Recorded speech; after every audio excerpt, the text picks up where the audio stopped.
The central character of today's story is named Ye Zongming. His world suddenly witnessed anomalies from the sky, signaling the official start of the apocalypse. Monsters ran rampant everywhere, pushing humanity to the brink of extinction. However, heaven still left a path of survival for mankind. To fight against the terrifying monsters, there exists a mysterious object called the roulette. The roulette grants limit-breaking power to the chosen ones. The only condition is luck. Simply put, the roulette is a wheel of destiny. One only needs to load crystals obtained after destroying monsters to activate the prize spin.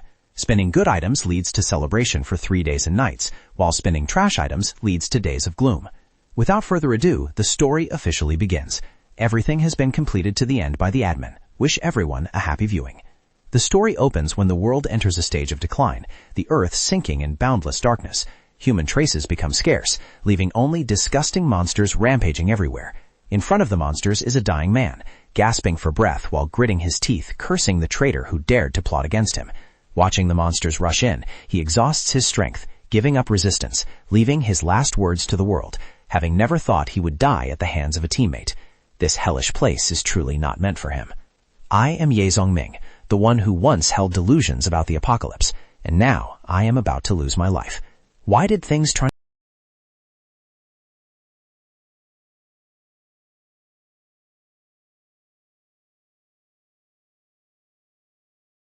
Gradually, humans discovered that the crystals found on zombies' heads could be exchanged for countless incredible items from the roulette, ranging from survival supplies and weapons to rare medicines, and even unlocking extraordinary abilities. From then on, humanity not only struggled to survive, but also rushed to compete for the roulettes, turning the entire world into a cruel survival game. As for me, in order to exist, I could only bow my head and submit. For the sake of my life, I abandoned all principles of being human. After 10 years of bitter training, I finally managed to squeeze into the ranks, thinking that the future would be brighter. I used to believe that as long as I tried hard, there would be a way to live. It should have been like that. Who would have expected the ending to be death within the conspiracy of my teammates? My survival game ends here. When Ye Zongming closed his eyes, he suddenly woke up, turning his head to see a beautiful girl lying next to him. Bai Shishi. Is this a dream or an illusion? Didn't she die a long time ago?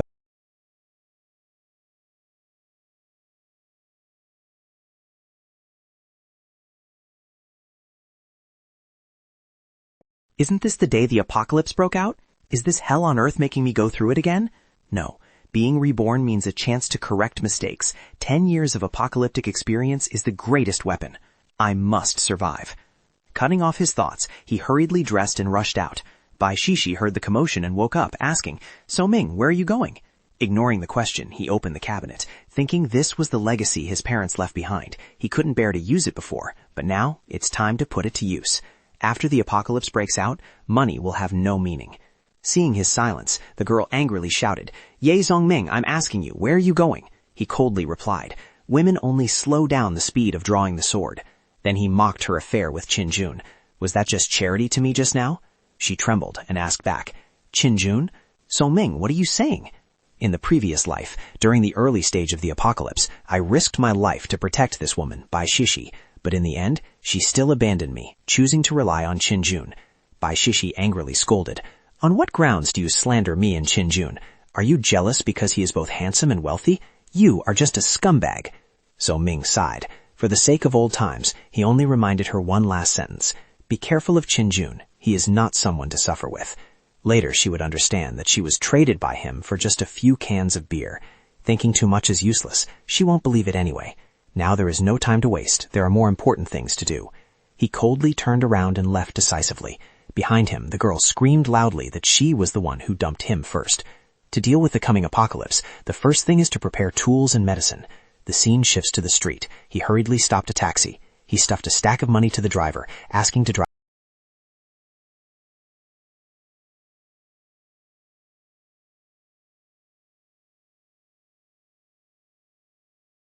Rare materials with unpredictable uses. Next stop was a clothing store. The owner grinned broadly, saying everything he needed was there, asking if he wanted to pay cash or swipe a card. Just as he was about to swipe his card to leave, his gaze suddenly met hers. Wasn't this mountain-opening machete the weapon he used to wield? The quality was indeed not bad, and the price was a steal. The owner secretly rejoiced for selling the knife at 10 times the price. Truly a rare fat sheep. Returning to the taxi, he set a condition. Drive to the Dingxi Villa within 5 minutes for an extra 300 yuan. Seeing a good deal, the driver nodded instantly. The car immediately switched to destruction mode, speeding like the wind, faster than a rocket. Everything was prepared. The next step was to reenact what had happened, starting with the roulette. The Doomsday Roulette, also known as the Exchange Roulette, would be the sole source of survival supplies later on. Everything from water, food, and equipment to special abilities would depend on it. I must grasp the earliest opportunity. According to my memories, the first piece of the roulette will appear right here. Upon arriving at the villa area, he was blocked by security as soon as he got out. He told the driver to just ram through for an extra 500, and the driver agreed immediately. The car smashed through the barrier and rushed inside. A while later, he told the driver to stop at a secluded spot and instructed him to find a quiet route to leave. Everything was clear. At this moment, Ye Zhongming was fully prepared, fully equipped with gear heavily inlaid with stones. The security guards chased after them, shouting loudly, "You dare ram the railing with that beat-up taxi and try to run? Where do you think you're going? Hey kid, do you hear me? Don't play dumb with me." He wasn't afraid at all, instead pointing to the sky and telling them to look. Look at what? The security guard looked up, and his jaw dropped. What the hell is that? The scene was exactly the same as 10 years ago. Why does the Doomsday Roulette still exist to make the remaining humans kill each other? If everything is destined to repeat, if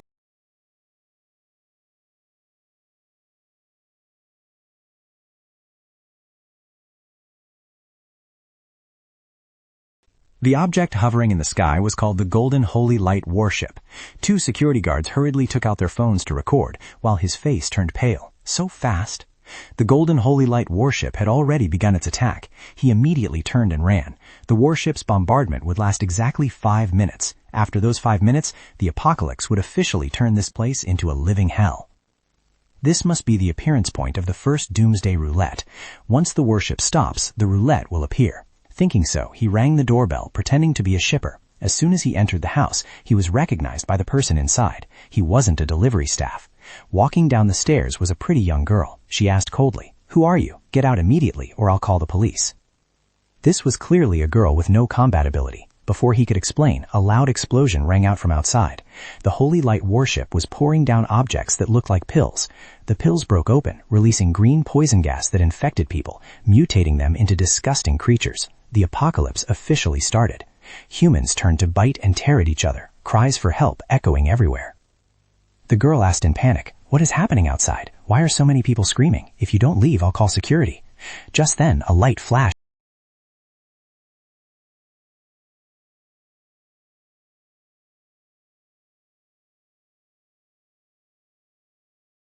What is this? As expected, the Exchange Roulette has appeared here. The center is a gray glass block, symbolizing a level 1 roulette, the lowest level.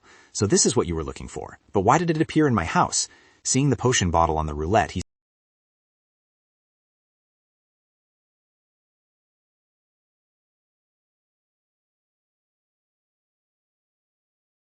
But he suddenly stopped when he noticed 7 grooves. This roulette required 7 crystals, 2 more than usual. There must be a more valuable item on it. You know what this is, right? Speak up. On the wheel, he discovered a special item, the lucky card. The girl couldn't contain her curiosity, grabbing his shoulder and pressing him. What exactly is the roulette? What is the lucky card? She hadn't turned into a zombie, proving she had poison resistance, or perhaps she could become an assistant. The lucky card is an item that enhances special abilities, such as greatly increasing senses, physical strength, or summoning a companion beast. After hearing the explanation, she still didn't believe it. "Stop talking nonsense. Are you playing a game? And a companion beast? Who would believe that?" He pointed outside and told it to listen. The screaming outside had stopped. Just a moment ago it was miserable. Now it was dead silent. What is going on out there? Going out means death, you idiot. But the girl's reflexes were faster than her thoughts. She immediately rushed to open the door. At that very moment, a zombie stuck its head inside. It lunged to bite her, and she screamed in panic. He swung his blade once, slicing the zombie in 2. After that, he struck an extremely cool pose.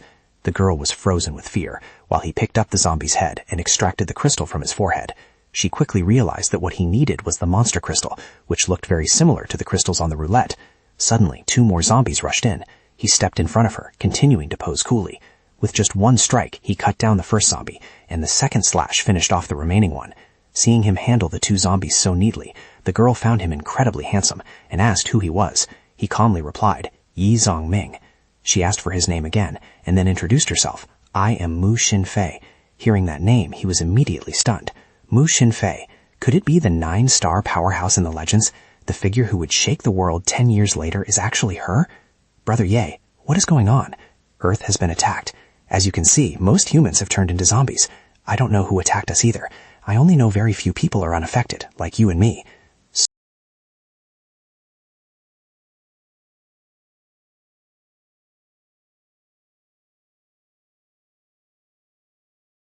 Hearing him say that, Xinfei was shocked to the point her mind went blank. No matter how she looked at it, she was just an ordinary woman. Could she really become a 9-star powerhouse? If she could reach that level, she surely had traits surpassing others. Moreover, I also really need a reliable teammate. Come, let me tell you a few survival rules in this zombie world. He walked over to the machine that looked like a clock and explained. This is the Doomsday Roulette. Most weapons and resources in the zombie world originate from it. To activate and retrieve items, you must fill the empty slots. This shape looks exactly like the thing you just took from the zombie's head. Could it be?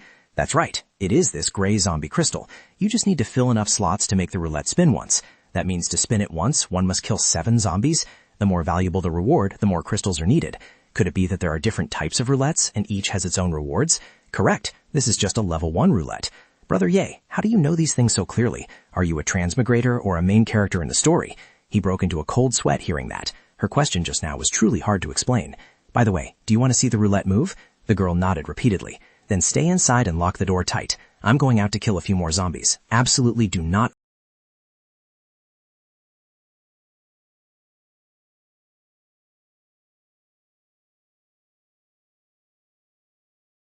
Hearing the commotion, 4 zombies nearby immediately rushed over. With 10 years of killing experience, he quickly disposed of all 7 cleanly. As he bent down to collect the loot, he suddenly heard a faint cry for help. A girl was being chased by 2 zombies. Seeing him, she immediately ran over to hide behind him. With 4 clean strikes, the 2 zombies fell. A few more moves, and the battle was over. 1 strike sent the girl to the scoreboard. A while later, he brought back a pile of crystals. Xinfei couldn't stop praising him. Brother Ye is so amazing. You have 11 crystals now, plus the 3 from before. That's enough to draw twice. Come on, let me see what this roulette draw is like. Agreed. He approached the roulette and inserted the crystals one by one. The crystals disappeared, and the roulette began to spin. He silently prayed to draw a strengthening potion. Wishes are one thing, but reality is another. The roulette stopped at the slot with 4 jars of fruit jam.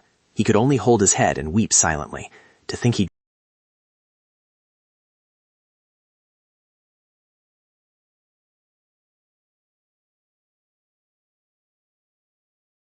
He handed the remaining crystals to her so she could try spinning once. Who knew what the future 9-star powerhouse Xinfei would draw? After Xinfei inserted enough crystals, the roulette started spinning again. The first draw always brings an indescribably special feeling, extremely precious. Hopefully her luck is better than his.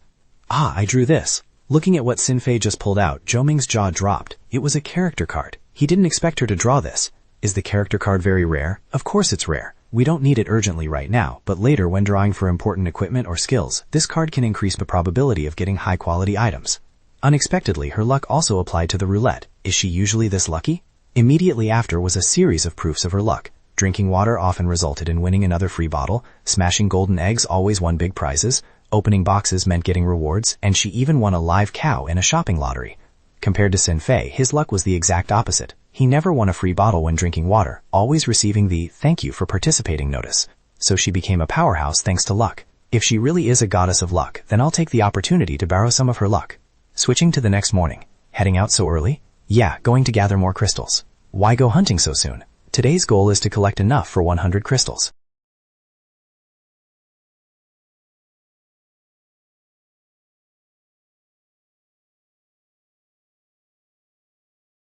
With 100 crystals, a while later he returned looking exhausted.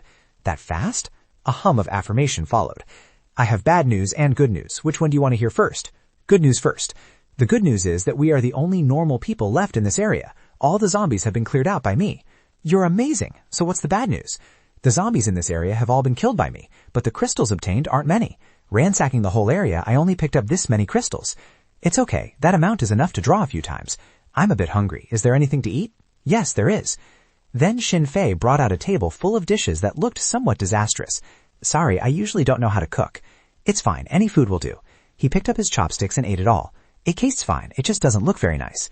Hearing that, she was moved to tears. He didn't detest it at all. Having food was good enough. Before, she was so hungry she almost had to eat dead human flesh. Alright, after eating and drinking enough, let's start the main business. Let's see if she can draw anything decent this time. The result was that she drew a gun and a crossbow. Truly top-notch. 2 consecutive turns yielding extremely practical weapons. There is still one more draw left. You try it. My luck is terrible. I probably won't get it. Let me share some luck with you. Don't worry.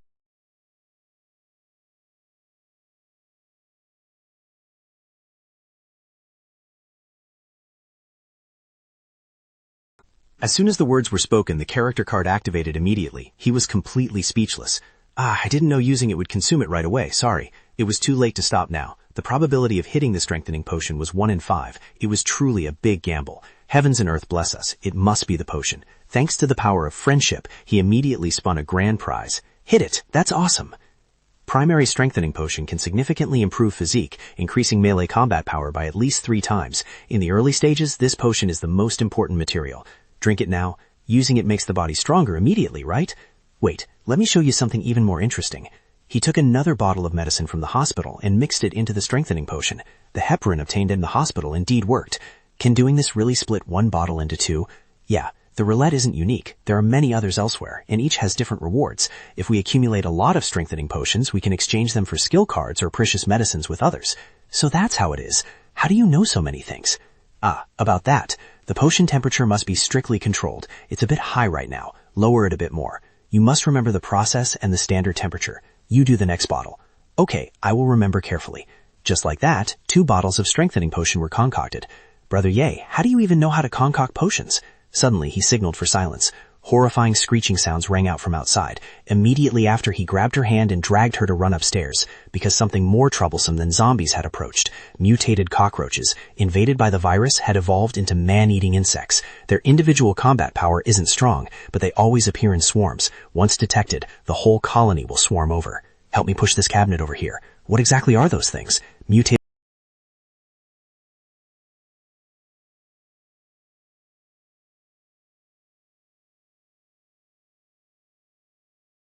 You hide inside there. Absolutely do not come out without my order. What about you?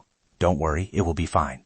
Immediately after, mutated cockroaches crawled over one by one. He pulled out his weapon to use, just in the nick of time, though the side effects were a bit unpleasant.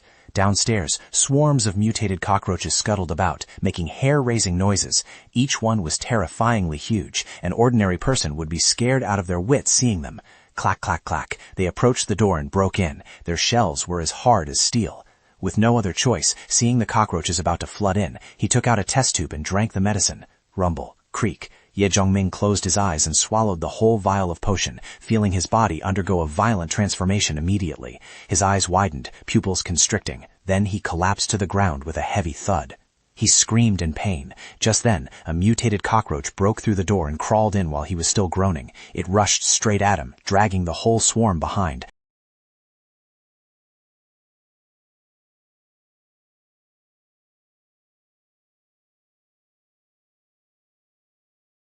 Slashing horizontally at the mutant snake's head. Thwack! He rushed forward immediately after the strike. A snake's body was severed in 2, blue blood splashing everywhere. The snake's head flew up, while others immediately pounced. He stepped on one and leaped high into the air. In intense pain, his eyes turned glowing red, killing intent rising furiously. Another snake lunged madly as if to avenge its kin, not giving him a second to breathe. Damn it, I'm not dead yet, he roared, eyes bloodshot, a haze surrounding his body. Slash, slash. He spun around and cut down 3 approaching snakes in succession, his movements decisive without any hesitation. He shouted loudly, his eyes holding not a trace of fear. Slash, slash. Every mutant snake was sliced in half in the blink of an eye, the blade stained with blue blood, dripping drop by drop onto the floor. Huff, huff. He panted, surrounded by the corpses of mutant snakes. Ye Zhongming looked around and then headed downstairs. Where there are baby snakes, there must be a mother snake. If the mother snake isn't destroyed, the root cannot be removed. He frowned, relying on memories from his past life to find the target. Hiss, hiss! The mother snake suddenly appeared behind.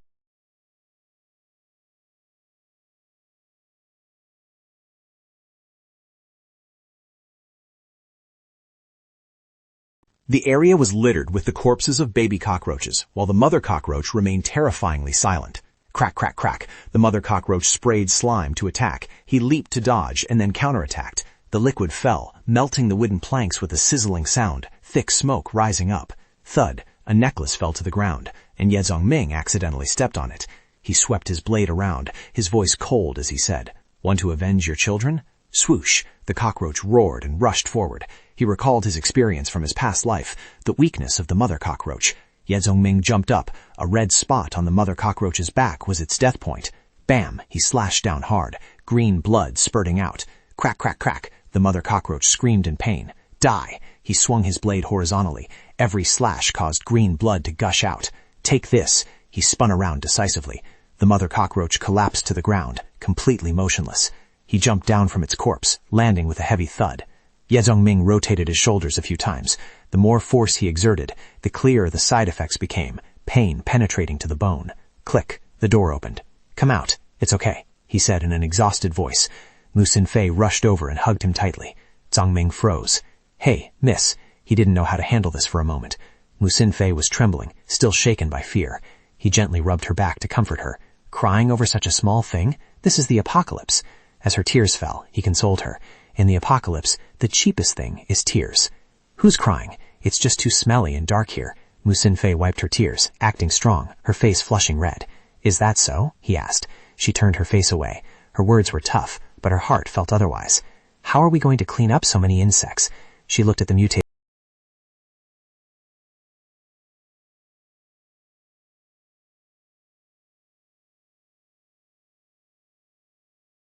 What's good about it? He explained that currently food can still be scavenged from supermarkets or abandoned houses, but in a year, food will become a luxury item. She asked if mutation made farming and livestock raising impossible. Ye Zongming nodded. That's right. In the future, food sources will only come from 3 types: scavenged leftovers, rewards from the roulette, and the third type is jerky made from these insects. Hearing this, she covered her mouth, unable to accept it yet. He frowned and stated that eating insect meats is still better than eating human flesh. Mentioning the horrors that had occurred, Sinfei turned pale with fright, as she had never imagined humans would eat each other.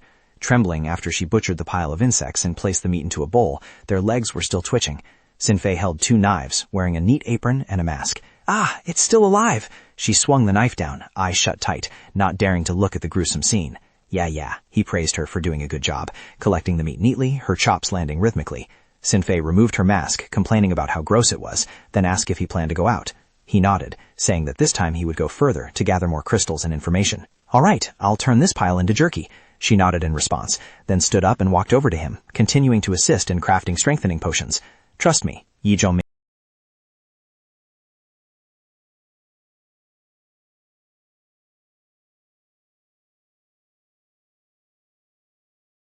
Evening fell as he rushed into the city center.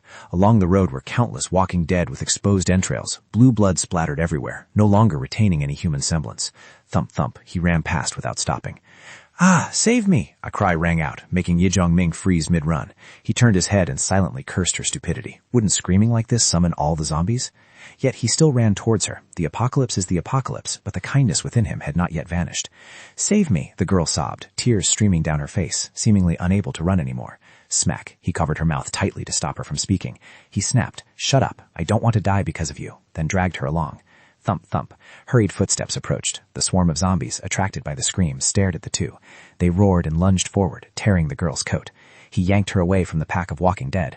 Meeting someone this stupid was truly bad luck. Swing. He drew the short blade he carried. Swing. A horizontal slash, and a zombie's head flew up. He held the girl tight in his arms. Thud. The head fell to the ground, followed by the body. The slash was chillingly neat. Too many.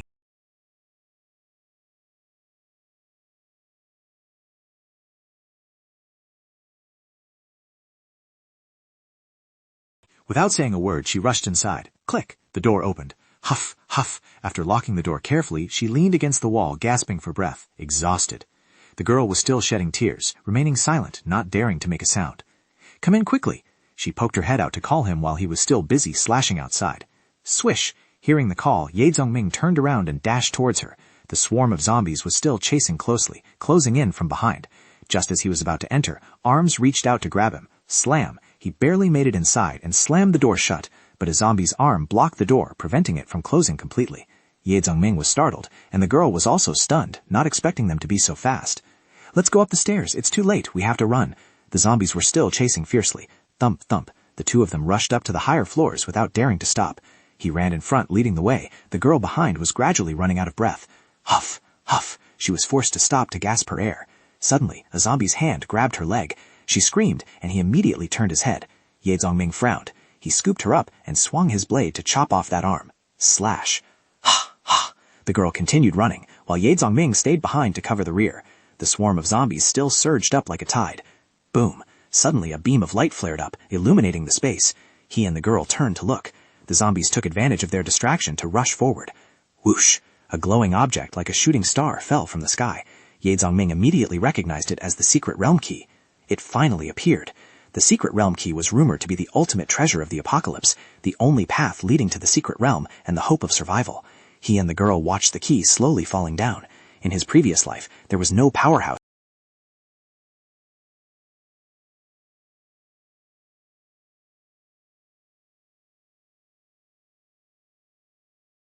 She backed away, trembling in fear. Right at that moment, the pack of zombies rushed in. One even aimed straight for his crotch to bite. Fortunately, Ye Zongming was immediately alert and quickly retreated. Then he swung his arm and threw a powerful punch. The zombie spat out green blood. If a normal person took that hit, they would definitely need jaw surgery.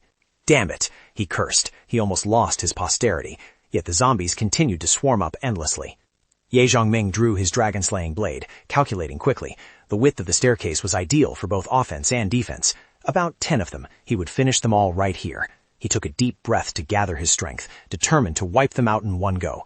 The leading zombie roared and lunged forward, but Ye Zongming remained calm. With a swish, the blade sliced through neatly without hesitation. The zombie's arm fell instantly, blood splattering onto the girl, the severed limb narrowly missing her face. She suddenly remembered the past. Just a few days ago, she had everything. Suitors, fame, she lacked nothing. She used to be a prominent female streamer. Her family was peaceful, everyone living in harmony. She was educated, too, studying at a prestigious university. Comparing herself to a dragon in the sky, looking at the zombie before her, memories flashed through her mind. But then everything turned upside down. Zombies appeared, tearing humans apart. Her entire family turned into zombies, including her father. She fled in panic, losing everything.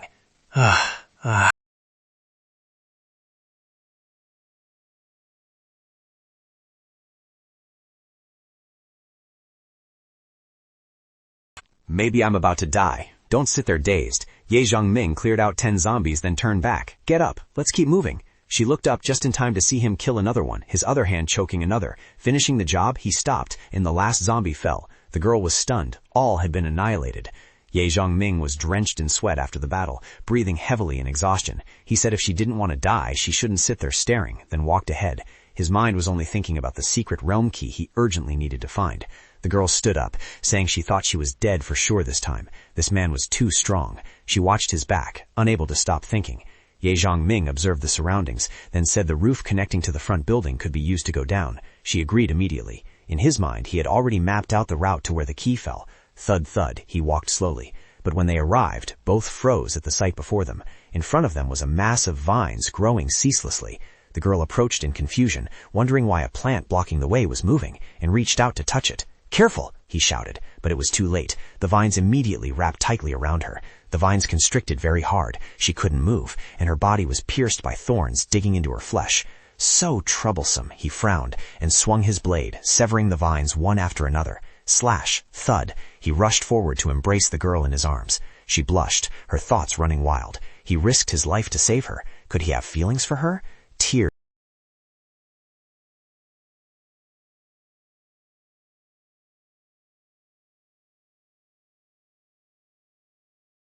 Where's the hero saving the beauty script? He turned back to slash at the vines, scolding the troublesome mutated plants. She memorized the new term, watching him cut them down as easily as weeds. Huff, wasting my time. He wiped his sweat with an annoyed look. Then he went to the rooftop door, trying to open it, only to hear a clicking sound. "What's wrong?" she asked worriedly. "Can't open it." He said the door was locked from the outside. She panicked and asked what to do. "Like this." He kicked the door hard, creating a loud thud. The door flew open. On the rooftop there were many people holding sticks and shovels standing guard. Ye Zongming swallowed hard, and the girl was scared too. Sometimes humans are even more terrifying than zombies. "Who are you two? Why did you run up here?" The crowd immediately questioned them. Ye Zongming replied that it wasn't safe down there, so they ran up, asking if they were still hiding here. Someone pointed at him and scolded him for breaking the door, asking what if the zombies came up. He calmly told them to rest assured. There were no zombies here. He had checked on the way up. The other person angrily ordered the door to be reinforced. You say there aren't any, so there aren't any. Zombies are everywhere. Who can be sure? Can't fix it. Can only prop it up with an iron bar for now, the person near the door reported back. Another person pointed a stick at him, scolding that it was all his fault. If zombies came up, they would all die. Forget it. A bald man with a bright face stepped out to intervene. They didn't know we were here either. Ye Zhongming stood in front of the girl. She fearfully held onto his shoulder and stepped back. He looked up.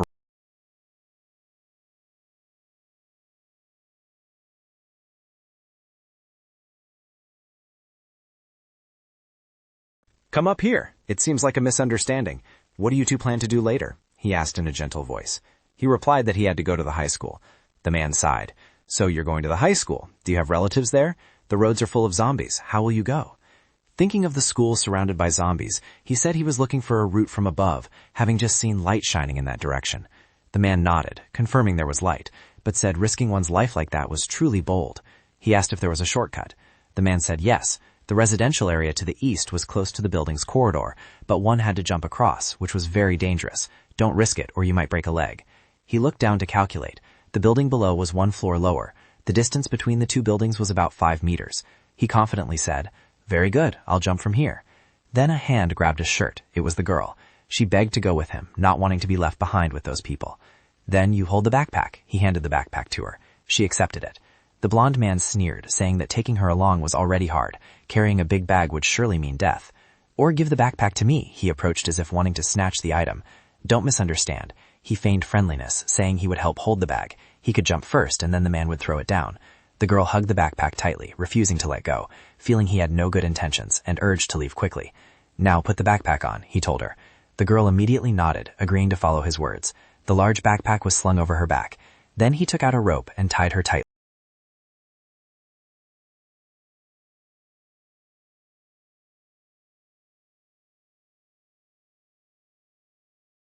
Climbing mountains, right? The girl was about to curse when she was threatened by him. "Leave the backpack behind or I'll break your arm."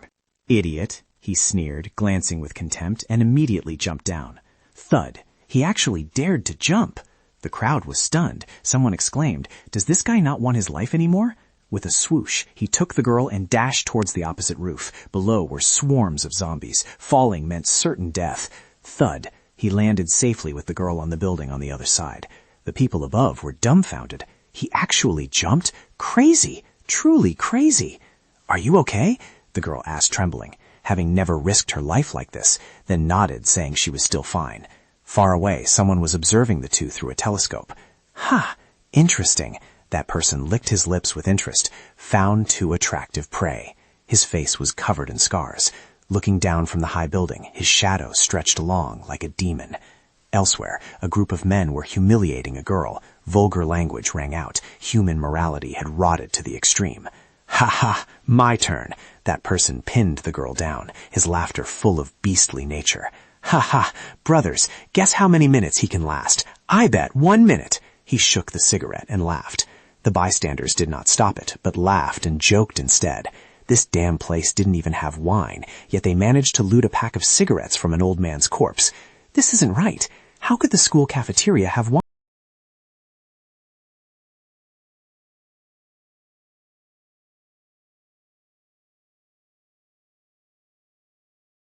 Someone laughed and said to throw the men to the zombies but keep the girls. Another cursed, "Haven't you played enough yet? What are you guys talking about?" The leader appeared. As soon as Brother Wu arrived, the whole group bowed in greeting. "Brother Wu, someone just went out, but it's full of zombies outside. Are we stuck here forever?" The world changed in just one night. Zombies are everywhere. This truly is the apocalypse. The apocalypse? Excellent. He laughed loudly, while his subordinates below didn't understand. He explained, "Look, now we can do whatever we want, play with whoever we want. This is the current world where the strong make the rules." He spoke, implying the female students couldn't escape the fate of being trampled upon. Truly a bunch of sickos. Not only were they unafraid of the apocalypse, but they could also laugh about it. To them, this wasn't the apocalypse, but paradise. The sky had turned completely dark, and the streets were still teeming with zombies. In a corner, he silently observed that group without saying a word. Then he signaled, and the girl from behind stepped forward. Thud thud, the two immediately ran out. Ye Zhongming glanced around vigilantly, the girl sticking close behind him. Then both of them rushed straight ahead, footsteps echoing in the dark night. The girl ran after him, panting, born of impulse. "Damn it," he cursed, but still decelerated, slowing down so she could catch up.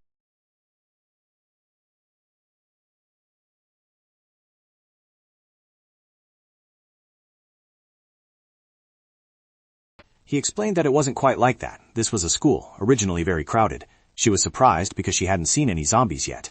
That was because they had been attracted elsewhere. He spoke while continuing to walk. On the other side, a group of zombies was frantically banging on the classroom door, rumbling incessantly. Inside, there were still students resisting. Some held their heads in despair. If not killed by zombies, they would die of starvation. Some students looked sad, as if giving up. Could they only wait for death here? Huh? A girl inside looked out. "There's someone. Someone's coming," she exclaimed in surprise. A female student shouted loudly, Hey, over here, over here." Seeing people over there, the girl walking behind Ye Zhongming also quickly realized. He frowned. "We haven't even taken care of ourselves yet. Don't meddle in other people's business. Move fast." "Brother, sister, save us," the group of students cried and begged, not wanting to die. The girl paused, her face full of hesitation, but he was decisive. "Let's go. The screaming will attract more zombies. Very troublesome." The cries for help still rang out, and she followed behind him, muttering apologies ceaselessly. He led the way ahead, both silent. Finally, she spoke up. "Really can't save them?" Ye Zhongming frowned and explained. "They are already surrounded by zombies. Screaming only gathers more. I don't have enough strength to save them. If you want to, go yourself." Only then did she let go of her pity, whispering an apology. He reminded her to stay.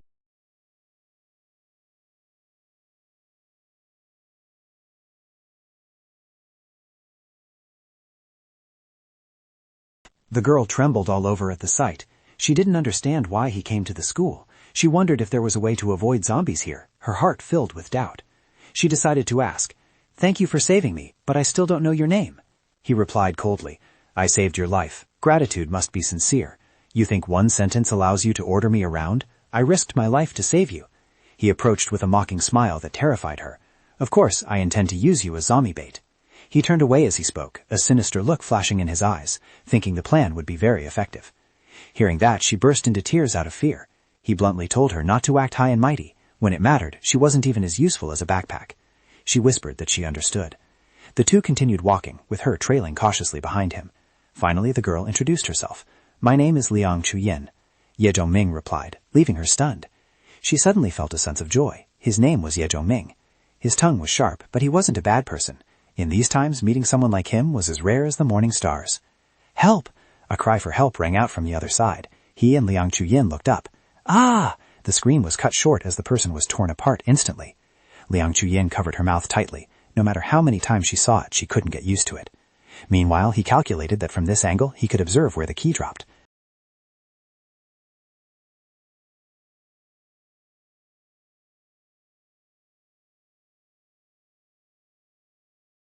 But hearing the movement, it immediately looked up. Bang! He charged straight into the door, kicking the zombie in the face amidst the sound of shattering glass. He landed steadily. Thud! The zombie was knocked backward. Slash! He rushed forward and delivered a fatal strike, sending it to meet its ancestors.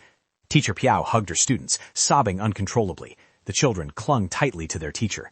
"Thank you," Teacher Piao said chokingly. "Thank you for saving my students." Her arms were still holding the two female students tightly. But he seemed to pay no attention, turning to look out the window. Sure enough, from this position, the place where the key fell was clearly visible. Teacher Piao walked over to the corpse of the student who had turned into a zombie, glancing sadly. "Xiao Chang is dead." She asked him, since his skills were so good, could he help them escape? The other students were gone. Only these two girls remained.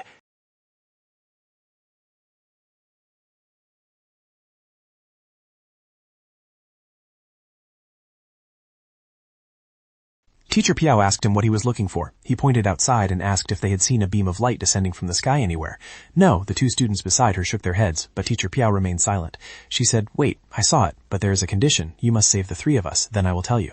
Making conditions, he frowned. "How can you prove it? It sounds very much like a scam. The first rule of this era is trust no one." Teacher Piao immediately explained clearly. The light appeared in midair like a daytime meteor, falling into a corner of the school. Indeed, she had seen it. He couldn't ignore this, so he asked further, "Where is that place?" Teacher Piao asked worriedly, If I tell you and you leave, what will we do? He replied coldly, wait here to die or tell me the landing spot to have a chance at life. You three choose. Teacher Piao swallowed hard and asked with difficulty, if I tell you, will all of us be saved? He spoke the truth directly. There are too many zombies. Currently I only have the strength to lead 2 people away. Only 2 people? Can't you try harder? Are you even human? The 2 students reacted in fear. Ye Zhongming frowned. In this era there is no logic, only the strong and the weak. He drew his blade. Choose, who to save.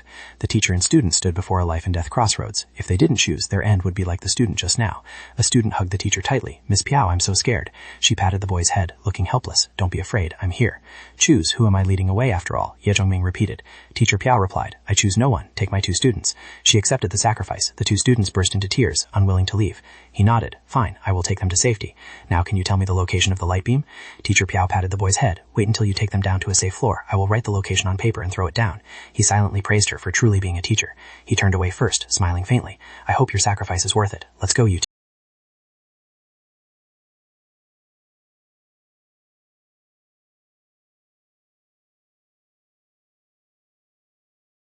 He turned back and instructed Teacher Piao. Once we are out, lock the door tight, block it up, and don't make a sound. Okay, I understand. Teacher Piao nodded. Click. He gripped his blade tightly, getting into a ready stance, prepared to strike as soon as the door opened.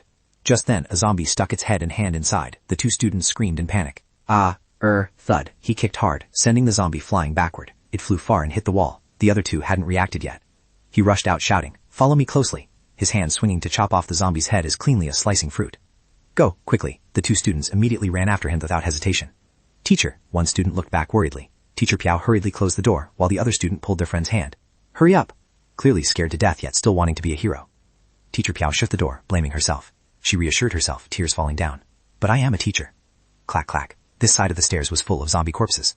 He led the run, constantly reminding, follow me closely, don't stop. Thud, thud, thud. The sound of footsteps echoed urgently. He panted. There were too many zombies. Being alone was fine, but leading 2 students was truly risky. He immediately ran down. The stairs below were quiet. It seemed the zombies were all gathered above. What is this? This feeling made him suddenly stop.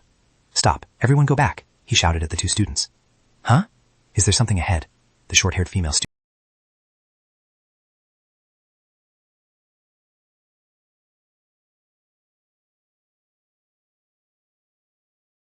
Is it really just an illusion? Cold sweat broke out. If so, that would be best. Thump thump. It was completely silent below. Only the sound of whistling wind remained. He continued to descend, telling himself he must have seen wrong, couldn't waste time, had to keep moving. Clack clack. From afar, something was fixing its gaze on the 3 of them. On the ceiling, a strange creature was hiding. Crackle. A vertical mouth opened to stick out a tongue, its whole body covered in sharp spines. At this moment, Ye Zhongming truly sensed its existence. He immediately looked up at the ceiling. What the hell is that? The little girl bumped into his back. Ouch. Why did you stop so suddenly? He signaled the 2 girls to be quiet. Shh. The blonde girl looked annoyed. Then he scanned his eyes around, his gaze fixed on the ceiling. Ye Zhongming gaped in worry, seeing nothing at all. Am I being too sensitive and hallucinating? Then he led the 2 girls to continue walking, telling himself he was probably overthinking it. Just as the 3 walked, that monster silently crawled behind, closely following their trail. Ye Zhongming slowly led the 2 students downstairs, unaware that danger was closing in. Thud. Ha! The monster looked at the 3 delicious prey, saliva dripping down. It silently appeared right behind the schoolgirl. Instinct made her whole body tremble. Ye Zhongming broke out in cold sweat. Something wasn't right. Hiss hiss. The monster was right behind the 2 girls.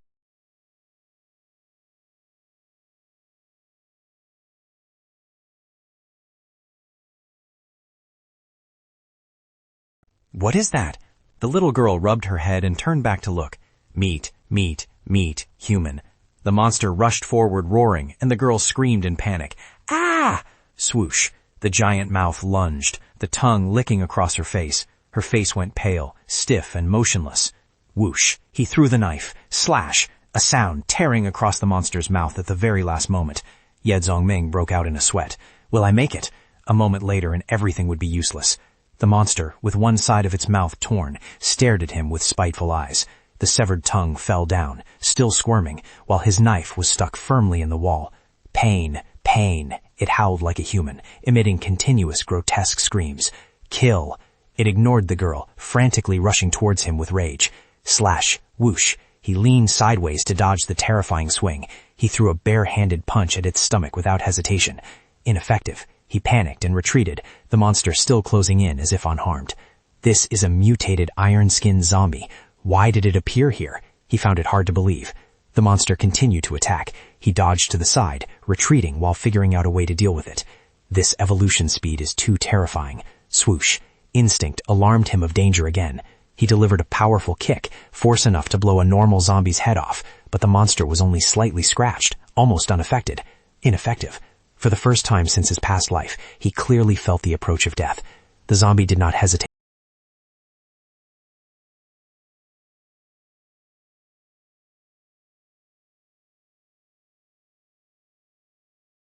Yet he was still moving. The floor cracked open. The two students were in a panic, and the blue-haired girl hurriedly backed away. "Lily, I can't stand up." The long-haired girl trembled and called for help.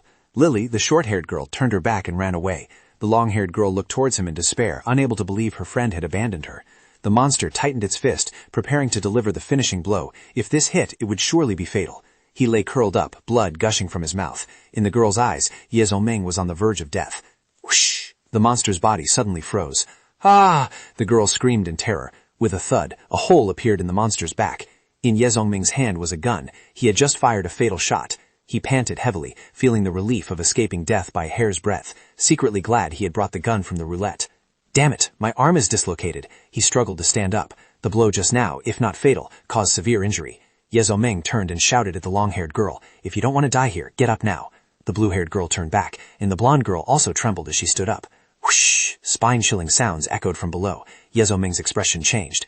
Damn it, did the gunshot attract zombies? Weird howling sounds came from down the stairs. He gripped the gun tightly, and the two girls were terrified. The blue-haired girl trembled and said, "Did the gun lead the zombies here?" The blonde girl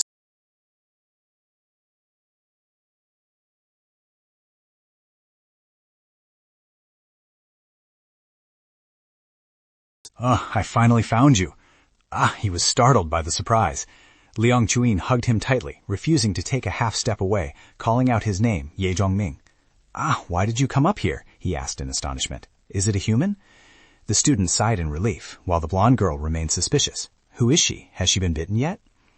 Liang Chuyin sobbed as she recounted the story. She had waited for a long time without seeing him come down, and the building full of zombies scared her to death.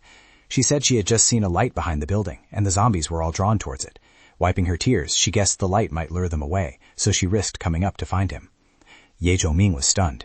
Wait, you said the light source can attract zombies? She nodded in confirmation. It's true. I also saw them being pulled over there.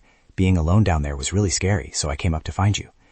Ye Zongming walked ahead, considering her lucky, and approached the blade without encountering any zombies.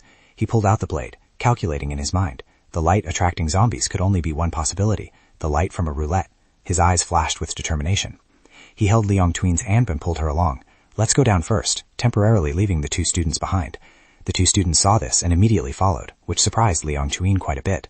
Thinking about the fact that he had saved these two kids, her heart suddenly felt warm. The short-haired girl explained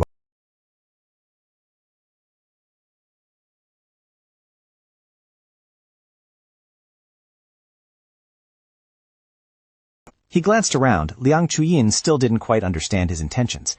Teacher Piao, seeing them make it out, was visibly overjoyed. It's Teacher Piao. The two students were surprised. Sha reminded softly, quiet down or the zombies will hear. Teacher Piao smiled in relief. That's great, both of you are safe. She held the paper, clutching it tightly, briefly wondering if he would come back to save her if she didn't reveal the location of the light beam, but that thought was quickly dismissed. She chided herself not to do anything unnecessary. After all, the students were still in his hands. Oh, there's still someone up there, Liang Chuyin suddenly realized. The paper was dropped down. She is a good teacher, he said briefly. He caught the paper. Liang Chuyin asked, Since she's a good person, why didn't you save her? She dared to threaten me, so she needs to be taught a lesson, he replied. Liang Chuyin broke out in a cold sweat, not expecting him to hold such a grudge. He chuckled softly. So the secret round tree fell there, and it's quite a hidden place too. So now there are two places to check. One is the construction site with the key, and the other is the glowing object you mentioned, which is likely another roulette. The two students were strangers and couldn't keep their mouths shut, so they couldn't be brought along to find the key. It was better to check the place Liang Chuyin mentioned. Lead the way, he said. Liang Chuyin replied that many zombies had gathered there. He laughed. That just proves there are good items there. He turned to the two students. We are going to a place. You two follow along. The two girls had no choice but to nod. The group set off together. Liang Chuyin led them to a building and hurriedly stopped him. Don't go in. I saw a lot of zombies going in there. What? The two students screamed. Why come here if there are zombies? Isn't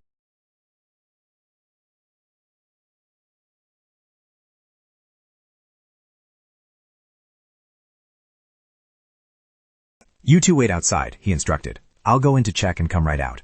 Ye Zongming walked inside alone, his gaze vigilant, holding his blade ready, his posture prepared for battle.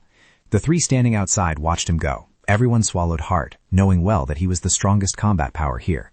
Despite their worry, they couldn't stop his decision. Liang Chuyin was anxious. Why was he so determined to go in? Was there really something extremely important inside? The two students sighed in relief. Scared us to death. We thought he was going to use us as bait. Lily watched the direction he went, the cold gaze. So what if he has a gun? Inside is a whole pack of zombies. Can the bullets withstand them? She gritted her teeth, fearing the loss of her support. Then Lily grabbed Xiaoxiao's hand tightly, pulling Xiaoxiao back and signaling for silence. Xiaoxiao asked in confusion, "What's wrong?" Lily whispered, "How about we find a safe place to hide?" Xiaoxiao was stunned, not expecting her friend to say such a thing. Lily continued to persuade. Who cares about others now? It's full of zombies inside. Ye Zongming definitely won't make it out. Xiaoxiao hesitated, because he had saved them, but Lily insisted. If he provokes the zombies and they run out, we're all dead. Truly selfish. Liang Chuyin looked over and asked, "What are you two doing?" Both were startled. Lily hurriedly made up an excuse. "My stomach feels uncomfortable. I'm asking Xiaoxiao to come with me." Xiaoxiao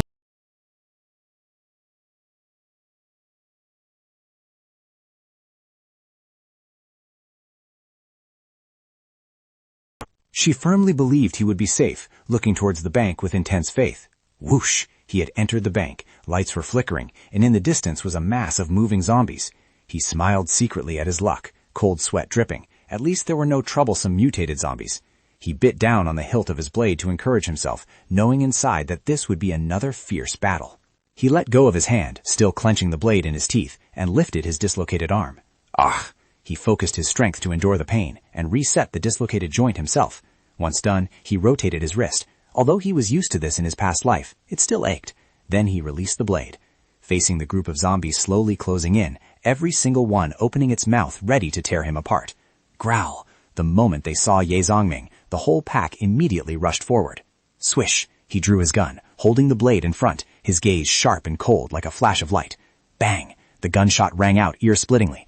Liang Chuyin was startled. The gunshot panicked her, worrying that he would attract more zombies to Ye Zongming. The two students also turned pale and looked back. Lily urged,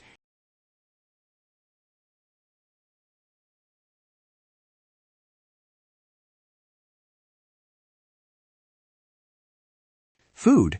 Xiaoxiao looked at Liang Chuyin with concern. Lily ignored it, dragging Xiaoxiao straight ahead. Worrying about themselves was enough now. Xiaoxiao reconsidered, felt it wasn't right, and immediately pulled her hand away. She turned and ran back towards Liang Chuyin, leaving Lily staring in disbelief. Thud. Liang Chuyin was surprised to see Xiaoxiao return, thinking she had left. Unexpectedly, Xiaoxiao advised her, "Let's leave this place. It's dangerous here."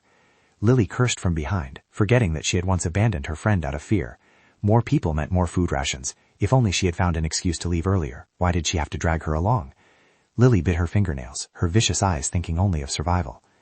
Liang Chuyin shook her head decisively. "I'm not going." Xiaoxiao panic-strickenly advised that if the zombies swarmed out, they wouldn't be able to run in time. Liang Chuyin asked back, "Leaving Ye Zongming, how long do you think you can survive?" Xiaoxiao was stunned. Liang Chuyin continued, "He is much stronger than what you see. Leaving him leads only to death." Xiaoxiao was completely confused. Saving oneself was hard enough. Why was she so determined? Liang Chuyin appeared indifferent. "How do you know whether he can escape on his own or not?" The girl stammered an explanation. Just because. With the slashing sound, over in the bank, he had almost cleared out the zombies.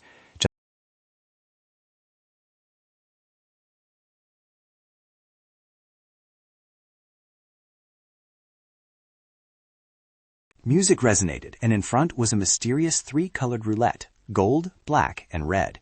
The apocalypse brought with it deadly plagues along with rescue roulettes.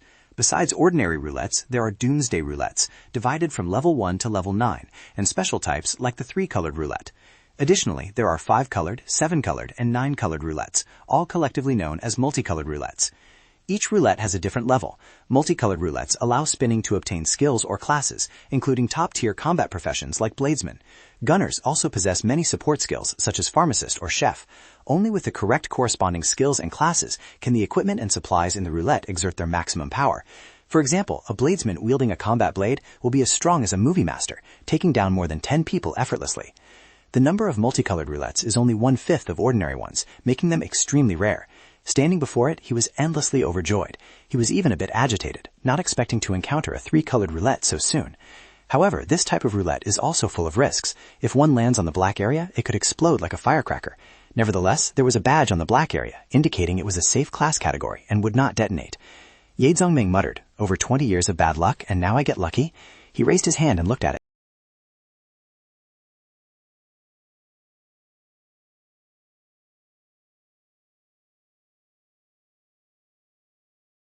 Before this, Xiao Xiao had advised her that it was full of zombies inside, and Ye Zongming would find it difficult to get out, urging her to leave quickly with them. Liang Chuyin calmly replied. She believed in him. If the two of them wanted to run, then go ahead, but they shouldn't forget to be careful, or they might get bitten to death before taking 2 steps. Lily sneered. How could we encounter zombies? Ye Zongming has attracted them all inside. There are very few outside now. After speaking, she dragged her friend away, telling Xiao Xiao to stop arguing and leave quickly, leaving Liang Chuyin standing alone. Lily confidently added, "You seem to have forgotten who saved us from the classroom. Don't foolishly treat Ye Zongming as an omnipotent savior. Just let that fool stand there waiting for death." Hearing this, Liang Chuyin trembled with anger, clenching her fists. This kind of tongue needed to be taught a lesson. She rushed forward and slapped Lily straight in the face, sending fresh blood flying. Liang Chuyin shouted loudly, "Shut up! Don't forget who saved you two. Your words are truly excessive." Lily screamed and cursed like a madwoman, while Xiao Xiao hurriedly intervened, asking if her friend was okay. Taking advantage of the situation, Lily even dared to hit Liang Chuyin back. She shouted, "Don't think that Ye guy can protect you forever. Truly ignorant and loudmouth." Lily dragged Xiao Xiao away, telling her to follow. Being dragged away, Xiao Xiao still looked back at Liang Chuyin, as if she had something left to say. From a distance, someone was silently observing the 3 of them. It was Brother Wu, the leader of the hooligan group from before.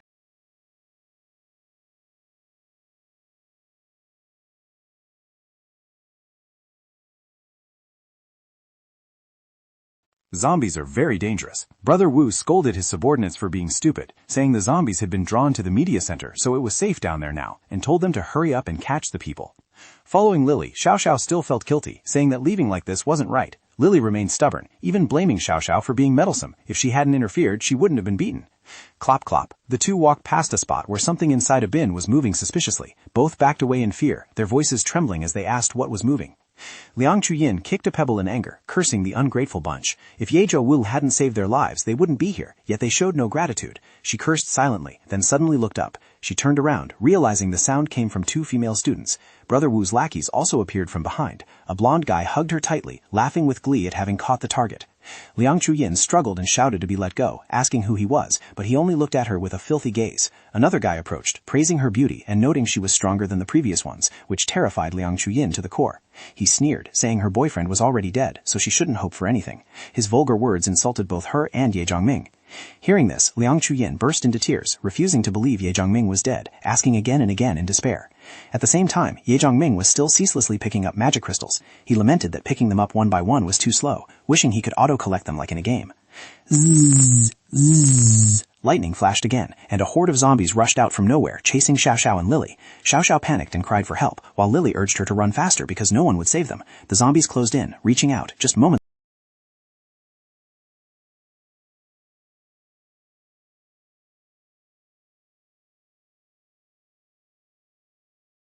Lily closed her eyes, waiting for death, but then did something horrifying, pushing Xiao Xiao towards the zombie to save herself. Xiao Xiao was stunned, unable to believe the friend she protected pushed her to her death. The zombie rushed forward, opening its bloody mouth wide, and bit into Xiao Xiao's shoulder. Lily ran away, crying and apologizing, her selfishness and cruelty revealed without any concealment. As she ran, she muttered, "Must survive at all costs." Running to another place, Lily discovered Liang Chuyin being controlled by a group of scumbags, struggling in vain. The blonde guy mocked that she was quite heavy, dragging her back for him to play with first, while another reminded Brother Wu to keep his word. Liang Chuyin saw Lily from afar, her eyes pleading for help. She struggled hard, tears streaming down as if begging Lily to save her. Lily stepped back, and the 2 thugs also noticed her. One sneered, saying another one delivered herself to death. He let go of Liang Chuin's legs to go catch Lily, while the blonde guy held her tight. Seeing the situation was bad, Lily turned to run, screaming as she ran.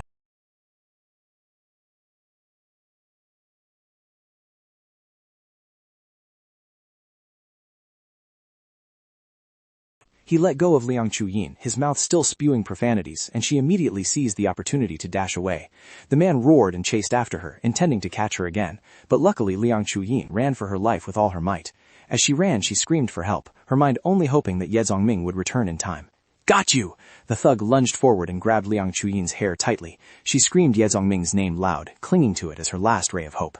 He laughed cacklingly, squeezed her chin, and lifted it up, intending to open his mouth to insult Ye Zongming. Before he could finish his sentence, a blade fell from the sky, slashing straight into his arm. He howled miserably, the pain even more intense than when he was bitten earlier. Ye Zongming hugged her tightly in his arms.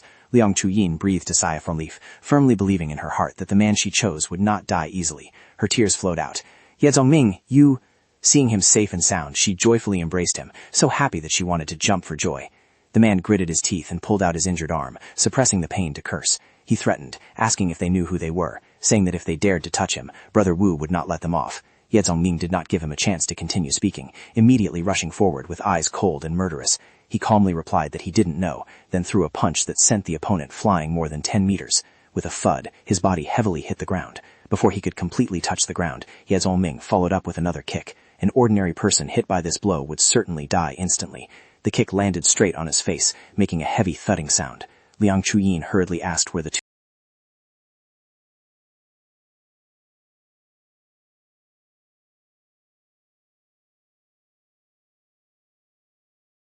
Lily collapsed to the ground, crying and apologizing incessantly. While weeping, she called out Xiao Xiao's name as if she were wrongly accused. Ye Zongming looked at her with boredom, recalling Xiao Xiao's corpse he had just seen. Liang Chuyin looked at Lily with contempt. This was the second time he had saved her. If she had listened in the beginning, things wouldn't have come to this state. Lily trembled and apologized, wiping her tears and saying she wouldn't dare do it again. She pointed and asked how to deal with those two lecherous men. He coldly replied to let the zombies handle them. Liang Chuyin gave a faint smile. Truly, evil begets evil. He told everyone to go to the media center first, because he had cleared the zombies there, so it was temporarily safe. Liang Chuyin nodded, while Lily was astonished and couldn't believe it. So he was this powerful. No wonder that woman stuck to him so closely. Lily forced a smile, secretly deciding in her heart to follow Ye Zongming closely to survive. Her selfishness was clearly evident. However, Ye Zongming instructed the two of them to wait there. He said he would go back to bring one more person. This news shocked both of them greatly. Inside the classroom, zombie corpses lay scattered everywhere. Thud, thud incessantly. Teacher Piao was waiting for death when she suddenly heard a knock on the door. It was right when she desperately thought living had no meaning left. The knocking became more and more.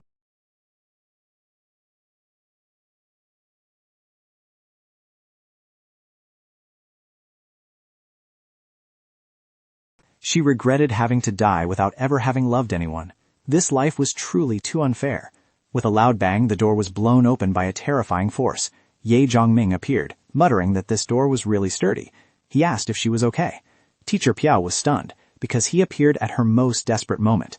The shard of glass hadn't cut her throat yet. Crash! The glass shard fell to the ground and shattered. Teacher Piao slumped to the ground, sobbing uncontrollably. "I thought, it's okay." He approached to comfort her. "I'm here to save you." She burst into tears and hugged him tightly. She thought a zombie had arrived. She choked up, saying she thought he wouldn't come back. A wave of self-pity surged. Ye Zongming coughed softly, reminding her that a hero shouldn't be hugged like this, and told her to let go first. Teacher Piao smiled through her tears, saying she thought she was dead for sure. "Thank you." He replied it was fine, and said he would take her away. Outside, the rain was still falling. In the media center, everyone followed his instructions to collect crystals. Liang Chuyin wondered what these crystals were, and why Zongming told them to pick them up. Lily swore in disgust, not understanding why they had to take things from zombie corpses.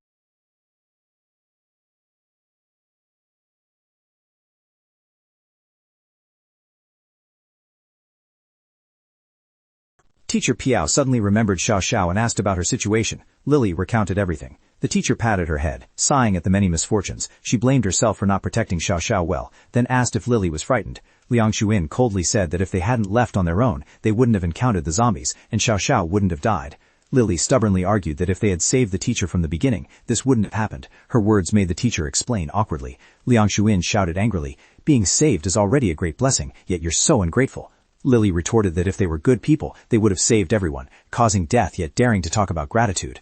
Liang Chuyin furiously pointed at her face, saying it was her own unauthorized departure that caused Xiao Xiao's death.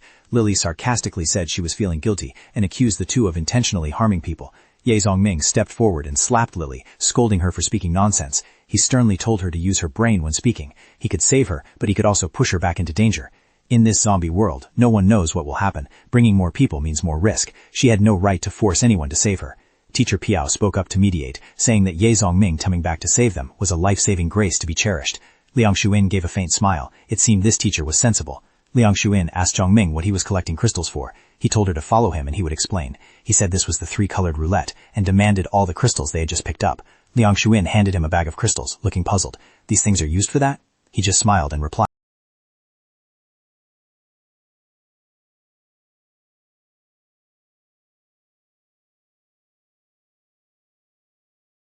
The colored roulette is quite different from regular roulettes. It doesn't count quantity, but relies on total crystal energy to determine if the conditions for activation are met. 26 level 1 crystals. Not sure if it's enough to spin the roulette once. Whoosh! The roulette began to operate, spinning endlessly. He rejoiced. Great! The roulette has started. Seems like it wasn't in vain. The roulette slowly stopped at the red area, accompanied by an object falling down. He eagerly opened the box, guessing in his heart that it was probably some powerful combat class because of the brilliant red glow. Ding ding, the system announced. Congratulations on receiving the Honorable Craftsman class, a support class, apprentice level, 1/100th rarity, accompanied by a series of crafting and strengthening abilities, leaving him stunned. His head was full of question marks. Craftsman and an apprentice at that?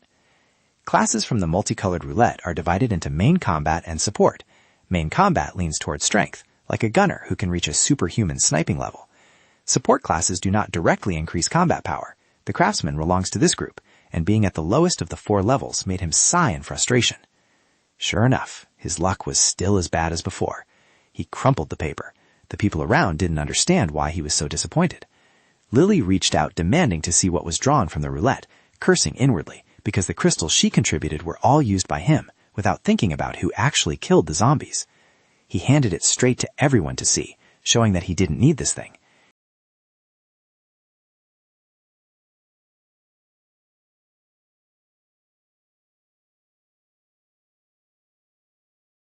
Liang Chuyin read out Craftsman along with 5 types of crafting skills. He suddenly realized 5 types of abilities. He took back the instruction sheet, examining it intently once again. The 5 skills were clearly displayed. He muttered, understanding everything. The 5-colored badge turned out to represent each specific ability. He laughed self-deprecatingly. Could it be that being reborn truly changed his luck? He suggested everyone continue hunting zombies nearby to collect crystals and exchange them for rewards to increase their survival chances, a new hope rising in his heart.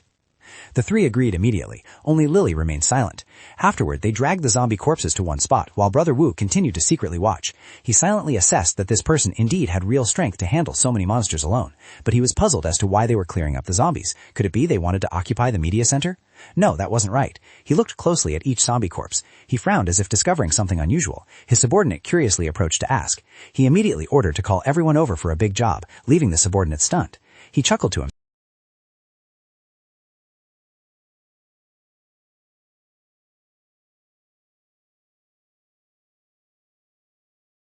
He handed her 2 bags of dry provisions, surprising her. He said the restroom and drinking water were still usable, proving the school system hadn't completely failed yet. Then he took off his backpack. Inside was enough food for 3 days, along with tools and medicine. He asked her to keep it for him, which stunned her. She asked in surprise, "I'm keeping it?" He seriously warned that these were life-saving items and must be preserved carefully. Liang Chuyin was moved because he trusted her with important items, but she was still worried and said she was scared. He smiled and said he trusted her for now, leaving her speechless. He said the media center was temporarily safe and told everyone to continue collecting crystals while he went to find the key. She panicked and asked if he was going alone. Lily immediately objected, thinking he was abandoning them again. Ye Zhongming tied his shoelaces, saying that a large group would only be a burden.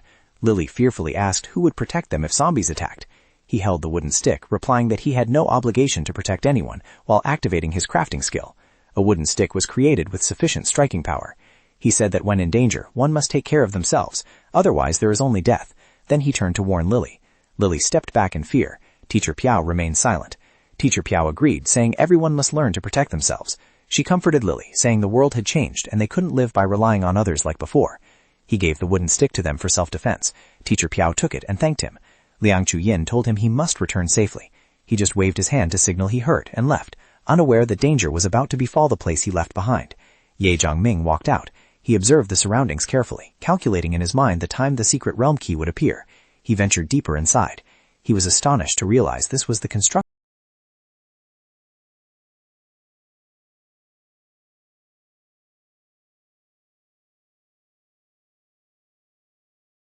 Ye Zongming was stunned, not expecting there to be a survivor. The girl was also surprised to meet someone here, thinking her luck was too great. She frowned, twisted her body to escape his embrace, then suddenly grabbed his hand tightly. She immediately restrained him, causing him to react unhappily that he had just saved her. The girl suspiciously asked who he was and what he was doing here. He quickly broke free, swinging his arm to counterattack. The girl couldn't react in time and had her neck restrained by him. He pinned her against the wall, asking in a low voice about her identity and purpose. The girl angrily shouted that he dared to attack a guard, making him stunned when hearing the word guard. The girl laughed, rubbing her neck, and remarked that he must have learned martial arts. His skills didn't seem bad. Ye Zongming chuckled, saying he had practiced for nearly 10 years, thinking about his past life where he also trained for that long, though he was often beaten at first.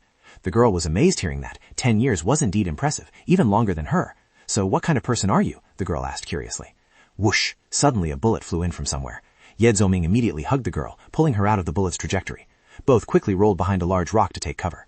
He asked in a low voice who was shooting, opening fire as soon as they arrived. The girl replied it was those pursuing her. She ran to the construction site to hide from them.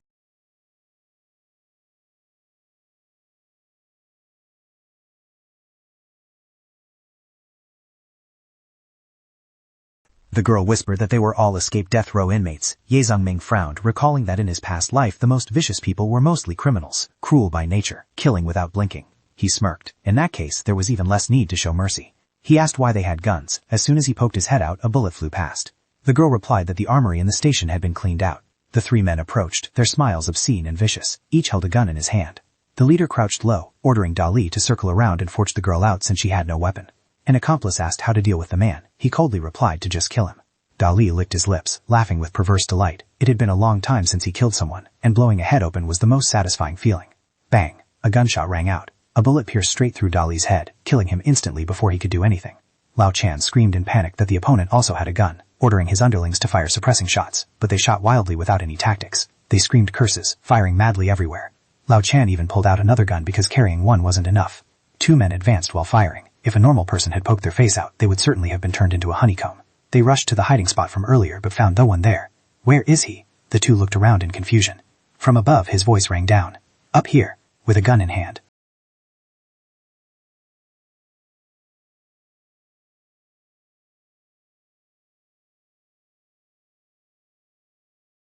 Throwing a straight punch that gave him no time to react, followed immediately by a powerful blow.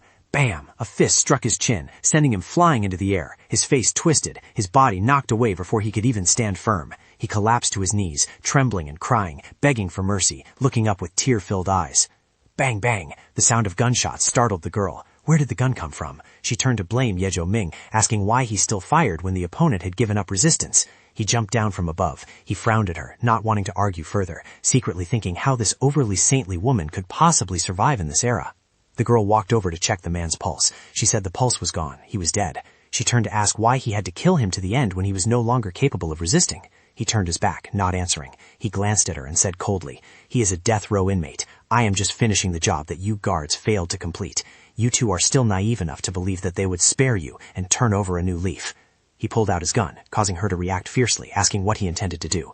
He restrained himself, explaining that right now there was no law protection. This type of person only knows how to plunder and kill, leaving her unable to refute. He spoke with a heavy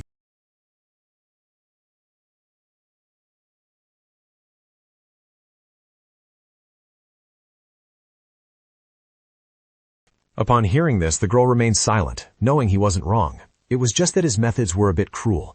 She looked at the young man in front of her, swallowing hard, unable to imagine what he had gone through to become so cold-blooded. He continued walking ahead to find the key, and the girl silently followed behind. A subordinate reported to Brother Wu that the 2 men sent out had been bitten to death by zombies when he arrived. Brother Wu was stunned. What? Dead? All of them? The subordinate said in fear that the guy had training and advised Brother Wu not to mess with him anymore.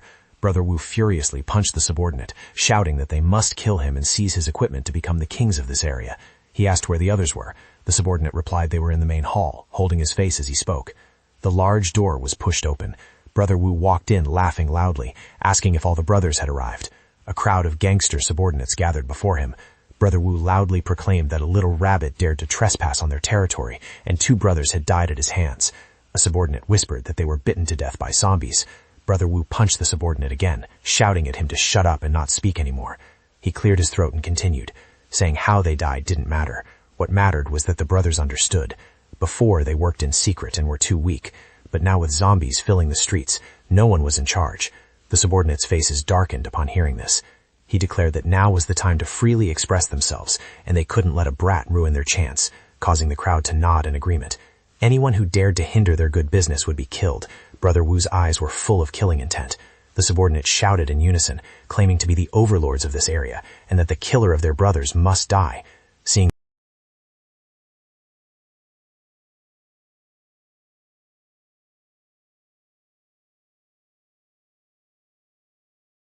The underling who was beaten earlier asked what he should do, pointing at his own face. Brother Wu looked at him and said he had a more important task for him. By evening, the girl was still following him, curiously asking what he was looking for. He replied that he had lost an extremely important key and must find it today. She asked what the key looked like, intending to help. He thought to himself that he had never seen it either, but he still said it was a very special key, recognizable at a glance. She nodded and sat down to search together, saying the area was too wide and asking if they would make it before dark. He smiled and replied that the darker it got, the better, because the secret realm key would emit a faint light. Suddenly, she exclaimed that she found it. Asking him if this was it, he turned back and smiled, saying that a guard is indeed different, truly quick-handed. Found it? The female guard held up a small keychain with a key attached, looking bewildered, asking if this wasn't it, since it looked quite special. His face darkened. It indeed looked strange, but it wasn't it. Oh, that's a pity then, she said, and casually threw it away. The keychain was tossed behind without hesitation. In the distance, something resembling a monster was approaching. Is that a dog? Ye Zhongming squinted and asked. A dog? Yes, I see it clearly, the female guard replied. Right where the key was thrown, something was moving. Ye Zhongming frowned. That is a zombie. It's definitely a dog, she asserted. During training, I used to handle police.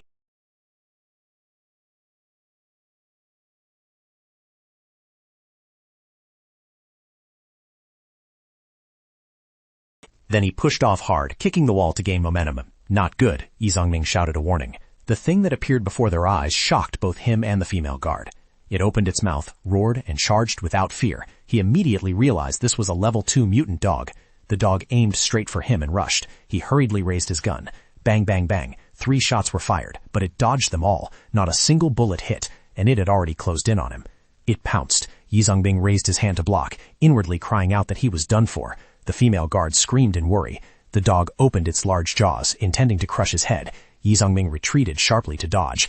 But the guard dog suddenly seemed to catch a scent. It lowered itself close to him, sniffing, its intent to attack gradually disappearing. It stuck out its tongue like it had met its master, no longer ferocious, even waving its paws in a friendly manner. Then it rushed over to lick him, its tail wagging vigorously like a normal dog. Ye Zhongming was bewildered. What on earth was wrong with this dog? The female guard stepped closer and whispered, It seems like it's trying to curry favor with you, leaving him full of questions. What is going on here? That level 2 mutant dog continued to wag its tail happily, looking like it was fawning over him. It kept shaking its tail, and Ye Zhongming suddenly froze. Wait, could you be... Old memories suddenly flooded back, from when he was young on his way home. Damn it, where did this...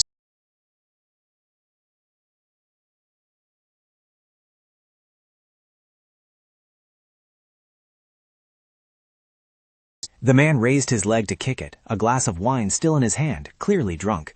The dog hurriedly dodged the kick and ran away. It ran for its life, panting heavily.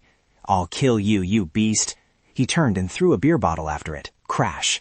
The bottle hit the dog, causing it to yelp in pain. It trembled and fell, then struggled to stand up again, its survival instinct kicking in.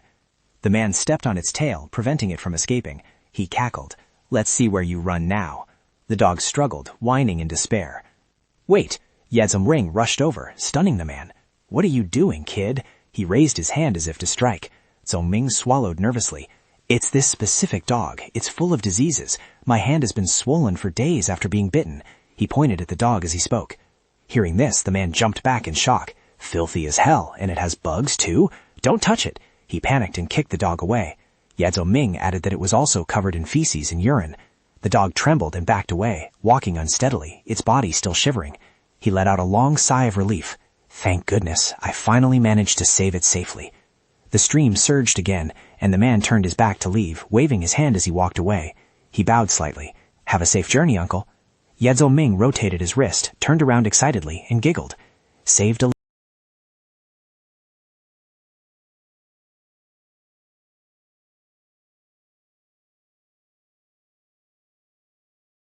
Next, it was heartbreaking. He bent down and gently stroked its head. Poor thing, its tail was heavily injured and its whole body was trembling with fear.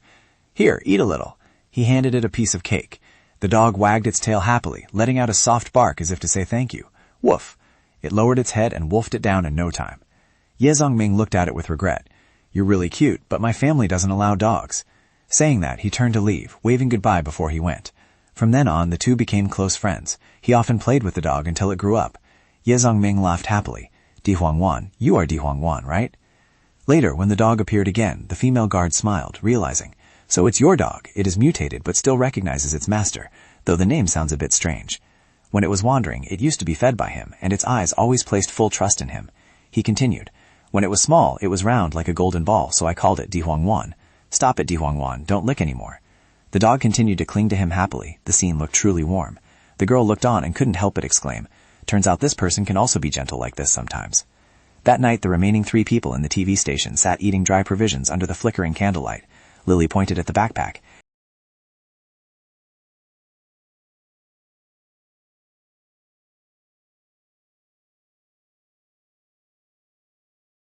Wait, everyone, the teacher hurriedly spoke up to stop her. Lily! Liang Trian was annoyed. Giving you food is already good enough. If you don't want it, then vomit it back out. Pop. Lily reached out and grabbed the backpack. Liang Chuin held it tight. What are you doing? That little girl was even more unreasonable. If you don't give it, I'll take it myself. Teacher Piao completely didn't expect things to turn out like this. Liang Chuin hugged the backpack tightly to her chest. This is the bag Ye Zhongming entrusted me to keep. You have no right to touch it. But Lily still pulled and didn't let go. She argued unreasonably. He is not here now. Don't use him to threaten me. The food inside must be divided equally. Teacher Piao tried to intervene. Enough, Lily. What is there to fight about? She's not the one distributing to us. Lily threw the backpack down, outwardly seeming to listen to the teacher, but still cursed. Stinking woman, a dog relying on its master's power. Keep your dog food safe. Teacher Piao was stunned by those words. Liang Chuin was shaking with anger, truly ungrateful. She shouldn't have been fed in the first place. Piao Shuin rubbed Lily's head, explaining gently. Lily, this food wasn't ours to begin with. It was very kind of them to share it. You must know how to be grateful. Lily pointed at the teacher as well. What's the use of talking morals? A rebellious thought arose in her heart. The teacher is too nice.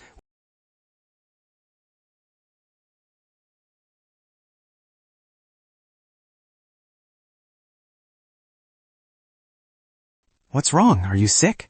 He smiled and replied, I'm fine. Someone must be thinking of me. Ha ha. Then the 3 of them and the dog continued searching for the key. The female guard said happily, Luckily we have a flashlight, otherwise it's pitch black and we wouldn't see anything. You just keep using that light. The thing I'm looking for is easier to spot the darker it is, he said. Sud. From behind, another zombie appeared and approached the 2 of them. Just as despair was setting in, he opened up a gap. A sudden beam of light shone out, startling Ye Zhongming. Delighted, he relentlessly pushed the rebel aside, fearing that if he were even a bit slow, the key would disappear. That was the key, emitting a golden glow. He laughed loudly and picked it up to check. Sure enough, it was the secret realm key. Finally found you. He gripped the secret realm key tightly in his hand, a faint golden light radiating from it. The girl laughed. It really wasn't easy at all. Look how happy you are. Suddenly, a tongue wrapped around her from behind. Turning back, they saw a terrifying giant toad. It intended to drag her into its mouth. The female guard's eyes widened, unable to believe the scene before her. Slash. He rushed forward and slashed hard, severing the tongue of the mutated frog, saving her just in time. Ye Zhongming stood in front of her, his aura suddenly becoming incredibly powerful. Skill activation, craftsman strengthening, mountain opening machete. Luckily there was the enhancement.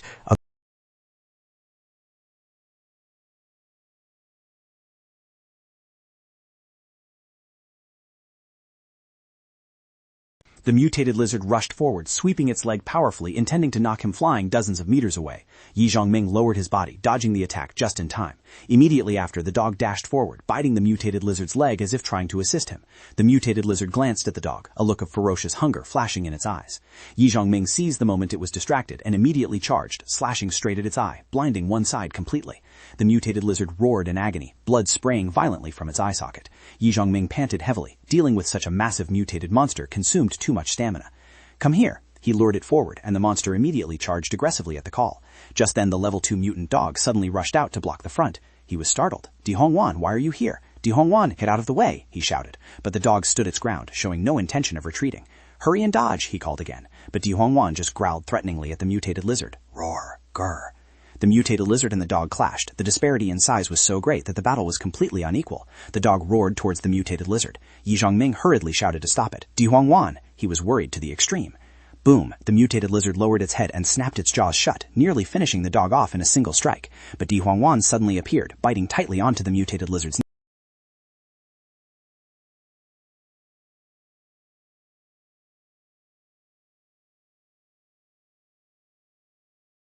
It was knocked flying backward, falling near where the female guard stood.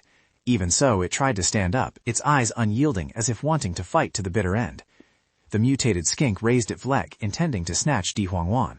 Yet Zhongming couldn't just stand by and watch. He rushed forward, raising his blade to shield his beloved dog. The blade and clashes clashed, creating a series of ear-piercing screeching sounds. Ah!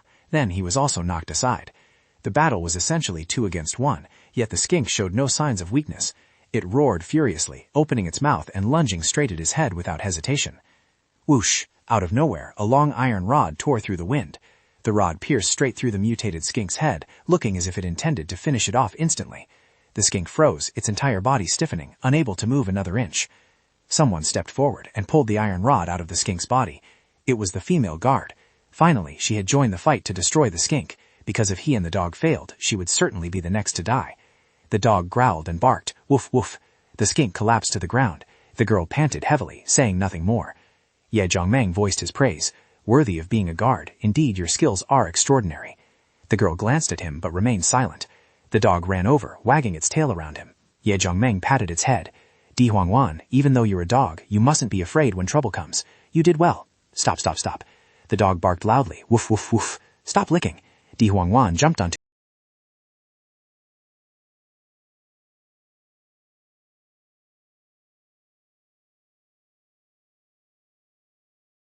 With a whoosh, that figure disappeared without a trace. Ye Zhongming immediately put away his relaxed look. Break time was over. He plunged his blade into the corpse of the mutated skink.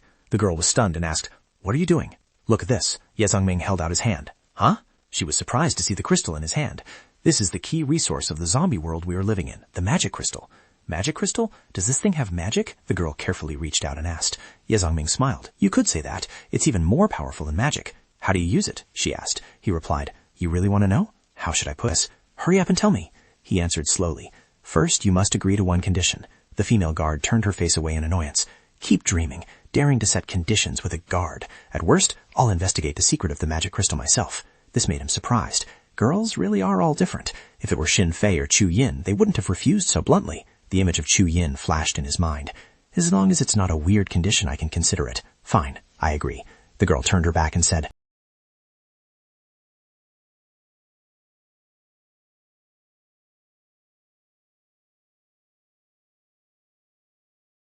"That would be better." He rubbed his hands hesitantly.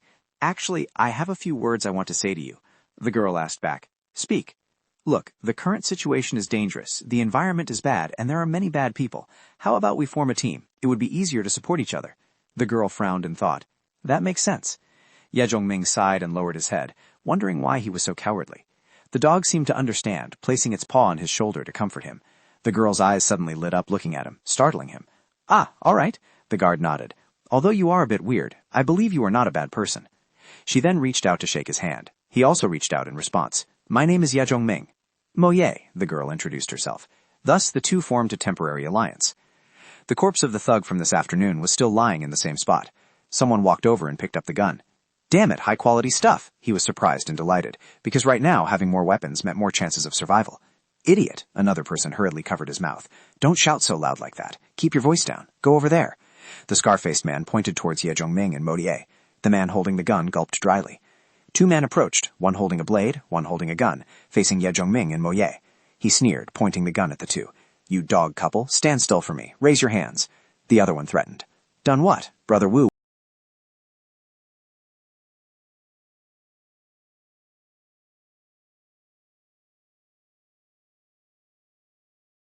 He pointed the blade at the two of them without hesitation. "Who are they?" Mo Ye asked. He frowned and replied, "Just criminals. I just dealt with two unruly ones, now two more show up. They really are tired of living. Die." That guy raised his gun intending to shoot him. Click, click. but no bullet was fired. He pulled the trigger repeatedly in vain. His face turned pale. Why can't I shoot? Lao Dao roared. Is the gun fake? Then he scolded angrily. Idiot, you haven't opened the safety catch yet. What is a safety catch? The fool asked with wide eyes. Lao Dao was speechless with rage, cursing inwardly. The scariest sin isn't a strong enemy, but a stupid teammate. Haven't you ever watched gun movies? How do I open it? The guy asked again. Lao Dao lost patience. If you don't know how to use it, give it here. The other guy argued back. I'm just a security guard. I've never touched a gun. Truly, hopelessly stupid. Here, use it. He handed the gun to Lao Dao. Just then the dog bared its teeth and rushed forward. What is that? By the time they realized it was a dog, it had already lunged. Its target was directly the arm of the gunman. Crack! It bit down hard on his arm, causing him to drop the gun in pain and scream in panic. What kind of monster is this? Lao Dao, save me. His face went completely white. Lao Dao also shouted and retreated.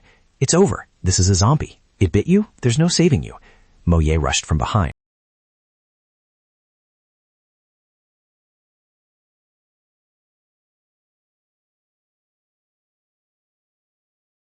Boom! She slammed him hard to the ground, the heavy fall sending dust and rocks flying. Thud. Lao Qian spewed blood, his eyes staring wide open, unable to close. Ye Zongming watched in cold sweat. The fighting style was too vicious. He would absolutely not dare to provoke her in the future. Speak. Who is Brother Wu? Why does he want to kill me? After taking down these two, it was time to make them answer. Big brother, stop the bleeding first, the bitten man begged, blood still gushing from the wound on his arm. He coldly threatened. If you don't want to die from blood loss, tell me immediately who Brother Wu is. He showed no mercy to someone who had just tried to kill him. While Ye Zongming was slaughtering zombies to save people, a blonde henchman had asked, Brother Wu, are you hungry? Should we go eat something? Trying to slack off? Careful or I'll beat you to death. Get to work. Brother Wu shouted. The henchman asked again, Why stay up all night searching for this trash on zombie bodies? What's it for? Seize the time, understand? Brother Wu took a drag of his cigarette, his eyes full of calculation. What? The blonde guy was confused. It's not like game equipment. I think picking up trash is just a waste of time. You talk too much. Get to work. Brother Wu, annoyed, punched him, making him yelp in pain. These crystals can't just naturally appear on zombie heads. Brother Wu pondered deep in thought. He calculated every angle. Moreover, there were many zombies here whose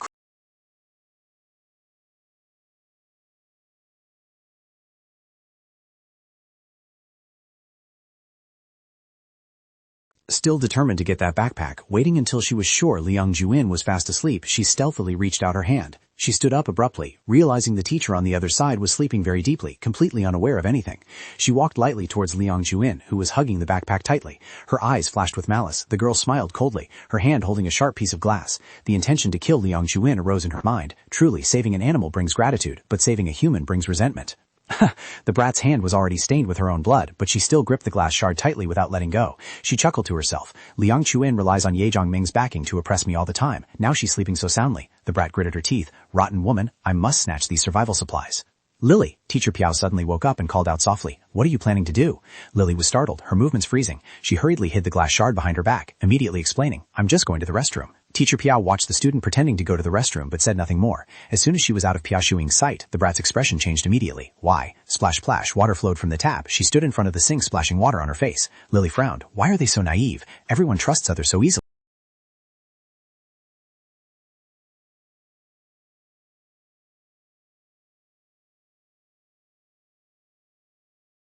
One can only survive by relying on oneself. One cannot be as weak as Teacher Piao. Rebellious thoughts gradually emerged. Thump thump, sudden footsteps rang out, startling Lily. What is that sound? Liang Chuin and Teacher Piao both woke up. Liang Chuin grabbed a spear, and Lily hurriedly ran back to the room.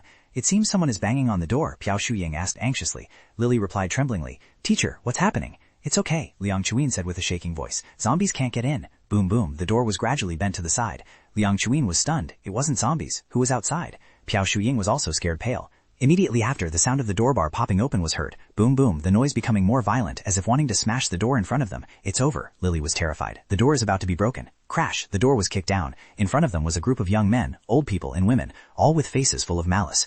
The one who broke the door sneered. Yeah, there really are girls in here. His eyes were lewd and filthy.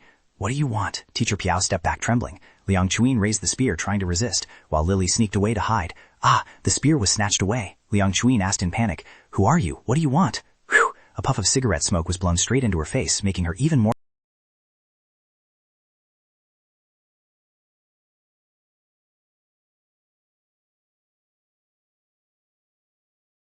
Shen, Brother Dongzi, Brother Wu ordered us to only deal with that man, not to touch the girls. Brother Dongzi shouted angrily. Brother Wu isn't here. I'm the boss. Besides, these broads are accomplices of that bastard. Understand? The guy nodded tremblingly, then stepped forward aggressively. I'll go catch him. Brother Dongzi shouted back. Come back here. Don't cause trouble. Teacher, don't be scared. Do you remember me? A guy hugged Piao Xiaoyang and sneered. The teacher panicked. You are... I used to be a student at this school and even took your class. You are... By... The teacher trembled. He reached out his hand, intending to do something despicable. Teacher, I don't have the mind to study anymore. Another guy held Lian Shuyang tightly, while one shone a flashlight on her face, looking from head to toe.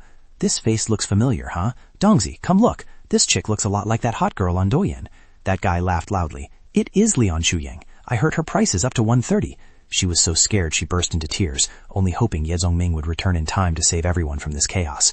The two thugs from before were now hanging dangling, their faces pale, struggling in vain. Di Wang walked around guarding them, even sniffing at them, causing one to curl his legs up in fear. Mo Ye stepped forward to interrogate. What do you plan to do next? Ye Zongming frowned and said, Since someone is determined to kill me like this.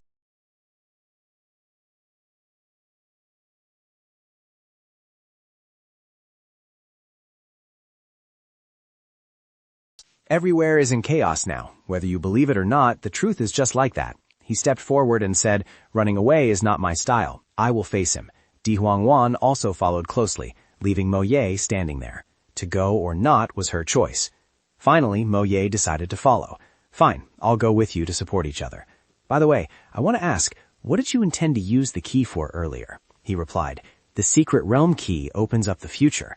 Opens up the future? Mo Ye was astonished. In this apocalypse, where does the future come from? It sounds too vague. He replied, You've seen it too. Zombies, monsters, crystals. The world has changed far beyond imagination. Mo Ye still didn't understand and asked further. So when can the key be used? She was impatient to end it all. Wait until we are strong enough. Ye Zhongming's eyes were determined. Remembering his previous life, he swore to overcome everything and not repeat his mistakes. Thump thump. Lily was running for her life, with the thug behind her chasing closely, not letting go. Stop right there for me, he roared. A little girl, no matter the effort, cannot outrun a healthy man. Little mouse, he laughed with satisfaction. Wait until I catch you. I will tie your hands and feet so you can't run. Lily panicked and rushed forward, only to see a door. The little girl was confused. It's a dead end. Why won't this door open? She twisted the handle hard, but it was useless. The thug caught up. Keep running, then. Lily was so scared she was about to cry. Don't come here. He squeezed her.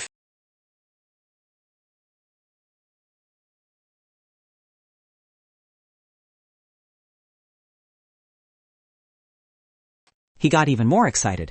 I have a chance to keep you. No, Lily shook her head and said, I don't hate you. I'm not mocking you. He narrowed his eyes and asked, Why should I trust you? Lily tried to beg. I'm different from other girls. I'm just a student. Big brother. Lily took his hand and pressed it against her chest. You're not hateful at all. Please let me go. I'll do anything. He held her shoulder tight and laughed. You look average, but your mouth is sweet. However, I can't betray Brother Dongzi. He laughed and said, Now follow me back to meet Brother Dongzi. Lily was startled. The little girl begged, Please let me go. If I go back there, I'll surely die. He chuckled. With me here, how could I let you die? Move it. Hurry up. Behind her back, Lily still gripped the glass shard tightly, hiding it in her hand, ready to strike at any moment. But fearing Brother Dongzi, the little girl decided not to act for the time being. He led the kid back. I'm back. Lily was stunned, almost unable to believe her eyes. Teacher Piao was now miserably tortured, her human form barely recognizable, clothes tattered, her body covered in marks of violation. He grinned sleazily. Great. This guy is really violent. Clothes torn to shreds. After all, she is just a gentle teacher. Aha! Lily didn't dare to believe the scene before her eyes. Brother Dongzi laughed loudly. This teacher is fierce, too. I haven't even done anything yet, and she bit Dabai's face to shreds, blood flowing continuously.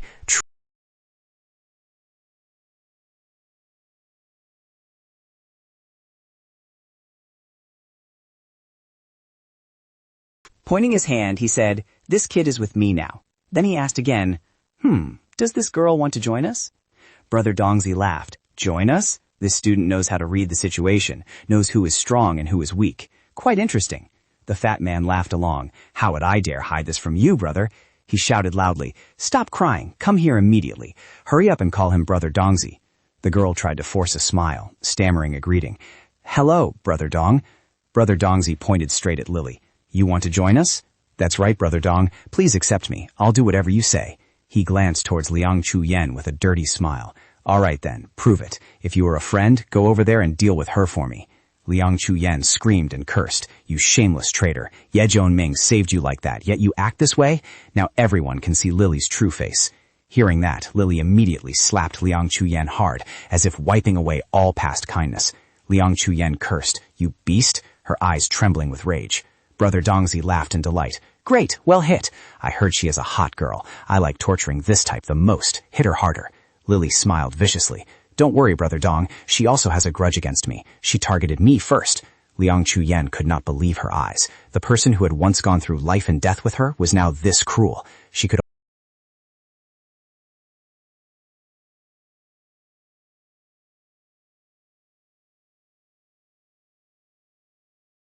I wanted to swallow the traitor alive. If looks could kill, Lily would have died long ago. The ringleader glanced at her with a sneer. The more I look at this face, the more it irritates me. I really want to strike again. Brother Dongzi nodded. All right, that's enough to qualify for joining. Lily was stunned. He pointed to the fat man. She's under your management now. Don't let her cause trouble. The fat man nodded repeatedly, approaching Lily with a giggle. Brother Dong has acknowledged it. From now on, you are my woman. Lily gritted her teeth in fury. Brother Dongzi spoke up. Brothers, come here. I have something to say. He said, before we followed Fourth Brother, but since Fourth Brother turned into a zombie, we were forced to follow Old Five. The crowd boiled with anger at the mention of Fourth Brother. Fourth Brother came from a major gang and had high martial arts skills. Old Five was just a treacherous villain who hogged all the loot. Old Five sent us out to kill people while he hid. I even saw him running away. Brother Dongzi incited everyone. Brothers, how can you stand this? He roared. You see, once people get a foothold, they bite others. Why should we bow our heads to Old Five? The hooligans responded in unison. Old Five isn't sincere with us. From now on, we only...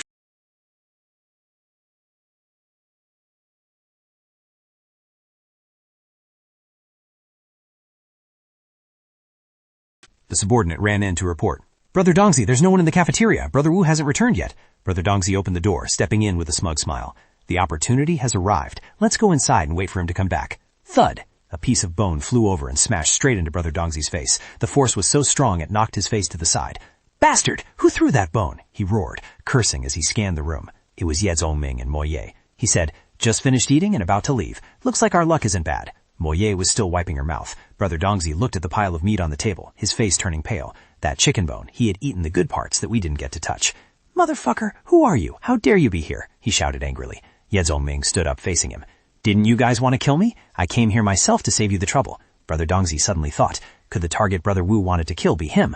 Lao Dao must have failed. He gave a faint smile. The two guys you sent have been dealt with by me. Now it's your boss's turn. A subordinate shouted. This guy is too arrogant. Deal with him. Brother Dongzi smiled. No rush. Bring the person up first. He pushed Liang Chu-yen forward. Very good, kid. Look closely. This is your accomplice, right? His face darkened, saying nothing. Moye was annoyed. Taking hostages is truly despicable. Brother Dongzi smiled smugly. Why so silent? Scared because your person is in my hands? She's even an internet celebrity. He squeezed Liang Chu-yen's face tightly. Ye Zhongming smiled faintly. It's a pity she doesn't have that kind of relationship with me. Brother Dongzi stiffened. Still denying it? I clearly saw you.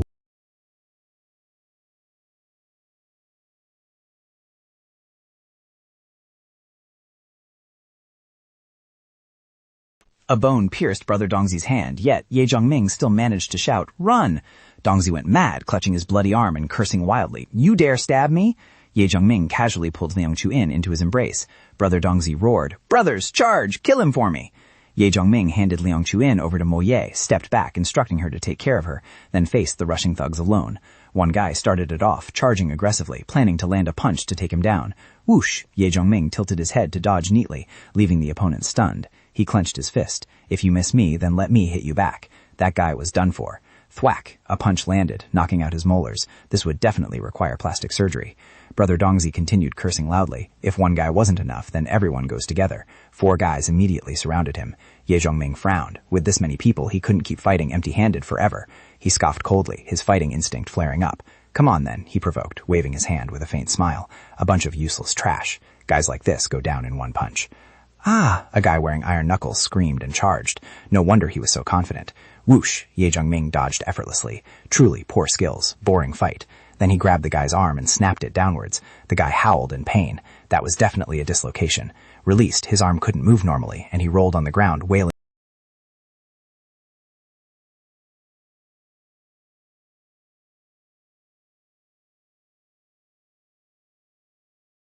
Taking a slap, this blow was enough to crush bones. As for the other guy, he slowly approached. That guy backed away in fear, not expecting to have provoked a monster. Useless. Look at me. The fat guy threw the blond man aside, screaming with a blade in his hand. He pointed the blade at him, and the rest switched from bare hands to blades. Ye Jung-ming sneered. Using blades, huh? See who your granddaddy is. Swoosh. He rushed forward to dodge the blade edge and punched straight at the fat guy's knife-holding hand. The fat guy grinned ferociously. I have thick skin and fat meat. Hitting me is no different from punching iron. He felt almost no pain and immediately swung the blade to counterattack towards him. Swoosh, swoosh. He dodged so fast that the opponent only slashed at an afterimage. He immediately struck hard at his knife-holding hand, causing the weapon to slip out and fall to the ground. Seizing the opportunity, he gathered momentum and leaped high. A kick straight to the opponent's face, the force so strong it caused dizziness. The fat guy collapsed, and the remaining one begged for his life in fear, his cowardly appearance unbearable. Kid, your fighting isn't bad. A man leaning on a cane walked out, laughing coldly. Brother Wu sent us to deal with you. It seems those guys weren't enough. Hee, this teacher is your person, right? If you move, I'll smash your head like an egg. Teacher Piao, tied up, was trembling and sobbing. Ye Jung-ming realized the critical situation and frowned.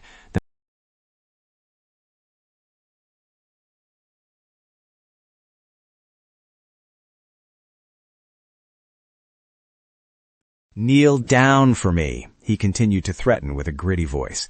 Ye Zhongming did not reply, his expression darkening. Kneel down, he laughed triumphantly, as if victory was in his grasp. Suddenly, thud, a brick flew over and smashed straight into his face, causing him to spurt blood. It was Lily. Although the girl had a bad temper, she was very useful when needed. She panted heavily, thinking that while others didn't matter, Teacher Piao had always treated her well, so she couldn't betray the teacher. Afterwards, the entire gang of thugs was tied up together. Lily sobbed and asked, Teacher, are you okay? I was so worried. Piao Shu-ying smiled to reassure her.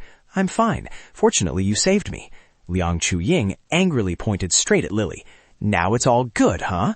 She intended to finish this girl off, the traitor. Mo Ye silently assessed the complex relationship between them. Lily turned away without saying a word. Teacher Piao tried to mediate.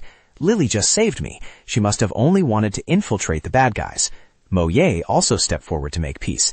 It looks like she endured it to counterattack. Why are you being so petty? Liang Chu-ying retorted. Didn't you see just now? Ye Zhongming stepped up to arbitrate. All right. After all, Lily saved Teacher Piao. Don't hold a grudge anymore. Liang Chu-ying rushed over and hugged him tightly, crying uncontrollably. Where did you go? Why are you only back now?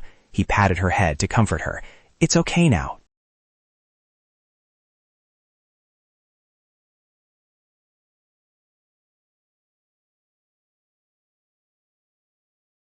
Finally, the four of them gathered together, enjoying a rare moment of peace. On the other side, the three-colored roulette kept spinning. Oh, this three-colored roulette and this crystal zone, Brother Wu, had also arrived there. He smiled cunningly. So that's it. I understand the reason why that brat got stronger. Clack! He grabbed a handful of crystals, his eyes full of calculation. The three-colored roulette continued to spin, and a henchman pointed at the large stone and asked, Brother Wu, can this be used for the lucky draw? Stop talking nonsense. He knocked hard on the henchman's head, making his eyes bulge. Then the roulette stopped at the black slot. Brother Wu was overjoyed, and the henchman cheered. You won, Brother Wu. Ding ding, the system announced. Congratulations, you have received the primary pharmacist profession, a profession that wasn't strong, but had its own value. An old man appeared to announce the successful class transfer. Brother Wu's face darkened. Primary pharmacist? He spent so much effort just to exchange for this? He was so angry he cursed. Let's go. He kicked the henchman's butt. This is their base. Go search and see if there's anything useful. The henchman hurriedly replied, I know, Brother Wu. Don't kick there. Brother Wu gritted his teeth. More than 20 crystals he had struggled to gather were now all gone. At that time, he didn't know that the number of crystals he put in had exceeded the requirement, and the excess would not be refunded. The next person to draw only needed to add enough crystals for one turn to continue spinning. The henchman brought over a backpack.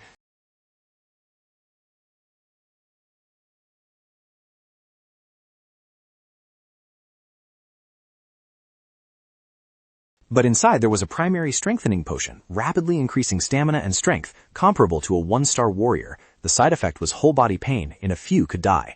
Brother Wu picked up the potion bottle and laughed loudly. So it is a strengthening potion. Good stuff. Strengthening potion? The subordinate asked curiously. Brother Wu, how do you know? Brother Wu froze. Beyond, you don't see this information? The subordinate was even more bewildered. He thought perhaps it was due to his pharmacist class that he could see the full effects of the medicine. Thinking of the risk of death, his eyes turned red. That brat must have drunk this to dare fight zombies alone. He opened the bottle cap. Drinking it might kill me, but wealth is not easily obtained. He poured the whole bottle into his mouth. The subordinate hurriedly stopped him. Big brother, be careful, this medicine is dangerous. Swish, the effect took place immediately, intense pain spreading throughout his body. He screamed miserably, muscles spasming violently and ceaselessly. The subordinate called out in panic. Brother Wu, what's wrong? Smoke rose from his body. Abian hurriedly ran away. Brother Wu, I'll go get help. Suddenly something banged on the door, making him jump. He saw clearly and trembled in horror. A zombie rushed over, scaring Abian stiff. The glowing red zombie threw a punch at him. He hurriedly defended. He closed his eyes, waiting for death. But unexpectedly, opening his eyes, he saw it didn't hit. Brother Wu, after drinking the potion,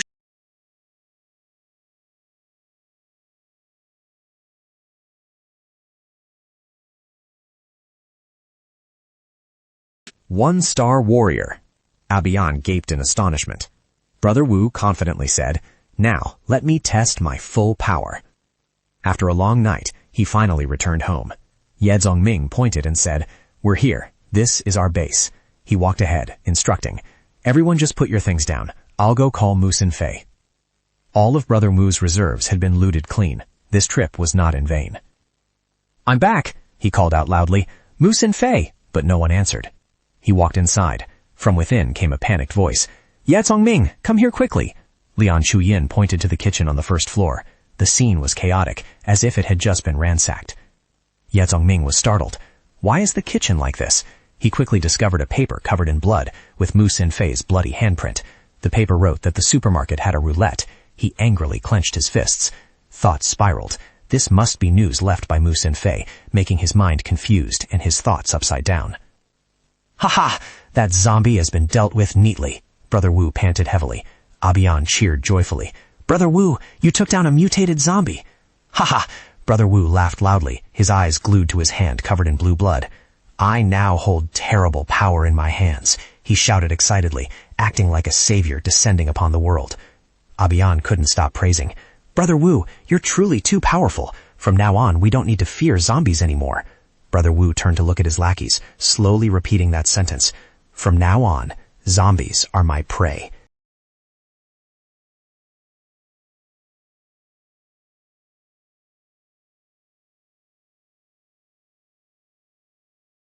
Brother Wu, Brother Dong surely hasn't returned yet, Abian explained while walking ahead. Otherwise he would have come out to welcome you early on.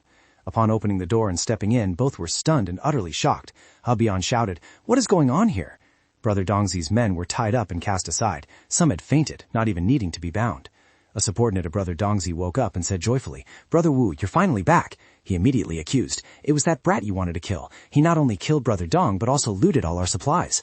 Brother Wu immediately rushed toward the storage room, his face full of anxiety, his footsteps heavy and rapid. The moment he opened the food storage door, the scene before him was revealed. Nothing was left. Everything was empty, completely cleaned out. Brother Wu gritted his teeth in anger and growled low, Little brat, this time I will personally take action. Bam! He gripped the metal door tightly, bending it, swearing to tear him into 100 pieces. On the other side, his whole body trembled violently. Lian Shuyin asked worriedly, Zongming, are you all right? Why are you suddenly shaking? He replied he was fine, just had a strange premonition. Lian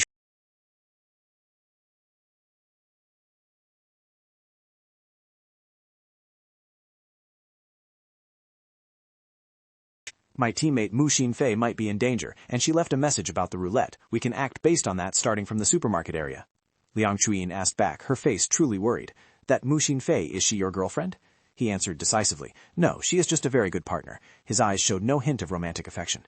Hearing that, Liang Chuyin looked visibly happy. Then I'll go with you. She secretly rejoiced in her heart. It was good that she wasn't his girlfriend, and it would be even better if she could be of help. All right, he patted her head. Just don't ruin my plans. Being a teammate means you must be useful, not just clinging to an expert. He looked back at the team he was bringing along. In the current squad, Lian Chuyin was agile and loyal, worth nurturing. Mo Ye was good at fighting, calm and brave, a not bad choice. Only this teacher named Piao Shuyin was a bit special.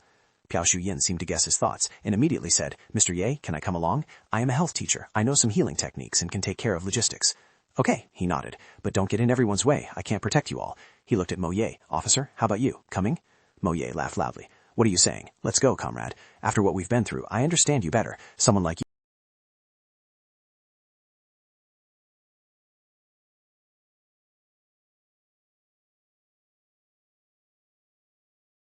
It was unknown how much time had passed. These supplies were only enough for a few days, and carrying any more would be unbearable. Mo Ye walked over and asked, Zhongming, what's wrong? He replied, let's take this much first. The rest will have to be left here. Mo Ye smiled. Leaving them here isn't safe. I have a solution. Ye Zhongming was surprised. Ah, that's good. He looked as if he had just been enlightened. The two arrived at the guard bureau and commandeered a truck. Mo Ye smiled with great satisfaction. She pointed at the vehicle and laughed. How is it? This is the station's treasure. Our chief spent so much effort to request it from headquarters. Ye Zhongming praised. Truly top-notch. This was the uncrowned king of military vehicles, equipped with protective armor and a four-wheel drive system capable of crossing all terrains. Mo Ye introduced. Maximum load 33 tons, speed 87 kilometers per hour. Too bad it doesn't have missiles. He muttered. Missiles aren't really needed anyway. He said excitedly, this vehicle will be very helpful. Thank you, Miss Mo Ye. She laughed. Aha! It's just comrades supporting each other. Inside the school, Abian followed closely behind Brother Wu, carrying a backpack and asked, do we have to leave the school? Brother Wu drew his blade, gritted his teeth and said, find the guy who destroyed our lair and skin him alive. His face was ferocious. Abian asked in a trembling voice, what about the other brothers? Brother Wu recalled the situation, not expecting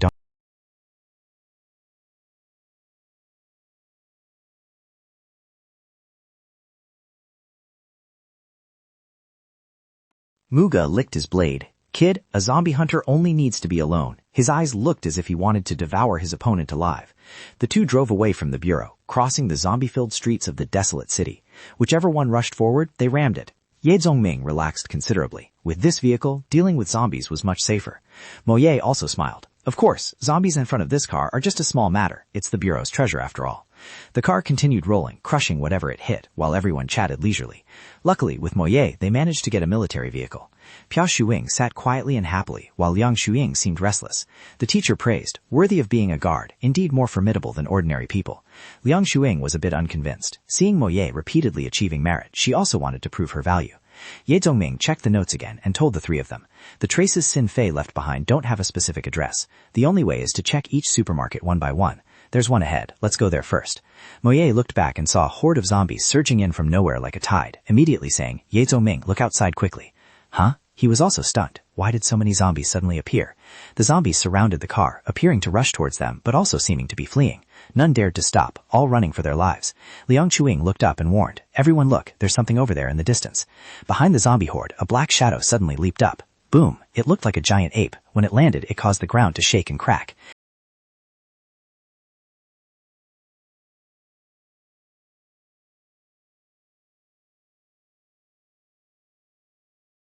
It was devouring a live zombie. Ye Zhongming frowned. A mutated white ape, an evolved beast with infinite strength and a brutal nature. He explained to everyone, with my current strength as a one-star warrior, I basically cannot confront the mutated white ape. He intended to turn around and leave, but recalling his previous life when he had fought the white ape, he knew its fatal weakness. He had also lost his life in that battle back then. The ape noticed the car, roared, and charged straight at them. He clicked his tongue. Damn it, it spotted us. Sit tight. He decided to keep his distance from this mutated zombie. Whoosh! The car reversed quickly, and the giant zombie also rushed forward. However, there was a pillar behind them. The car hit it and couldn't budge. Ye Zhongming frowned. The only option was to press close to the curb. What bad luck. The zombie had closed in. It leaped with such terrifying force that the road surface cracked. The monster charged straight at the car without hesitation.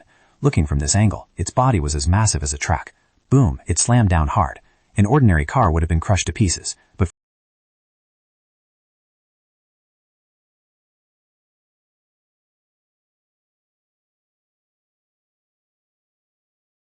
Min remained calm, his gaze steadfast without a hint of fear. He frowned because this was the situation he hated the most. The windshield was shattered. The chimpanzee with glowing red eyes poked its head in, looking straight into the car. Ye Zhongming slammed the steering wheel hard, intending to throw the chimpanzee off the roof. The car swayed violently, but he still couldn't shake off the mutated chimpanzee zombie. It held on tight. Ye Zhongming clicked his tongue in annoyance. This was truly difficult to handle. Mo Ye, you drive. Moye was startled. Huh? Are you planning to go out and fight it? Click. He unlocked the door and jumped out, coming face to face with the mutated chimpanzee zombie clinging to the roof. Before the zombie could react, he rushed forward and kicked it hard in the chin. Bam! Its two hands still gripped the car roof tightly. Bam! Another kick sent the zombie flying to the side, painful enough to make it shut its eyes tight. But right after that, it whipped its tail around and wrapped it tightly around Ye Zongming's leg. He was startled. His leg was locked tight, and he silently cried out that this was not good. The mutated chimpanzee pulled him off the car along with it. Whoosh! He was completely unable to resist. Thud! It hit the ground, and his whole body was also slammed down hard. Screech! The truck braked suddenly, seeing him thrown out. Moye panicked and called his name, while Ye Zongming was dizzy, coughing violently. The mutated zombie seemed unharmed, slowly standing up amidst the dust. It advanced towards him. The mask part.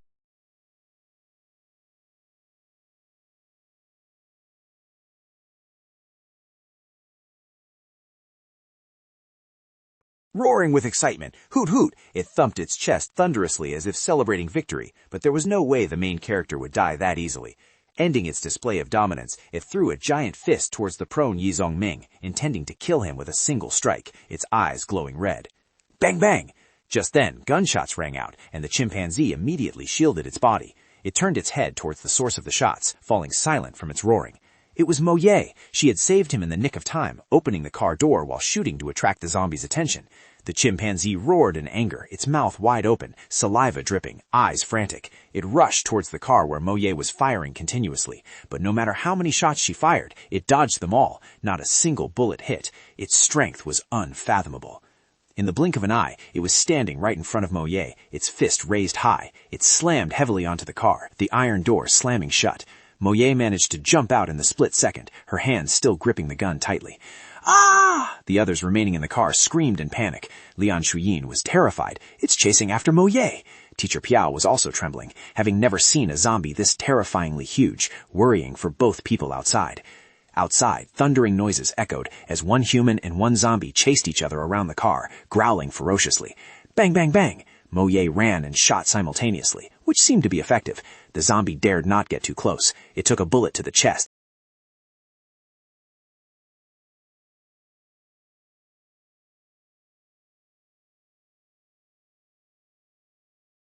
Moye backed away in fear, her mind going blank. Just as the chimpanzee was about to deal a fatal blow, Moye immediately crawled under the car, panicking and thinking that this was the end. The mutated chimpanzee missed since it couldn't catch her, becoming furiously angry. Growling continuously, it pounded its chest with its hands. Then it jumped onto the car, seemingly wanting to lift the vehicle up. Liang Chuyin and Teacher Piao inside the car screamed in panic. It's not good. It's about to flip the car. Thud. The terrible collision threw Teacher Piao out of the car. The zombie immediately focused on her, stopped trying to flip the car, and reached out to grab her. Whoosh! It missed because she managed to lie flat just in time, but her back couldn't escape. Her back was scratched open, blood flowing profusely. She cried out in pain, completely unable to stand up. Seeing this, the zombie intended to turn away, but then looked back at her. Liang Chuyin screamed in panic, Don't do it! Just as the mutated chimpanzee was preparing to roar and declare victory, a shout rang out from behind. It was Ye Zongming and Di Huangwan. He had struggled to stand up. Woof woof woof! Di Huangwan barked fiercely and rushed straight at the chimpanzee, even knowing the opponent was much stronger. The chimpanzee also roared in response, swinging its arm to strike. Di Huangwan nimbly dodged the blow and jumped onto the chimpanzee's shoulder without hesitation. Roar! It stood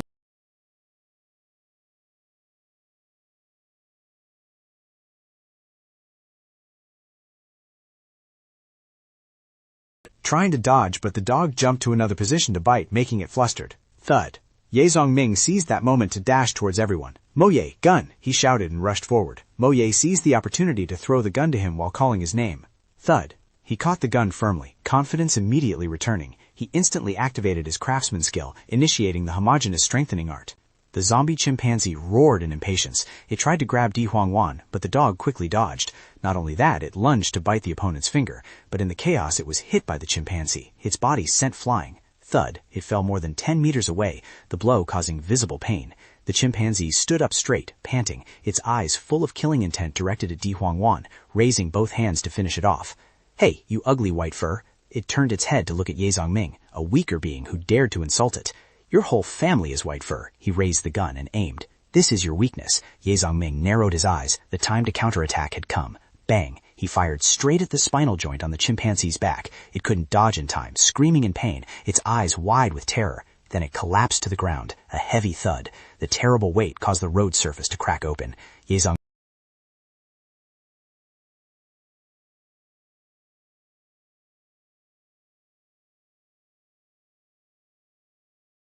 strengthening. If not for it, even knowing the mutated white ape's weakness, he wouldn't have been able to take it down. It seems he must utilize all 5 crafting skills: gathering, homogeneous strengthening, crafting, enchanting, and socketing. Thinking of this, he couldn't help but look forward to it, feeling excited inside. Perhaps these skills weren't as useless as he once thought. Inside the vehicle, everyone was treating Teacher Piao's wounds. She cried out in pain, "Ah, it hurts so much." Liang Chuyen comforted her. "The wound is a bit deep. I'll disinfect it with alcohol. Please bear with it a little." Then she gently wiped Teacher Piao's wound. Piao Shuyin gritted her teeth in endurance. I understand." Cold sweat poured down her face. Ye Zhoming opened the door and entered. Hearing the cry of pain, he asked, "What's wrong?" His voice revealed obvious worry. Seeing Piao Shuying shirtless, with Liang Chuyin behind her treating the wound, she blushed upon seeing him, and he was also startled and awkward. Piao Shuying immediately screamed, Ye Zhoming, get out right now." Sorry." He hurriedly closed the door and turned to leave. Mo Ye walked up to ask, "How is Teacher Piao's situation?" He replied, "They are applying medicine. It's just a scratch, not life-threatening." He walked to the back of the vehicle. Although he had experienced many bloody scenes, he still felt uncomfortable, so he stood silently at the back. He sat down and rubbed the dog's head. "Diwangwan, you've worked hard." The dog whined softly in response. Looking at it, his heart ached. Fortunately, the wound wasn't severe, but it would certainly affect its combat capability. After mutating, its recovery speed was very slow. He had to find a potion to accelerate healing. He frowned and thought.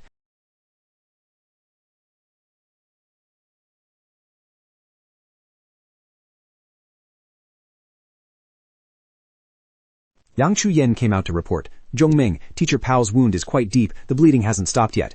Mo Ye clarified the difficulty. "Such a large wound needs to be stitched, but we have neither the tools nor anesthesia." He frowned. "I can craft stitching tools, but anesthesia is troublesome." He recalled his previous life, having gone without anesthesia before, but this time he feared Teacher Pao wouldn't be able to bear that pain. He spoke up, proposing a plan. Di Huangwan is also injured. There must be a private hospital nearby. They should have surgical drugs, and we also need to find medical supplies. Liang Chuyen wondered, "What about the supermarket and your friend?" He smiled. "Musin Fei is very smart. I believe she can protect herself. No need to worry too much." Thinking about the future, she was a 9-star powerhouse, practically needing no protection. He chuckled lightly. "She won't die easily here." Mo Ye suggested, "I'm not afraid of danger, just afraid of unexpected accidents. Let's split into 2 directions. You take Teacher Pao to find medicine."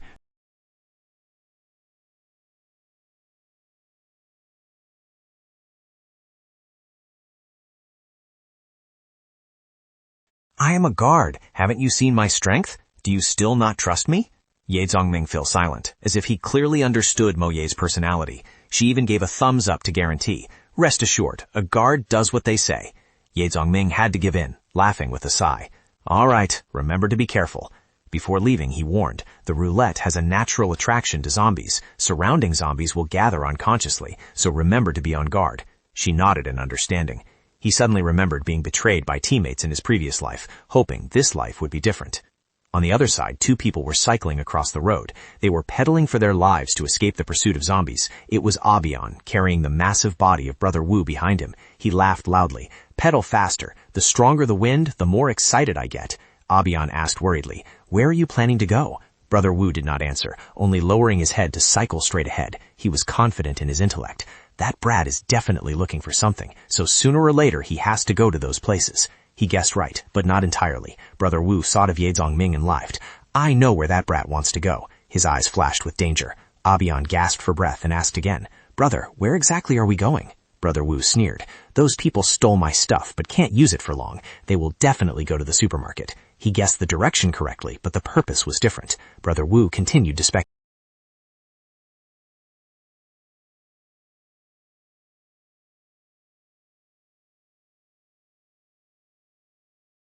Unable to figure it out, Brother Wu pointed ahead.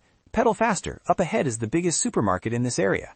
The 2 arrived, left their bicycles behind, and Brother Wu said, "This is the place. It really is the apocalypse. The supermarket doesn't have a soul in sight." Abian reminded him, "Be careful, brother. There might be zombies here."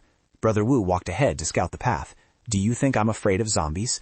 Abian trembled as he looked around. The place seemed to have been swept clean. The shelves were empty. Brother Wu cursed angrily. "It's cleaner than I thought." Whoosh! A packet of instant noodles fell to the ground. Abian rejoiced. There are still noodles, and immediately bent down to pick it up. But on the shelf above, there was a mutated zombie, its blood-red eyes staring intently at the two of them.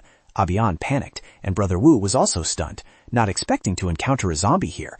The zombie roared, shaking its head violently and making terrifying cracking sounds. It jumped down, looking more like a wild beast than a regular zombie. Abian screamed in fear, while Brother Wu immediately got into a defensive stance. The zombie turned its head to look at Abian, surprising Brother Wu greatly. Then it slowly walked away, neither attacking nor colliding with him. Abian asked blankly, "Why didn't it bite us?" Brother Wu was also confused. "Maybe it's looking for something. Let's follow and see." The two quietly followed the zombie. Abian carried a heavy bag and ran after him, not daring to complain. Clack, clack. Brother Wu stopped walking. Abian behind him was already...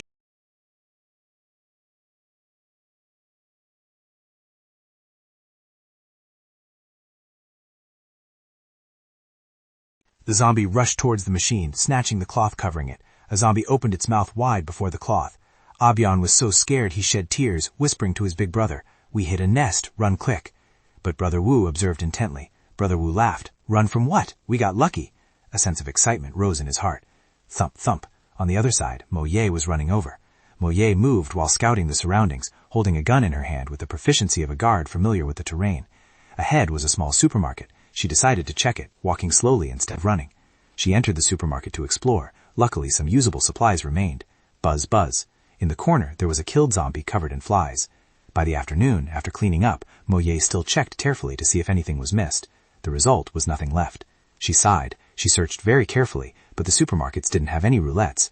Remembering Ye Zongming's words about the attraction of roulettes to zombies, if there were no zombies here, it definitely wasn't here. Walking around, she suddenly remembered the last supermarket. It seemed the only possibility left was Kuaihua Supermarket, the largest place in this area. Wondering how Ye Zongming's situation was, on the other side he was driving at full speed to find a private hospital. Liang Chuyin whispered to him, "Teacher Piao's condition is very bad. She seems to have fainted."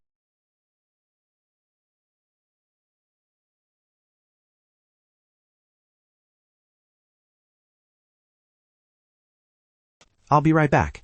Watching his figure rush inside, Liang Chuyin couldn't help but feel a rising anxiety in her heart. Teacher Piao was half conscious at this moment, groaning softly. It hurt so much. Liang Chuyin watched with restless worry. She reached out to touch Piao Shuying's wound, then froze as if discovering something. Looking at her hand covered in incessantly flowing blood, she panicked. The blood still hasn't stopped. As Ye Zongming ran off, Liang Chuyin silently prayed in her heart. "Zongming, you must come back quickly. I'm afraid Teacher Piao won't be able to hold on much longer." Ye Zongming rushed into the hospital, quickly determining their location. The necessary supplies were definitely in the pharmacy and the operating room. He continued to dash forward, searching for the pharmacy and operating room at the fastest speed. Whoosh! Something swept across where he was standing. Ye Zongming immediately jumped aside to defend himself. When he opened his eyes, thud, thud, a giant tail thrashed wildly before his eyes. It was a mutated crocodile. He cursed. "Another mutated zombie. Is my bad luck not over yet?" The bony zombie crocodile slowly advanced. Ye Zongming stepped back, looking for an opportunity to counterattack. He frowned in annoyance. This isn't good. Why encounter this thing in a hospital? Unlike mutated creatures like Di Huangwan or the white ape, the mutated crocodile was much stronger. During the 10 years of the apocalypse, humanity discovered that they did not belong to Earth.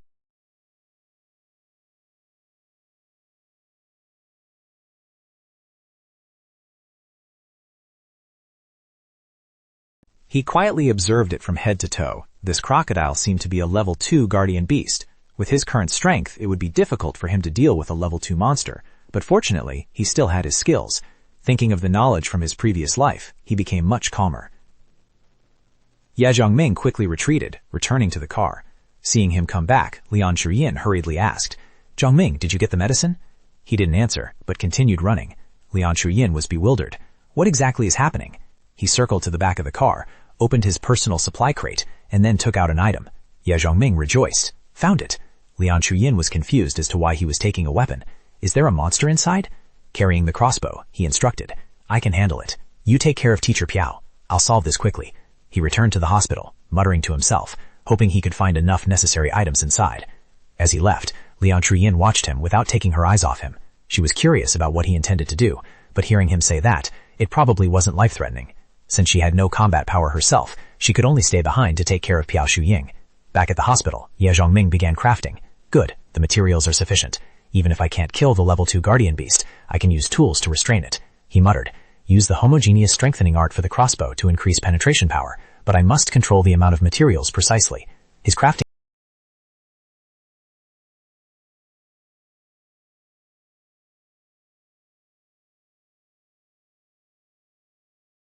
It not only transforms the material state, but also miraculously increases durability, almost like a form of magic. He even used crystals to reinforce the crossbow bolts. A moment later, he finished strengthening the bow and arrows. Ye Zhongming took a deep breath. Next was crafting a large metal net. In his previous life, there were people who used the socketing technique based on theory. The socketing technique combines two different materials while retaining their individual characteristics, like an iron sword combined with ice to create a freezing effect. He decided to combine the iron net with the blue protective net, hoping the effect would be exactly as calculated to deal with that crocodile. Preparations complete, he looked toward the crocodile and whispered, "Ready? Let's start." He rushed forward, using 3 strengthened arrows, his cold gaze locking onto the crocodile. Success or failure was decided here. 3 arrows shot straight at the crocodile simultaneously. Whoosh, whoosh. The crocodile raised its hand to block, but before it could comprehend what was happening, an arrow slammed down right in front of its face. Another arrow missed to the side, causing no damage, while the final one pinned the crocodile's tail firmly to the ground. The crocodile roared in anger, glaring at him as if asking who dared to pin its tail to the ground. Ye Zhongming was delighted and immediately threw the blue net. Success! But the net was heavier than expected after socketing, making him gasp for breath. Whoosh! He took the opportunity to dash into the operating room while the crocodile was temporarily restrained. Seeing enough gauze, needles, syringes, sutures, anesthesia, and painkillers, he sighed in relief. The surgery should be fine. Outside, the crocodile frantically pulled at the arrow, but couldn't pull it out. It thrashed its tail violently, the wind whistling. Trapped in the iron net, it became furious, emitting bizarre roars. Finally, its claws touched the net. The guardian beast roared loudly, tearing the iron net from its body. It turned its head to look in the direction Ye Zhongming had just left, slowly approaching while his back was turned. For the crocodile, this was the perfect opportunity.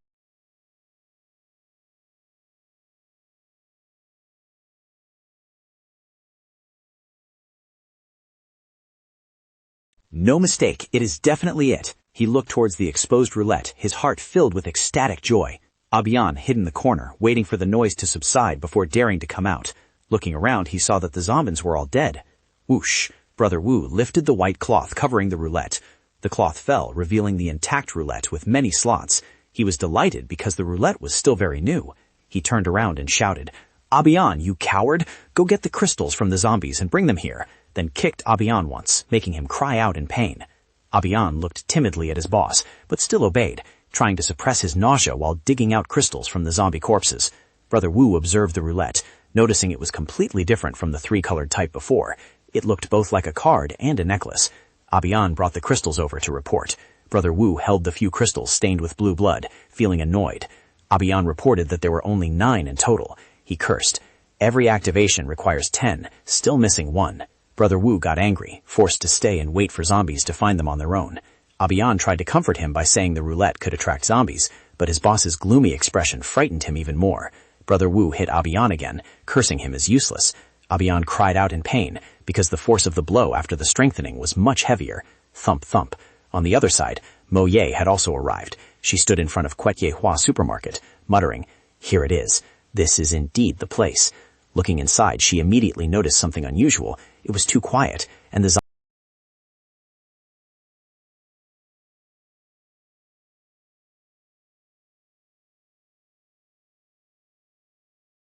Over at the hospital, the guardian beast crocodile went completely berserk. It stood upright on his hind legs, roaring incessantly, its growls echoing. Liang Chuayin was startled upon hearing that sound. What was that noise? Anxiety immediately welled up in her heart. She looked at Piao Shouying, who was still bleeding nonstop, but her thoughts turned towards Ye Zhongming. Could he be in danger? She hurriedly wrapped the blanket tightly around Piao Shouying and decided to leave the car to check on Zhongming's situation. Her mind was in turmoil. There were definitely zombies blocking the way inside. She couldn't just stand still. Click. Liang Chuayin opened the car door, determined to go in and support Ye Zhongming. She ran to the hospital gate, leaving Piao Shouying alone in the car. She ran with all her might, silently praying in her heart, "Ye Zhongming, you must be safe." Bam bam.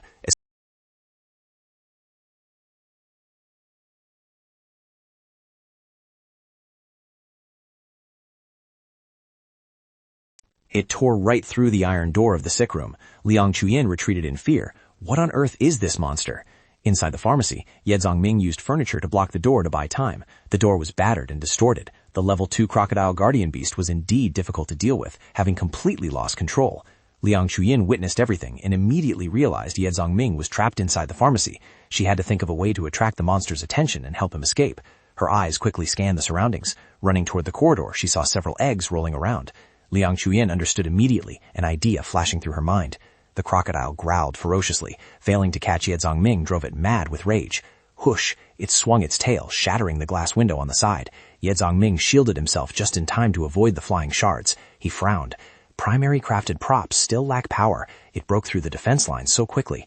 With such ferocious attack power, could this guardian beast be protecting something important? He couldn't help but be suspicious. Just then, he discovered something that shocked him greatly. Boom, boom. Ye Zongming realized the person outside was Liang Chuyin. The guardian beast continued to pound on the wall, as if it were about to bring down the entire hospital. Ye Zongming felt like he was struck by lightning. Liang Chuyin, why did this silly girl run in here? She's just causing more trouble.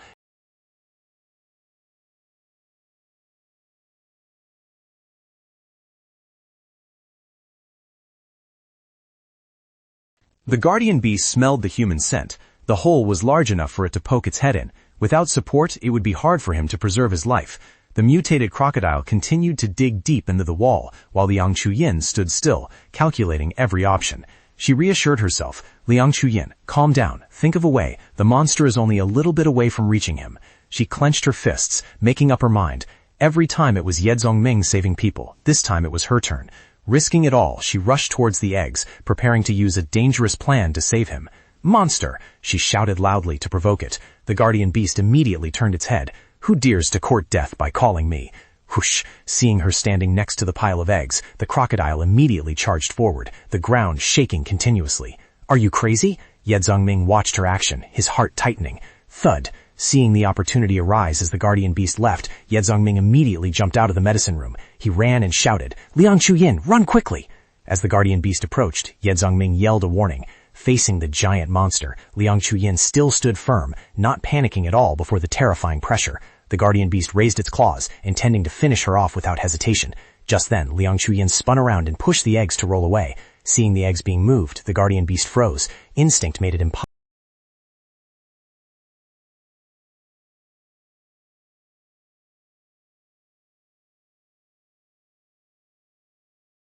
Liang Chuyin let out a sigh of relief. Her judgment was correct. If not, both of them would likely have lost their lives. When the crocodile caught an egg, it immediately calmed down. Eggs are very fragile and cannot be ignored. Ye Zongming looked at this scene in astonishment. It turned out those were crocodile eggs. She had diverted its attention. He couldn't help but admire her.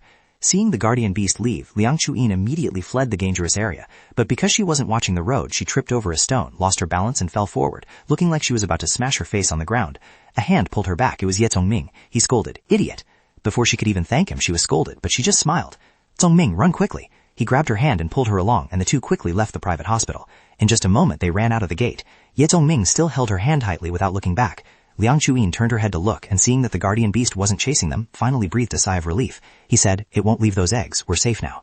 "That's great." She rejoiced, but was immediately scolded by him. "Do you want to die? Do you know how dangerous that was just now?"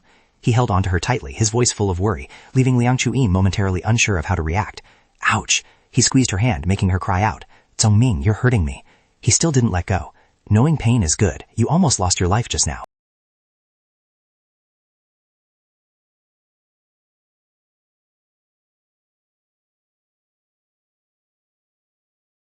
Let go, it's fine. I don't need you to risk your life to save me, Liang Chuyin whispered. I'm sorry.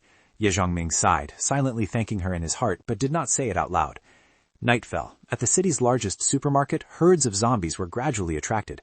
Swish, swish. The roulette inside had been covered with a cloth. Moye walked in, observing carefully. The number of zombies here was extremely high.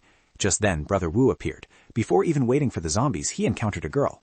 Moye was startled, but upon hearing the filthy words he spouted, her face darkened. Oh, cosplay police. I really am lucky today. Moye's voice turned cold, raising her fists into a defensive stance. There's no luck here, only a beating to wake you up. After gathering enough medicine and needle and thread, he immediately returned to the car to stitch up Piao Suing's wound. She had a high fever from blood loss, her face flushed red. After stitching, he said, once the anesthesia wears off, it will hurt for a while longer. Piao Suing asked weakly, will it leave an ugly scar? Whether in the apocalypse or normal times, girls always cherish their bodies. Ye Zongming comforted her. Being alive is already lucky, then told her to rest. Pia Suying whispered her thanks. Liang Chuan saw him step out of the car and immediately approached to ask about Pia Suying's condition. Ye Zhongming nodded in response that she was fine and just needed more rest. Growl, growl.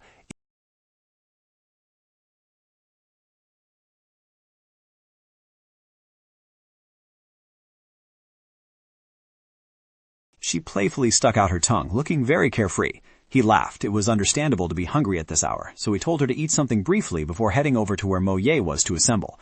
On the other side, Mo Ye was fighting fiercely with the man known as Brother Wu. He continuously launched attacks while she constantly dodged. He poured all his strength into the assault, getting more excited the more he fought, his muscles bolting clearly with every swing of his arm. When a punch arrived too fast, Mo Ye couldn't dodge completely and could only raise her arms to shield her face. However, the force of the blow was too strong. Mo Ye's ordinary body couldn't withstand it, and she was knocked backward. The guy immediately pursued with the intention of knocking her out. While retreating, Mo Ye's hand touched something behind her back, and she quickly grabbed it. She took a piece of brick and threw it straight at Brother Wu, then rolled backward to dodge. Thud, a sound rang out. He stopped short, not chasing anymore, and brushed the brick dust off his shoulder. His eyes looked at her with ferocity, accompanied by a lewd smile. "Strength is pretty good, huh? I like it," he said, then raised his fist, preparing to deliver the final finishing blow towards Mo Ye. Sharp pain. The punch grazed her, causing her secret horror. Why is this guy so strong? Brother Wu laughed loudly, continuing to swing his fists as if he knew no fatigue, his strength surging ceaselessly. He intended to grab her shirt, but was brushed away by Mo Ye, causing him a moment of stun.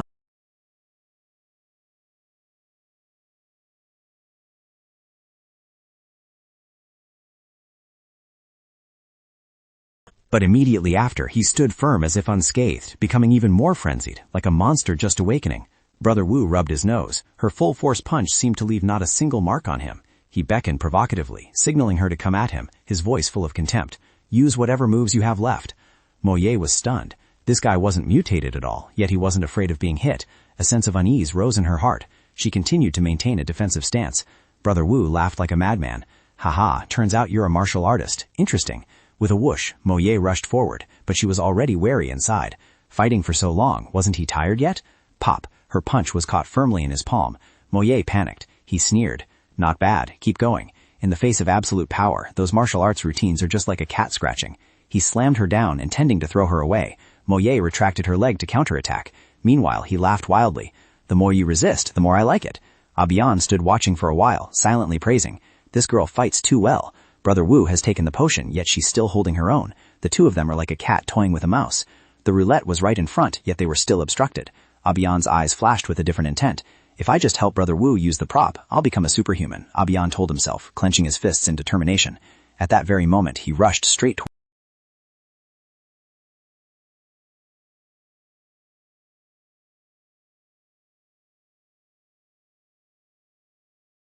A punch landed straight on Mo Ye's stomach with a heavy thud. In pain, she was knocked flying into the shelves and fell hard to the ground. Mo Ye lay motionless, her whole body numb. She felt both aggrieved and angry at being gang-beaten by two people. She looked up, her gaze filled with fury. Brother Wu turned to scold up in. "Who asked you to interfere? Do you think I can't beat her? After taking the potion, I can take on 10 cops like this." He kicked Mo Ye hard in the face. The kick made her cough up blood, her head spinning as if she were about to faint. Still not satisfied, he grabbed her by the collar and mocked. "Even a cop demands justice?" Despite being exhausted, Mo Ye still tried to resist. She looked straight into his eyes, her determined gaze showing no sign of submission. Brother Wu raised his fist again, laughing hideously. Fists are the only justice. His appearance was no different from a demon. Just as the punch was about to land, Mo Ye showed no fear. Instead, the corner of her lips curled up into a smile. Because behind him, Ye Zhongming had finally appeared. This time, Brother Wu would find it hard to escape. He launched a kick straight at him. Brother Wu was startled and turned around. Who dares to sneak attack? Meanwhile, Ye Zhongming had landed steadily on the ground. He walked up to Mo Ye. She sat on the floor, gasping for breath, her face revealing utter exhaustion. Brother Wu observed him from head to toe, his expression still arrogant and at ease. He took the initiative to speak. "Kid, is it you? I was looking for you, and here you deliver yourself to my door."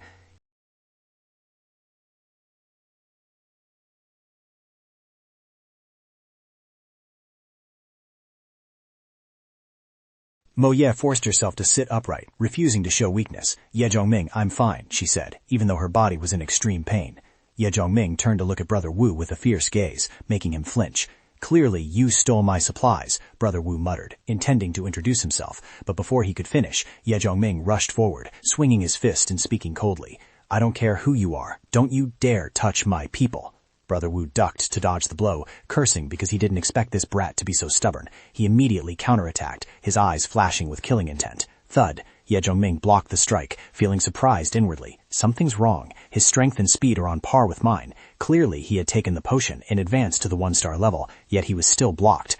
Thinking this, he still secretly admitted, not bad. Ye Zhongming sneered. Clumsy moves. Disdain for his opponent rose in his heart as he neatly dodged every punch. He countered, kicking the waist just as the opponent attacked, while sweeping the fist aside. Hit by the kick, Brother Wu staggered in pain, nearly falling. He clutched his stomach and cursed, retreating a few steps while holding his waist tight. Ye Zhongming provoked him. Think taking a potion is enough to fight me? Come at me again. Brother Wu roared, rushing forward as if injected with a stimulant, using all his strength to land a knockout blow. But things weren't as easy as he thought.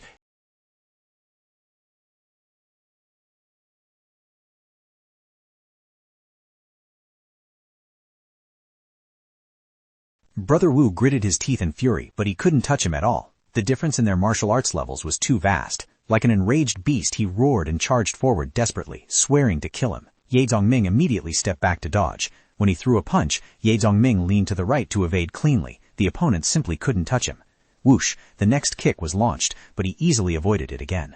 The two continuously exchanged moves, the sounds of impact ringing out rapidly, making it hard for ordinary people to keep up. Ye Zhongming silently scorned him. Even though they were both 1-star, and their physique and reflexes didn't differ much, the thing that created the real gap didn't lie in those factors. He brushed aside Brother Wu's arm as he stabbed forward. He grabbed the opponent's hand and pulled hard to the front, causing Brother Wu to lose his balance.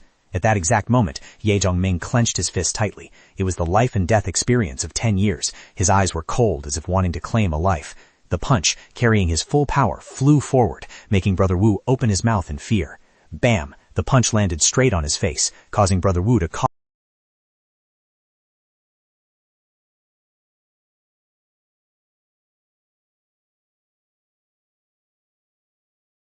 With a loud crash, Brother Wu fell heavily to the ground, twitching in pain. He looked at Ye Zhongming with terrified eyes. Who exactly are you? I didn't expect to mess with someone as hard as steel. He hurriedly begged, babbling about special forces, assassins, admitting he was blind and begging for his life. If Ye Zhongming had lost, the outcome would have been unimaginable. He walked forward like a demon. Brother Wu knelt down, continuously kowtowing and begging, completely contrary to his earlier aggressive appearance. He fawningly promised to work like a horse or ox without complaint, but secretly took out a folding knife in his hand. When Ye Zhongming turned his back, Brother Wu slowly sat up. His mouth was still begging for mercy, but his eyes were full of killing intent, promising to turn over a new leaf if spared this time. Saying he would repay the great kindness, his body lunged forward, swinging the knife to stab him to death. Whoosh! The blade was about to touch Ye Zhongming. At that very moment, he turned around, grabbing the wrist holding the knife, his movements incredibly fast and clean. With his other hand, he broke the opponent's arm bone. The knife fell to the ground with a sharp jerk. Ah! Ah! Brother Wu screamed miserably. My hand! My hand! Pow! Ye Zhongming added another punch, saying coldly, I've met plenty of people like you. Hit by the blow, he lay flat on the ground, in pain and despair. Too much scheming, but pitifully low strength. Brother Wu turned to ask for help from the underling he often bullied, calling Abian continuously, but the other stood frozen, too scared to move. A moment later, Abian finally ran over. Brother Wu was overjoyed and told him to help him up to leave quickly. Brother Wu praised Abian as a good briar, and Abian also casually urged them to leave this place. As the two supported each other and walked away, Mo Ye asked Brother Ye why he let them go. Ye Zhongming simply replied briefly, No need. He smiled faintly.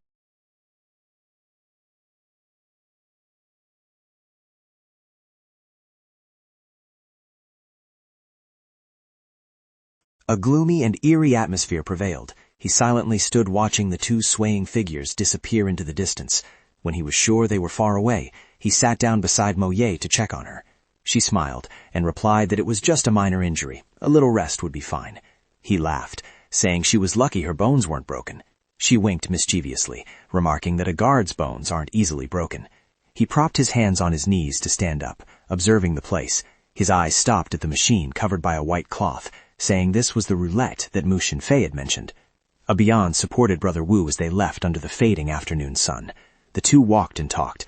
Brother Wu draped his arm over his subordinate's shoulder, boasting about their brotherhood of life and death. Abian, sweating profusely, forced to smile in response. Brother Wu looked at his deformed arm and cursed, angry that he was crippled while the roulette had fallen into someone else's hands. He leaned his full weight on Abian, bragging that he would heal his injuries and come back to take everything. But Abian was distractedly looking elsewhere, answering perfunctory. Suddenly, Abian stopped walking. He turned to look at Brother Wu with cold eyes and said, "There is something I must make clear." Abian held Brother Wu steady, decisively turning hostile. "Have the brothers who followed you all this time ever enjoyed any blessings?" Brother Wu was stunned and stammered. Abian continued, "On what basis do you get to eat meat while we only drink soup?" The grievances suppressed for so long were finally uttered. He shoved Brother Wu away, shouting in anger, "Do honest people deserve to be oppressed?" Brother Wu panicked and begged him not to cause trouble. Unexpectedly, Abian grabbed Brother Wu's injured arm and held it up threateningly. "You were already a cripple. Isn't it safer?"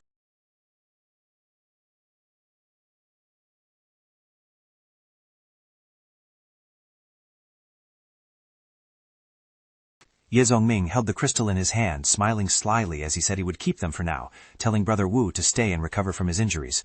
Just then, a swarm of zombies appeared from the alley, restless, approaching. They were crowded and aggressive, their eyes hungry as if wanting to swallow their prey alive. Brother Wu cried out for help in despair, but to no avail, his face filled with fear. Outside the car, Lian Chuin sat anxiously, listening to the screams, then suddenly widened her eyes in panic. Seeing Ye Zongming carrying Moye back, she screamed and asked questions repeatedly. He calmly replied that she was injured and they had to find a safe place to rest for the night. Lian Chuin asked about the two people who had just left the supermarket. She angrily gripped the steering wheel and cursed, saying if she had known, she would have run over those two bastards. A large fire burned brightly inside the building. Lian Chuin and Ye Zongming sat hugging their knees, looking at the fire. The other two girls were leaning against each other, fast asleep. Lian Chuin ate while asking if they should hide the roulette. He replied that the roulette could not be moved, and once the secret was revealed, it would definitely be fought over. Chewing on a biscuit, he continued saying that they had drawn almost all the useful items. His eyes looked at the pile of goods on the ground, including strengthening potions, immunity potions, and a round silver necklace. He chuckled inwardly because there were many people collecting crystals for him. Lian Chuin picked up the necklace, exclaiming in delight that it was beautiful. She tried it on her neck, her eyes shining with joy. But he reminded her that it was not jewelry, but an important...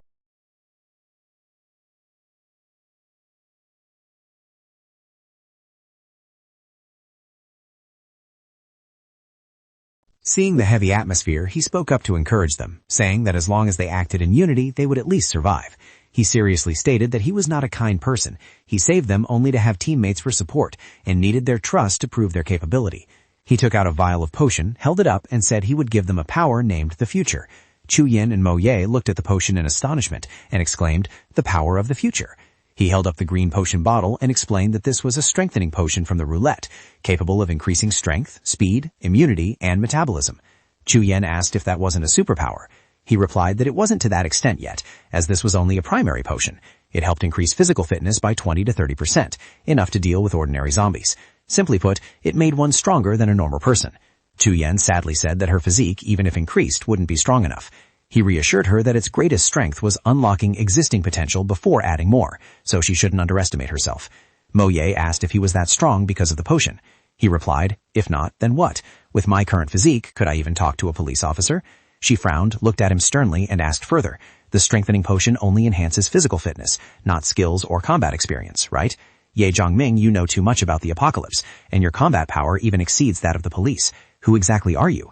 Chu Yin also glanced at him with a hint of tension, thinking to herself that indeed, since meeting him, she had noticed something unusual. It seemed he adapted to this zombie world.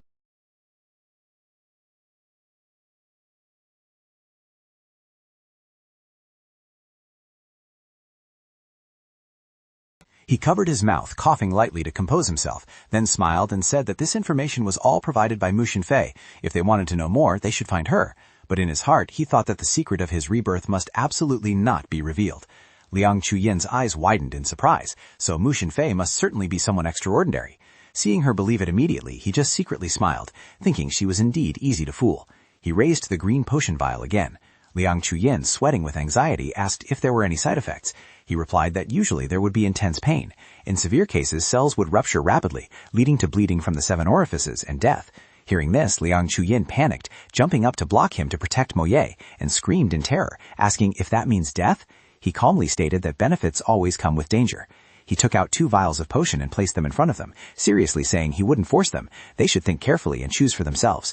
The 2 girls fell into silence. For a moment, no one spoke. Finally, Mo Ye pushed her hands on her knees to stand up, reached out her hand towards him, and said, "Give it to me. I want to use it." Ye Zhongming curled his lips into a smile, looking at her. Just like you." He handed the potion vial to her, warning carefully that the pain during evolution is unbearable for ordinary people, so she should prepare well and drink it tomorrow. She only quietly replied, while Liang Chuyin stood beside her, face pale. In her heart, Liang Chuyin told herself she couldn't remain a burden to the team forever, couldn't rely on Ye Zhongming every time there was danger. Despite the risks, she had to try. She gathered all her courage and said,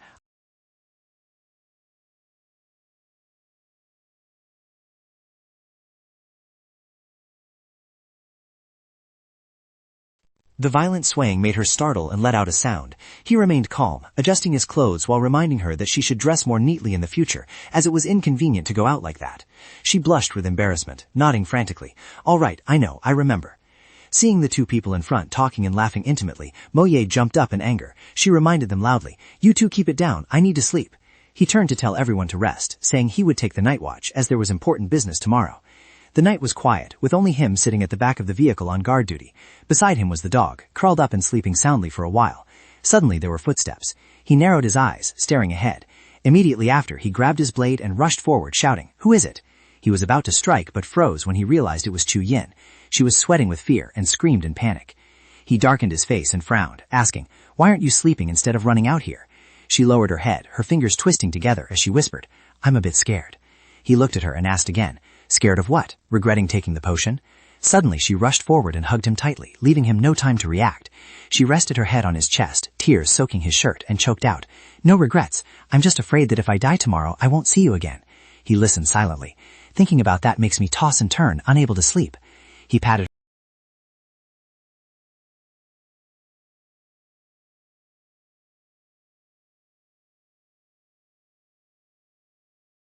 That might not necessarily be luck. Great power comes with responsibility.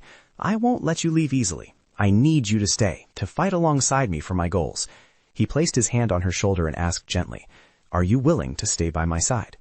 Chu Yin had calmed down, wiping her tears, and replied, "I understand. I know very clearly that my life was saved by you." She smiled at him. "As long as you give me a chance, I will always be by your side. I won't be afraid anymore." Hearing this, he was very satisfied, turned back and asked, "What about you?" Behind them, next to the truck, Mo Ye had been standing there with her arms crossed for some time. She coldly replied, "Can you tell me the next plan?" He looked straight at her and answered, "As planned, tomorrow we will go to that hospital, then head to Pearl Lake in South City." She turned her face away, saying hesitantly, "I'm sorry, perhaps I have to leave." He and Chu Yin were both startled and asked, "Why?" He glanced at her, secretly regretting losing a good seedling. Although reluctant, he still said, "All right, I agree to give you that power. The promise is still valid." She put one hand in her pocket, extended the other confidently, and said, "Don't worry, I will return soon. If things go smoothly, I will come to Pearl Lake to find you." She handed him a few bullets, telling him to take them as he might need them. He accepted the bullets, laughed, and said, "Actually, even if you didn't give them to me, I would have found you to ask for them."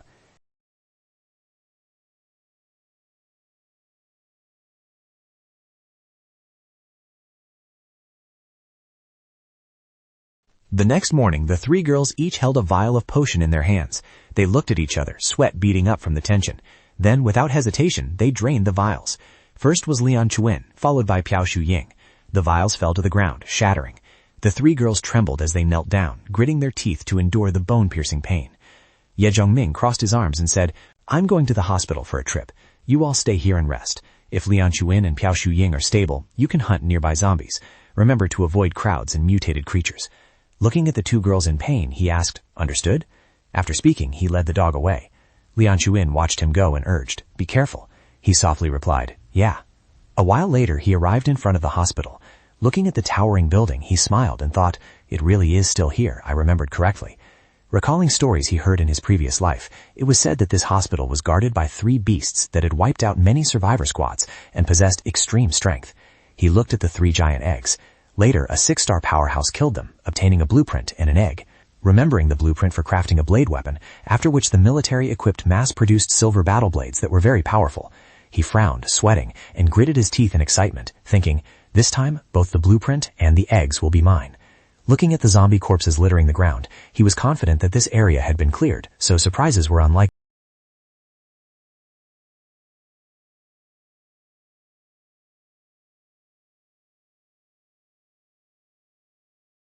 He examined the gun. Although decent, it was only gray grade, its power not exceeding ordinary weapons. He took out bullets and monster claws, thinking the only way was to improve them. The claws taken from the lizard last time could be used. No sooner said than done, he immediately enchanted them, fusing the bullets and claws together into super ammo. Looking at the result, he smiled in relief. Ordinary bullets had become armor-piercing rounds, their power skyrocketing. Preparations complete, he was ready for action. Ye Zhongming bent down to pat the dog's head and instructed, you stay here and watch. If people or zombies come, alert me. The dog barked once in response. After giving the instructions, he jumped straight into the hospital, while the dog watched from above. Upstairs, the crocodile wearing skull armor opened its eyes wide in alertness. It immediately sat up, turning its head to look around. Seeing the red jacket fluttering, it became visibly angry. It roared, stood on 2 legs, and rushed forward like a mad buffalo. A violent roar rang out as it pounced on the jacket. The jacket was tossed high into the air, and it tilted its head back to follow it. Ye Zhongming, hiding in a corner observing, saw its opening and immediately aimed. As predicted, the crocodile was easily provoked.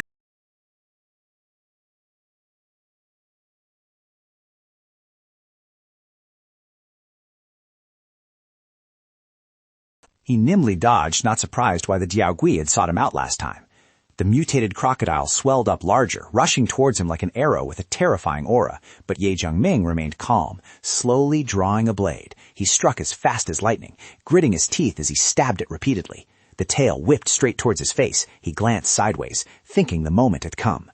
As if waiting for this exact moment, he leaped up, his whole body landing and sitting firmly on the crocodile's tail. The monster stared wide-eyed, clearly stunned by the counterattack. No one expected him to use its own tail as a leverage point, blade in hand, lunging straight for its head. The beast couldn't dodge in time. Just as it opened its mouth, he seized the opportunity to stab straight into its tongue. A roar echoed through the area. A fatal strike buried the handle of the blade deep into the crocodile's tongue. He smiled with satisfaction and pulled out his gun. One hand holding the blade, the other pointing the gun straight at its throat, he coldly said, "Goodbye." The deafening bang of the gunshot rang out. In the blink of an eye, he leaped off its body. He landed on the ground, smiling with satisfaction. This battle was considered won. The crocodile had been neatly taken down. Putting his coat back on, he looked towards the 3 eggs lying in the distance. Amidst the pile, a map radiated a brilliant golden light. He picked it up, shouting excitedly. Finally found it. The map clearly listed the stages, Fengji Wei, Wu Sha, and Yeksha Shachang. After reading, he said in a low voice, the final stage is actually a rare purple grade, accompanied by 2 skills.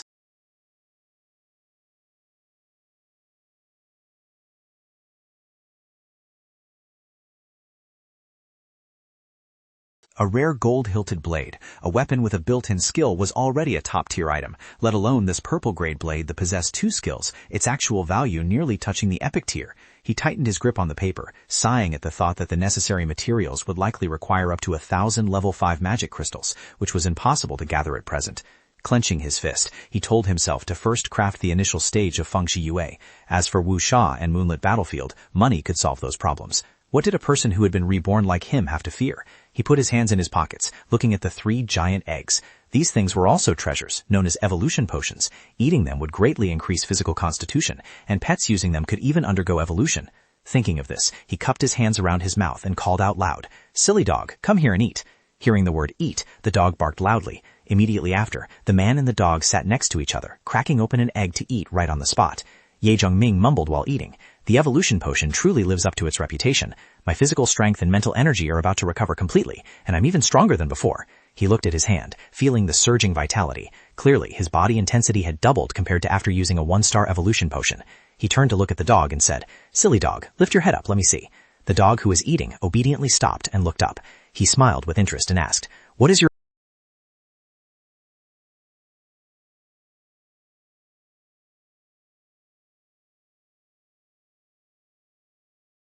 Looking at the fur stuck deep into the wall, seeing that the power wasn't bad, he said, "So the innate skill of this silly dog is attacking with fur, also known as gold silk."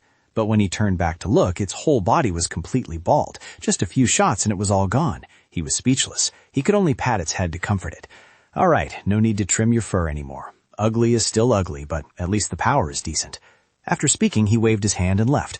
"You eat the rest. Don't touch those 2 eggs." The dog obediently barked once. Inside the hospital, Ye Zhongming held a blade and walked to an open area. He placed his hand on the car door, telling himself he couldn't delay. "First, I must craft the Wind Moonstone." He closed his eyes, magical light spread out, and the craftsman's skill began to activate. The aura around him kept rising. He raised the blade high, watching the materials gradually fuse. He thought of the claws and fangs of the turtle crocodile, adding a level 2 magic crystal. Finally, a powerful column of light erupted where he stood, tearing through the air. The blade was now completely different. Its appearance wasn't flossy, but in power. He smiled and said, "Success." Then he casually swung the blade to test it. A nearby wooden pillar was immediately sliced cleanly in 2. He exclaimed in surprise, "So sharp." Looking at the smooth, flawless cut, he was full of pride. There are still some materials left.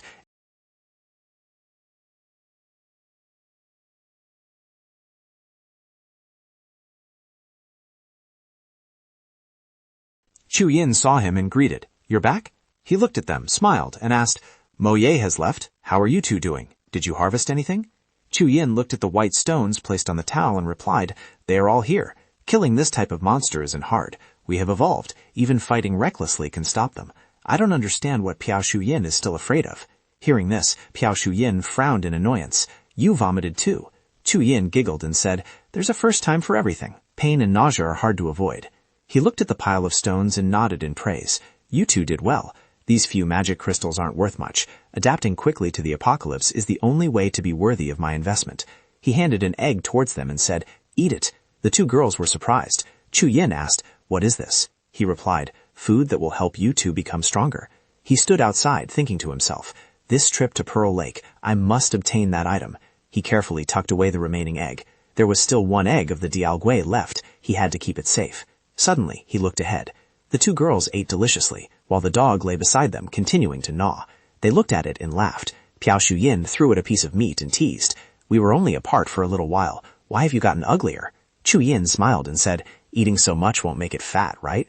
Piao Shu Yin held her wrist, closed her eyes to sense the power within her body, and said, "But I feel that eating this clearly improves my physical qualities." Ye Zhongming walked over and asked, "Finished eating? If you're done, come here. I have something good for you two." Chu Yin stood up and asked, "What is it?" Piao Shu Yin was still busy playing with the dog. He took out a green whip. Her eyes widened in surprise, looking a bit awkward. He handed the whip to her and said, "Try and see if it fits your hand. If it fits, it's a gift." She took it and exclaimed in astonishment, "Wow, this rope seems to have its own spiritual..."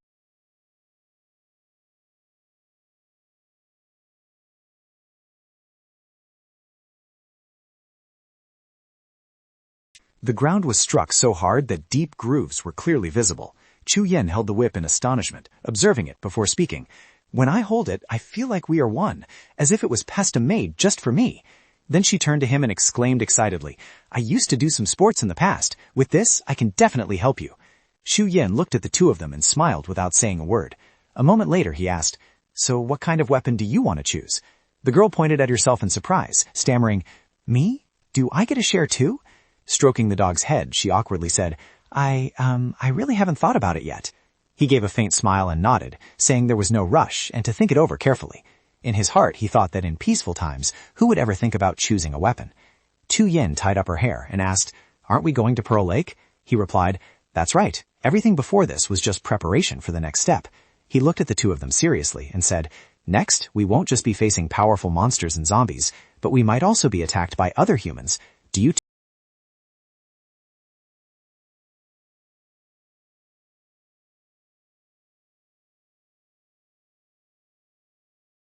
"If you think I'm a hindrance, then forget it," he laughed, cutting her off. "Then let's go together. I've only mentioned the dangers so far. I haven't told you what we'll get if we succeed." The 3 of them quickly got into the car and sped off. Ye Zhongming focused on driving. He recalled his previous life. He only dared to venture out when he had completely run out of food at home. Back then, the streets were empty, devoid of any human presence. Suddenly, a loud explosion rang out.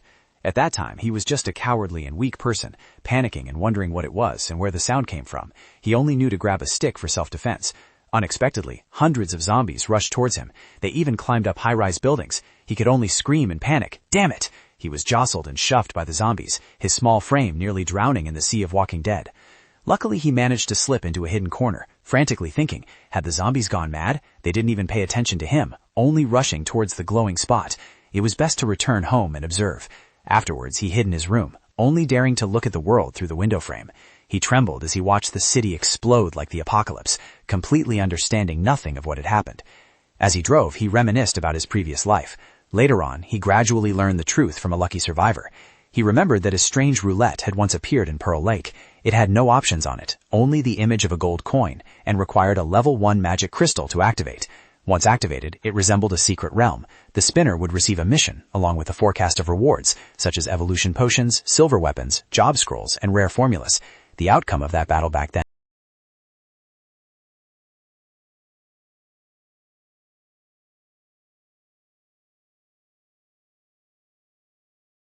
He pointed forward and told the two girls that inside there they would obtain many extremely powerful things. Frowning with ambition, he said it would be enough for them to become the strongest people in this city. 10 hours ago in the city, President Lee's group was surrounded by a fully armed group, guns pointed straight at them threateningly. The silver-haired Commander Ye, with a long scar on his face, spoke up. "President Lee, have you considered it yet?" President Lee stared back and replied, "If I don't agree, will we die here today?" He calculated silently in his heart.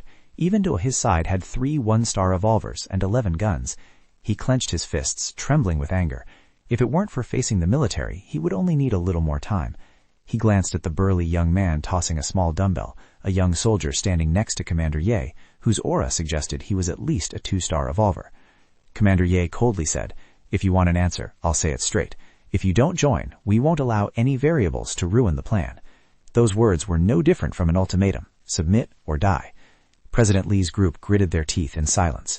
A subordinate stepped forward, suggesting they fight to the death, but President Lee immediately raised his hand to stop him. Commander Ye continued, "In any case, you won't lose out. You will receive a word."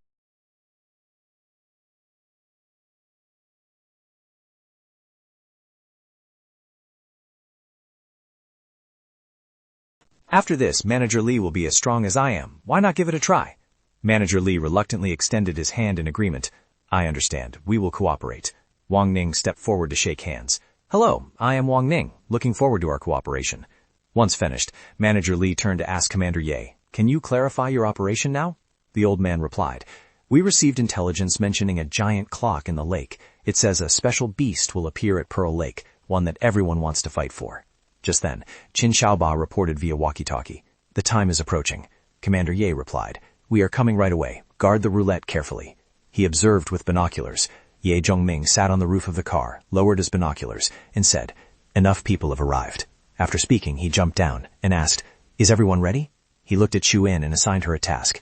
"You hold the walkie-talkie. When it starts, if you see a small yellow beast about 1 meter tall, report to me immediately." He handed Piao Shu Ying another walkie-talkie and instructed, "You stay here to observe the battlefield and report continuously while also tracking the movement of the small monster. I will lie in ambush at that high-rise building near the bank." He turned to Piao Shu Ying and added, "Once you determine its direction, report immediately. Chu In and I will regroup. If you encounter danger, prioritize running away first, then find a high place to report." She calmly replied, "I understand." Then she pointed to the building near the bank and asked, "Is that place okay?" He followed her gaze and nodded. "Yes, wait for Chu In and me there." He drew the blade from his waist and instructed, "You must report once the target is detected." He reminded them sternly, "That thing isn't strong, but it's very cunning and can summon many mutated creatures. Absolutely do not act alone." As soon as he finished speaking, a strong pillar of light shot straight up from the ground into the sky. The light became dazzling, forcing everyone to shield their eyes. Ye Zhongming shouted, "The gathering jade plate has activated. The treasure monster has officially appeared. Let's go." On Qin Xiaoba's side,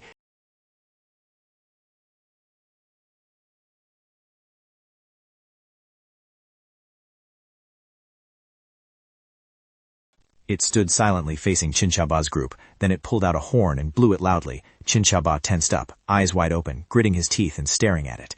In the middle of the city, a horde of zombies crowded together, advancing forward. The military forces stood in orderly rows, holding their guns. Everyone was tense, their eyes watching without blinking. Regimental Commander Ye lowered his binoculars after observing. A soldier stepped forward, saluted, and called out loudly, "Captain." He turned his head to look at the soldier and asked briefly, "What is the situation?" The soldier immediately reported, "Taking our team is the center. At the 2 o'clock direction, Li Shujin's team is in position. At the 10 o'clock direction, Hu Dahai's team is ready. The 2nd Battalion is at 5 o'clock. Director Liu is at 7 o'clock. However, Qin Xiaoba's team at the 12 o'clock direction has completely lost contact."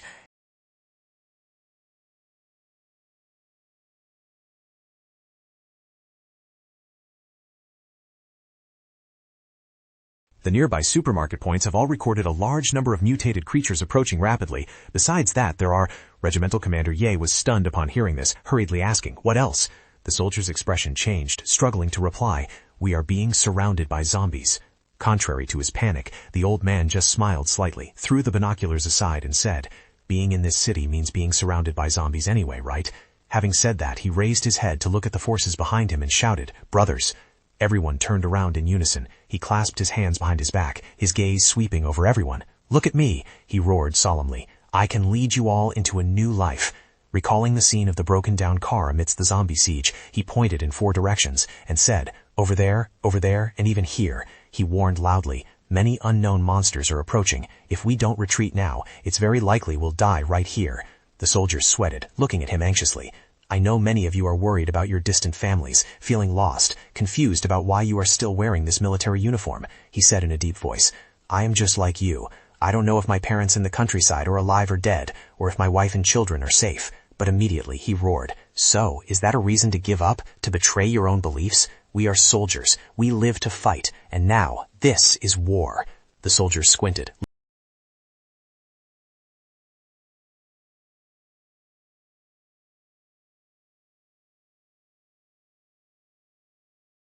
There, even if I die, I will die in this military uniform, carrying the final glory of humanity. Those words ignited the fighting spirit.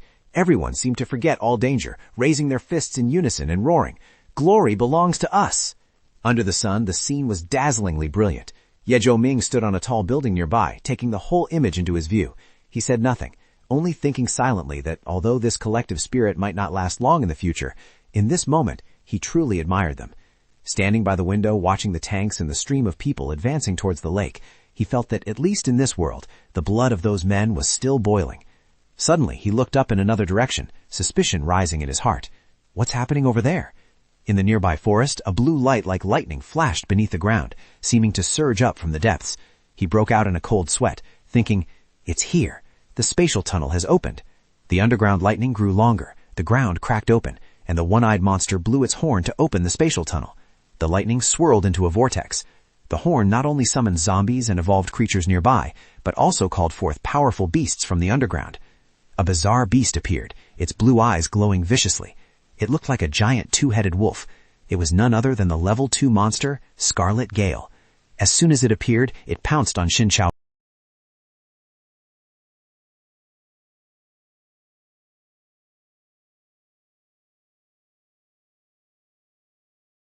Roaring fiercely, immediately after another creature appeared. It was the level 2 monster, Terror Goat, shaped like a giant goat with sharp horns. Ye Zhongming rushed up the stairs, panting as he ran. He delivered a powerful kick, and the door instantly burst open. Before his eyes appeared a black hole, surrounded by blue lightning bolts. Countless grotesque monsters flew out from the black hole. They were the level 1 monsters, Purple Cloud Battle Ants. Sweating profusely, he looked at the scene and thought to himself, there were actually hundreds of Purple Cloud Battle Ants. Although only level 1, their numbers were terrifying. Seeing the one-eyed monster holding a horn and raising its hand to the sky, he silently wondered which level of forbidden land this treasure tunnel connected to, that it would draw out so many monsters.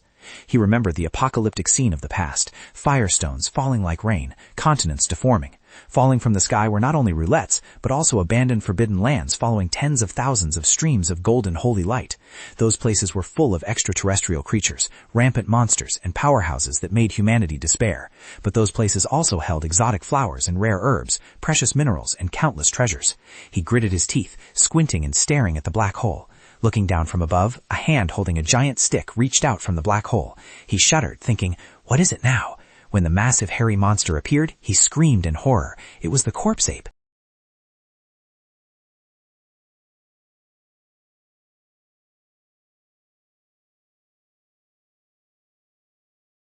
He thought to himself, the apocalypse had only just begun. How could there be a level 3 zombie already? Seeing it frantically destroying everything, including skyscrapers, he panicked, recalling rumors from his previous life. The record for human 3-star evolution supposedly took 3 weeks. On the ground, people fled in chaos. President Lee still tried to resist, but the monster only needed to swing its arm to grab someone and lift them up. The person struggled and screamed, "Let me go! Save me!" But the monster paid no heed, opening its mouth wide to swallow him whole. President Lee gritted his teeth as he watched his teammate being eaten alive. Shou Ying in another building saw this scene and couldn't bear it, collapsing to the ground and vomiting. The walkie-talkie beside her rang with Ye Zhongming's voice. "Teacher Piao, report the situation. Where is the treasure monster now?" She hurriedly looked out and replied, "It's still wandering by the lake." He asked further, "What about the goat-like monster?" Following its movement, she answered, "It's behind the credit company building to your left." Hearing this, he immediately jumped across the roof, not forgetting to instruct her to continuously report the Terragoat's position and watch the surroundings, shouting immediately if there were any anomalies. While jumping, he called into the walkie-talkie, "Liang Chuying, cover me." Having said that, he continued to launch himself to the next building, moving continuously from rooftop to rooftop. Suddenly, the walkie-talkie resounded. "Yay, I see the treasure monster. It's riding a purple-clawed war ant. How should I put it? It's strolling around Pearl Lake." Sitting on the edge of the building, looking down, he asked, "Has the black hole disappeared yet?" Looking at the monsters below, he heard the reply on the walkie-talkie. "No, it's still there." He immediately jumped down to the ground, hands in his pockets, thinking to himself that according to his previous life's experience, the treasure monster only blew the horn once to summon. If it didn't blow it again, why did the black hole still exist?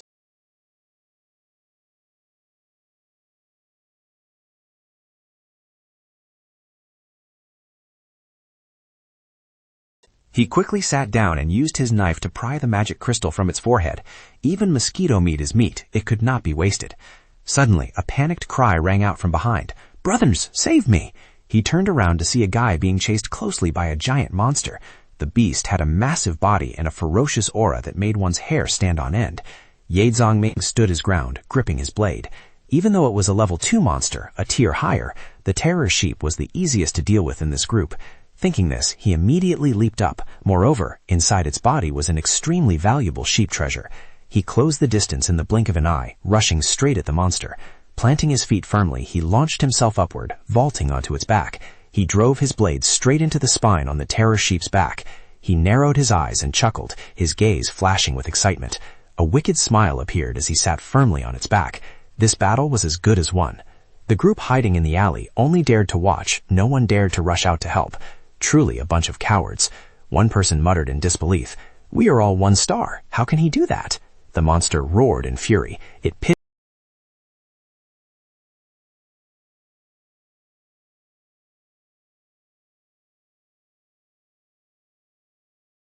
The beast threw its head back and howled miserably in pain. The people in the alley stared wide-eyed. They could not even break its defense, yet one stab from him had pierced right through.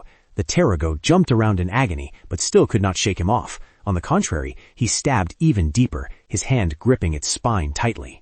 Finally, the beast desperately rammed its head straight into a large boulder. Stone fragments flew, scratching his face and drawing blood. He thought to himself that this monster was actually quite cunning. It frantically rammed into the wall, hoping to force him to fall. Its feet dug firmly into the ground, its breath puffing out white smoke. Despite its exhaustion, it still could not throw him off. He knelt on its back, continuously slashing his blade around its nape. It roared low, its eyes filled with resentment. He said coldly, "Want to throw me off? Fine, I'm coming down."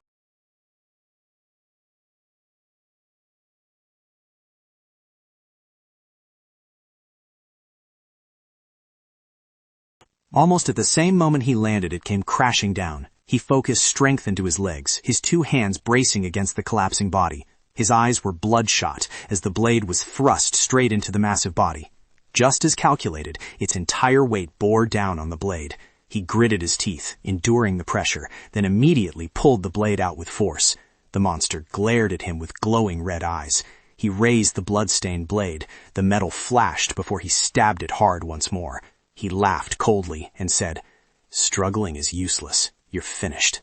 The monster staggered, unable to stand steady, clutching its waist. Finally, it collapsed completely onto the ground. He held the blade, looking at the giant corpse lying before him. At this moment, the group of people rushed out, screaming in terror. "Oh my God, he actually killed it." He glanced at them with a look full of disgust. Those people stood at a distance looking back, their mouths gaping in shock. Someone asked, "Is it really dead?" Another trembled. "What method did you use?" He coldly replied, "If you already ran away, there's no need to stand here watching." He waved his hand towards the monster's corpse and said, "I don't welcome you people. Get lost."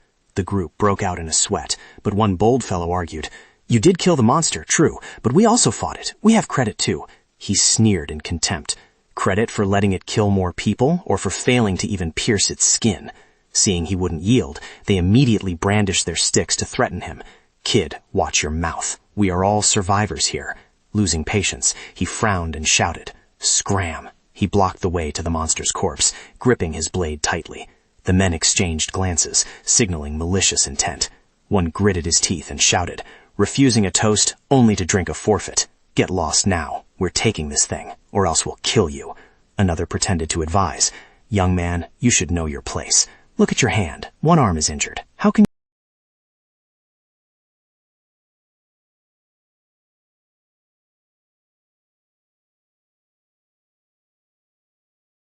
Killing people meant nothing. They didn't realize that if he could kill monsters, humans were of no consequence. Just then, his walkie-talkie rang out. "Zhang Ming, there are many zombies moving towards you." He turned away sharply, ignoring them. The walkie-talkie continued to report. "The monster with the golden bag is riding a purple cloud battle ant and rushing into a fruit shop." Hearing this, his expression changed and he frowned, replying, "I know." Thinking of that monster, he determined his biggest target today was that golden bag. He absolutely could not let it fall into anyone else's hands. Glancing at the monster corpse on the ground, he calculated quickly, take the treasure chest and leave. But the guys behind him blocked the way. The one holding a stick shouted, "You can go, but leave the walkie-talkie in your gear, then get lost." He turned back and smeared. Greed truly had no bottom. That guy lost his patience and swung the stick down, intending to strike first. He widened his eyes, thinking that since the apocalypse broke out, everything was different. He remembered beating up neighbors who made noise until they were terrified. He remembered those he had oppressed, including innocent women, or those who wanted to kick him out but could only let him run wild. Even his boss, who once wanted to fight for power, had his legs broken by him and knelt begging for mercy. He was foolish enough not to realize he only dared to bully the weak. Now, out of habit, he swung his stick at him, screaming in his head that times had changed and might was right. But only a dry swish was heard as he had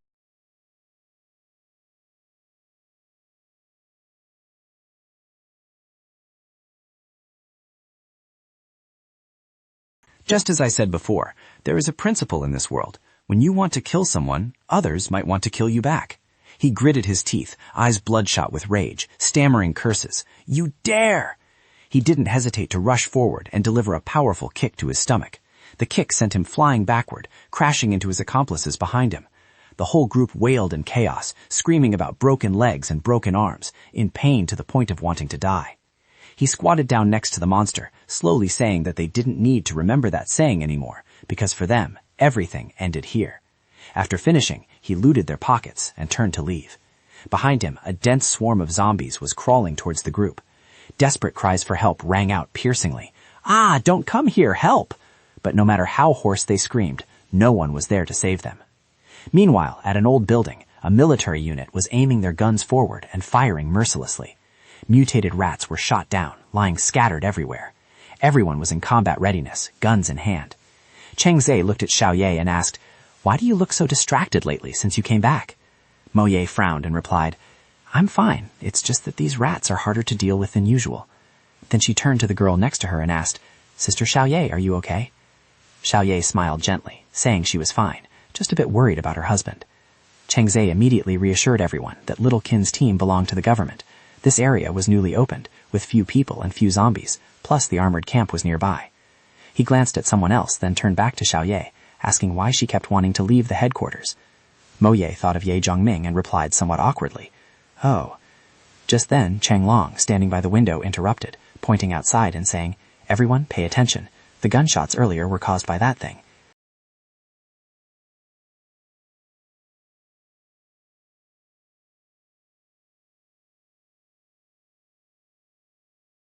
Everyone on the high ground opened fire simultaneously downwards. The sounds of bullets and screaming echoed. "Shoot! Don't let it get close! What kind of shooting is this? The bullets aren't effective. Do we have a rocket launcher? If it gets into the building, we're all dead." Chang Zhe leaned his gun on the window frame, preparing to fire, and said, "This way, Xiao Ye, help me." Xiao Lei turned around, firing and shouting, "3 o'clock direction." The The two took turns unleashing bullets to the rear. A massive swarm of rats surged from the distance, so dense it made one's scalp tingle. Moye suddenly noticed a zombie crawling through the window, closing in on a soldier. She shouted loudly, "Careful!" and rushed over to shove him away. As a result, her arm was scratched with a long gash by the zombie. Changzhe screamed in horror, "Xiaoye!" He immediately fired a barrage of bullets into that zombie, swearing as he shot. He hurriedly grabbed her hand, shouting anxiously,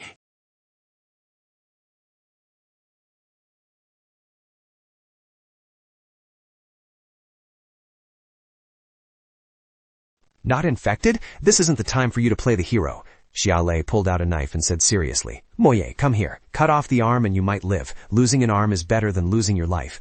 Seeing the knife in her hand, Moye panicked slightly and tried to explain that she was fine, but Xiaolei wouldn't listen and told Chengzhe to hold her arm down. Moye struggled and was forced to tell the truth. "Don't. I'm really fine. I've used an evolution potion." Everyone froze on the spot. Chengzhe asked in astonishment, "What evolution potion?" Moye clenched her fist, her gaze sharp as she looked away. "All right, everyone watch closely." As soon as she finished speaking, she'd punched the wall. The wall was punched through, but her hand remained completely unharmed. She turned back and said that she was already an evolver and had used the potion, so there was no need to worry. Before she could finish, Xiaohu shouted, "Oh, Captain!" Moye held her pistol and moved to the window, saying, "Everyone, don't space out. That monster is still approaching." Just as she finished speaking, the giant monster stuck its head through the window, causing everyone to scream in panic. "No! Xiaoye, be careful!" She stared at the monster, thinking that ordinary bullets wouldn't hurt it. She immediately fired a shot at its face, then another straight into its eye. The monster roared in pain, the sound reverberating loudly. It covered its eye with its hand. Moye watched the scene and whispered softly. She suddenly remembered Ye Zongming. The bullet just now was given to her by him. Hit by the shot, the monster became even more frenzied. It lifted a car from the ground and threw it straight at everyone. Moye turned around and panicked and shouted loudly, "Everyone get down!" She immediately threw herself to the ground as the car grazed past her head. At this moment, Ye Zongming was walking on the street while talking on the phone, asking, "Liang Chuan, where are you?" Her voice came through the phone. "Ran into some tricky trouble, got blocked." He worriedly asked if she could handle it, and she replied that it was no problem, but she might arrive a bit.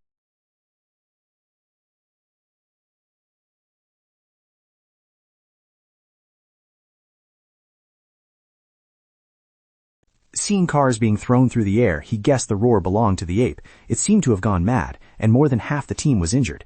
He frowned at his wounded arm. It seemed unlikely to recover in the short term. If only there were a doctor or a pharmacist in the team right now, how great that would be.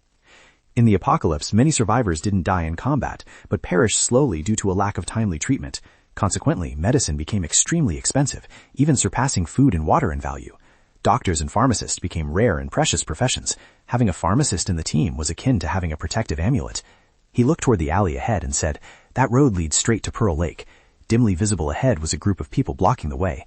The leader, dressed sloppily and holding a gun, laughed sleazily and said, "Beauty, it's not that we won't let you pass, but it's too..."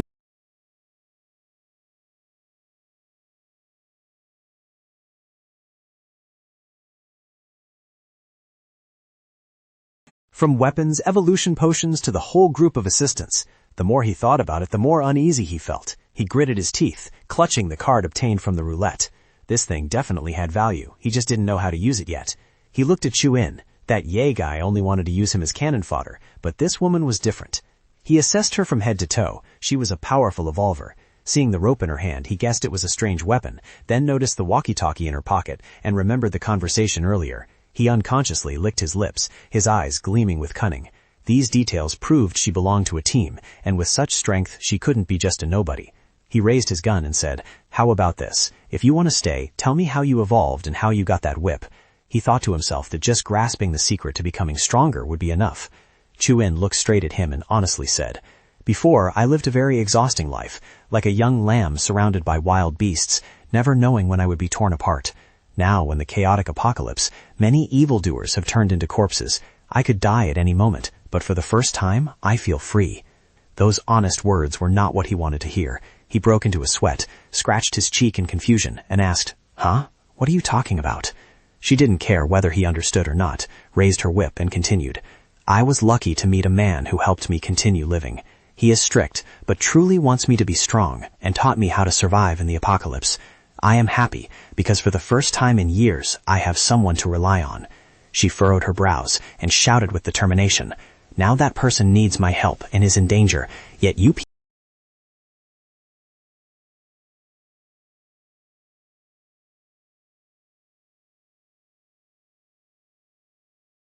Ye Zongming was hiding in a dark corner, cautiously observing the outside. He saw the commander surnamed Ye standing with arms crossed on the roof of the vehicle, looking cold and indifferent.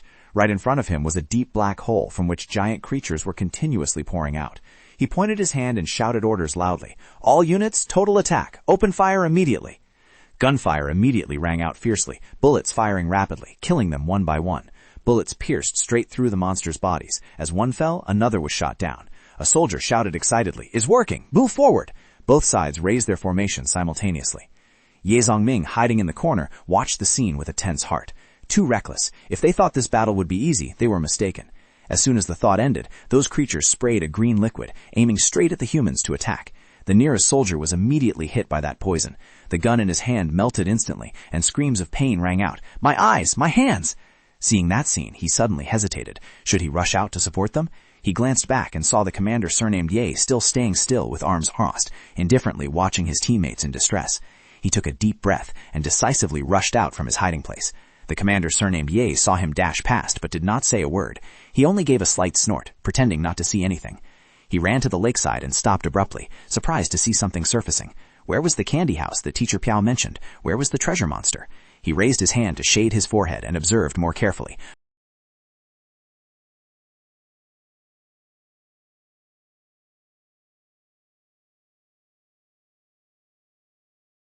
Sweat poured down like a bath as he stared in horror at the scene before him. Impossible! That treasure horn had sounded again. Blue-violet specks of light appeared densely, and the black hole expanded further. He worriedly thought that something terrible was about to emerge. He maintained a vigilant posture, his eyes never leaving the black hole.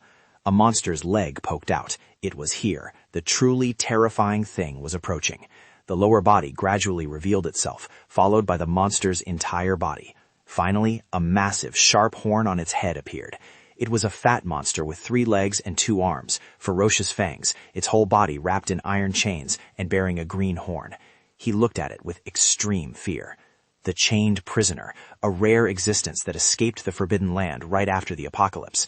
Looking at that ugly face, he couldn't believe his eyes when he saw a green magic crystal on its forehead, the sign of a level 4 evolved monster. He frowned, thinking that soon it would reach level 5, 6, 7, and even become the first level 9 beast after a year, before humanity could produce equivalent powerhouses. By then it would be nearly invincible, destroying everything in its path. Dozens of survivor bases had been flattened by it. It was only much later that humanity gathered 3 9-star powerhouses to destroy it.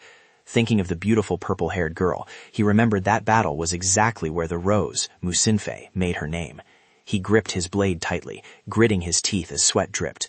Although he was only 1 star, thanks to the improved evolution potion and the meat of the ape and turtle, his strength far exceeded that of a normal level 1. Decision made, he rushed forward to kill the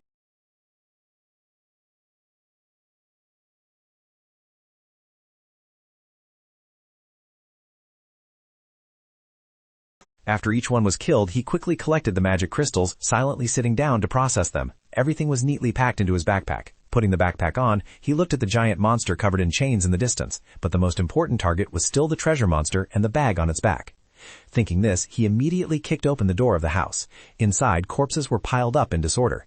He pulled out his walkie-talkie and said, "Teacher Piao, I've arrived at the candy store. The monster isn't here."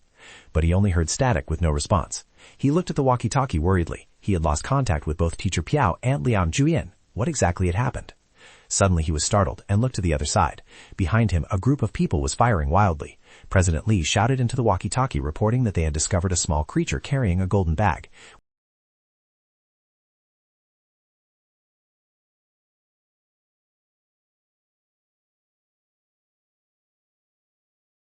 President Li greedily shouted, "It's injured! Chase after it! Find a way to knock the bag off its back!" Just then, Ye Zongming charged straight in. They turned around, pointing their guns at him and shouting, "Who is that? Freeze! Don't move!" He nimbly took down one man instantly. The others only had time to scream in pain. He kicked the gun out of another's hand. President Li also drew his gun to aim at him, but he was faster, a bit for this occasion. Without hesitating, he immediately ran off. As he ran, he sighed. "The treasure monster will be exposed sooner or later. Before long, everyone will know. I must get the bag before they do." The injured President Lee groaned, pulling a walkie-talkie from his pocket. Spitting blood, he spoke urgently. Commander Ye, the treasure is here. If you don't come right away...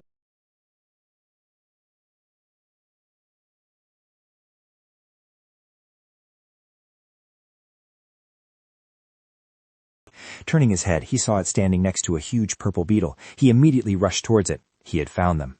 Observing its body closely, he discovered the wound had completely healed. It had clearly just been shot, so how could it recover that fast? The one-eyed monster also noticed his presence. It pointed its hand straight at him, its mouth emitting a string of bizarre, incomprehensible sounds. The purple monster immediately lunged forward, ferociously attacking Ye Zongming. He leaned sideways to dodge, glanced at it, and thought to himself, so it turns out to be a purple cloud battle ant, and a level 2 ant general at that. He quickly drew his blade to block the blow, knowledge he once knew flashing through his mind. Purple cloud battle ants were usually only level 1, but there were always higher level individuals in the colony. The ant general was level 2, the ant king level 3, and as for the ant queen, no one had ever seen one, but it was likely level 4 or higher. Unexpectedly, this ant sprayed a stream of green liquid straight at him. He gritted his teeth and immediately dodged to the side. It sprayed again, and he tilted his head back, dodging just in the nick of time, silently cursing. You still dare to launch a sneak attack? The ant spread its wings and soared into the air. He gripped his blade tightly, thinking, want to fly? Dream on. He then swung his arm powerfully.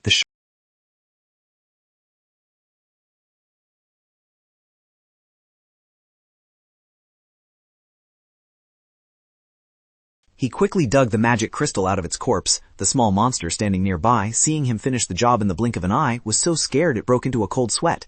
It opened its mouth to scream, but its throat felt choked. Its eyes darted around, frantically looking for an escape route. He laughed coldly to himself, thinking that stepping up and beheading it would be enough. That golden bag would definitely be his. This thought made the monster panic, recklessly digging items out of its bag to throw. An object was thrown straight at him. He caught it neatly and was startled when he saw it clearly. Still daring to ambush. Wait, is the scroll?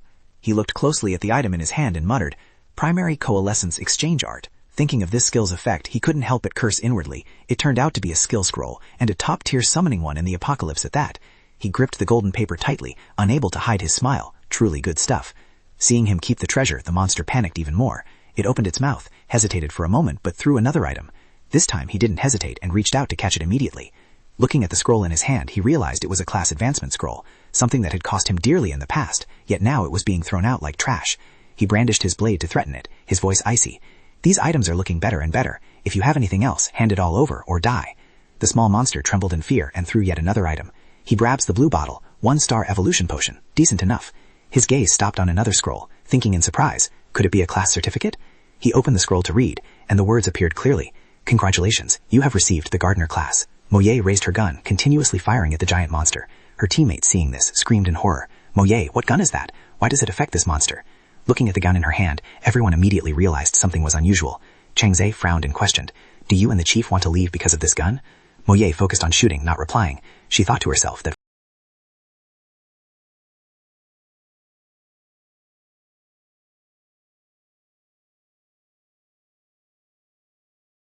The monster continued to scream frantically, continuously throwing cars toward everyone. She narrowed her eyes and spoke quickly. I'll explain in detail later when we have the chance. Having said that, she continued firing ceaselessly. Powerful bullets pierced the monster's knee. It looked down at its leg in a daze, then went berserk, clenching its fists and rushing toward Moye. Everyone shouted in unison, It's injured! Aim for the knee and keep shooting! It can't run fast now, don't stop! Just then, the door swung open and a man wearing glasses and a vest walked in. Pushing up his glasses, he said, Who just fired that shot? Follow me. Director Liu wants that person to join his team. The atmosphere instantly fell silent. Moye held her gun, looked up at the ceiling and sighed. Then she shouted loudly, Don't just stand there, help me shoot its right knee, hurry up!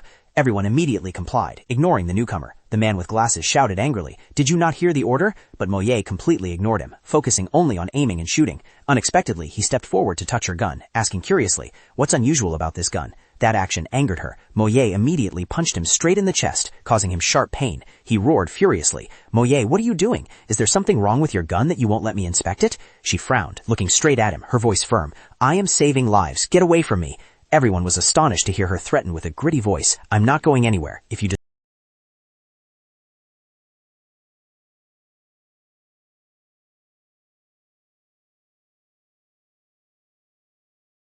As he was about to say more, she immediately fired a shot that grazed past him. The bullet embedded itself in the wall, scaring him stiff. She coldly raised her gun, staring right at him. Her teammates watched her in dead silence, sweat trickling down from fear. As for him, he stammered and shouted, "You dare shoot me?" She shouted loudly, cutting him off. "If you don't get lost, I'll smash your head in." The old man fled the room in terror, obedient as a dog. Cheng Zhe and Xiao Lei looked at her with worry, speaking in unison. "Xiao Ye, you were too impulsive. How can you stay in the team after this?" Mo Ye smiled calmly, holding her gun, and replied, "It's fine. Apart from you guys, there's nothing in this place worth my attachment." Cheng Zhe frowned and roared, asking, "How can you say that?" She put her hands on her hips, looking straight at him, speaking clearly. "Master, this place isn't as good as you think. Do you know what we are risking our lives in exchange for?" He became even more confused, knitting his brows to ask, "What happened? What did you say to President Li yesterday?" She answered directly, "I accidentally overheard a call between President Li and Commander Ye. We are just cannon fodder for him to exchange for treasures tens, even hundreds of times more powerful than these guns and bullets." Everyone was stunned, mouths agape, listening to her. "We only have sacrifice, while he gets evolution potions for his whole family and a chance to enter the refuge army." Xiao Wu asked tentatively, "Captain, is that true?" Mo Ye frowned and replied, "If you are lucky enough to survive, you will see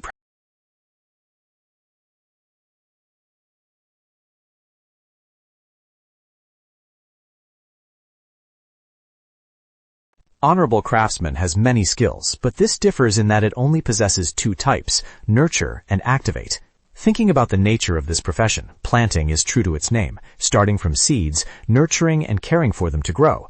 Thanks to the professional skills, the speed, efficiency, and growth all far exceed nature. It has superior efficiency in the possibility of manifesting special abilities.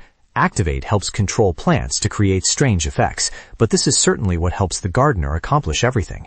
In my previous life, I once saw a wutong tree. It was unclear how far it had evolved. Even 9-star powerhouses of humanity, arrogant forbidden land beasts, or even the mutant king would avoid the range of its power, the thing called the sky tree.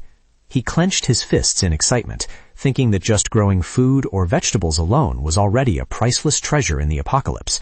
He turned to look at the sweating little monster and said, "Is there anything else? I still don't have enough."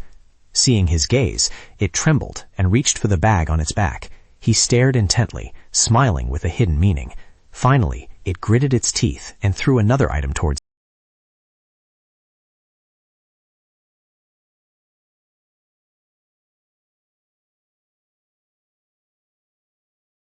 He shielded his face, looking towards the explosion. Just as predicted, it was a trap. Waiting for the dust and smoke to clear, a massive green monster appeared, its entire body covered in slime.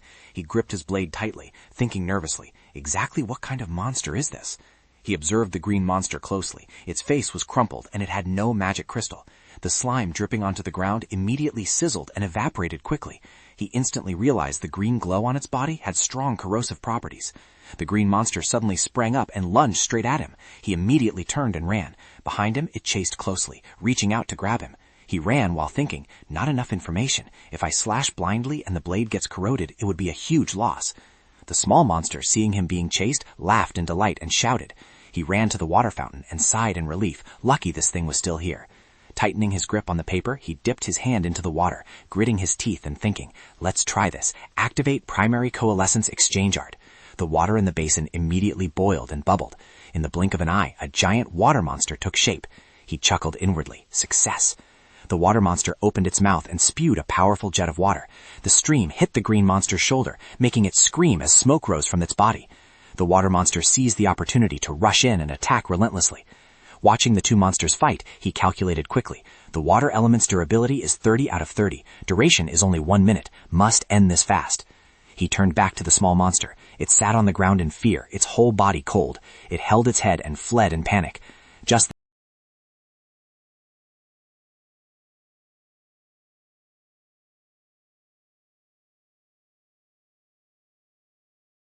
Ye Zhongming rolled into the corner to avoid the volley of bullets. He drew his gun, thinking angrily, just a moment too slow and they are already here. The bullets aren't even chambered yet. Am I supposed to just watch the treasure falling to their hands?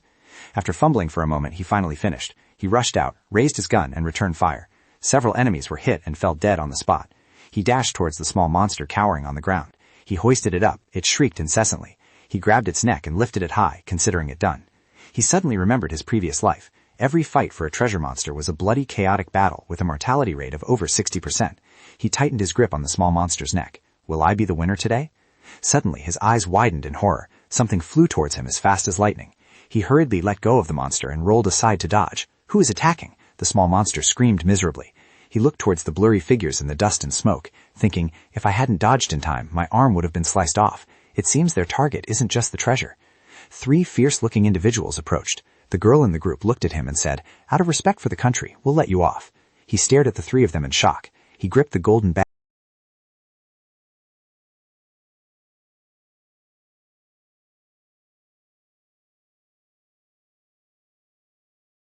The masked man in blue pants held a long spear, intending to rush forward and stab him. He leaned sideways to dodge, his mind in turmoil. If his right arm were intact, he might have stood a chance, but now with his strength diminished, he had to face 3 evolvers. He fell to the ground, quickly kicking the small monster aside, forced to retreat temporarily, but the situation was too difficult. All 3 men looked at him in surprise when they saw him kick the small monster away. One of them looked up at the kicked monster and shouted, Wang Ding, that's the target, grab its bag. The small monster fell straight down right in front of Wang Ding. Seeing this, he chuckled softly. What a coincidence. The bald man swore angrily. He pointed and shouted, forget that brat, grab the bag first. His subordinates immediately obeyed and turned back. Wang Ding rubbed his wrist and said, I'll hold them off, you guys take the chance. The soldier beside him replied, Roger, and rushed forward like a fierce tiger to confront the 3 men. Yan Zhongming frowned as he observed, thinking, the water has been stirred. What should be the next step to reclaim the treasure? The sickly yellow sunlight shone down on the desolate landscape. Mo Ye remained focused, firing her gun incessantly. The monster and the horde of zombies continued to rush forward, their power undiminished. It roared and lifted a giant concrete pillar. Sweating with anxiety, she adjusted her gun and muttered, this monster still has a move like this? Looking at the magazine, Yan Zhongming's special bullet was down to the last round. Switching targets would be useless. Was all this effort in vain? She stared wide-eyed at the bullet, her mind blank. Suddenly, she saw the silhouette of a girl running below, and immediately recognized her. It was Teacher Piao. Mo Ye recalled that when she left Yan Zhongming's team, Teacher Piao was still with him. If she appeared here now, then Yan Zhongming must definitely be nearby. Thinking this, she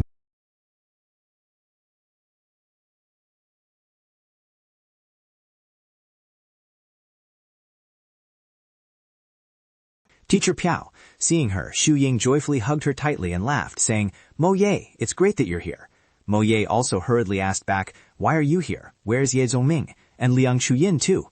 Suddenly, the ground shook violently, causing the 2 girls to lose their balance and scream together. Xu Ying looked ahead in panic and asked, what's happening? Mo Ye turned her head in that direction, cold sweat pouring out.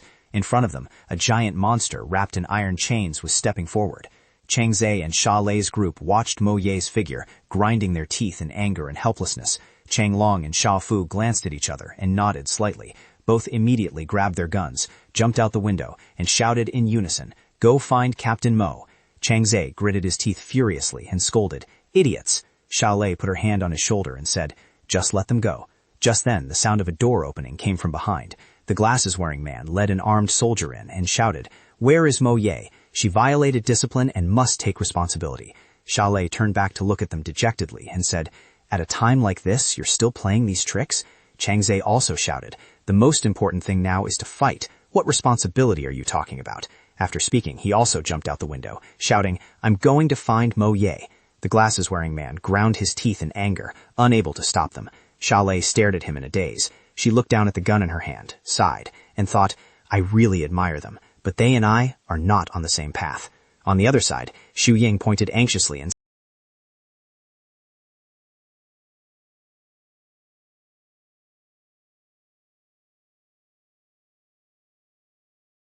What is it? Piao Shuing squeezed her hand and spoke urgently. But we have to save Liang Shuyan first. She is in danger. Just now I saw her fighting with others. Mo Ye asked hesitantly, what about Ye Zhongming? Piao Shuing shook her head and said quickly, I think he is prepared and looking for something. He certainly won't risk his life provoking that monster. She tried to persuade Mo Ye. Saving Liang Shuyin first and then meeting him is best. Sometimes following him only gets in the way. Mo Ye looked at the monster for a long time, then nodded. All right, let's save Shuyin first. You lead the way. The 2 were just about to leave when a call rang out from behind. Captain Mo Ye, wait for us. 3 men ran over, all full of excitement. Mo Ye asked in surprise, Changlong, Shahu, and the instructor too. Why are you all here?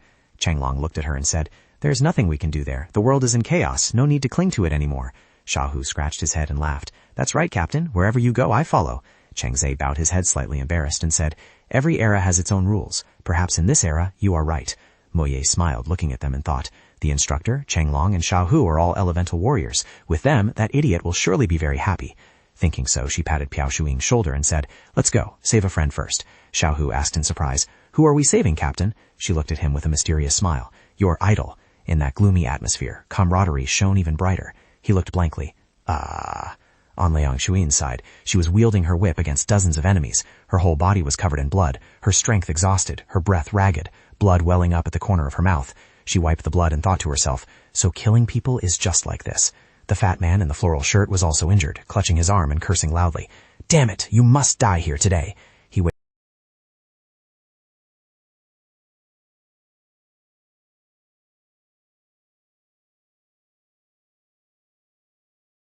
She realized that using someone as a human shield like this was too dangerous if it dragged on. Suddenly, a shout rang out. Her eyes widened with hope. Liang Chuin! The group immediately turned to look. Before they could react, Xiaohu and Chenglong rushed in, attacking wildly. They hurriedly jumped up to fight back. The fat man in the floral shirt screamed, "Who are you people?" Before he could finish speaking, Mo Ye punched him straight in the face, sending his teeth flying. In his pain, he vaguely thought, why did I run into more evolvers? On Ye Zongming's side, he hid behind a rock, observing Wan Ding fighting 3 burly individuals. In particular, the bald man wearing a gas mask with powerful arms made him realize that he was a strong man, an extremely rare class. He tensely glanced at the situation. The white-haired man holding a spear also caught his attention. Clearly, that was another class holder, and the red-haired girl, too. He quickly assessed that these 3 had not only evolved, but had also been lucky enough to encounter many roulettes. Wang Ding slammed hard into the black-haired man wearing a mask. The opponent also put his strength into a counterattack. The 2 sides were evenly matched.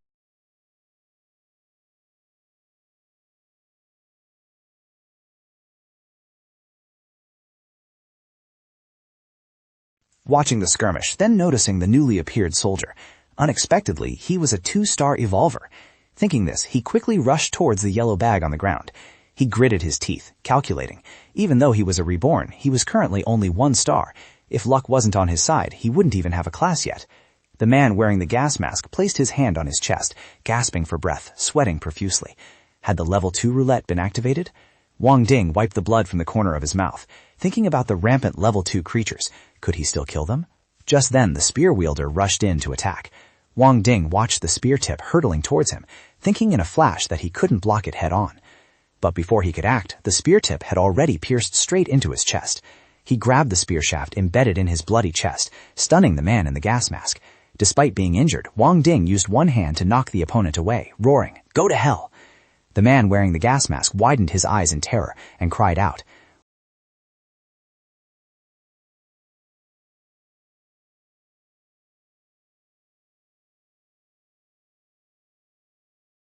The masked man hurriedly turned his head and shouted, "Xiaodong, get out of the way!" He rushed forward, but it was too late. The girl was pierced by the spear.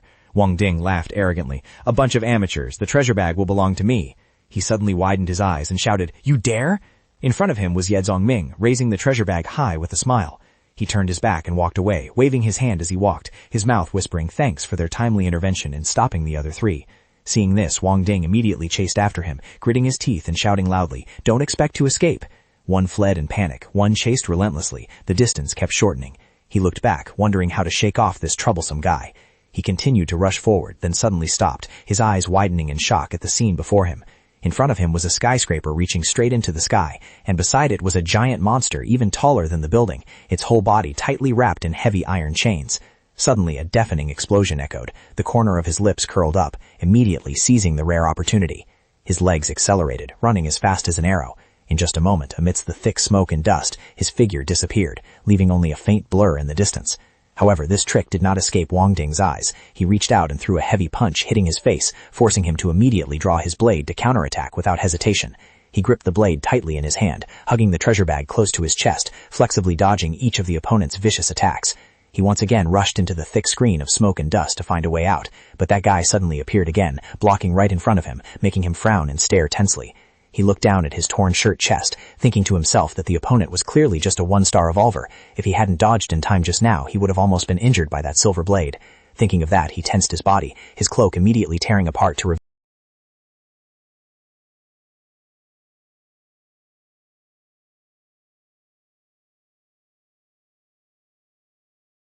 In another direction, Regimental Commander Ye was also firing his gun continuously, drawing a horde of zombies rushing in. However, they were all blocked by the heavily armed soldiers. Even so, the number of zombies kept surging endlessly. Even those elite soldiers were gradually showing signs of struggling to hold the line.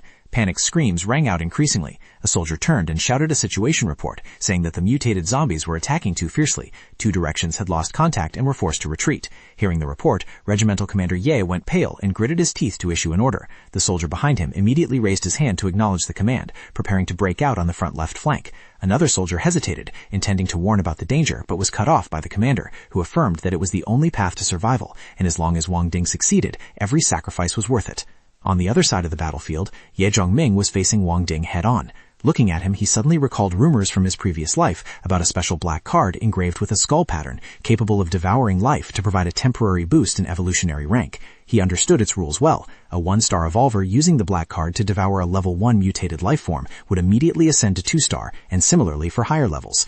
But he also knew that the Black Soul skill had strict limitations. Only those at a maximum of 2-star could use it. Moreover, it carried heavy side effects, potentially reducing one's lifespan to less than 10 years. Wang Ding pointed straight.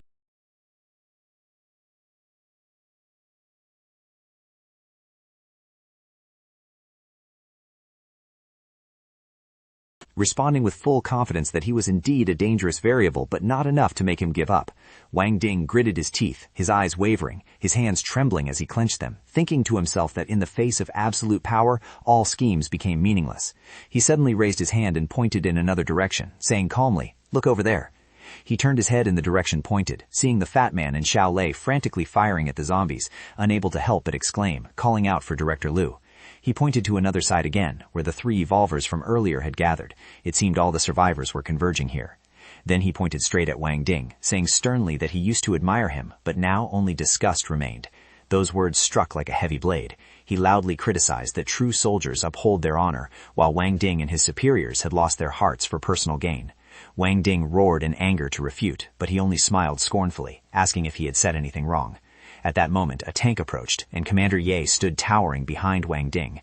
Wang Ding's face went pale as he heard him question what he had done for the town since the disaster broke out, whether he had saved anyone or protected civilians. Commander Ye crossed his arms, veins bulging, listening to him expose that they only hunted zombies for profit, using evolvers as shields, and never prioritizing saving people. He turned to the soldiers, saying they were the true military men, ready to obey orders.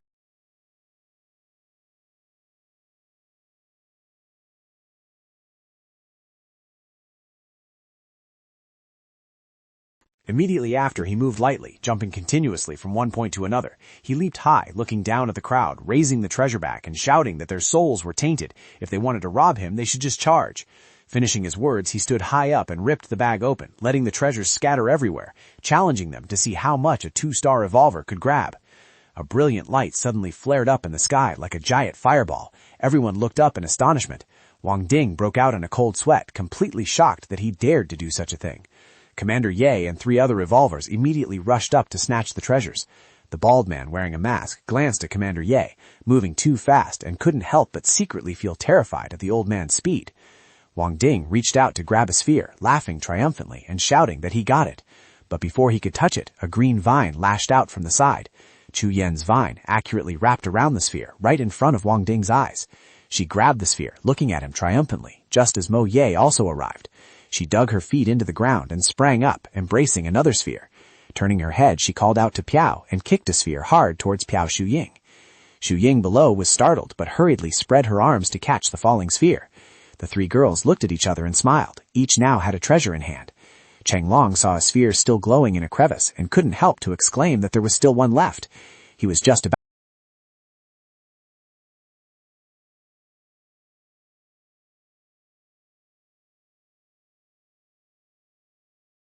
A terrifying force knocked him flying backward towards Cheng Zhe. The two collided violently, numb with pain. Cheng Zhe hurriedly supported him and asked about his condition. Cheng Long gritted his teeth and cursed, admitting that the opponent was too terrifying. Wang Ding rolled on the ground, hurriedly scrambling up to pick up the sphere, muttering that he had got it. But right at that moment, a bullet shot from a distance forced him to dodge by a hair's breadth. The shooter was Xiao Hu, who was aiming his gun straight at him. Wang Ding rolled on the ground continuously to dodge the bullets. The treasure sphere hovered in midair, right in front of Commander Ye and Mo Ye. Both reached out simultaneously, grabbing for the sphere at the same time. Cheng Zhe turned his head towards her, shouting for Xiao Ye to dodge quickly. Before she could react, she saw Commander Ye dash past like the wind. She stared in shock, seeing him raise the gun in his hand high, clearly threatening.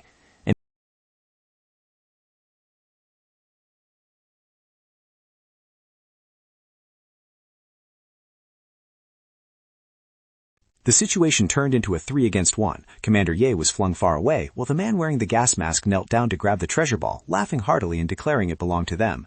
The space suddenly fell silent. Chalet's group hugged their guns, hiding quietly in the rock crevice. The fat man squinted to observe, then coldly ordered to open fire, causing the soldier beside him to ask in confusion who to shoot. As soon as the words left his mouth, he was slapped across the face by Director Liu, who scolded torrentially. Who else is there? Since there are no friendly forces, just shoot indiscriminately. Chalet looked at him, a cold feeling rising in her heart as the order targeted their own kind. She looked up at the sky, holding her head and sitting listlessly, thinking only that Mo Ye and Cheng Zhe were still trapped there. Suddenly, she stood up in astonishment. The other two also broke into a cold sweat, raising their heads in unison. The giant monster bound by iron chains was slowly approaching, every step shaking the ground. Ye Zhoming watched the scene and merely smiled with interest. Indeed, everything did not deviate from his calculations. The monster with the ferocious face approached bit by bit. Ye Zhoming raised his gun and fired at it, but his target was the chains binding its body. Despite continuous shooting, the chain links remained as solid as a rock, showing no cracks. Seeing this, Commander Ye wondered if the brat had gone mad. The fat man frowned deeply, speculating that he intended to drag the monster down to die with everyone. Ye Zhoming sweated as he fired, wearily admitting that with his current strength, let alone killing the level 4 counterfeit chained prisoner, even inflicting heavy injury was impossible. Wiping his sweat, he raised his gun to aim again, quickly calculating that compared to the treasure, the gains from the ghost metal on the prisoner's body were far more valuable. Thus he continued to unload his ammo. Thinking of the rarity of ghost metal in the future, this metal had a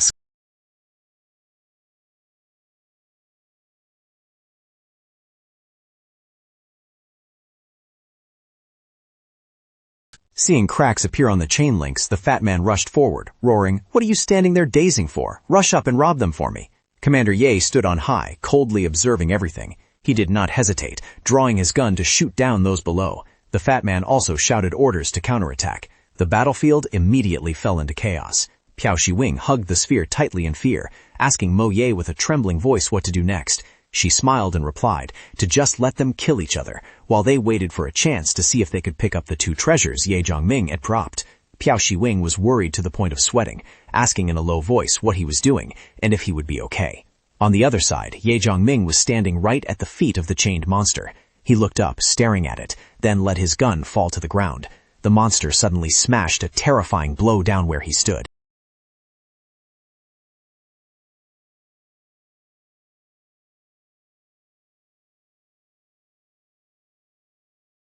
Finally, he managed to grab the chain, secretly worrying whether he could hold on. One hand gripped the chain link tightly, his body dangling in midair, while the other hand clenched the blade. He told himself he had to try his best, as obtaining the ghost metal relied entirely on this uninjured arm. He gathered his strength and slashed hard at the chain link, rejoicing when he saw a scratch appear, knowing it was effective. The monster looked down at him with suspicion. Yet Zhongming seemed to forget all his fatigue, laughing heartily as he continued to saw at the chain link. At the same time, he had to constantly dodge the fierce counterattacks from the monster.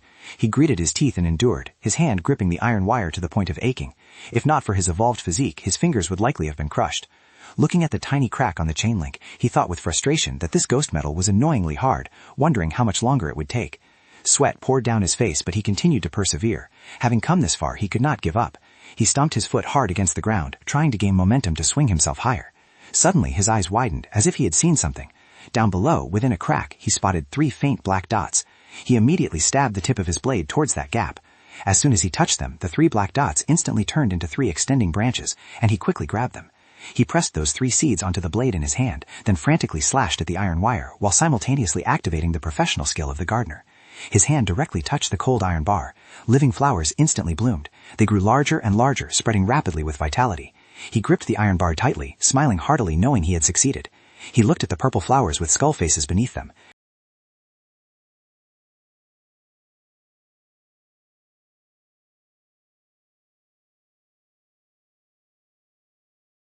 In midair, he gathered momentum and leaped up powerfully. He frowned and gritted his teeth, swinging his blade down decisively. The iron rod was tightly entangled by the plant.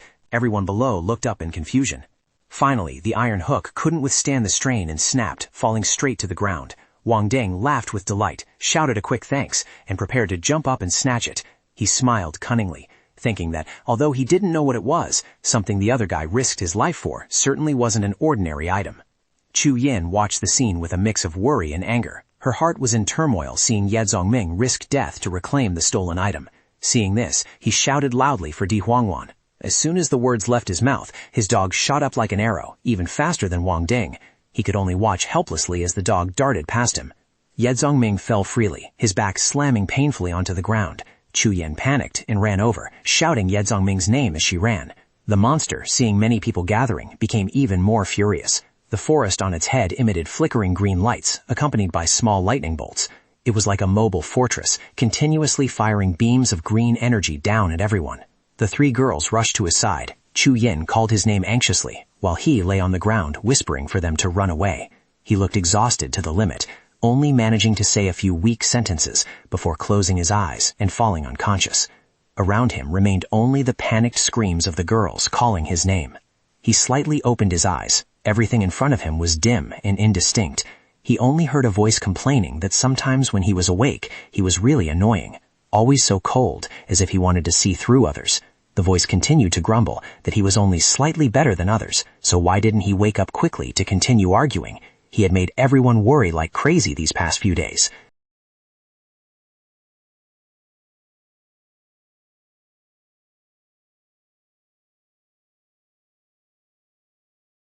Never having taken care of anyone like this since childhood made him sweat, as he didn't expect the person beside him to be her.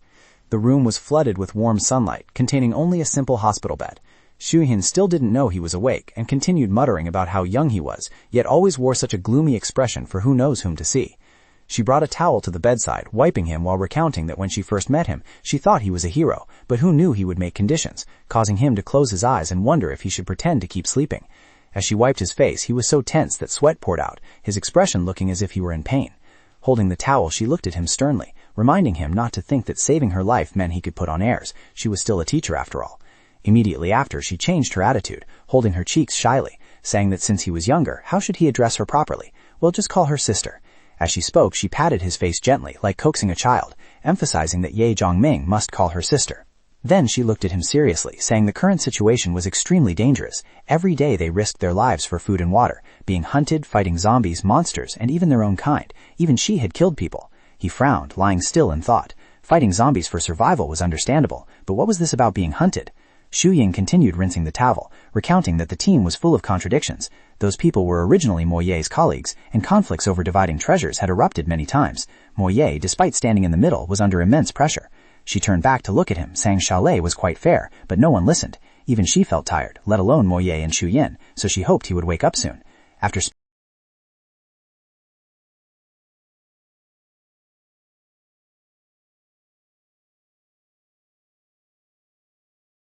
Seeing him sit up, she happily shouted, asking when he had woken up. In another high-rise building, everyone was gathering inside a closed room. Ye Zongming was dressed neatly, looking at Chu Yin holding Piao Shuying's arm, laughing and talking happily. He thought to himself that the three of them seemed very comfortable. He glanced at Chalet, guessing that the person chatting with Mo Ye was her, a woman who conducted herself with fairness and principle. Then he looked towards Cheng Zhe and Xiao Hu. His gaze swept over the group of people in suits, recalling what Teacher Piao had said about Deputy Director Yang Zhen, constantly mentioning the treasure over the past few days. Just then, the sound of a dog barking rang out as it ran over. He sat down, patted the dog's head, and asked where the item was. It obediently handed him the iron chain with a look of smug satisfaction. He took it, nodding in satisfaction as he observed it. A bald fat man stepped forward and said that since he was awake, they should discuss the remuneration. He smiled and told him to go ahead. The old man pointed at himself, claiming credit for bringing people to save them when they were blocked by Wang Ding, asking if that wasn't true. He glanced at Mo Ye. She lowered her head sadly and said that after Cheng Long sacrificed himself, Deputy Director Yang's side had indeed put in a lot of effort. Deputy Director Yang immediately turned around and loudly claimed credit, saying that for the past few days, they had risked their lives finding food and water, killing zombies, and confronting Wang Ding and Commander Ye without ever backing down. Chu Yin angrily put her hands on her hips and retorted,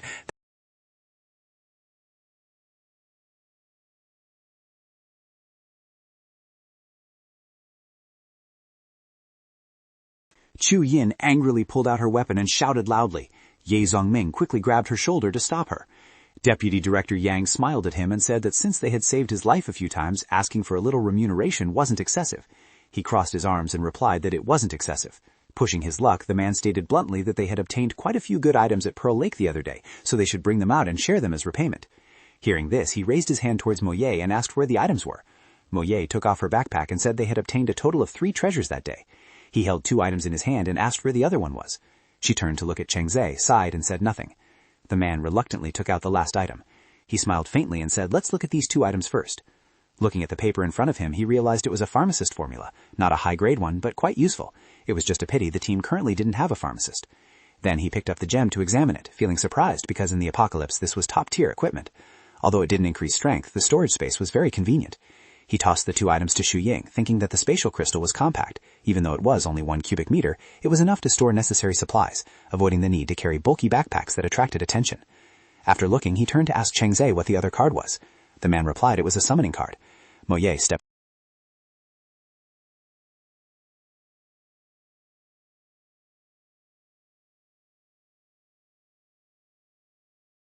Cannot be divided.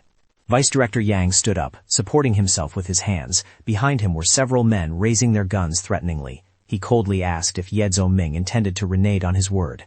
Ye Zhongming calmly raised both hands, stating he was very grateful for being saved, but since these items were acquired beforehand, they were unrelated, and he hoped to use something else as compensation. Hearing this, the old man's face immediately darkened. Then he gave a sinister smile. "Fine, let me see what exactly you can dig out." Ye Zhongming called out, "Chu Yin, give me the backpack." Inside the backpack were 2 sharp claws of a monster. He took out a bottle of green liquid, slowly explaining that this was an immunity potion, which could prevent them from turning into zombies. The old man licked his lips greedily, his eyes gleaming with avarice. The stuff is indeed good, but it's still not enough. He continued to fish out another vial of green medicine, introducing it as a 1-star evolution potion. After using it, one could become a 1-star evolver. Surely the old man understood this concept. However, the old man's greed was not yet satisfied. His face sank, and he coldly demanded, "Not enough." Ye Zhongming could no longer restrain himself. His expression became solemn as he angrily questioned, "You are being so aggressive, yet you still don't find it enough?" Liang Chuyin laughed out of anger, shouting loudly, "Don't be too shameless. Do you not know the market price of a 1-star evolution potion out there?" She pointed around at the crowd and continued, "Yesterday we even saw 2 groups fighting over a single potion."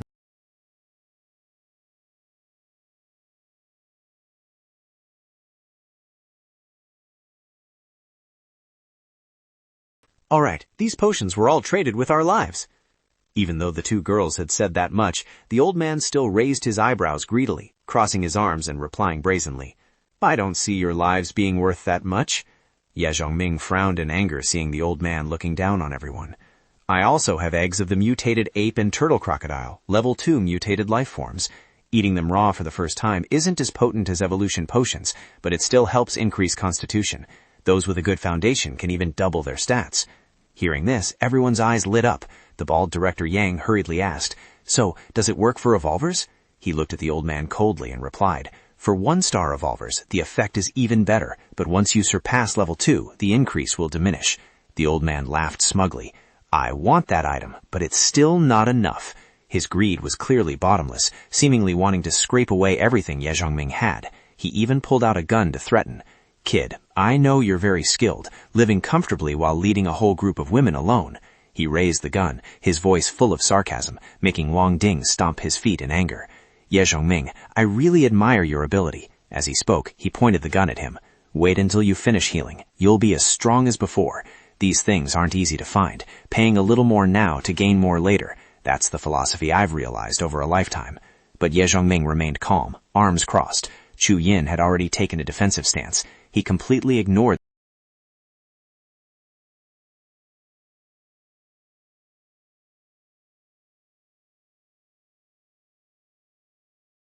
Old Changze pointed his gun first, threatening, "Don't force me to use this card." Old Director Yang still didn't lower his gun, coldly saying, "Rest assured, I'm not that stupid." His expression changed, brows furrowing as he roared, "Hurry up and put your backpack into that black metal block and throw it over here, or I'll shoot you dead." The girls simultaneously got into attack positions to protect him. Ye Zhongming put his hands in his pockets, looking at the old man with disdain. "So you finally revealed your true purpose." He knelt down to grab the backpack. From the start, you wanted to swallow everything. You didn't make a move earlier only because Changzhe's attitude wasn't clear, and you were wary of me and afraid Mo Ye would be forced to act. He looked up at the old man with cold eyes, continuing. When I woke up, you saw I was heavily injured and hadn't recovered, so you were no longer afraid. You also realized Changzhe wasn't on the same side, so all your inhibitions disappeared. He glanced at the three girls and said, as for those three, even though they are evolvers, their hearts aren't poisonous enough, their hands are ruthless enough, which is why they let you gain the upper hand. He slowly propped his knee up to stand, concluding, but you are too greedy, wanting to take everything from us. He raised his hand in the shape of a gun, pointing at the old man, smiling faintly. Just now you said times have changed. That's very true. I'll also teach you a sentence for free. He looked straight at the old man, emphasizing every word. If you want to be greedy, you must have the strength to back it up. The old man gritted his teeth, angry to the point his face was distorted. He had just cursed when a bolt from behind pierced straight through his heart. Everyone was stunned. Director Yang was dead, and the shooter was none other than Sha Lei. The crowd immediately turned towards her, raising their guns and shouting, "Killer! Avenge Director Yang!" But right behind Sha Lei, the dog lunged forward. It pounced to bite one man's neck, then turned to attack the others. The whole group panicked, fleeing and screaming, "Monster!" Ye Zongming turned to Changzhe and said, "I won. Hand over the card. I'll let you."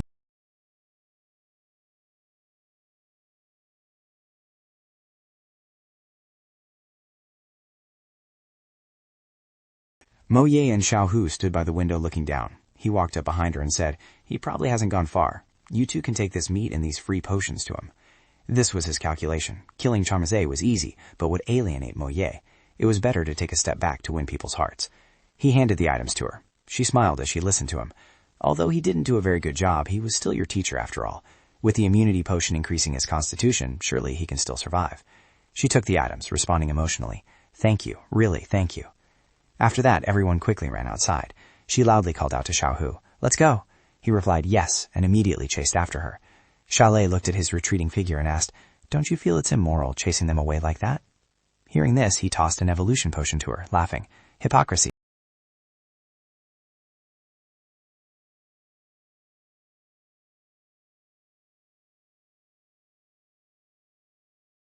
I always keep my word. Wait until I recover from my injuries. I will escort you to find your husband. At the same time, I need to calculate the profits and losses from the trip to Pearl Lake. Ye Zhongming sat on the bed, looking at the spoils of war spread out before him. He pondered. The biggest loss was the spear, plus a few level 2 magic crystals and potions used as remuneration. He picked up a gold card and sniffed it. He suddenly realized this was what Instructor Cheng had tried to swallow. It turned out to be a Hellhound summoning card. He picked up the crystal orb and the gold card to observe them. Looking at the jade green crystal in his hand, he smiled. This time the gains clearly outweigh the losses. The most useful item is definitely the spatial crystal. He shook the crystal gently, and all the items on the bed were instantly sucked inside. Then he put the crystal back into his backpack. He suddenly was startled as he saw something. That piece of cloth. He picked up the glittering gold fabric to examine it. Wasn't this the golden bag? He recalled that day he had torn it with his own hands to cause chaos, distracting Wang Ding. He had intentionally ripped the bag so they would fight over the scattered treasures, making it convenient for him to hunt for the ghost metal. It was clearly torn back then. He rubbed the fabric. It felt soft and smooth, definitely not silk or any kind of fabric he had ever known. Then he drew the blade from his waist and without hesitation slashed hard at the fabric. But to his astonishment, the tear instantly closed up.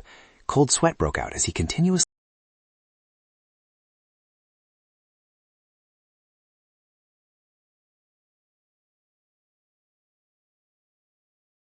Immediately his eyes widened. Wait, the trace from just now had disappeared. Confused, he threw the piece of cloth far away, muttering, "Is it possessed? What on earth is going on?" The cloth flew up and covered an egg. The egg underneath immediately underwent a transformation. He was even more stunned to see the cloth emitting light. He gently picked it up to observe. Looking down, he discovered the egg had withered, as if the life force inside had been drained dry. Finally, he shouted in excitement, "I understand now. This cloth can absorb life force to heal its own damage. It truly is a treasure. Now I know why the monster still carried that bag even after being shot." Thinking back to that small monster that day, its wounds healed extremely quickly, not because of its own ability, but thanks to the properties of this yellow cloth. Sweat broke out as he looked at the cloth, his heart a bit conflicted. But the problem was that he had absolutely no idea how to use such a unique item. Thinking this, he raised the spatial crystal again to observe. Then he took out another sphere. This piece of sheep treasure was a rare harvest that could directly enhance his strength. Without hesitation, he stuffed the sphere straight into his mouth, chewed and swallowed it whole. Instantly, his body underwent a violent transformation. His hair and eyes turned red, and blue veins bulged clearly on his face. His whole body endured terrible pain. His breath came in gasps. His throat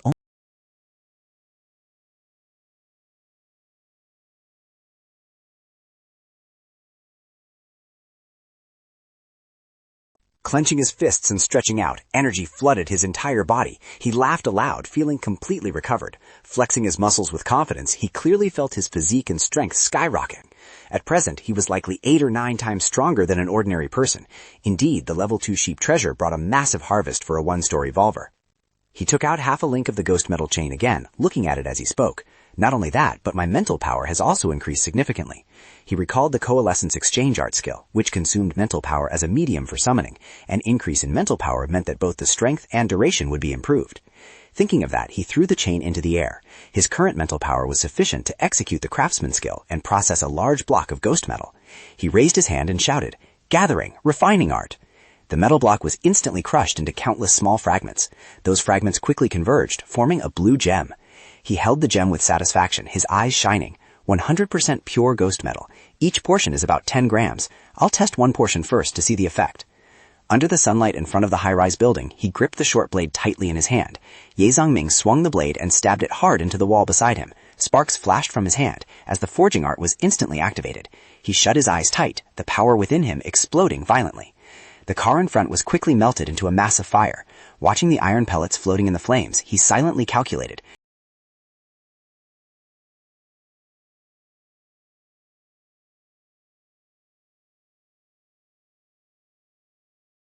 Joy filled him. It was a success. Now Feng Ji had been alloyed with ghost metal, gaining the additional skill, full power blade glow. His eyes widened, sweat dripping, thinking that Feng Ji was already strong enough to counter level 2 or even level 3 evolutionary life forms. Now, after fusing with ghost metal, it not only increased in quality, but also gained a skill. He swung the blade forcefully forward to test it. Blade glow, a professional skill that only appeared when an expert reached a very high level, was a sign that one's comprehension had surpassed the apprentice, primary, intermediate, and advanced stages. He thought about the masters in the apocalypse. Most survivors stopped at the expert stage, while grandmasters, gurus, or transcendents were extremely rare existences. Those who reached the transcendent level would have the title God attached to them, such as God Blade or God Craftsman, while grandmasters and gurus were often called sub-gods. He looked at his reflection on the shining blade. The glow-type auxiliary skill of the ghost metal was iconic. With it, he felt strong enough to cut through level 4 chains. He slashed a few more times to calm himself down. He had to stay calm. Currently, he was still just an apprentice craftsman. Lacking materials and good base items, continuing to forge would only be a waste of the precious ghost metal. Holding 2 blades in his hands, he walked out, telling himself he must continue to strengthen his power and collect better materials and base items. Inside the room, everyone was waiting. Ye Zongming opened the door and walked in. Seeing him, Xiaohu excitedly exclaimed, "Hey, did you get another blade? Let me see." He smiled and raised the blade. "If you want to see it, sure, let's see if you can snatch it." Xiaohu rushed forward.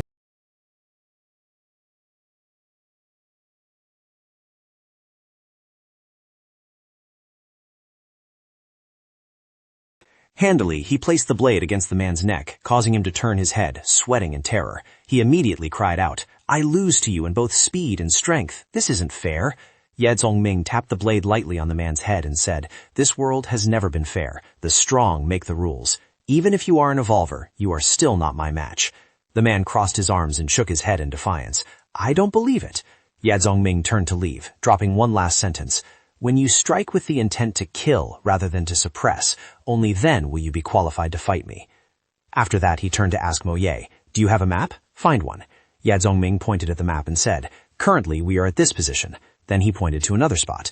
"The next destination is here." Seeing the point he indicated, Sha broke into a cold sweat and panic. That was the new district where her husband worked. Did he intend to fulfill his promise so soon? Chu Yin stood beside him, resting her chin on her hand, and said, "If we go straight, it's quite far." He replied, "We can't drive right now. The outside has been taken over by zombies and mutated creatures. Making loud noises is dangerous, so we can only walk." He continued, pointing at other spots on the map. "The city center, this old district here."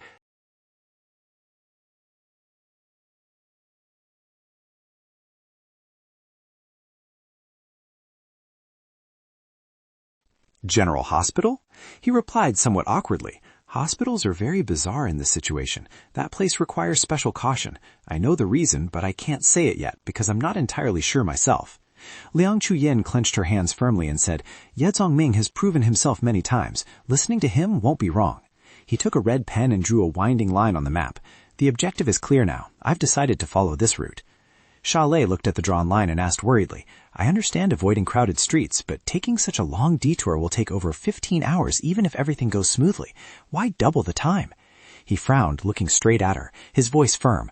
I promised to take you to see your husband, but that doesn't mean gambling with the lives of the whole team. I can't guarantee absolute safety, but I will try to minimize the risk as much as possible. Lei said sadly, so the detour is to, he interrupted, to increase our strength and increase the chances of successfully escorting you. Pang She looked at the two and asked, so do we set off right now? He furrowed his brows with determination. It's a bit too early.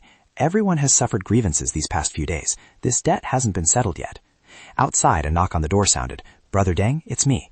Inside the room, the bald man was bandaging the red-haired girl's arm alongside their cohorts. A white-haired man opened the door and walked in, raising a bag. Brother Deng got another 35. It should be enough this time. Brother Deng lit a cigarette, glanced at him.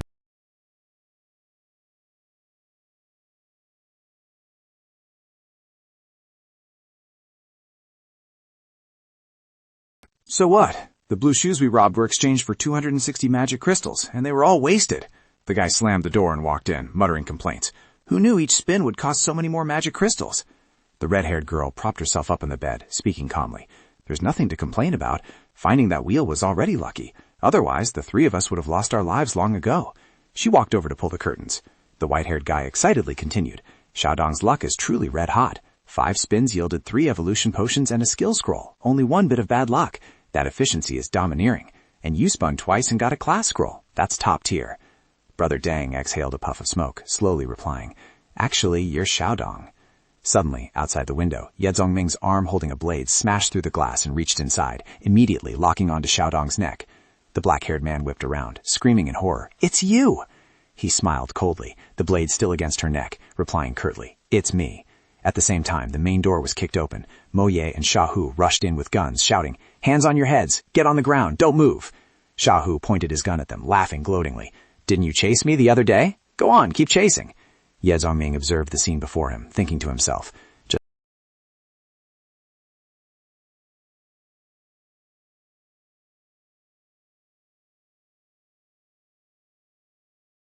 He refused to yield, sneering in response. Is killing you guys that much trouble? With this level of vigilance, I have at least 10 ways to make you die in silence. He bent down to look at the 2 men kneeling with their heads in their hands.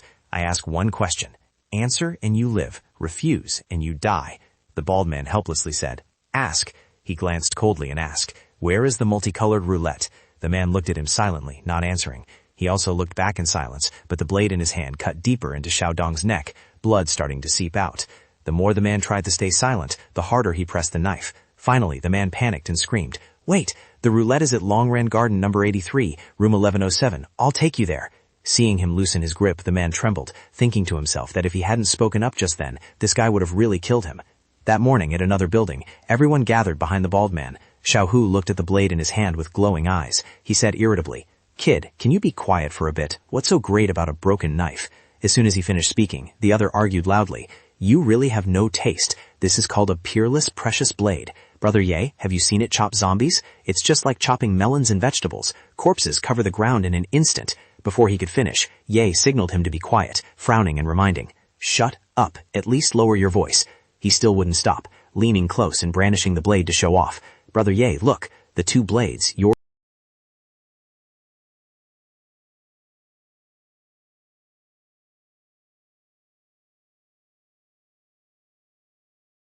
I only just got a job, he replied coldly. You don't need to beat around the bush. I will distribute based on the job. The principles are very clear.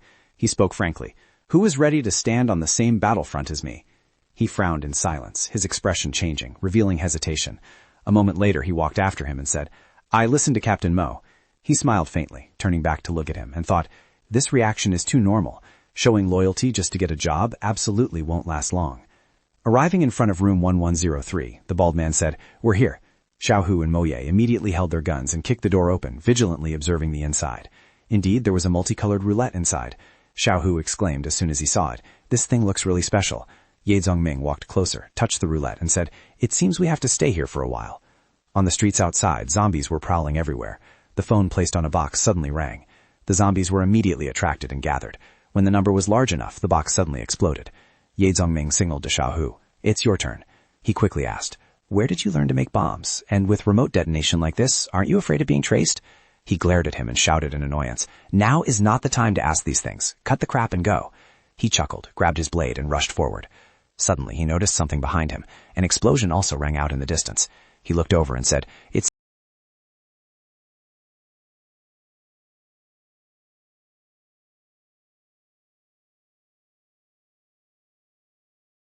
I'll go check another place, he replied loudly. Understood, Brother Ye. After assigning the task, he dashed off, calculating as he ran. Each time the roulette moved, it required more magic crystals. Last time, those 3 used over 200 and still failed. This time, it would need at least 350, and the final spin would definitely require up to 500. He stopped in front of a large supermarket, realizing there was no time to hunt ordinary magic crystals. He had to find a way to get level 2 magic crystals. He broke into a sweat while observing. This type of supermarket was densely packed with zombies, and a high quantity meant a higher level of evolution. Knowing the danger, he still calmly walked in, because the probability of encountering a level 2 mutated zombie was greater here. As soon as he entered, a zombie rushed out roaring. He didn't panic at all, drawing his blade and stabbing straight through its head, finished in just one move. They were all ordinary zombies. It seemed this floor didn't have the target he needed. While walking, a drop of green liquid fell from the ceiling onto his shoulder. He immediately looked up. Above was a giant spider. He gritted his teeth and frowned, thinking, mutated long-legged spider. The spider shot something towards him. It was a spider web. Facing the incoming web, he raised his blade in front of him, thinking, the net is too wide to dodge.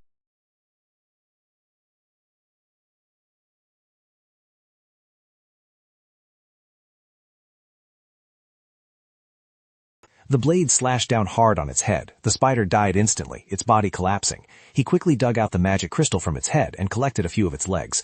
Looking at the giant spider carcass, he thought to himself that the harvest this time wasn't bad. It wasn't in vain after all. Just then, something flew towards him from behind. He dodged to the side in a split second, slightly surprised. What was sneaking up on him? He frowned, looking back warily, feeling very uneasy. Seeing the half-human, half-demon monster with long hair like a woman, accompanied by a cat, he thought in alarm. A Yupo in her pet. He recalled a legend he had heard in his previous life when the apocalypse first began, a beautiful but bloody story spreading everywhere, about a beautiful woman wandering the land with her pet. Men favored by her would spend the night with her, only to have their bodies sliced open, organs eaten, and blood drained while they were still conscious, until they died. He looked at the Yupo in front of him, realizing only now that the legend was true. Beautiful young women, after turning into zombies and evolving, became a special type of zombie called Yupo. Standing opposite the creature, he thought to himself that among mutated zombies, the Yupo wasn't the supreme type, but its first innate talent was the spiritual seed, a type of absolute control that could manipulate mutated creatures or monsters, making them loyal while retaining their consciousness. The pet could also evolve together with it, and eventually become extremely terrifying. He raised his blade, looking at it, and said, I didn't expect that in this supermarket, besides a mutated long-legged spider, there would also be a Yupo skilled at sneak attacks, and her pet is a nimble mutated cat. A double level 2 combination is indeed interesting. The Yupo hugged the cat tightly in her arms, smiling faintly and staring at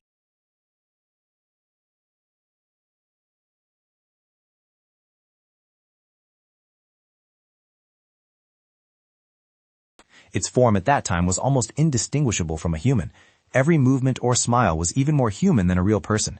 There were even rumors that when Anuba evolved to level 9, some individuals recovered their premutation memories, concealed their identities, and returned to live in human society. However, before reaching level 9, the Nuba was more ferocious than most other types of zombies. Ye Zhongming looked at the zombie holding the mutated three-eyed cat in front of him, his whole body instantly tensing up. Suddenly, the cat jumped out of the female zombie's arms and rushed towards Ye Zhongming, but its target was not him, but the corpse of the spider that had just been killed. Ye Zhongming's heart beat fast, his spirit tense. Clearly, they didn't take him seriously at all. In their eyes, he was just prey that could be eaten at any time, so they prioritized processing the spider corpse to prevent the long-term loss of life energy. Thinking of this, Ye Zhongming couldn't help but get angry. These zombies dared to look down on him. Moreover, this was no longer the apocalypse of his previous life, and he himself was no longer the weak human of the past. As soon as he thought this, he grabbed his blade and rushed towards the cat gnawing on the spider corpse. He slashed down without hesitation, with fierce momentum, the blade light shining brightly as it tore through the air. The eating cat suddenly sensed danger, paused, and looked up, but still hadn't grasped what was happening. The blade slashed down with enough power to split its body in two. The female zombie reacted extremely quickly, rushing over.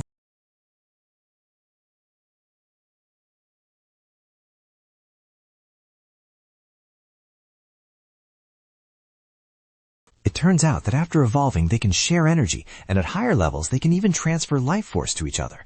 Spirit-type evolutionary life forms like Yuba usually only possess this ability at level 9, yet the one in front of him has awakened it at only level 2. He absolutely cannot let it continue healing the black cat, otherwise he would have to face 2 difficult opponents at the same time. Thinking this, Ye Zhongming immediately rushed forward to attack, aiming to cut off the healing process.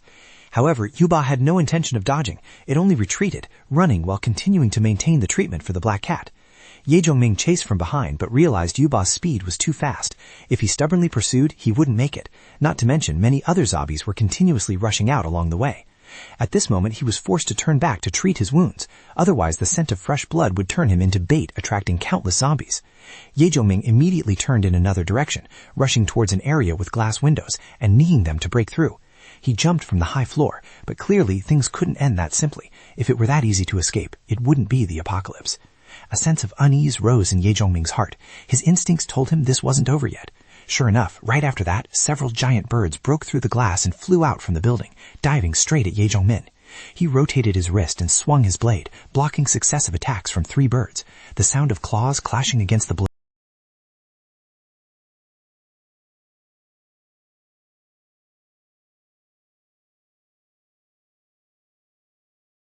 Ye Zhongming turned around and slashed down the leading ones.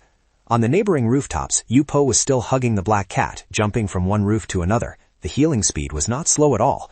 Ye Zhongming clearly saw its figure and realized that Yu-Po was transmitting information to other evolved creatures.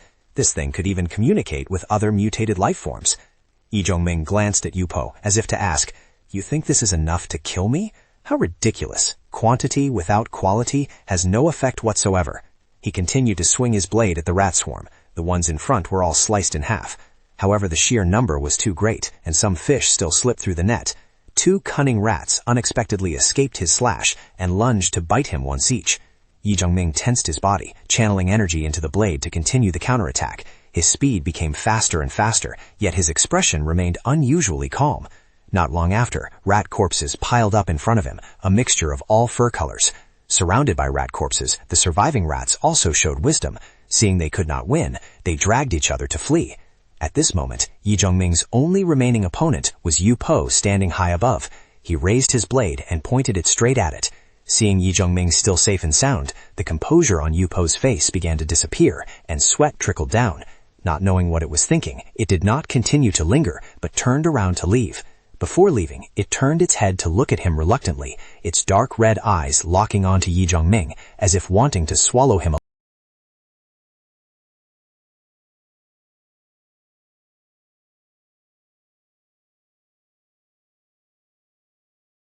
Then a sudden knock on the door drew everyone's attention. Although Nuba had left, Ye Zhongming was not unscathed. On the way back, he still had to deal with various miscellaneous threats. His whole body was covered in scratches and bite marks, and his breathing was ragged. Piao Shu Ying hurriedly opened the door to ask about him. Ye Zhongming did not answer, but walked straight in, demanding that they quickly prepare alcohol and bandages from the backpack. Everyone immediately gathered to help him treat his wounds. Ye Zhongming sat silently observing, then asked where Mo Ye and Xiao Hu were. "They went out to find food," Liang Chu-Ying replied, holding the bandage clumsily, not knowing where to start. Seeing this, Sha Lei stepped forward and told her to let her do it. The movements of a professional were clearly more proficient. Sha Lei noticed that the wounds on Ye Zhongming's body were very strange, bearing both sharp cut marks and teeth marks, making her suspect what kind of creature he had encountered.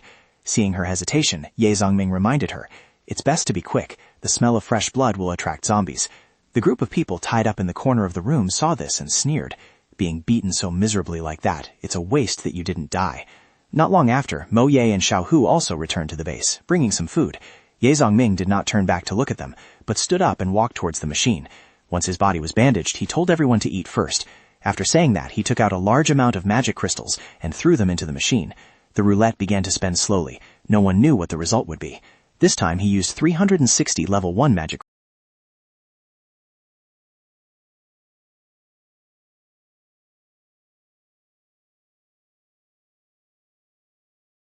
The roulette stopped, and a book appeared. It was a class scroll, slowly floating towards Ye Zhongming.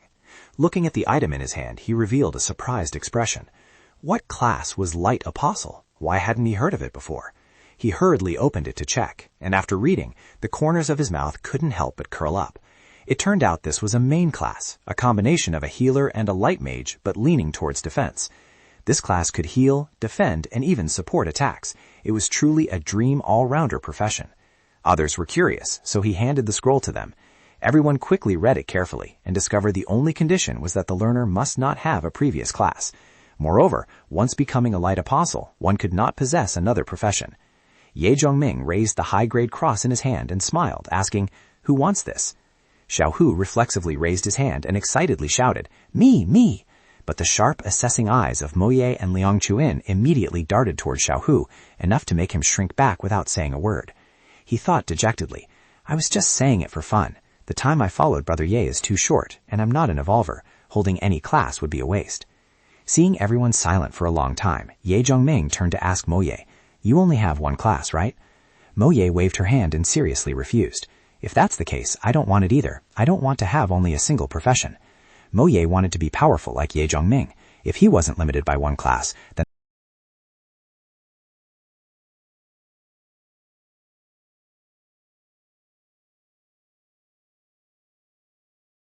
suited to his personality. In that case, there was no one else here suitable, nor did anyone else want it. Everyone's eyes simultaneously turned toward Piao Shuying. Being named unexpectedly made her somewhat flustered. Liang Shuying shouted in frustration, "Why are you hesitating like that? You refuse to fight, but this class clearly suits you perfectly. It's clean and carries the element of light. It looks right no matter how you see it." Piao Shuying remained silent, deep in thought, her heart constantly conflicted. Finally, she took a deep breath, made up her mind, looked at Ye Zhongming and said, "I accept it. I want this class." Ye Zhongming frowned at Piao Shuying and reminded her seriously, "I can give it to you, but you must clearly understand what learning this profession means for you and for the whole group." The scroll was presented before Piao Shuying, silently awaiting her final choice.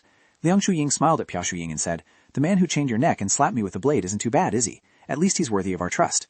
Piao Shuying reached out to receive the scroll. Immediately countless pale yellow specks of light appeared. These points of light flew toward Piao Shuying. In an instant the aura around her changed completely, matching the characteristics of this class, accompanied by a layer of pale blue light swirling around her body. Suddenly Piao Shuying pointed at Ye Zhongming and softly said, "Sweet dew technique." The bandages on Ye Zhongming's body slowly fell off.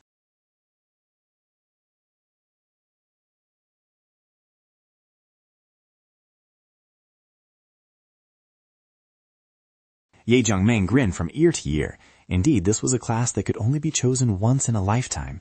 Either the spiritual power was so abundant it made others jealous, or the spiritual power consumption was so low it made people envious. At this moment, Piao Shuying suddenly said, "I have another skill." Ye Zhongming asked in surprise, "There's more? You are just a trainee light acolyte." Piao Shuying thought for a moment and replied, "Trainee is my current level. Light acolyte, next is light messenger, then light saint envoy, light saintess, and the highest are light divine envoy and goddess of light." Hearing this, Ye Zhongming just wanted to curse. This class was truly too perverted. No wonder the owner couldn't learn other professions. After speaking, Piao Shuying immediately activated the remaining skill. The air prism shield was activated, and a small blue shield appeared. Ye Zhongming asked while putting on his gear and looking at the air prism shield, "Is this thing only for yourself?" Piao Shuying touched the shield and explained with a smile, "It automatically detects attacks and moves to defend. It can also be assigned to other targets. This is automatic defense." Mo Ye and Liang Shuying ran over excitedly to watch, and the atmosphere immediately became lively. As for Ye Zhongming, he turned back to the roulette. There were still 2 unopened black and white slots on the roulette. He believed that when the light level increased, the defensive ability would be even stronger, and he looked forward to the day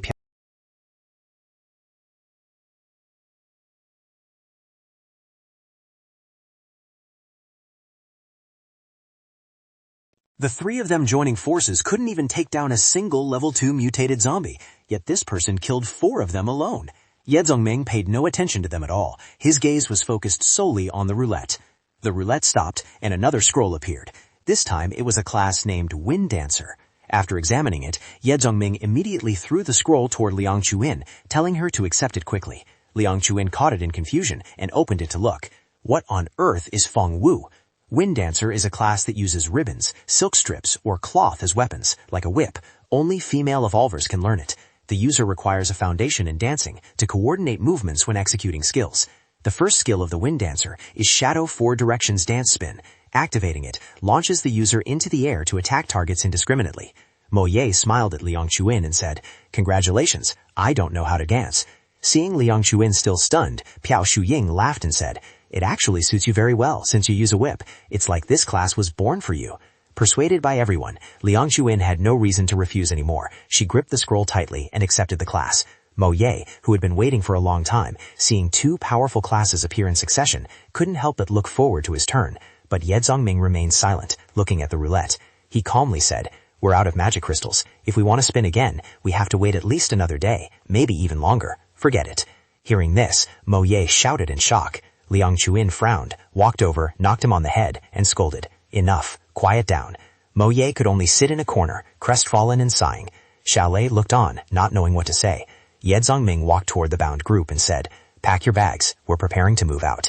Seeing him approach, the captives immediately became obedient. The scar-faced man hurriedly cried out, "Wait, don't kill us. If you let us go, I'll tell you a piece of news." Ye Zongming looked at them silently. That silence made the pressure even greater. Seeing this, the scar-faced man became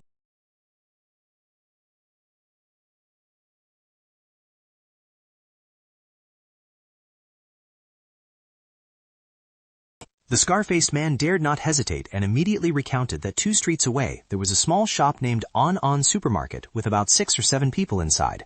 They possessed a class certificate but didn't know how to divide it, so they wanted to exchange it for evolution potions or other useful items. A new day began, sunlight illuminating the gloomy building.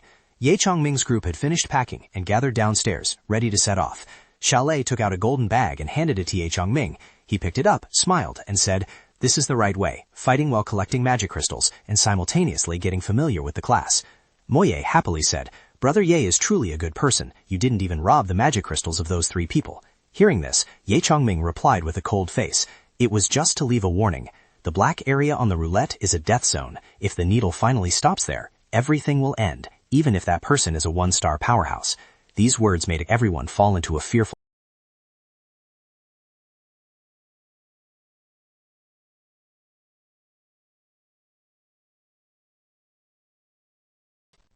Why did that building explode? Everyone looked back in horror. Ye Zhongming said indifferently, "This is the last time I will care about your feelings. Next time I won't waste effort nor waste magic crystals." Xiaolei hesitated and asked, "But..." Ye Zhongming understood and asked back, "Did I ever promise to spare them?" "How naive." He said, "They surrendered only because we are stronger. If the positions were swapped, what do you think they would do? This is the rule of this world.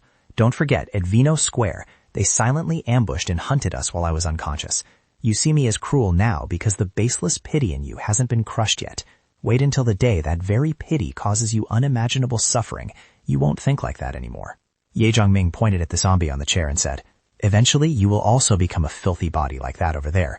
A skinny, gray body, messy hair, tattered clothes, missing an arm, with thick black blood oozing out." Everyone was choked up by his words. The scene before them was too terrifying. No one wanted to even think about it. Ye Zhongming coldly concluded, "This is the apocalypse. Only when facing death do humans have the right to grieve. Otherwise, throw away your pity. Those 3 definitely held a grudge, so I absolutely will not let anyone with animosity towards us continue to live." The scene shifted to another building. Sunlight shone through the window. A fat man sat by the door.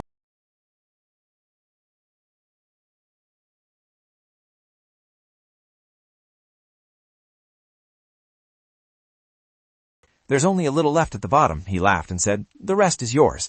Seeing the water, the girl immediately opened it and drank incessantly. In these times of scarcity, anything became incredibly precious. The man had just finished putting on his shirt when a knock sounded at the door. The person outside said, "Dad, another group has arrived. They don't look easy to deal with. They want to spin the roulette." The fat old man opened the door, asking with an annoyed expression, "How many people?" His son laughed and replied that there were 6 people, 4 women and 2 men, and they were carrying guns.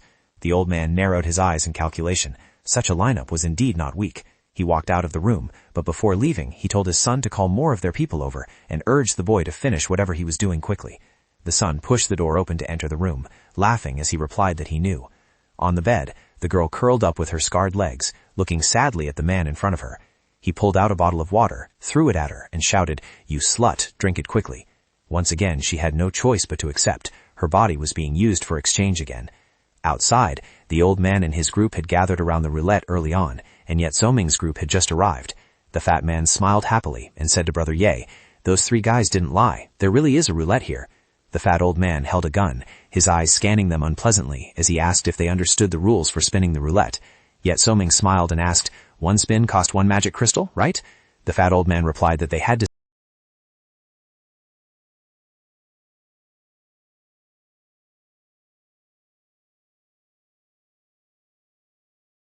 Ye Zhongming and Mo Ye stepped forward. He smiled and said that since Mo Ye was always showing off his red hand, he should give it a try this time. Mo Ye excitedly accepted. While the two prepared to spin, the old man whispered into the ear of his son who had just finished his task, telling him to watch closely. The roulette glowed, and Mo Ye excitedly spun it continuously. He turned to ask Ye Zhongming if his hand was red. Now that they had 4 bottles of evolution potion, he definitely had to get a share. Sure enough, that group was not smart. They immediately pointed their guns at them. The fat man roared, demanding they hand over the evolution potions, or he would kill everyone. Ye Zhongming sighed lightly and laughed. He had predicted this would happen, considering it a convenient opportunity to train his troops. Before the group could understand what was happening, he ordered his team to charge, supported by Pia Shuying's shield in front. This situation was something they never expected, even in death. They thought having guns made them formidable, but against these people, they didn't stand a chance. One-sided screams rang out, and in the blink of an eye, all of them were wiped out. No one survived, leaving only corpses scattered on the grass. Ye Zhongming said, "Let's go. Hurry to the supermarket to exchange evolution potions for class certificates." Having witnessed so many things, Sha Lei was also more clear-headed, asking worriedly what if they demanded an exorbitant price. Ye Zhongming laughed, replying that then the only way was to force them to complete the transaction. Everyone understood how to force them. Not wasting much time, Ye Zhongming's group found Anhong supermarket. However, they didn't rush in. Mo Ye looked at Brother Ye and asked what to do now.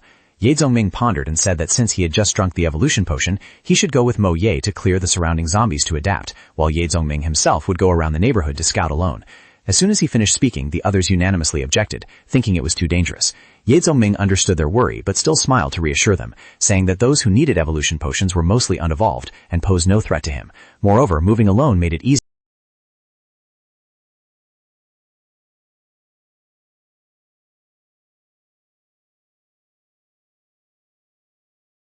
Thus, 1 man and 1 dog quickly moved around the neighborhood with agile movements. They were unaware that on the high rooftop over there, Yupo's long-tailed black cat was quietly observing. Ye Zhongming quickly arrived at the supermarket but stopped outside to listen. There were clearly voices inside, but before things could be clarified, trouble struck. Di Huangwan and that black cat discovered each other and immediately clashed. The confrontation between the two creatures quickly exploded violently. Despite its smaller size, the black cat showed no signs of being at a disadvantage. Ye Zhongming immediately drew his blade, his whole body entering a state of alertness. He could not forget this black cat. Observing the surroundings, he quickly spotted Yu Po standing nearby. It was indeed her, a lingering spirit that refused to disperse, clinging on relentlessly. This time,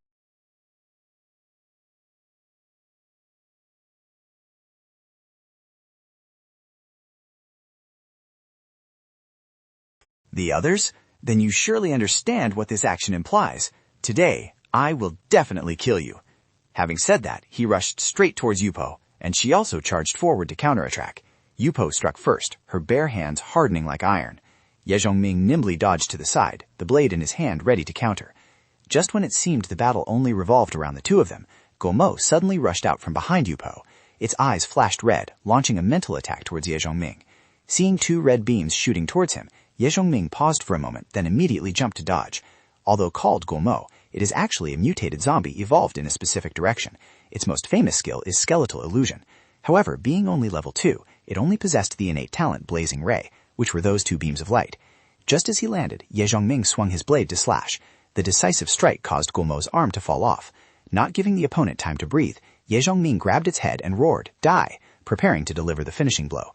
Yupo behind thought an opportunity had come and rushed to assist, unaware that Ye Zhongming was chuckling inwardly because of a scheme within a scheme. With extreme speed, he severed both of Gomo's arms, then spun around, the blade point aimed straight at Yupo. Thinking that Yupo was dead, unexpectedly, the gem on her forehead suddenly lit up, and purple circles shot straight towards Ye Zhongming. Ye Zhongming was blocked, his perfect plan shattered. The opponent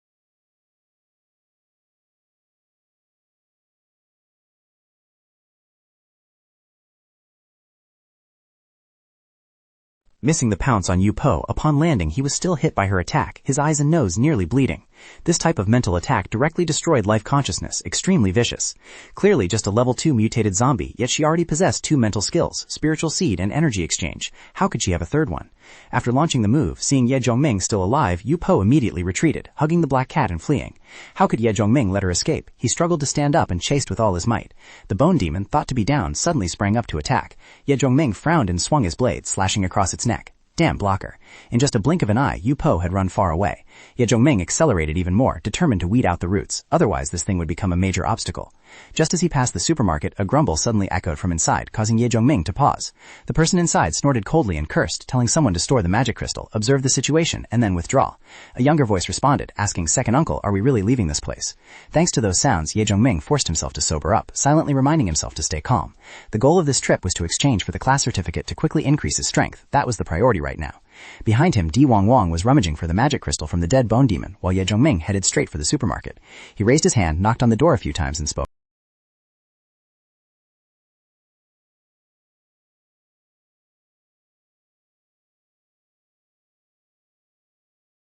Scaring them would be troublesome. The person inside heard the voice but didn't open the door immediately, asking warily where he got this news. Ye Zhongming reported his name. The old man asked again if he was alone. He nodded in confirmation. Then he was asked if there were still zombies around. He replied he had cleared them out. Hearing this, the other party still didn't relax his guard. While opening the iron bars of the window, he said to come in, slowly, and to raise his hand so he could see them clearly. Ye Zhongming climbed through the window into the room. Sunlight shone in, and the old man held a bow and arrow pointed straight at him. Ye Zhongming frowned, cautiously observing the entire room. In a corner of the room, there were also two young men standing silently. The middle-aged man spoke up asking, "Where is the evolution potion?" Ye Zhongming took off his backpack, took out a bottle of evolution potion, and said, "I have more than this, but I want to check your goods first. That is the basic rule of trading." The middle-aged man nodded and signaled to the young man standing next to him. That young man went inside, returning a moment later.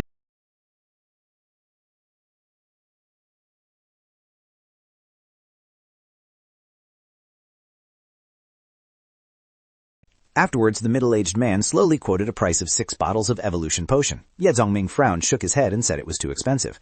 Although slightly worried, the other party insisted he didn't know how to value the goods. Next was the familiar bargaining scene. Only the other side firmly held the lowest price at 4 bottles. Ye Zhongming thought to himself that 1-star evolution potions were currently extremely valuable. Each bottle was equivalent to more than 10 or even hundreds of magic crystals. Even for an evolver, hunting enough magic crystals wasn't easy. At this early stage, obtaining evolution potion to become an evolver was key. The job certificate might be good, but without evolving, it was just waste paper.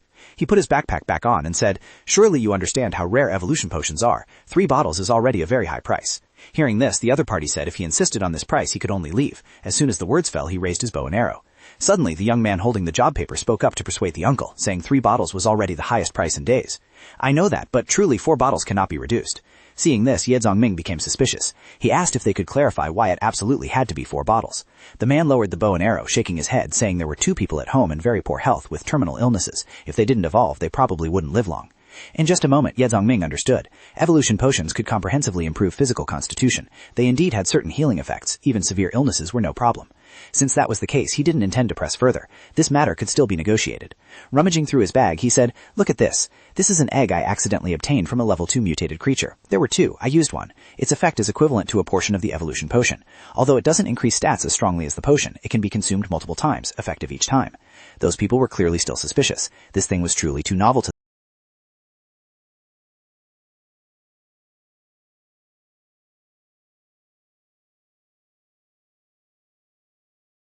Regretfully, by this point, the roles of host and guest had reversed. They understood that this was currently the highest price. Holding on wouldn't yield more profit, so they ultimately had to accept the transaction. Outside the supermarket, the sky was gradually darkening. Ye Zhongming prepared to leave. Before departing, he kindly reminded the middle-aged man that this place would be unsafe in the coming days, and he should withdraw early. Perhaps the other person hadn't expected such a reminder. His surprise was evident, but he still voiced his thanks. Holding the certificate in hand, Ye Zhongming asked respectfully how he obtained it, as he didn't look like someone who could spin the roulette to acquire a certificate. Just as Ye Zhongming suspected, the man honestly recounted that they had once discovered 2 bizarre but extremely powerful monsters fighting, and this certificate was found in the nest of one of them. Ye Zhongming nodded in thanks and left, so it was clear this was indeed a rare item. Running a distance away from the supermarket, he finally stopped to check the loot. It was the Radiant Seal Bladesman, a domineering class with a prefix. Ye Zhongming tightened his grip on the class certificate. According to his knowledge, the Glorious support class with the Glorious prefix was already very strong, let alone this being a main class. After learning the new class, the blade in Ye Zhongming's hand transformed, elongating from short to long, condensing into a sharp blade. He smiled. Time to test the new power. Ye Zhongming focused his strength into his fingertips. Something like fire flowed out according to his will. Amidst the flame, the character Yan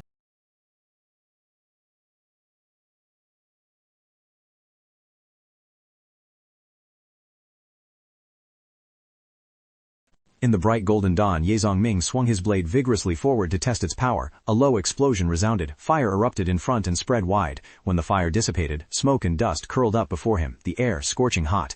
Ye Zongming excitedly realized that this single strike was nearly half as strong as his full power in his previous life. Although he was also a bladesman in his previous life, he was a late evolver then, whereas now he was only at 1 star.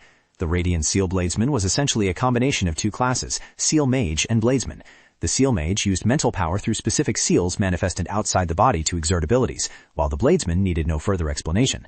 Now that he was a Radiant Seal Bladesman, this class system was divided into 2 branches. The first seal currently was Flame, allowing the blade to be used as a conduit to carry flame power. The second branch was Blade Technique. Currently, Ye Zongming only mastered 1 skill, Blue Ocean Slash, but its consumption was too great, so he hadn't used it yet. He put the blade away. With his current ability, if he combined the seal and Blue Ocean Slash, he could at most execute 2 strikes. Moreover, the better the conduit, the stronger the seal power, and it just so happened that he had the Craftsman class. For now, he should reunite with Liang Shuin first, then figure out how to enhance Wind's Moon. Ye Zongming jumped across a few rooftops to find Liang Shuin's group. As soon as he landed, he heard Di Huangwan barking ahead. Were they in danger? Elsewhere, Mo Ye was fighting an enemy, but the situation was deteriorating. Pliao Shuying's shield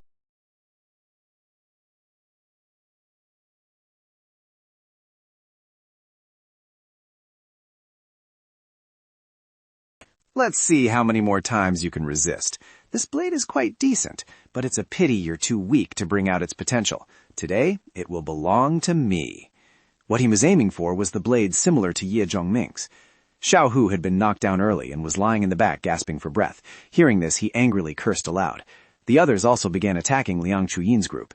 Facing her was a deeply experienced old man. Di Huangwan was fighting alone against 3 heavily armed enemies. The situation was becoming increasingly critical, as if they were driven to a dead end. Just then, the large man suddenly rushed towards Mo Ye, launching an attack.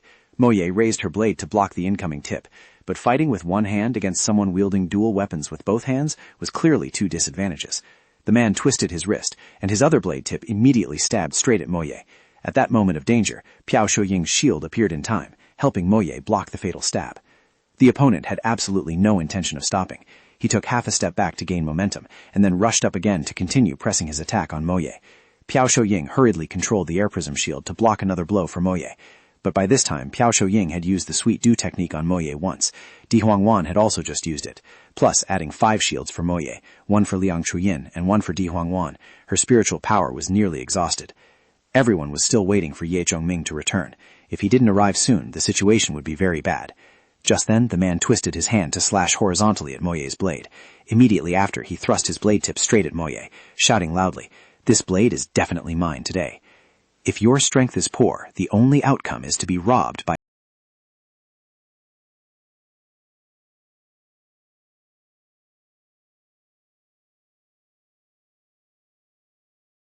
The flames grew larger and larger, shockingly beautiful, yet terrifyingly powerful. Ye Zongming calmly stepped forward and swung his blade, the Wind Flame Blade Seal. The moment this move was unleashed, the battlefield situation instantly reversed. Xiao Lei, who was in the middle of combat, paused. The old man, an accomplice of the other group, was also forced to stop in the blink of an eye. The fierce firelight swept across, slicing right through his arm. Ye Zongming's blade was sharp and domineering. A single strike had severed the opponent's arm. The man collapsed, clutching his arm and howling in pain. Ye Zongming stood before him like an inviolable entity, powerful and cold towards the enemy. The surrounding temperature rose, and smoke billowed up, obscuring the view. Seeing Ye Zongming return, everyone joyfully ran over, calling out "Brother Ming" and "Brother Ye." The tide of battle had turned. Realizing they could no longer fight, the other group immediately scrambled up, turned around, and tried to flee. Those facing Liang Chuyin also hurriedly called for a retreat. Liang Chuyin shouted, "Don't dream of escaping," but they had already quickly put some distance between them. Ye Zongming, who was calm just a moment ago, now looked exhausted, sweat pouring down like rain. He gasped, "Let's leave here, quickly." Liang Shuyin was still angry about letting the opponents escape, but seeing Ye Zongming suddenly weakened, she panicked, supported him, and asked, "Brother Ye, what's wrong?" He bent over and explained that the move just now had consumed too much energy. Mo Ye walked over to help Xiao Hu up and said, "Shuying, go take care of Di Huangwan. Xiao Lei, assist Liang Chuyin. Listen to Zongming, we must leave immediately. They have also exhausted a lot of energy." Another new day descended upon the city. The sky was clear and blue, the sunshine warm and pleasant. It would have been a perfect day if not for the pale green zombies staggering everywhere. On the roof of a certain building, Xiao Lei, Liang Chuyin, and Piao Shuyin were preparing breakfast, while Ye Zongming rested under a blanket. Xiao Hu and Mo Ye were practicing moves in another corner.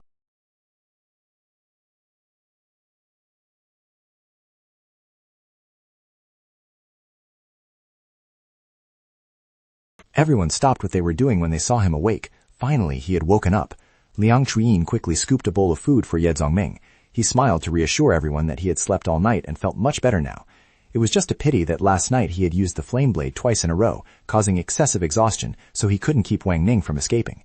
Liang Chuyin held a large bowl, smiling happily as she announced that breakfast was ready, and told everyone to come and eat. The group sat in a circle around the stove. Xiao Hu ate while looking at Ye Zongming, smiling and saying, "Boss, let me use the wind's moon." Mo Ye tucked her chopsticks and scolded, "Dream on." Ye Zongming forced a smile and asked, "Isn't it just a blade?" Then lifted his bowl to take a sip. Xiao Hu frowned and said, "Boss, didn't you see Wang Ning yesterday? Even though he suppressed us in terms of level, he didn't dare touch the edge of the wind's moon. He was clearly very apprehensive."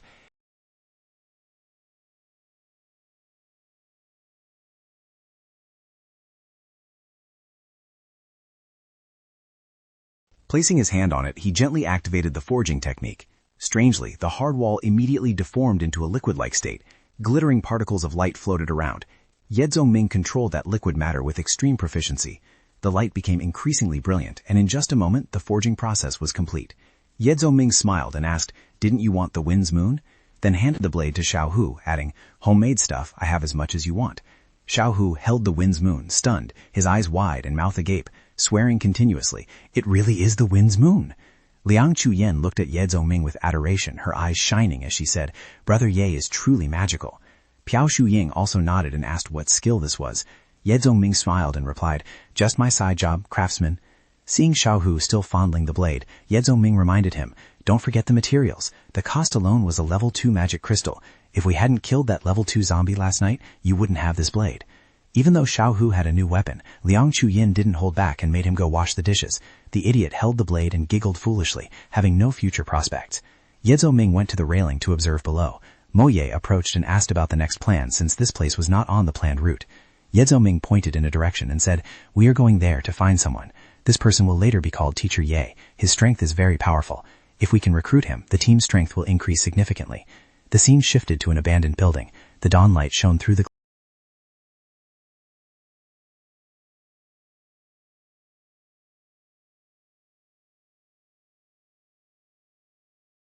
gnawing on a chicken leg while smilingly greeting, "Greetings, senior technicians." No one responded, so he calmly said, "Why so silent? Looking at you, I know you are all playing villain roles." The man with glasses stared coldly at him, his eyes not friendly at all.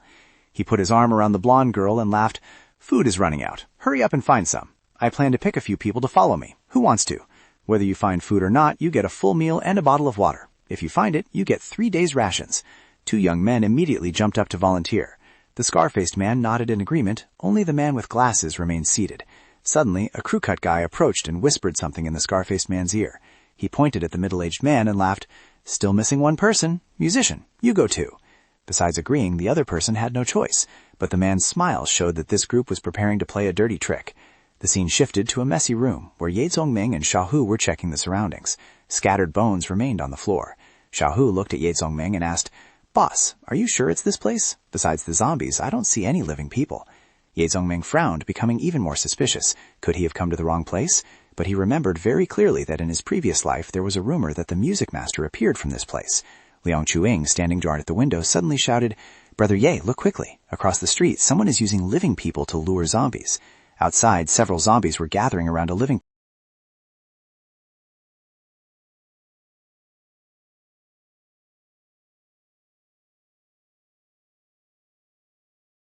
The two of them dared not resist because Lao Li had just been torn apart by zombies right before their eyes. The scene was too horrifying.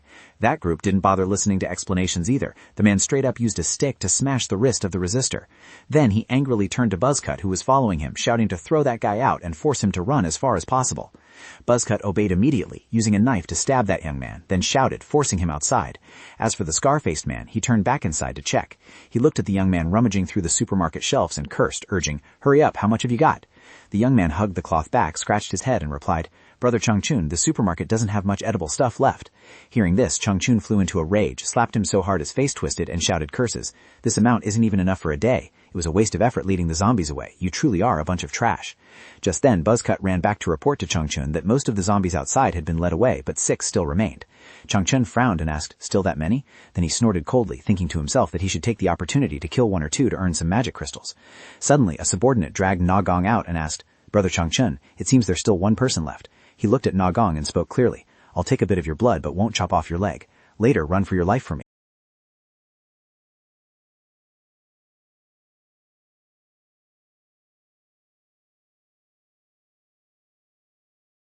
Immediately after, he drove the old man out to act as bait. Yue Gong had no choice but to grit his teeth and obey, his heart filled with resentment, unable to understand why things had turned out this way.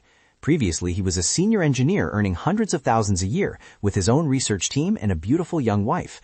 But when the apocalypse struck, zombies and monsters appeared, and everything collapsed in the blink of an eye.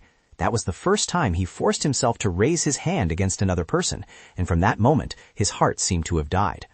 Facing imminent death, Yue Gong ran and crawled when suddenly a light shone from ahead.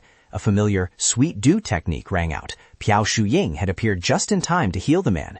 Ye Zongming quickly supported Yue Gong and said, "I'll get you out of here. Xiao Hu, Shuyin, hold this position." Yue Gong looked at him in astonishment and asked, "Who are you?" Ye Zongming placed his hand on the old man's shoulder and smiled. "Teacher Yue, greetings. No need to ask anything now. Just follow us first. We'll talk later." Supporting the man, Ye Zongming secretly rejoiced because he had finally found the father of the future magic crystal weapons. In Ye Zongming's memories of his previous life, humanity survived amidst zombies and mutated creatures thanks to many factors. A few strong individuals relied on skills and classes to resist, but they were only a minority. Weapons were extremely scarce, spinning roulettes rarely yielded them, craftsmen to forge them were even rarer, and items scavenged from forbidden lands were few. The thing that truly helped many more people survive was the magic crystal weaponry discovered by teacher Yue. Yue Gong, or Yue Daiwan, was the first to use science and technology to extract energy from magic.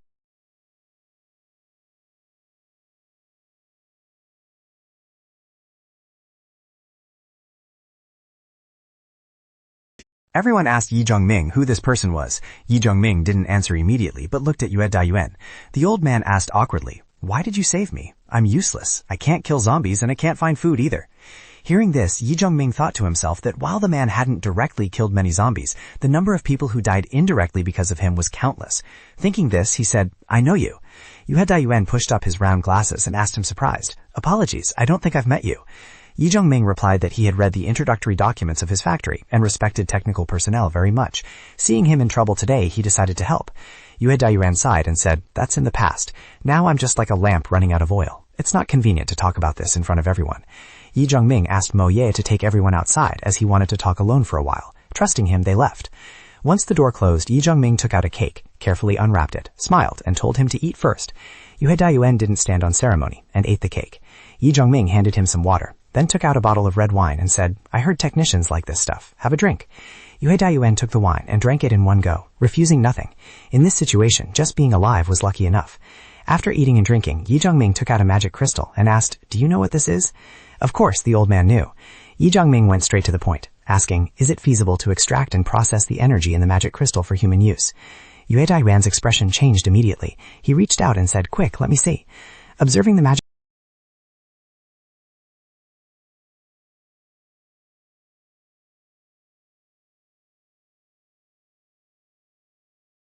I will provide the conditions for you to research magic crystals. This luck falling from the sky made Yue Dayan unable to help but hesitate. He didn't agree immediately, but said, "Help me with one thing. After it's done, this Yue Dayan will follow you for the rest of his life." The scene shifts to another abandoned building. In the room, the group that had abandoned Yue Dayan was resting. Zhang Chun held a cigarette in his mouth, retelling the earlier scene with suspicion. Why would such strong people save a cripple? A subordinate brought a can of fruit and said, "Boss, eat this to replenish vitamins." Zhang Chun accepted it and suddenly remembered that this guy had once usurped Yue Dayan's wife. Suddenly, the room door was kicked open. The whole group panicked and jumped up, thinking zombies were rushing in. But it wasn't zombies, it was people. Even so, their hearts were still pounding. Ye Zongming led the way, kicking the door in, followed by Yue Dayan. He looked at Yue Dayan, smiled, and asked, "Is it this bunch?"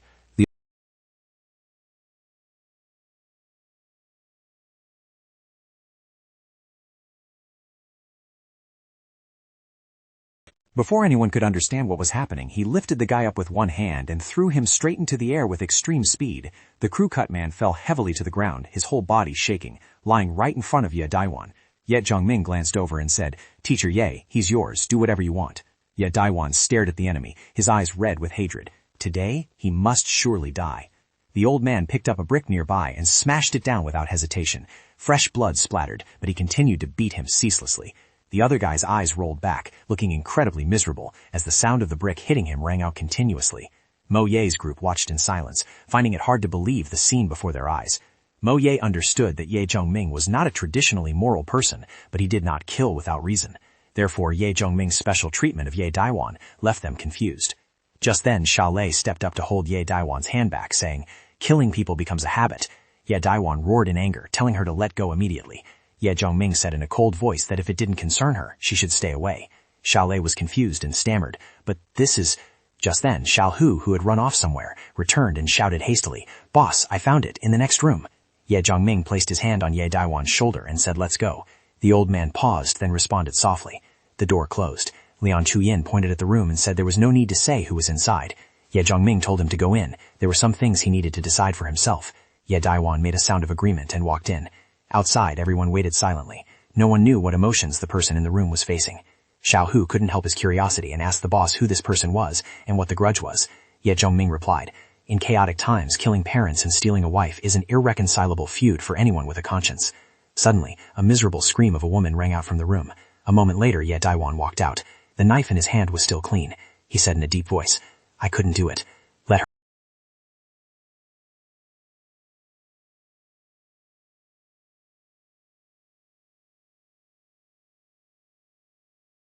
A bit of food in. Once everything was done, Ye Zhongming put his hand on the old man's shoulder and said, "Let's go." Ye Daiwan nodded in thanks. As the group was preparing to leave, several people ran over from somewhere, shouting in panic, "Musician, wait for us. Can you let us come along?" Clearly, they knew how to choose a path of survival. After all, they were old colleagues, so Ye Daiwan had to brazenly tell Ye Zhongming that the research needed assistance. Ye Zhongming sighed lightly and said he could only take 5 people. There was a lot to do. That was the limit, hoping he would understand. That night, the streets were strangely quiet, not a single corpse in sight. Ye Zhongming's group gathered around a table to discuss the plan, while Ye Daiwan and his 5 assistants focused on researching magic crystals nearby. Ye Zhongming pointed at the map and said they were about to enter a new area. This was the final target, and after clearing it, they would go look for Miss Shale's husband. Mo Ye looked and saw that it was a farm. Ye Zhongming nodded, confirming it was an ecological wild boar farm. Hearing about wild boars, Xiaohu was already drooling, joking that the old man was craving meat, which was understandable after eating canned food for so long that his mouth felt bland. Ye Zhongming pointed at the farm and smiled, saying the main objective was level 2 magic crystals. Liang Chuyin smiled and said Brother Ye had killed quite a few level 2 lifeforms. Even without him, their current coordination was enough to take down one that it wasn't too strong. Maybe, but this time it wasn't just one, but a whole herd, at least more than 50 of them. Hearing this, everyone was stunned. Did they really have to destroy so many high-level monsters?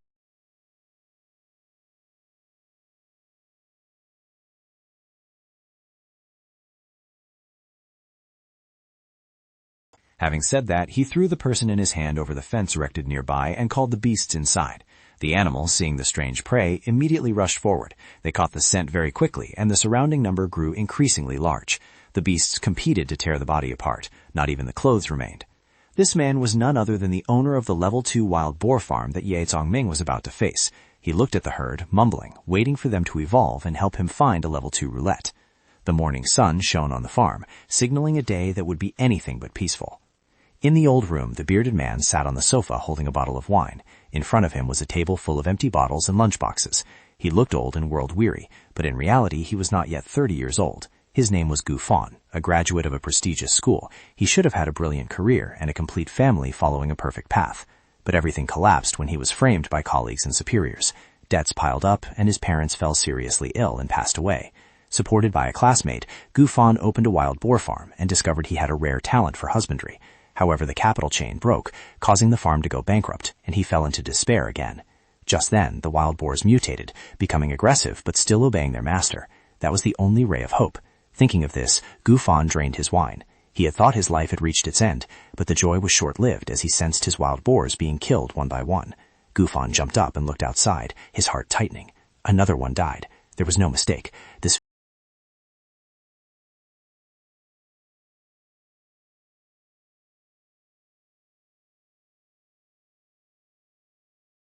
Unable to wait any longer, Gufan rushed out the door and put his hand to his mouth to let out a long whistle. Hearing the sound, the herd of wild boars immediately gathered towards their master. Gufan rode on the back of a mutated wild boar, leading them forward. The herd of boars surged behind him. He didn't know that someone nearby was watching through binoculars.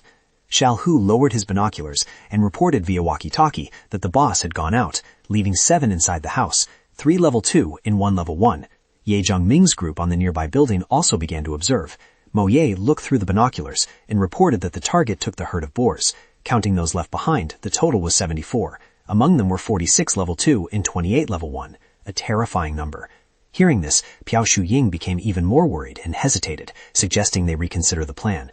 Ye Zhongming shook his head, saying that profit always comes with risk. Since they were already here, they had to give it a try. He threw the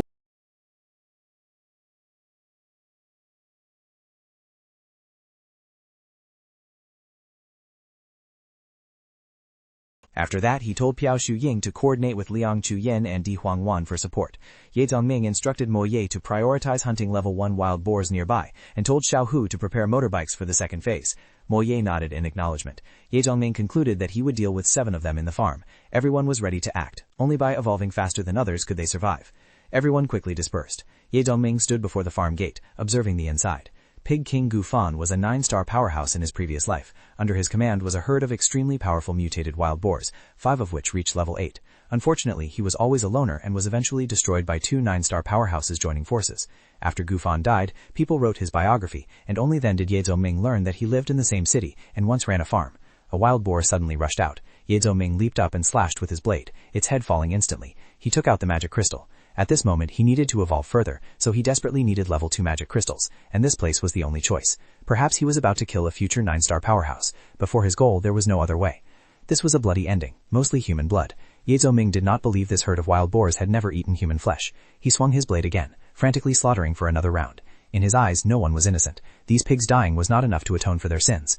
In another location, Mo Ye was striding through the forest, gripping a heavy machine gun tightly in her hands. Behind her, a herd of wild boars chased in a line, dust billowing up, making it hard to count their numbers.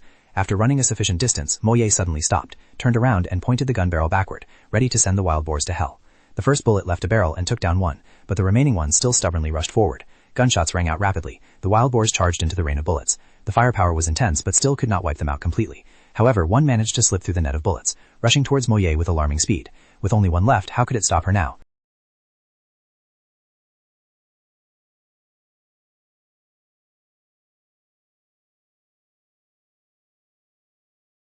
Just as she bent down to collect magic crystals, Mo Ye reported via walkie-talkie that she was finished and would arrive at the second mission point in 2 minutes.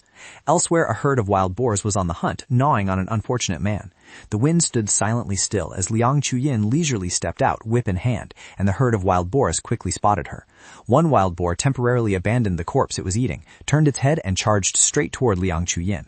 With icy eyes, Liang Chuyin forcefully swung her whip at the wild boar. Shadow 4 Directions dance spin was deployed. The whip lashed out so fast it created countless afterimages, continuously striking the boar's body.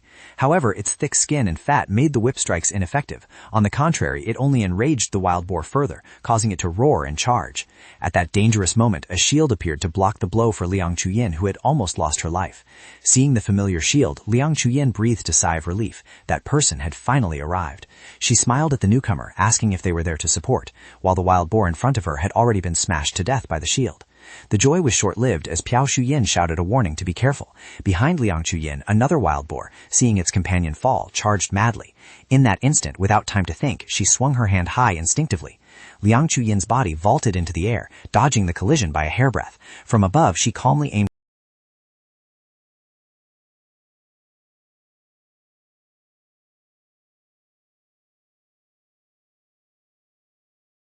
Piao Shuying immediately reported via walkie-talkie that the mission was accomplished and both of them would proceed to the second mission point. Elsewhere, Xiao Hu had prepared a motorcycle as instructed by Ye Zhongming, resting his foot on the carcass of a wild boar, leisurely smoking while waiting for the target. From afar, the herd of wild boars led by Gufan finally appeared, making Xiao Hu wait until he was impatient. Gufan frowned and shouted, asking who they were.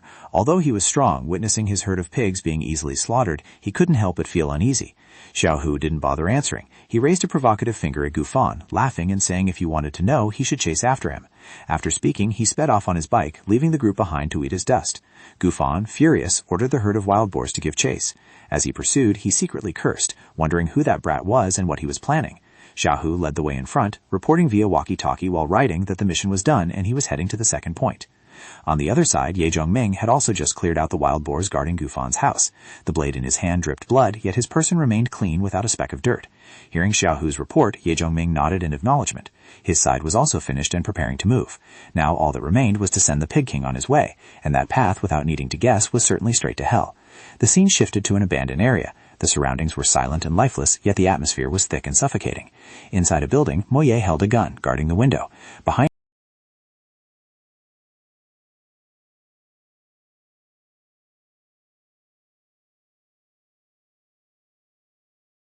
Liang Choyan stood behind, teasing that it wasn't that he was too good but that she was so infatuated with him she had turned foolish. Having her true thoughts exposed, Liang Choyan blushed in a textbook manner and embarrassingly argued loudly, asking who was the one thinking only of brother Ye when surrounded. This time it was Piao Shuying's turn to blush furiously. She hurriedly waved her hands to explain she didn't mean that, only hoping brother Ye would come to save their lives. Liang Choyan put her hands on her hips and teased back, after being saved, are you going to offer your body in return? Causing Piao Shuying to pout and complain about how annoying she was. Although swept up in the conversation, Mo Ye still kept half her attention outside, instantly entering combat mode as someone arrived. The herd of wild boars lured by Xiao Hu had reached the ambush point. Everyone immediately put aside their chatting to take action. Piao Shuying continued to deploy her support shield. Liang Choyan looked outside and blurted out that it would be a huge loss if she died today, having lived this long without ever being close to a man, causing Piao Shuying to embarrassedly scold her to shut up immediately. Gufan chased while headache-inducingly checking his troop numbers. More than 20 out of 74 were dead, losing nearly a third. He gritted his teeth looking for that bastard but couldn't see anyone, determined to make the pig killers pay, unaware that danger was imminent.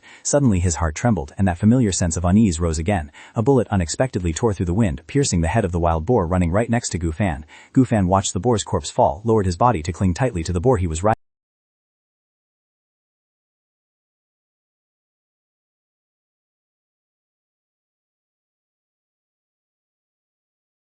Getting really close, she let go and jumped down, shouting that if they didn't die today, the whole group would go out and have fun another day.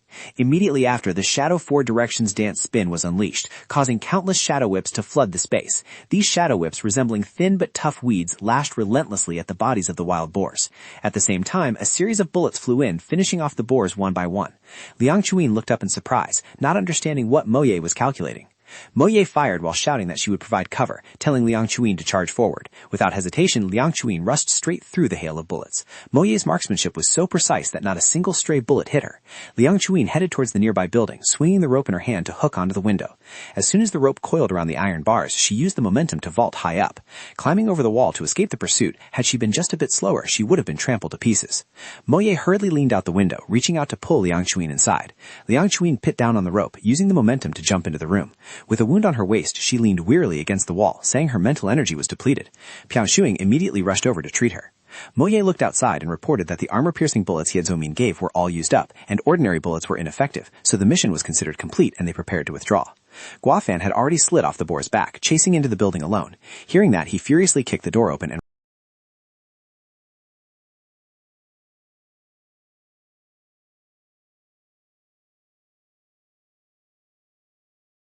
As the other party finished speaking, he calmly asked back, "Is that so?" The three girls in the room breathed a sigh of relief as soon as they saw Ye Zhongming appear, feeling that with this pillar of support here, all troubles could be resolved. Gufan hadn't even had time to open his mouth when Ye Zhongming sprang forward, curling his leg to deliver a kick straight to his back, causing him to stumble painfully forward. His massive body was kicked several meters away, smashing through the window glass and flying straight out. Gufan's huge body was tossed into midair. Even then, he still didn't understand what had just happened. Immediately after, his dazzling red sparks. From above, Ye Zhongming descended like a meteor, holding a fiercely burning long blade, his aura like a descending phoenix, striking down without mercy. The ferocious flames consumed everything. Inside that sea of fire, Ye Zhongming looked coldly down at the target beneath his feet. The wild boars below were also swept into the sea of fire along with Gufan's death. They struggled in despair, their ear-piercing screams gradually fading, leaving only the smell of burnt meat spreading through the space. Xiao Hu looked at the wild boars in front of him, concentrating on counting the number. There were 72 in total. After counting, he immediately ran to report to Ye Zhongming. "Boss, there are 72 in total. 2 are missing, and it's unclear where they ran off to." Ye Zhongming shook his head, saying it was impossible to determine the location of all wild boars, and destroying them.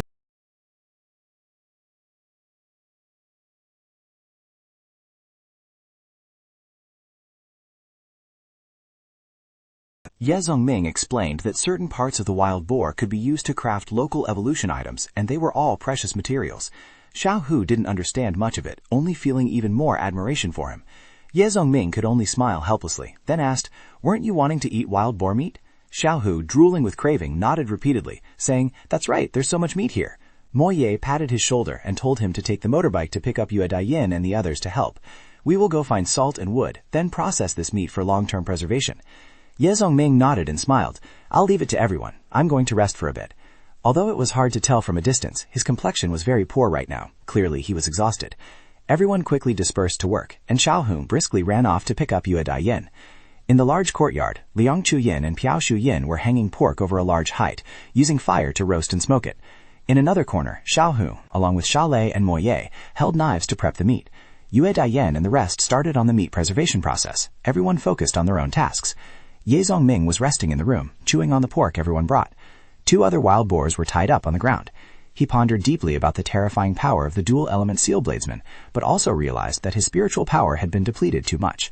This mutated pork was highly nutritious, although the effect was not obvious for him, for Liang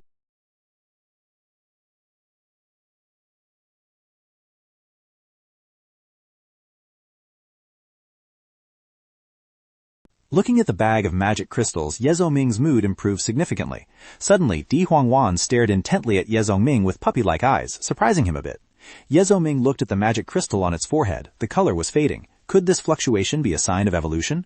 Di Huangwan lay prone at his feet.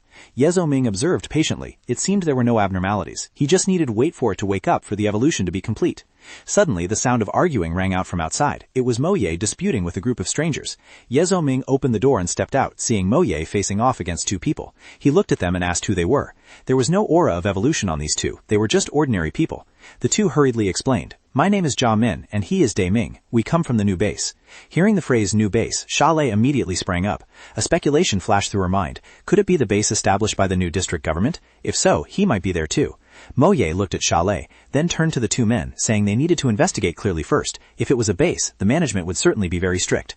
Xia Lei stepped forward to ask about the base's construction situation.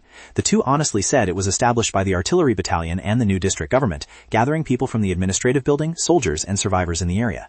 Hearing this, Xia Lei became even more hopeful.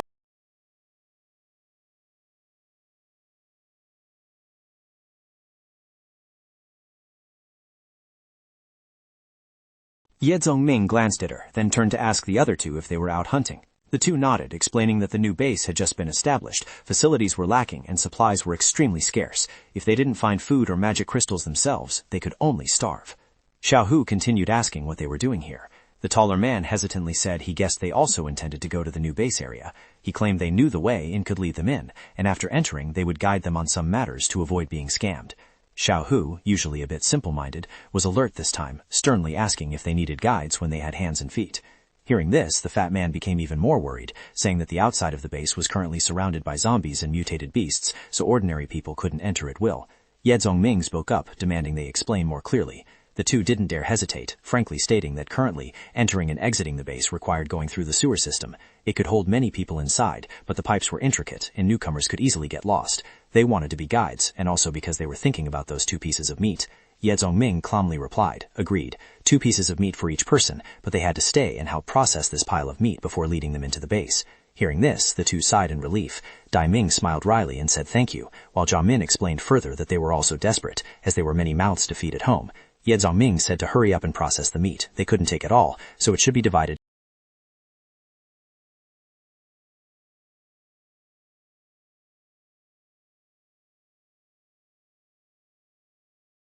It was very fast. Just then, Du Hongwan inside the house suddenly barked loudly. Ye Zhongming hurriedly ran into the room. Normally, evolution could take anywhere from a few hours to a day or 2, yet there was movement in less than 10 minutes, which was truly startling. Upon entering the room, he saw that Du Hongwan's soft fur had completely fallen off, leaving only a hairless dog barking loudly at him. Everyone else also ran in to check. Elsa worriedly asked what was happening. Ye Zhongming replied that it was evolving, just that the process was a bit arduous. Xiao Hu pointed at Di Huangwan and exclaimed in surprise, "Boss, new fur is growing on its body. It's golden fur." Di Huangwan took a deep breath, its body beginning to transform visibly, with cold emerald eyes, proud golden fur, and a lean but agile body that looked somewhat like a lion yet not. It had successfully evolved into a level 2 life form. Just as the evolution completed, Di Huangwan excitedly rushed towards Ye Zhongming as if wanting to show off its achievement. Caught off guard, Ye Zhongming was knocked to the ground by it. Looking at the overjoyed dog, the others laughed just as happily. After showing off to Ye Zhongming, Di Huangwan ran out to show off to the others. This successful evolution made the golden boy look majestic. Ye Zhongming wiped the drool off his face and said, "All right, leave it be. Let's hurry and process the meat. Tell the idiot to stop and follow me." The little rascal Di Huangwan, having just finished evolving, barked a few times and then tried to burrow its head into Elsa's shirt. Who knows where it learned this lecherous habit? When things settled down, Ye Zhongming pulled Di Huangwan aside and asked if it had gained any new innate skills after evolution. It growled doubtfully. Ye Zhongming looked at it in silence, thinking there really wasn't anything new. But right after, Di Huangwan lay down, shooting 2 beams of light from its body, causing Ye Zhongming to jump aside in shock. Luckily, he dodged in time. Getting hit would definitely hurt. Looking at the wall behind, smashed into dust, was enough to understand. Di Huangwan's old innate skill was called Fine Needle Dense Thread, a wide-range attack common in many fur species, with average power.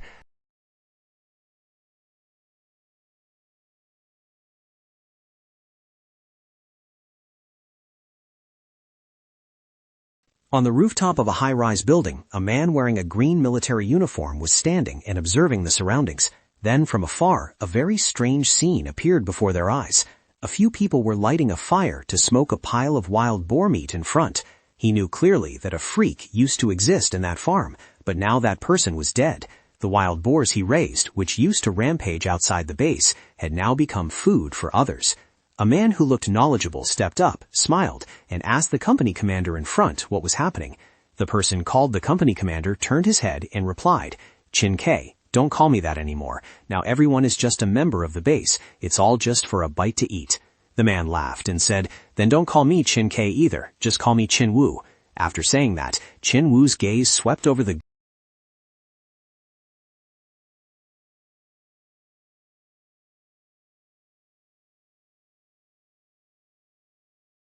Surviving there and holding power in the new base brought uncountable benefits. Just then, another person stepped forward to report to the company commander that everything was ready. However, this area had been invaded by zombies and monsters. Edible food was scarce, with only 1 bag of unpolluted rice remaining.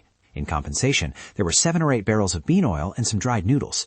The company commander gritted his teeth, flicked the cigarette ash, and cursed. "No food, only oil. How are we supposed to live?"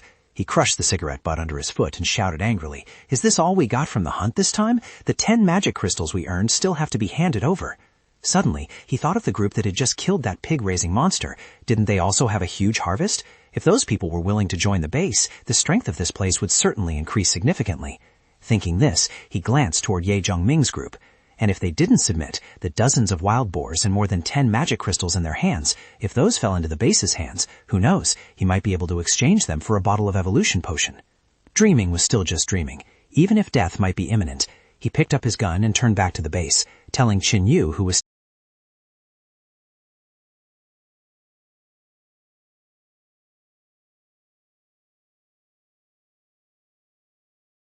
Jiaomin pointed to the manhole cover and said, "This passage belonged to the sewage treatment plant discovered by his family, unbeknownst to others." Saying that, he pointed again towards the distant urban area. That was the new base.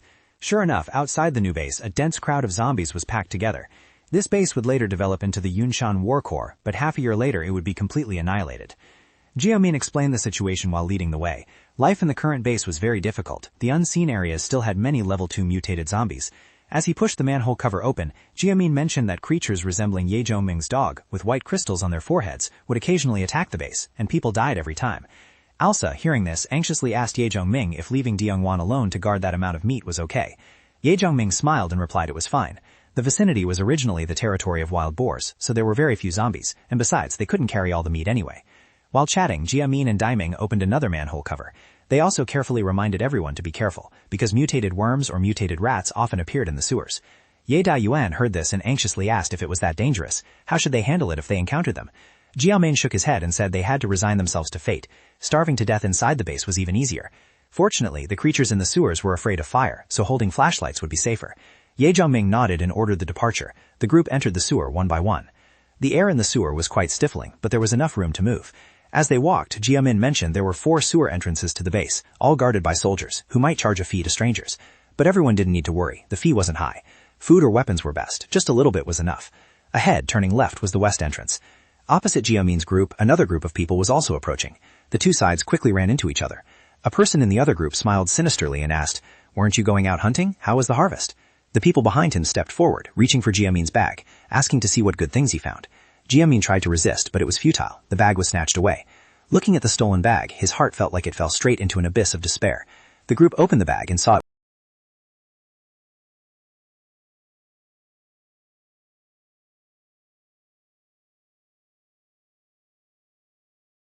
Lao Zhao stood in front of Atai, swung his fist at Jiamin and shouted, "He was just looking at the stuff. How dare you hit him so hard?" Dai Ming hurriedly hugged Jiamin, explaining that he was just protective of the meat exchanged with his life, so he was hot-headed, asking to share half the bag for Uncle Zhao to take back to nourish Atai. But Lao Zhao didn't listen, bent down to pick up the bag and said, "I won't make it difficult, but I'm keeping all the meat. Don't be too greedy." That statement made Lao Zhao furious, veins popping on his face as he roared, "I'm taking all of this. Leave Dai Ming's meat too." Such action was truly excessive. He dared to rob them without seeing who they were with. Tai, who had been slammed against the wall earlier, was still angry. Hearing this, he clutched his head and said, "That's not enough. We can't let these two go." He pointed at Ye Zhongming's group standing nearby and said, "Those guys are accomplices. They have to hand over everything too." Ye Zhongming frowned. Elsa, behind him, saw that expression and understood the situation. Thinking so, Elsa stepped forward and said, "Enough. Return the..."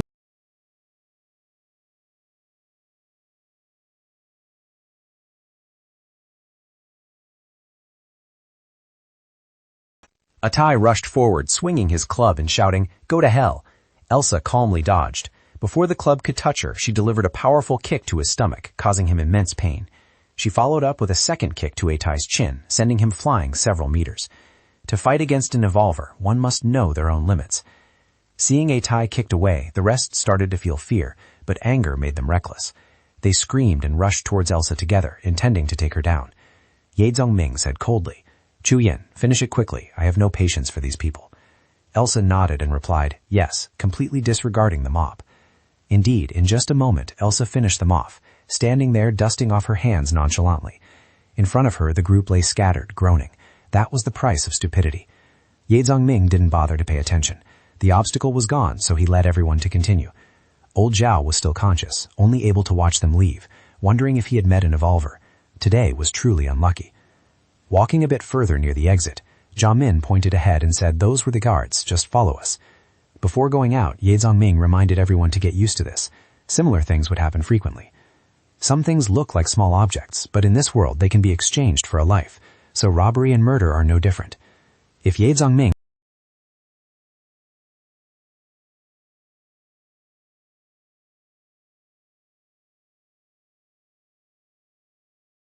Before leaving the sewer, Ye Zhongming held the necklace and said that to avoid trouble, everyone should hand their weapons to him for safekeeping.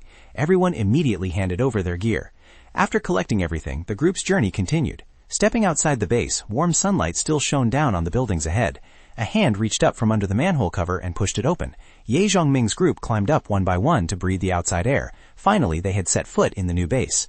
The two civilians, Dai Ming, laughed and introduced that this was the newly formed base area. Inside the base, a few people were scattered about selling odds and ends, but the ground was still, like many other places, full of dark, dried bloodstains.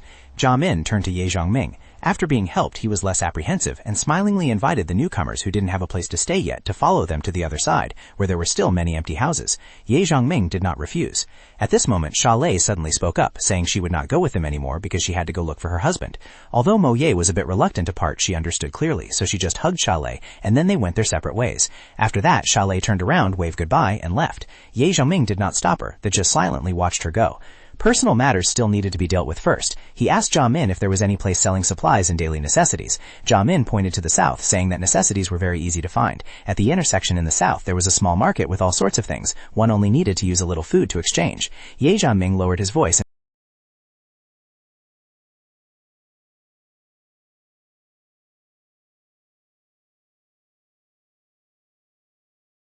Black market? Sometimes people do sell things there. Hearing this, Ye Zongming was surprised and asked if he had ever seen people selling strange items like scrolls, certificates, or potions, or even things he didn't understand. He didn't expect a black market to appear in a base that had only been established for a short time. Jamin shook his head and said he hadn't seen any. Daimeng standed behind, thought for a moment, and replied that he seemed to have heard of it. In the Eastern District, someone was selling a formula at a very high price, though he didn't know if it was what he needed. A formula was indeed something one could only find by luck. If it was usable, its future value would certainly be immense. Thinking this, Ye Zongming immediately asked if they could help find that person. Of course he wouldn't ask for help for free. The remuneration would be 5 caddies of meat, and it would be fine even if they couldn't find him. Hearing this, the two were utterly shocked. Was this really possible? In the end, Ye Zongming had skillfully tapped into their goodwill. Jamin nodded firmly and said yes, he would help him look. Then he turned to tell Daimeng to split up. You lead them around for a walk, and then go home. We'll meet later. Daimeng nodded and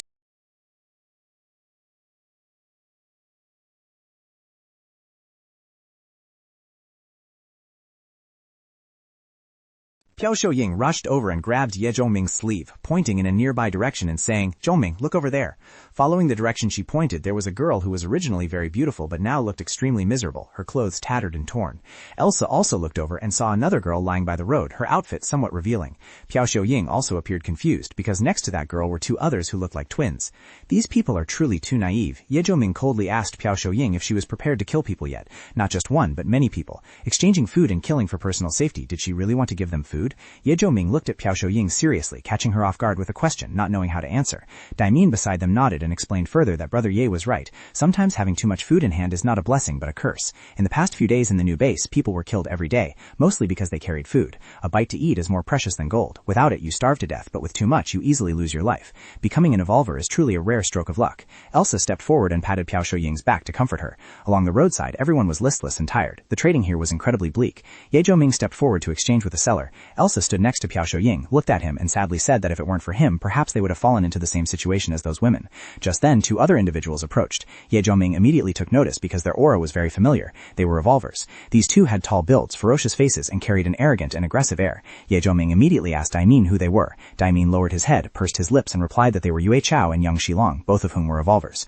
At this moment, Yue Chao stepped in front of a blonde girl, holding a food packet in his hand and ordering her to look up. The girl trembled, her face pale and sweating profusely, weakly begging that she wouldn't do it anymore. It was unclear how much they had tortured her. Seeing her refusal, Yang Shilong immediately delivered a powerful kick to her face and screamed, asking if she had no shame. There was absolutely no pity. Ungrateful, coming out to sell herself yet pretending to be noble. After speaking, he aggressively threw the biscuit packet.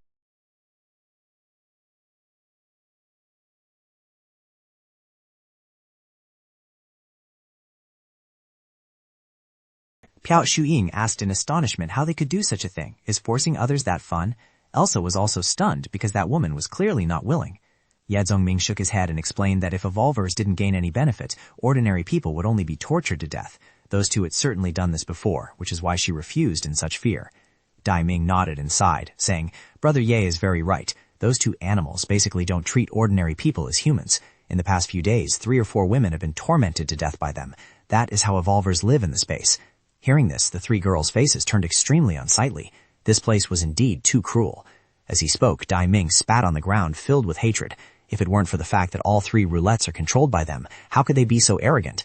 Hearing this, Ye Zongming was startled and hurriedly grabbed Daiming's hand, forgetting to control his strength.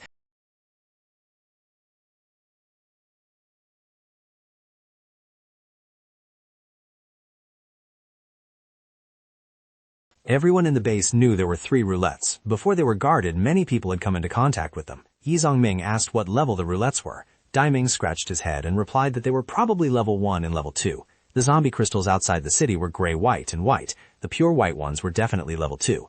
Ye Zongming smiled with excitement. There really was a level 2 roulette. In his previous life, he left the city as soon as he reached level 1, so he didn't know this news. Initially, he only intended to come to the base to exchange for some supplies and see if there were any scrolls, but he didn't expect to encounter a level 2 roulette.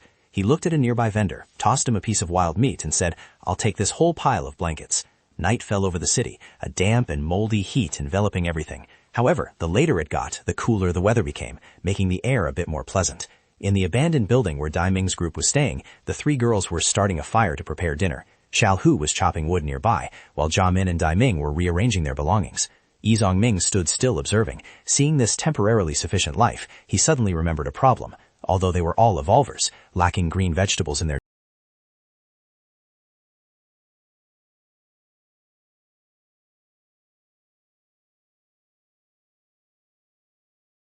After getting the address, Ye Zongming and Xiao Hu immediately went to buy seeds and soil, then carried them up to the rooftop to plant.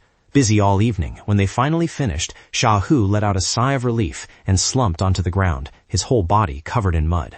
Xiao Hu looked at Ye Zongming, who was watering nearby, and exclaimed, "Boss, if we plant vegetables now, when will we be able to eat them?" Under normal conditions, it wouldn't be in time, but Ye Zongming was inherently not normal. He bent down and placed his hand on the ground. His whole body emitted a green light. The gardener class skill was activated. Nurture began. Energy from Ye Zongming's body transmitted into the ground, spreading everywhere. He closed his eyes to feel it. His mental power seemed to merge with the soil, roots extending to touch each mustard seed, every contact point lighting up in his consciousness. Green vegetables quickly sprouted from the earth.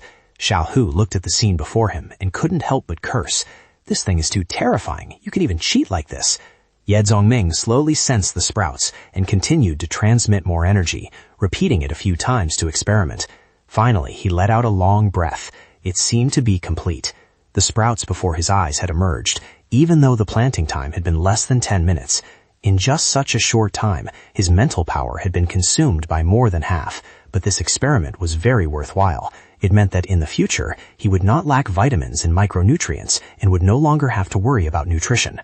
As the gardener class continued to level up, the ability to solve food problems would increase sharply, meaning he could support more people and possess a core advantage that others did not have.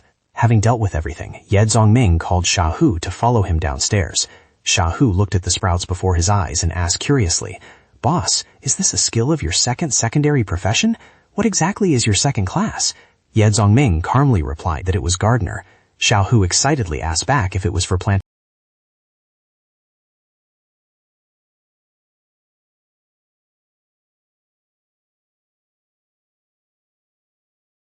However, Ye Zongming sat in the center, eating leisurely. It had been a long time since Dai Ming had such a sumptuous meal. He ate while picking food, feeling happy enough to fly. Xiao Hu laughed loudly, saying this was nothing. The boss would bring back even better food later. Dai Ming curiously asked what it was, but Xiao Hu only smiled mysteriously, saying it was a secret and refusing to tell, acting like a tease. Ye Zongming held the soup bowl, feeling extremely satisfied inside. He rested for a while to recover his mental power, planning to take advantage of tomorrow to develop that patch of cabbages. By then, he could cook cabbage stew with meat. Just then, a knock sounded from outside. Dai Ming got up to open the door. It turned out to be John Min, who had finally found the news. John Min poked his head in, looked at Ye Zongming and said, "Brother Ye, I found the person holding the formula." Ye Zongming happily asked immediately, "Where is it?" John Min pointed outside and said, "Right at the High Bay District Club in the East area." Meanwhile, at another location, Xiao Lei looked anxiously at the person who had just walked in and hurriedly asked, "Why are you so heavily injured? Who did this?" Qin Yu carried the food, frowning as he entered, and said, "I got into a fight with someone, so I got hurt. Men's business doesn't need women interfering." He squeezed the empty food bag, exclaiming to Xiao Lei that this stuff was really delicious, wondering why he hadn't realized it before. Hearing this, Xiao Lei secretly smiled in her heart. He was the son of a secretary, so naturally he had never touched such convenience foods.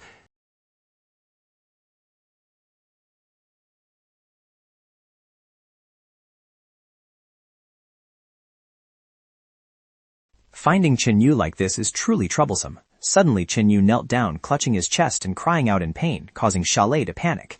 The door was suddenly kicked open. A person appeared blocking the doorway, looking extremely arrogant. Qin Yu forced a smile and said, Brother Pan, here, this is the stuff my wife found for me, so I forgot. I'll go wash the clothes for you right away." Xiao Lei held his hand and asked in surprise, "Qin Yu, what are you doing?" Qin Yu frowned, pulled his hand away and said, "Let go. I'll explain later."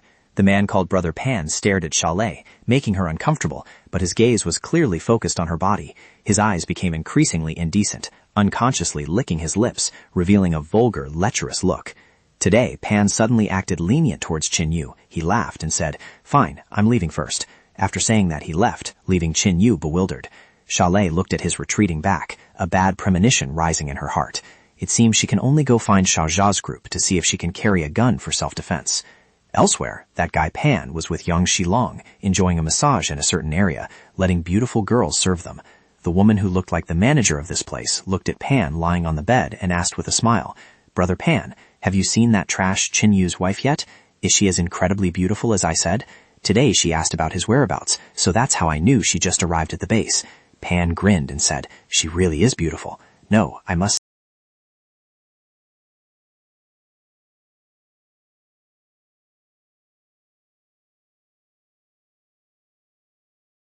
Hearing this, he immediately jumped up and asked excitedly, "Is she really that beautiful?" Pan nodded and replied, "Yeah." He excitedly turned towards Pan and laughed. "Then what are we waiting for? Let's go. What are we waiting for? Hee hee." Pan looked at the girls massaging him and said, "That's enough. Everyone get out. We need to talk privately now." The group understood the situation well and quickly left, leaving the space for the two men. Fan looked at the man opposite him and smiled. "Daidong, don't be in such a hurry. Let me ask you, why do we have everything we have today? Before I was just a reserve worker and you were a repairman, yet now we can enjoy all this, having two art school beauty queens serving us." Daidong remained silent, thinking. Fan clenched his fist, looked at Daidong and said, "It's because we are evolvers. We are stronger than others. We can kill zombies, obtain magic crystals to activate the roulette, and that's why we have our current status. But do you think this is enough?" Daidong immediately replied, "Of course it's not enough." Fan smiled with satisfaction. "You know the situation of the base perfectly well. Outside, zombies and monsters are surrounding us. No one can be sure when they will swarm in." After saying that, he took out a cigarette, lit it, and asked, "You and I are both evolvers. Can we handle 1,000 zombies?" Daidong shook his head. "Impossible." Fan nodded in affirmation. "That is why we must become even stronger." Daidong took the lighter to light his cigarette, listening to his boss for a long time but still confused. What does all this have to do with Kinyu's beautiful wife? Fan smiled and asked, "We are all one-star evolvers, so why did Director Wong and Chef Kim become the leaders of the base while we didn't?"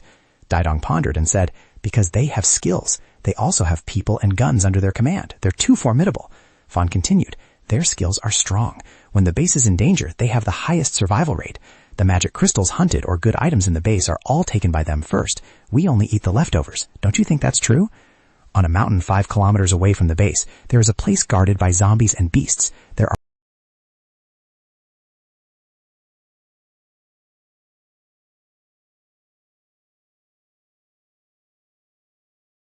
If we give that woman to Chef Jin, he will surely be happy when the base captures the roulette. Out of respect for that woman, even if he doesn't give us a skill card, giving us 2 weapons wouldn't be too much to ask.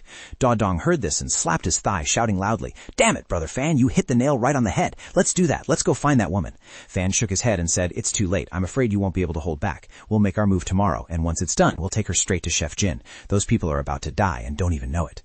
The next morning, at a certain residential area, a crowd gathered downstairs. Jiamin led Ye Zongming there, pointing at the group and said, "That person is named Li Cheng. He is not an evolver, but he used to be a national level marksman, so he has guns. It is said that even evolvers find it hard to get close to him. He has many subordinates. They aren't evolvers."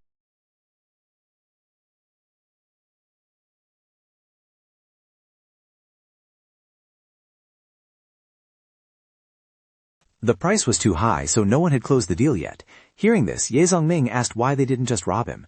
Jiamin shook his head and said that not everything could be robbed. Le Quang's strength was not weak. He had over 200 subordinates and more than 100 guns, making him the strongest private force in the base. Furthermore, Director Wong and Chef Kim were not on good terms. After chatting for a while, they finally arrived in front of the base. A long line of people was queuing to get inside. Le Quang was the only force in the base that recruited ordinary people. Here, one could do general labor in exchange for food. Although it was very difficult, there was still a glimmer of hope. At this moment, a soldier stepped forward and asked if they were the 2 who wanted to meet Brother Lei, adding that they should follow him after inspection. Jiamin told Brother Ye to rest assured, as he had arranged everything properly yesterday. Ye Zongming responded with a sound of acknowledgement and walked in. In front of the main door, there were 4 fully equipped soldiers standing guard with guns in hand. Inside the room, a man with a stern and handsome appearance was sitting and drinking tea, with 2 gunmen standing behind him. Jiamin stepped up and said, "Mr. Lei, we have arrived." Le Quang put down his teacup and said, "Yes."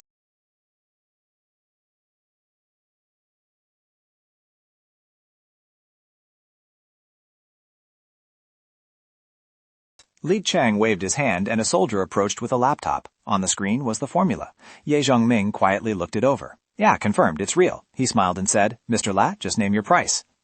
Li Cheng didn't answer immediately, but asked, "You look quite unfamiliar. I don't think I've seen you in the base before." Ye Zongming smiled and replied that he had just arrived. Hearing this, Li Cheng didn't hesitate to raise 5 fingers and asked bluntly, "In that case, how about exchanging 5 bottles of 1-star evolution potion for the formula?" Ye Zongming immediately understood. No wonder Li Cheng hadn't sold this item yet. The price was indeed too high. Li Cheng smiled faintly and replied, "Simply because my mind is clear enough." Ye Zongming huffed coldly and asked back, If you're so smart, why don't you use it yourself? Indeed, Ye Zhongming was sharper than most. Just one sentence put Li Chang in a tight spot, momentarily at a loss for words. Ye Zhongming spoke frankly. Because the conditions to learn the formula are too harsh, and you aren't capable of mastering it, so your only option is to sell it. Am I wrong? Hit on his weak spot, Li Chang's face darkened as he shouted, "If you're not buying, get out." But Ye Zhongming wouldn't let it go. He continued, "How about this? 100 level 1 magic crystals. What do you think?" Li Chang frowned. "Are you kidding? Guards, see the guest out. 100 level 1 magic crystals aren't a number you can just come up with." Ye Zhongming calmly asked,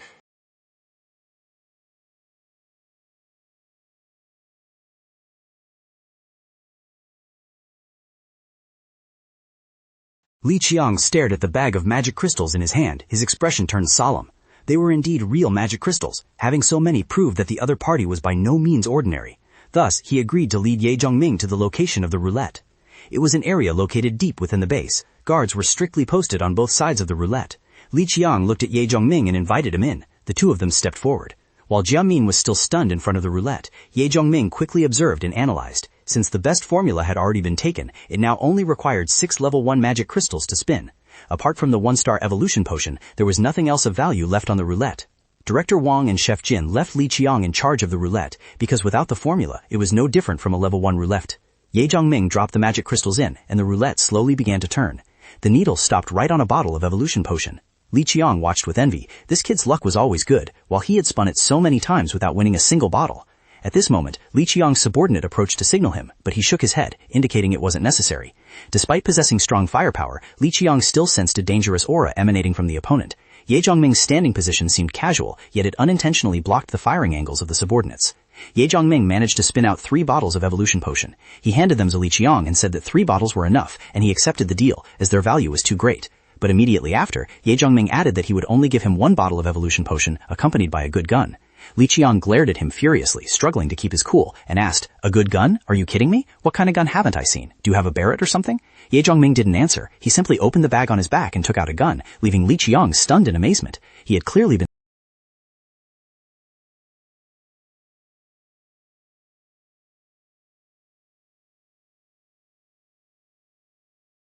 Li Qiang gaped at the hole in the wall. This was no longer just a pistol. Calling it a cannon wouldn't be wrong.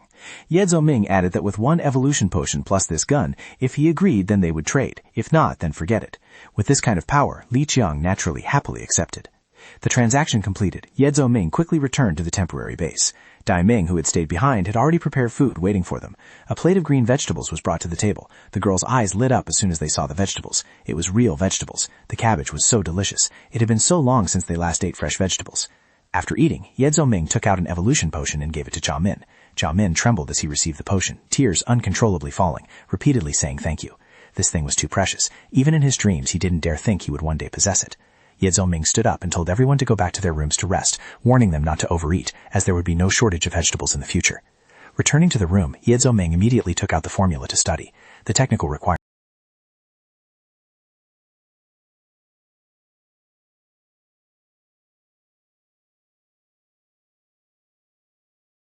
But for Ye Zhongming, this formula held great promise. He stood up and looked into the distance, considering whether to explore the level 2 roulette tonight, and if there was a chance, grab the evolution potion as well. The scene shifted to a luxurious villa. The villa belonged to Chef Chin, a fat, ugly man with sparse yellow hair and teeth so large that his thick lips couldn't cover them. Chin Yu was called over, bowing to greet Mr. Chin. Chef Chin clapped his fat hands together and laughed loudly. "Why call me sir? Just call me Chef Chin." Chin Yu still didn't dare, awkwardly addressing him as Mr. Chin.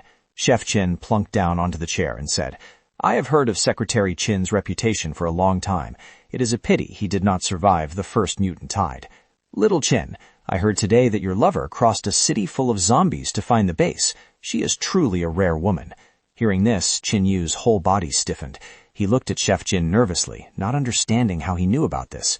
Chef Jin held a glass of wine and said, "Everyone knows about this matter. Consider this a drink to increase our friendship." After speaking, he downed the glass of wine, drinking no differently than a pig eating from a trough. Putting the glass down, he dragged his heavy, fat body in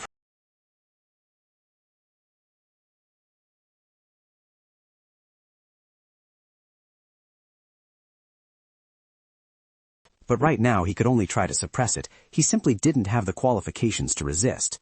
Chef Kim ignored Chin Yu's expression and continued to press. I don't like to make things difficult for others, so I'll offer a condition. He then took out a bottle of evolution potion, held it out, and smiled. Either let me show you my hand, then send both you husband and wife to Kingdom Come, or you persuade your wife to stay with me for a few nights, and in exchange, you receive this potion.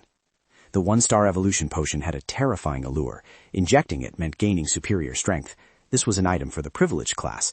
If he missed this opportunity, who knew when he would get another evolution potion? Because every day in the base, dozens or even hundreds of people died. How many evolvers were in the base, what their status was, how their power and lives were, Chin Yu understood very well. He leaned in close and smiled. Just persuade your wife, and you will become a high and mighty evolver, with power in your hands. Food, weapons, and women will not be lacking. Moreover, I only keep her for a few nights. If she loves you, she will agree for your benefit. Later, when you become strong, you can make it up to her. What do you say? Chin Yu swallowed hard, his heart torn violently. He staggered and said, Mr. Kim, I ask for permission to leave first. Chef Kim nodded and smiled. Go ahead. You know what to do. Truly a rare, amusing show. He glanced behind the chair. The two who had just secretly reported about Xiaolei had been killed. Fresh blood splattered everywhere. Truly useless things. At the same time, Ye Zhongming had detected the location of the level 2 roulette and was hiding in a nearby building to observe. Just as he predicted, the guarding of the level 2 roulette was much looser than the level 1, because currently no one had the ability to spin this type of roulette. Ye Zhongming calmly entered, casually passing by two guards who were sleeping soundly as if they didn't exist. On the roof of the building, a golden light always radiated unusually, standing out in the night. Ye Zhongming touched the roulette and discovered the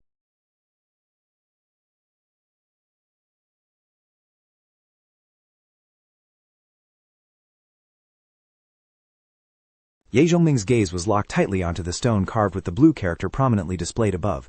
That object was an attribute stone. Attribute stones were originally treasures used to inlay into equipment to increase secondary stats, but their even rarer utility was that they could be swallowed.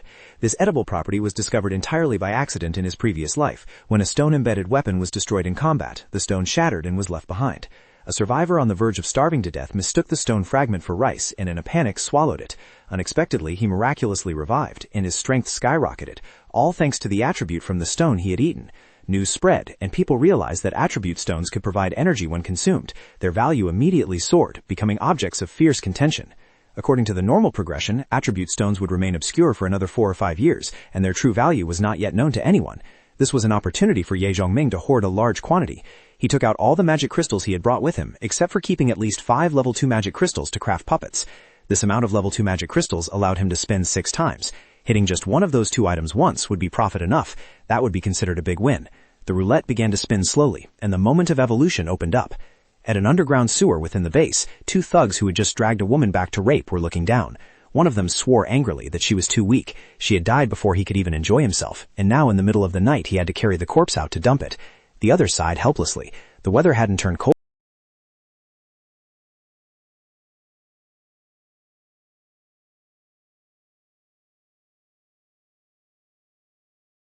As he walked, Daidong grumbled, saying if that was the case, they should find 2 other kids to play with, then turned to ask, what's wrong with you? Kinyu froze as he stared at the light atop the high-rise building, panicked, and exclaimed that someone was spinning a level 2 roulette. Inside the base, moonlight shone down, making the atmosphere heavy and indescribable. Xiaolei sat on the bed, silently looking out the window, her face covered in sorrow. To swear that affirmed furiously, "You despise me? What right do you have to despise me? Bastard, you force me to do disgusting things and still dare say you won't despise me. Who are you saying those words to?" Kinyu weakly called out to Xiaolei. Xiaolei pointed straight at his face, cursing him as despicable and trash. Then she turned to the corner of the room and grabbed her bag.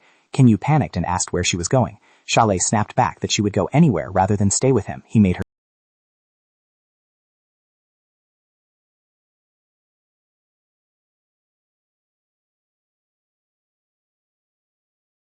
Suddenly, a disgusting voice rang out. Chin Yu, it seems persuasion is useless. I will have to take action myself.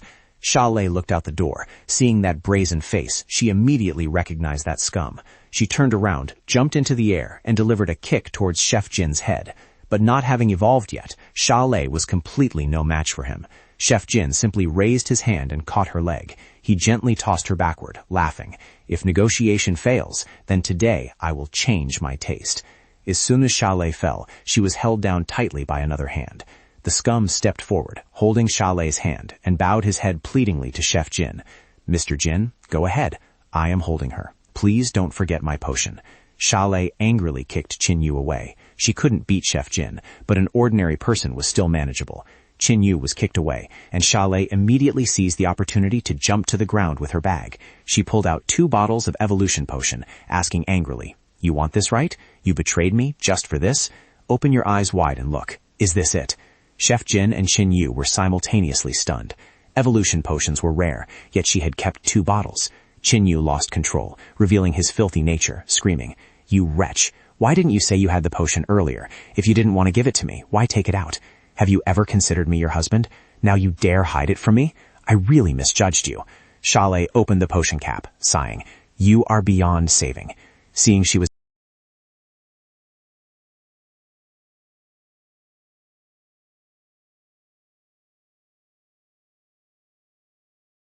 glowing, then he hurled himself through the window, so hurried he forgot the main exit. He jumped down and shouted for assembly. "Target level 2 roulette. All guards, regardless of what you were doing, handle it for me."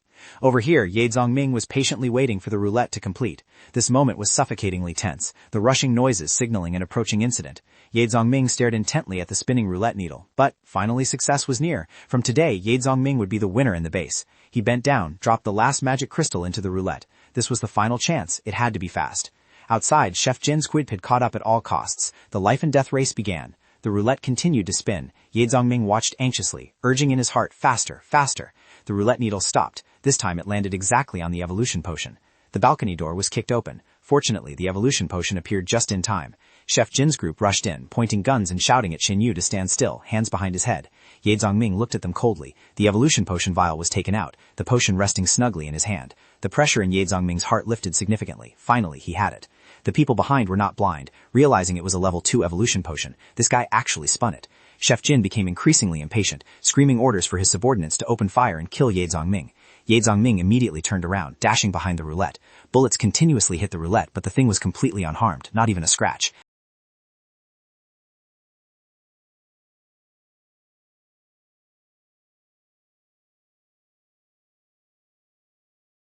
Ye Zongming hid in a dark corner on the wall, the slurred voice of Chef Jin echoing over. "Search carefully. You must drag his head back here." Ye Zongming landed safely, his eyes darting around to observe the surroundings. The blade in his hand remained sharp and intact. He absolutely could not stay here for long. He had to escape quickly while Chef Jin and Director Wang's lackeys had not yet fully gathered. Just then, several subordinates caught up, shouting as they ran to surround and capture Ye Zongming. Ye Zongming turned and dashed away, dodging a rain of bullets while running. He swung his blade a few times, effortlessly cutting down a few more enemies. The distance between him and the soldiers were shrinking, causing them to hesitate and firing their guns recklessly. The most important thing right now was to find a secluded place to improve the 2-star evolution potion and drink it. As long as he became a 2-star evolver, everything would become much easier. Ye Zongming rushed out of the building, his speed constantly increasing. Behind him, the subordinates chased with all their might, screaming not to let him escape. The order was transmitted throughout the base: capture that man at all costs. Back on Qin Yu's side, that hateful guy had just been kicked against the wall by Shalei. Although her body was heavily injured, Shalei's face remained cold from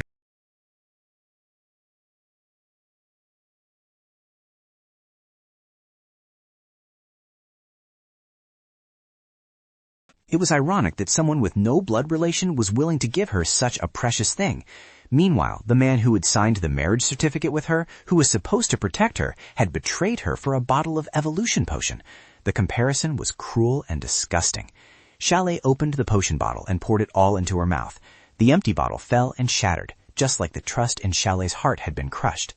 Just moments ago, Qin Yu was grumpily cursing her, but now, seeing she had finished the potion, he immediately changed his tone and approached, calling out "Allez," clearly wanting to cling to her now that she had evolved. But Shalei was not stupid enough to look back. She gave him a stinging slap and coldly declared, "From now on, we are done. If you dare touch me one more time, I will kill you."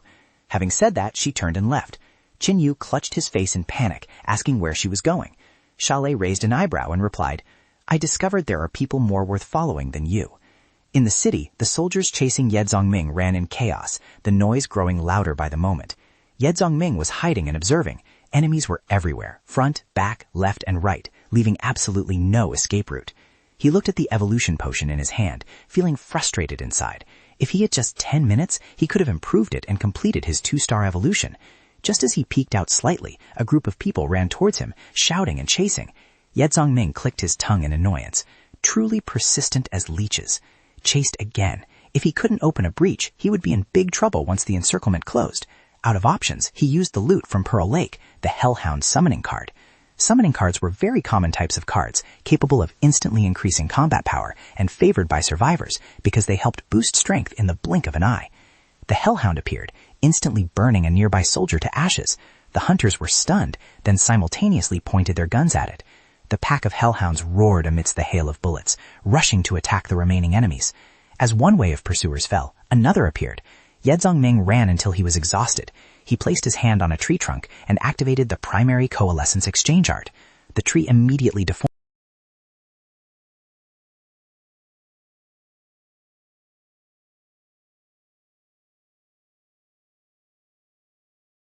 He placed his hand on the car door and continued to cast the primary coalescence exchange art. The car immediately transformed into an extremely imposing combat robot. The robot blocked the path of the pursuers. Ye Zhongming dared not delay, running while tightly controlling.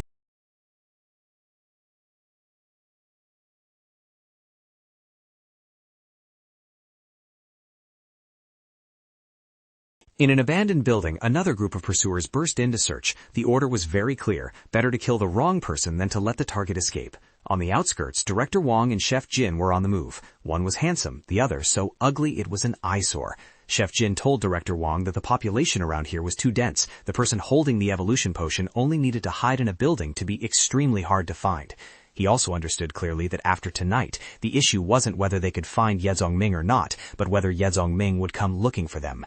Director Wong laughed coldly, raising his iron chain and shouting to clear them all out, kill them all, kill anyone who isn't one of us without mercy. And so, the slaughter of innocent civilians began. The two ringleaders flew away leisurely as if nothing had happened, typical of vicious villains who wouldn't live long. Right at that moment, a flame-wrapped blade appeared behind them. Ye Zhongming spoke coldly. Wind Seal. Flame Blade. The two men never dreamed that Ye Zhongming, who hadn't even finished evolving, would turn back to hunt them down, leaving them completely off guard. In that instant, a sea of fire erupted. Ye Zhongming had successfully controlled the flames. The area gradually fell silent as Ye Zhongming hid in the abandoned building. The two leaders had been killed, and with this chaos, there surely wouldn't be any more pursuers. He opened the vial of evolution potion and drank it dry. It was ironic how many people had died for this tiny thing. As was his custom, he smashed the vial after drinking. Suddenly, Ye Zhongming knelt down, clutching his head, his face visibly pale. His whole body lost strength, and he collapsed to the ground, sweat pouring down like rain. But his body was transforming. Ye Zhongming could clearly feel that he had become a 2-star evolver. Screams and gunfire echoed throughout the city, the atmosphere growing increasingly stifling. Occasionally, a few buildings exploded, filling the air with dust and smoke, while red flames lit up the sky in the distance. Xiaohu's group inside the house couldn't wait any longer and ran out to search. As soon as they saw Ye Zhongming, they excitedly called out, "Boss!" Seeing the commotion and realizing Ye Zhongming had been missing, they immediately understood who was responsible. Xiaohu smiled and asked, "It's chaos out there. Did you do that?" Ye Zhongming looked at them silently, his gaze calm. It seemed that in this chaotic night, they had also encountered quite a bit of trouble. Lian Shuyin and Xiaohu had both seen blood and adapted very quickly. Ye Zhongming was satisfied. He placed his hand on Xiaohu's shoulder and smiled, saying, "Let's go back, then we'll figure it out." Xiaohu asked in surprise.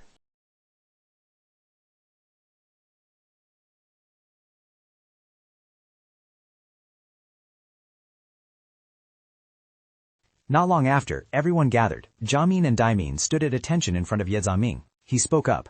"Jiamin, there's something I want to discuss with you. Are you interested in taking ownership of this base?" Upon hearing Ye Zhongming speak, all the teammates were startled and stunned. Jiamin felt a headache coming on the more he listened. Panicked and awkward, he asked, "Brother Ye, what do you mean by that? Are you joking?" Ye Zhongming shook his head and calmly explained that the two leaders of this place had already been dealt with by him. This news was even more shocking than telling Jiamin to become the leader.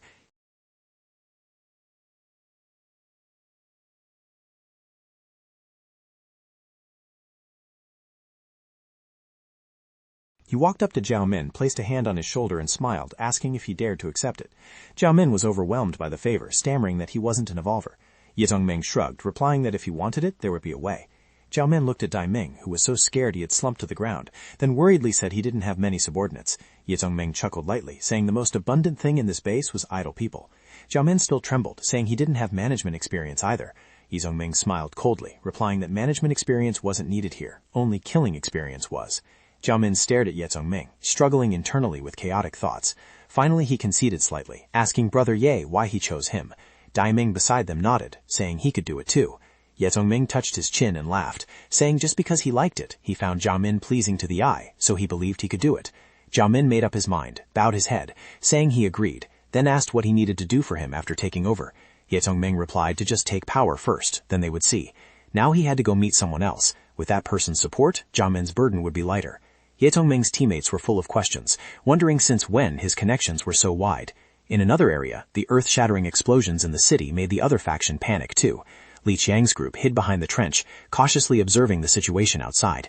Mushroom had worriedly told Li Qiang that if this continued, the base would collapse sooner or later. The eastern passage was in chaos, as everyone was killing.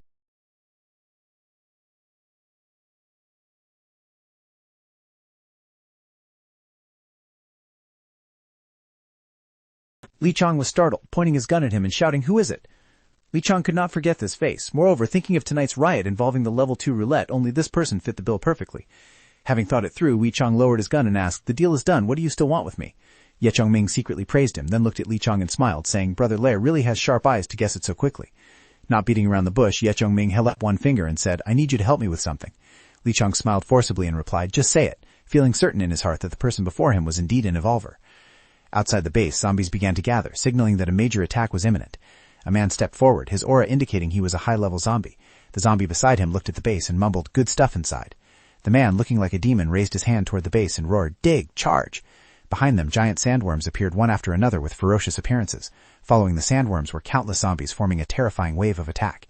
Inside the base, peace had only returned for a moment when a signal flare shot straight into the sky. Seeing the flare, the civilians panicked and fled, the scene becoming chaotic and noisy. The more they ran, the more confused they became, not understanding what was actually happening.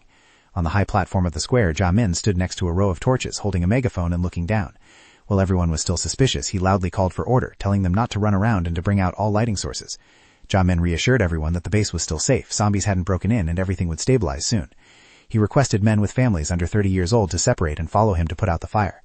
Liang Chuin and Xiaohu were very satisfied seeing Jiamin manage things smoothly. This guy reacts quite fast. Liang Chuin looked at the corpses on the ground and sighed. Chaos was always an opportunity for beasts to run wild. Xiaohu narrowed his eyes looking outside and smiled, saying, "Dawn is coming. Boss over there must be almost done too." A while later, Li Qiang came to report to Ye Zongming that the granary and supplies had been captured, but there wasn't much food left. Jiamin suggested announcing recruitment and quickly moving the bodies inside the base.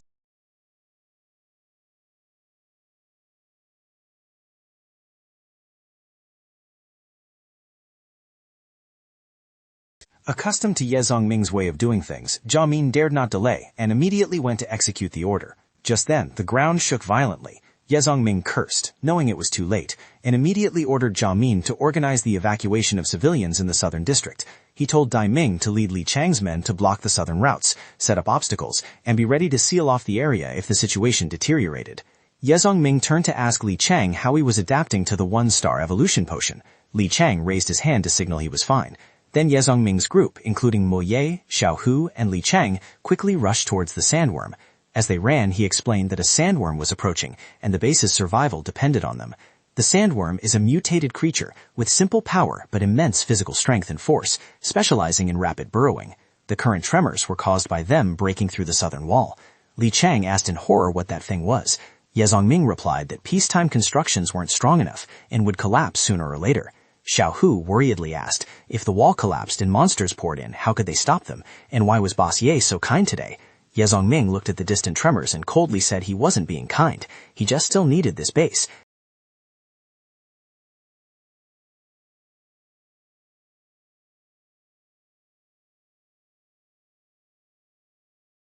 As Ye Zongming approached, a sandworm burst out of a house, kicking up dust. He immediately warned that the sandworm had arrived. Ye Zongming faced the ferocious sandworm, entering a combat state. The sandworm surged up from the ground, causing debris from the collapsing building to rain down around the group. Ye Zongming gathered momentum, rushed forward, and slashed hard with his blade, the edge accompanied by sparks. While fighting, he shouted orders to everyone to hit the legs and head to restrict its movement, then pierced the bright armor plate on its back 2 meters from the tail. That was its heart.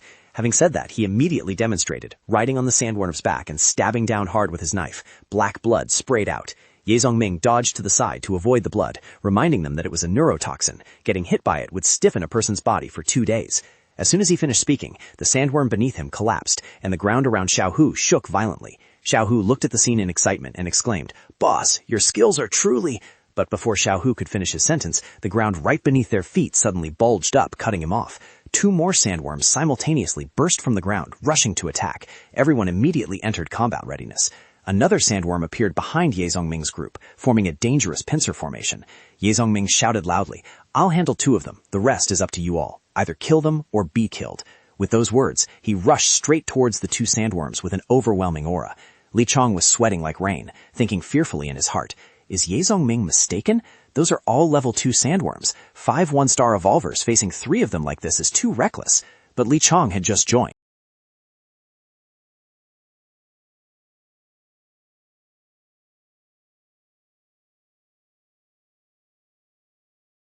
The person behind explained that Sister Mo Ye and Pao Shuying would block 2 of them so the rest could concentrate their forces to take down the remaining one. At this moment, Mo Ye approached Li Qiang and asked, hearing that his marksmanship wasn't bad, especially with the gun they gave him. Just as Li Qiang confirmed, Mo Ye drew her gun, pointed it at the sandworm, and shouted to attack. Following Mo Ye's command, everyone quickly got into position. Pao Shuying summoned the air prism shield to support the defense. Li Qiang pulled the gun from his chest, realizing she was saving face for him, not giving a direct order, but merely a subtle reminder. He raised his gun to the sky and shouted loudly to charge, saying he would provide cover. Liang Chuying and Xiaohu, waiting for exactly these words, immediately rushed forward. The steel whip in Liang Chuying's hand swung powerfully forward, wrapping tightly several times around the sandworm's horn. Using the pulling force, Liang Chuying vaulted straight onto the sandworm's head to launch an attack. The sandworm roared and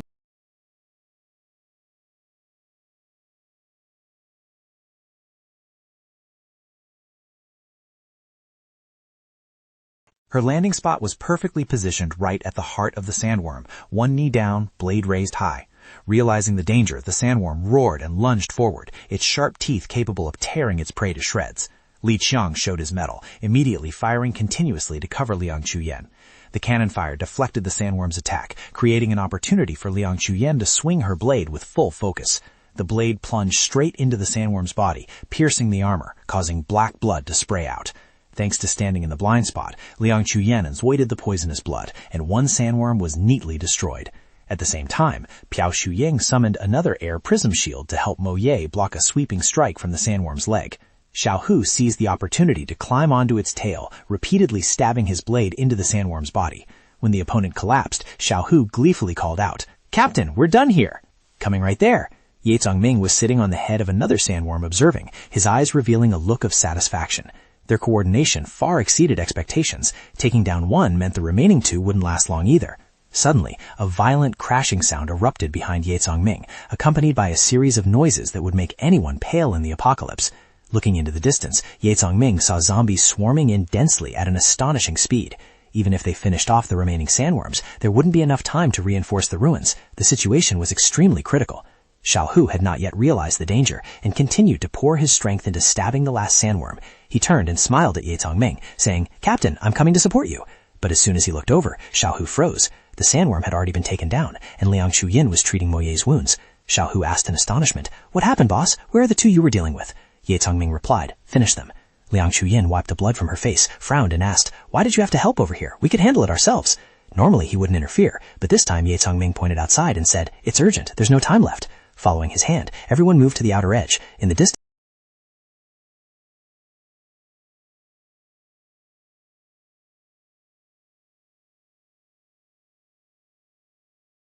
Clearly, zombies from other sectors had gathered early, otherwise they could not have massed in such numbers. Ye Zongming frowned in calculation. The base was hard to hold, retreating was possible but would ruin the major plan. Just then, Sha Lei appeared, smiling and saying she had a way to stop them. Wearing her familiar outfit, Sha Lei finally returned to the team. Mo Ye happily jumped down and ran to Sha Lei. She immediately sensed the aura of an evolver on Sha Lei and hugged her excitedly. Sha Lei smiled in response and pointed to a nearby building, asking if everyone saw it. If they blew it up in the right direction to make it collapse, it could block the southern path, giving the base more time to organize a defense. "I found explosives in the east of the base. Just give me some time and I can do it." Xiaohu laughed excitedly, saying Sister Lei's skill was no less than a demolition expert. Directional blasting was a small matter. Ye Zongming agreed immediately, smiling and asking how long she needed. Sha Lei replied, "Half an hour. I need half an hour to set up. I need Xiaohu and Mo Ye to assist." Taking a gamble, Ye Zongming nodded and said, "All right, I'll give you half an hour. Don't let me down." Outside, the zombies surged like a rising tide, approaching the base. They were so numerous that they seemed ready to spill over the defensive wall at any moment. Ye Zongming looked down and coldly said, "Fire." The soldiers immediately opened fire. The firepower was dense, but could not stop the sea of zombies. Li Qiang worriedly said, "Shooting like this isn't good. We're running out of ammo." Ye Zongming raised his hand to signal a ceasefire. He drew the blade at his waist and said,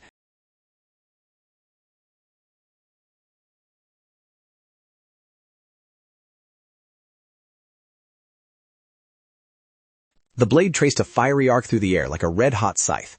The more he killed, the more excited Ye Zongming became, blood splattering everywhere. He sneered, shouting for them to charge and see who would be lucky enough to survive. Following closely behind him was Liang Shuayin. Her steel whip swung powerfully as the skill Shadow 4 Directions dance spin was activated. A series of whip after images appeared, lashing down continuously onto the zombies in front.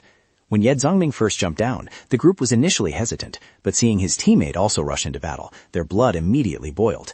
That woman was too strong. Since she was his teammate, the promise of the evolution potion was certainly not empty talk. Realizing this, everyone charged down to join the fight in unison. Killing one was a profit. Killing two was a big win. After days of fighting for evolution potions, this was clearly the safest opportunity. The soldiers, all wielding blades distributed by Ye Zongming, roared as they rushed up to hack and kill the living dead. Amidst the sea of blood, Ye Zongming looked at the scene and couldn't help but sigh with emotion. At any moment, courage was always humanity's hope. He shouted reminders for everyone to keep their distance and not to be impatient.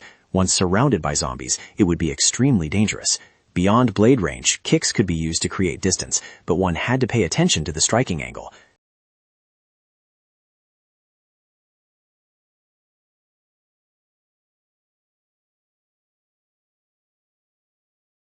Seeing the girl only standing behind to provide support, a soldier muttered contemptuously, calling her a coward who only knew how to hide behind others. In just a moment of distraction, he was almost pounced on by a zombie. Piao immediately shouted a loud warning to be careful. Thanks to the timely reaction, that move saved him from death's door. The soldier escaped death by a hair's breadth, his heart pounding with fear. He immediately swung his blade to counterattack, his heart filled with gratitude towards Piao Shouying. It turned out he had misunderstood. She was a support. With teary eyes, the soldier thanked Piao, saying, "Back at the base, I'll treat you to a meal."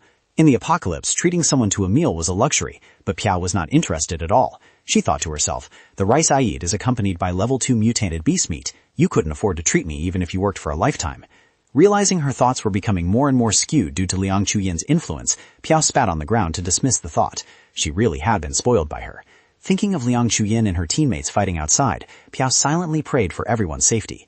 At this moment, Ye Zongming was still fighting. Amidst the roaring sounds and the thick smell of blood, his eyes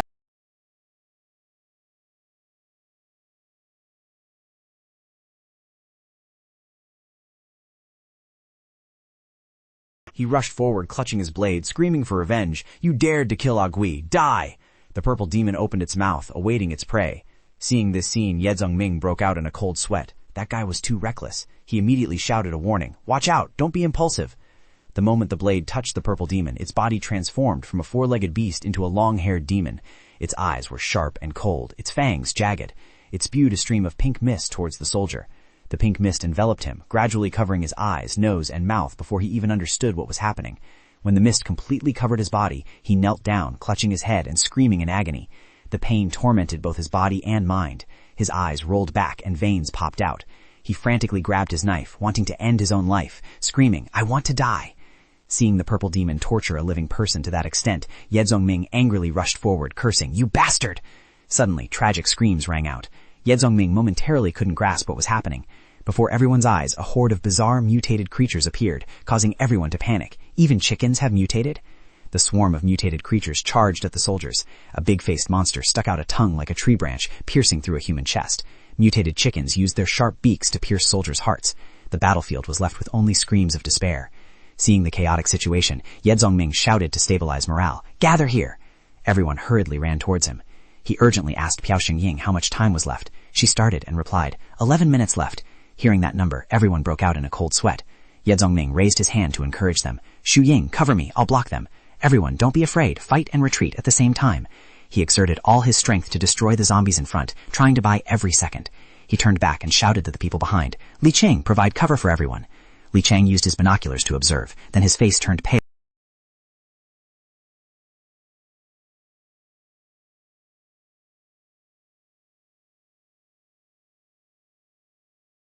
His previous speculation was almost correct. A man stood amidst the herd of monsters. Zombies and mutated creatures seemed to obey his commands. That entity, neither clearly human nor ghost, looked at Ye Zongming with excitement. It was him. His red eyes glowed eerily. He muttered, "Such delicious prey. You are mine."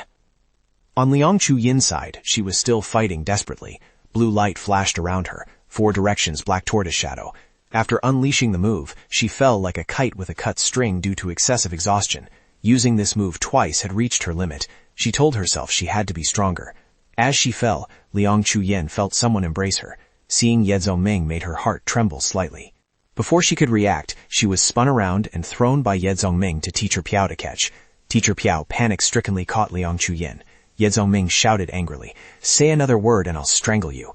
He continued to block the zombies, not forgetting to remind everyone to retreat from the ruins. Seeing him holding off the entire zombie herd alone, Teacher Piao couldn't help but call out to Zongming worriedly. Liang Chu-yin said wearily, "Our mental energy is depleted. Staying here will only be a burden. Listen to him." The surviving soldiers quickly retreated into the base. Teacher Piao was still worried about Ye Zongming, but Mo Ye believed he was strong enough. She analyzed that his force control ability was better than before. His attack range had expanded, his force exertion technique was smooth, and he had accumulated life and death experience. Looking at Ye Zongming's glowing red eyes amidst the zombie herd, Mo Ye knew she had trusted.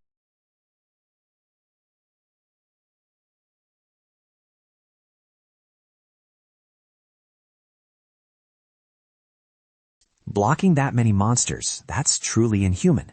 Standing atop a pile of zombie corpses, covered in blood, despite his exhaustion, he held his ground. 5 minutes left. He secretly felt lucky that before his 2-star evolution, he had consumed an endurance attribute stone. That attribute doubled his endurance and recovery. The zombies gave him no rest, yet his gaze grew even more determined. It didn't make him faster or taller, but it helped him last longer and endure more. The persistent prey caused the commander monster to gradually lose patience. It roared, issuing orders to its subordinates. Its gaping mouth and pitch-black eyes were terrifying. Upon receiving the order, the monsters went into a frenzy. Each one, twice the size of Ye Zongming, lunged forward to attack. Seeing them act so recklessly, Ye Zongming broke out in a cold sweat. Do these guys not care about their lives anymore? The people on the city wall were worried. Why did they suddenly go crazy, and where did so many level 2 creatures come from? Everyone simultaneously called out his name in anxiety. "Zongming, Brother Ye!" Pale hands with thin black nails reached out like the hands of the Reaper, nearly locking down all movement, making it difficult for Ye Zongming to launch a counterattack. The zombie swarm was as dense as a mountain, piling on top of one another, engulfing Ye Zongming. Seeing Ye Zongming buried deep under the sea of zombies, Li Qiang panicked and stammered, "Brother Ye, it's too late. We have to withdraw." Li Qiang turned to leave, resigning himself to fate, as he had tried his best. But Mo Ye hurriedly called him back. "Wait." Mo Ye pointed towards Ye Zongming.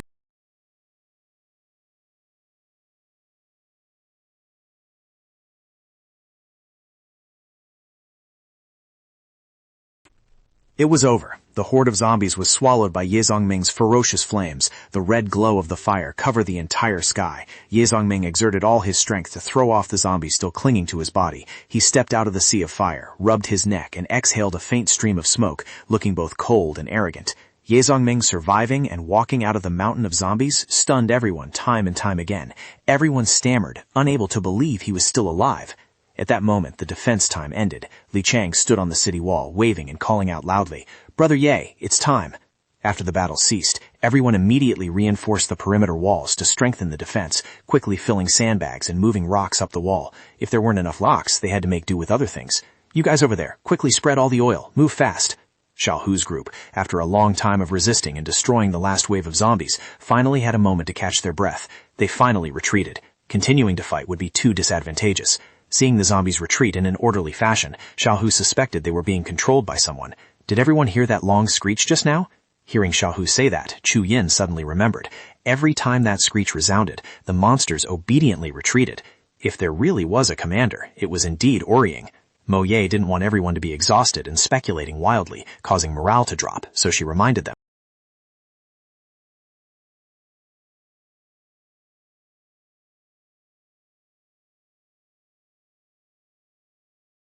After the battle, everyone began to tally the damages. From the chaotic night until the defense ended, the new base suffered over 3,000 casualties. Most were dead, with only a few hundred wounded.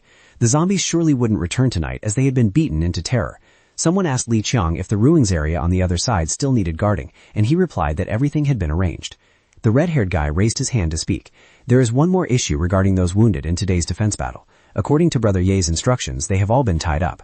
As he spoke, he glanced toward Ye Zongming sitting behind him. Not fully understanding the consequences of being wounded by zombies, and seeing those who risked their lives for the base being tied up just for a few scratches, a black-haired youth spoke up in indignation to plead. Brother Ye, even if they were scratched, they shed blood for the base. Someone explained that this was done to ensure safety. Just one person mutating inside the base would be enough to cause chaos, so the wounded had to be restrained first. The black-haired youth still retorted, but they are all brave people who dared to face the zombies, while the majority just hid indoors. This is too unfair. Ye Zongming asked back, "Then what do you propose? Let them mutate?" Asked directly, the black-haired youth was choked for words, but still wanted to say something. Without waiting for him to finish, Ye Zongmin continued, "If we don't tie them up, the only other way is to kick them out. When they mutate, they will join the zombies and attack the very people they once protected. Is that what you call fair?"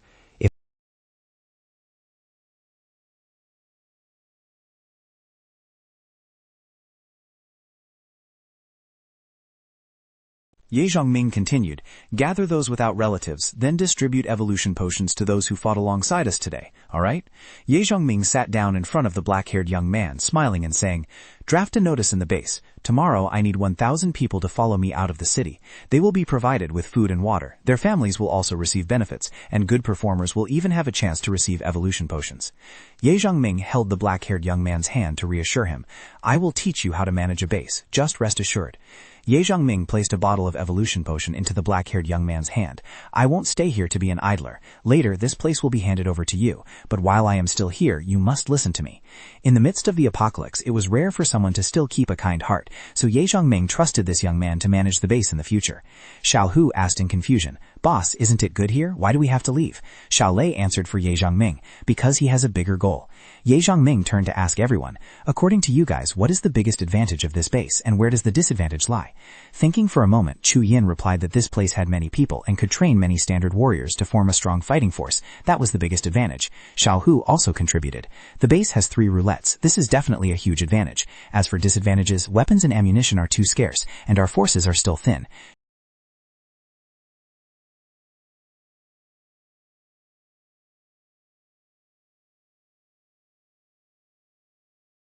Somewhat confused, someone asked back, "You mean the monsters outside?" Ye Zongming continued, "The main disadvantage is that this place only has level 2 roulettes." Hearing him say there were only level 2 roulettes, everyone was bewildered, thinking he found them too low level. To Ye Zongming in his previous life, that was a treasure, but in this life, it was not enough. He wanted more. Ignoring everyone's reaction, Ye Zongming put his hands in his pockets and smiled. "Don't worry, I'll take everyone to see things that are truly valuable, but first, let's go find some assets." Ye Zongming's group left the neighborhood to look for assets, the road deserted and desolate. Upon arrival, Xiao Hu scratched his head and asked in confusion, "This treasure is full of paper money and precious metals. What use do they have now?" Nagong knocked on the door to check and said, "Luckily the lock isn't complex. Give me some time and I can open it, but I need some tools." Ye Zongming didn't want to be fussy, directly drawing the blade at his waist. No need to be so troublesome. This isn't the National Treasury. With just a few slashes, the vault door was shattered by Ye Zongming. Seeing the iron layer torn apart before their eyes, everyone was stunned by the sharpness of the blade in his hand. Sitting on the pile of scrap iron, Ye Zongming glanced at everyone. "All right, let's start hunting for treasure." The whole group entered the vault. Xiao Hu drew his blade to break the lock. "There seems to be a lot of stuff inside. Let me check." A clean slash, and the lock was immediately severed. Opening the iron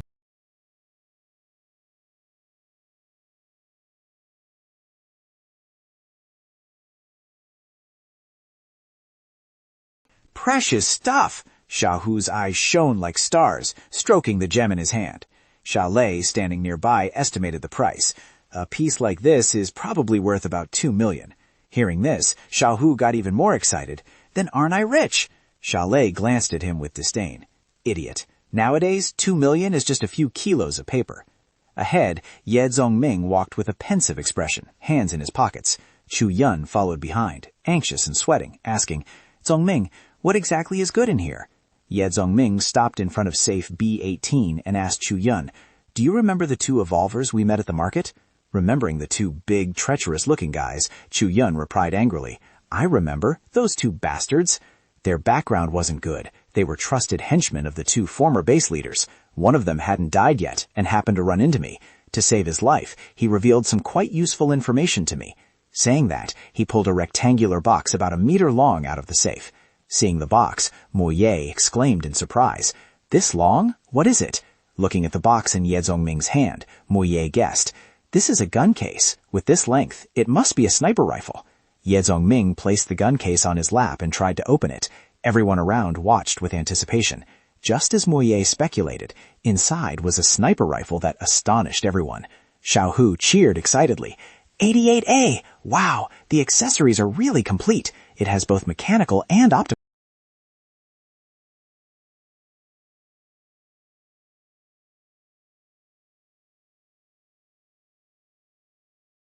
Xiao Hu asked blankly, where else are we going? Today's already over. Outside the base, there are still piles of magic crystals and resources. He curiously asked Ye Zhongming, Boss, do you mean we are going to clean up the corpses? Ye Zhongming stood up, smiled at Xiao Hu, and replied, That's right. But before we go out, everyone go to the ruins area over there and wait for me. I still have to deal with something. At the ruins area, Xiao Hu's group sat together, patiently waiting for Ye Zhongming to return. Xiao Hu turned to speak to Teacher Ye. Boss is truly very mysterious, don't you think so, old Ye? Teacher Ye crossed his arms and replied, That's normal. Who doesn't have their own secrets? Xiao Hu puffed on his cigarette and explained further. That's not what I mean. I want to say, don't you see that Boss often seems to know everything beforehand? He seems to understand this apocalypse very well. Teacher Ye exhaled smoke and asked back, So what? Chu Yin stood behind, her face darkening, and also spoke up. Exactly. So what? That's right. What does it matter if he has secrets? No matter how mysterious he is or what his identity is, I only know one thing. He saved my life, gave me evolution potions to become a class holder, taught me how to fight and how to survive. Chu Yin said, her eyes filled with gratitude, admiration, and an emotion difficult to name. She looked at the girls behind her and said softly, We are all lucky to be protected by this man who isn't even 20 years old yet. Then she clenched her fists and declared firmly, No matter what secret he has or what mission he carries, I will follow him. If he says save people, I'll save people. If he says kill people, I'll kill people. Hearing Chu Yin's confession, Xiao Hu laughed along. Truly his brainless crazy fan. Chu Yin didn't mind the teasing and continued. I walked all the way out here and didn't meet many decent people. Almost everyone has a prejudice against me, from Uncle Ye to Sister Lei. Even if they don't say it outright, I understand. When looking at that pitch-black night sky,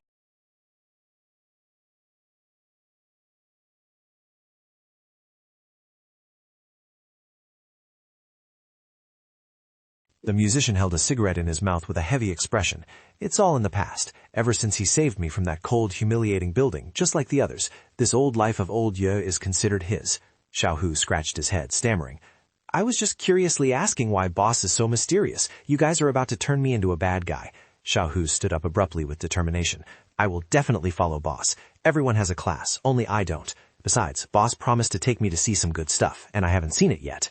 Mo Ye smiled and said, Sister Lei, Shu Ying, and I are all the same. We all want to see how far this kid can actually go. After chatting about Ye Zongming for a long time, everyone suddenly realized that time had passed too quickly. How long had he been gone? Indeed, he had been missing for over half an hour. Everyone kept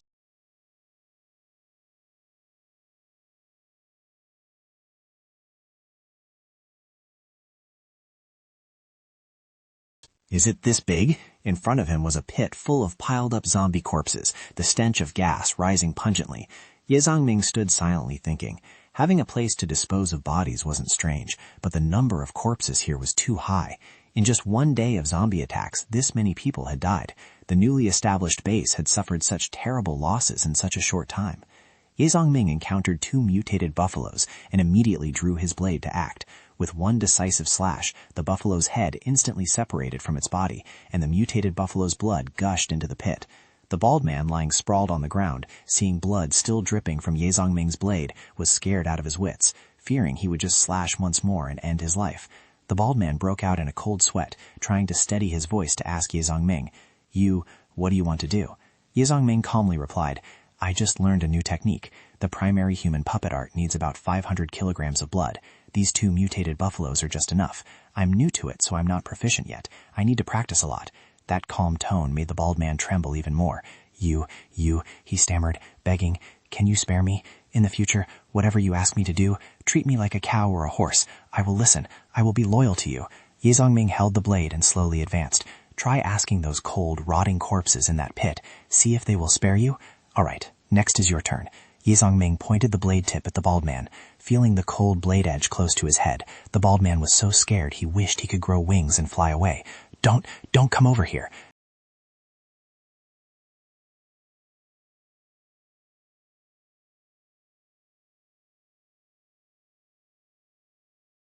He approached the edge of the pit to observe. There seemed to be some movement among the pile of corpses.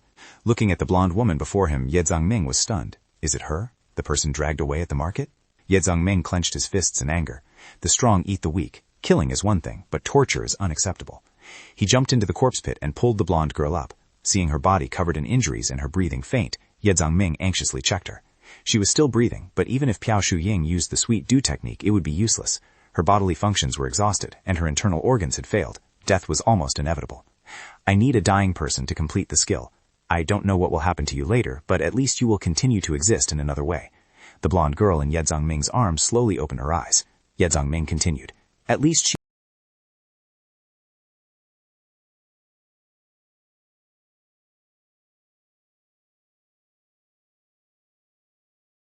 Ye Zongming gave the blonde girl an evolution potion. He placed his hand on her head, and purple-black energy immediately enveloped her. The primary puppet art was activated. Dense black aura rose from the blonde girl's body, her eyes darkening terrifyingly. Black liquid flowed from her eyes, nose, and mouth, while her eye sockets glowed a fiery red. Her blonde hair gradually turned red. Her body floated up from the blood pit, black liquid splashing out, causing Ye Zongming to hurriedly cover his face. After the transformation was complete, the girl, now in the identity of a puppet, slowly stepped down. There were no longer any wounds on her body, only the pale white skin of a corpse, and her long red hair glowed eerily. Ye Zongming slowly approached and touched her cheek. There was still a pulse, but it only beat a few times a minute. However, every beat was unusually powerful, though there was almost no breathing. Was this really a puppet? Ye Zongming was delighted. Not bad. Let's test your abilities. He pointed towards the bald man. There happened to be a suitable target over there. Kill. As soon as the command was given, the corpse puppet rushed forward like lightning, leaving behind only an afterimage. It was impossible to distinguish whether the thing rushing forward was human or monster. The bald man was terrified to the extreme, his mouth stiff and unable to utter a word. A green light flashed, and the bald man died before he could leave any last words. Xiaohu and the others were still sitting and waiting for Ye Zongming to return. At this moment, someone from the base approached. He said he came to change shifts, then looked around blankly. Not seeing Ye Zongming anywhere, he immediately panicked. Brother Ye hasn't returned yet? Is it okay for him to be gone this long? Xiaohu didn't care much. How could anything happen to the boss? Xiao Lei walked over and called out to Xiaohu. Xiaohu, I treat you pretty well, don't I? Seeing Xiao Lei's expression, Xiao Lei broke into a sweat. Immediately understanding her intention, he hurriedly put away his blade and beat around the bush. Sister Lei, I know what you want, but let me tell you in advance, you can't do it. Hearing the brat say this, Xiao Lei was momentarily speechless. She knocked hard on Xiaohu's head. I've already...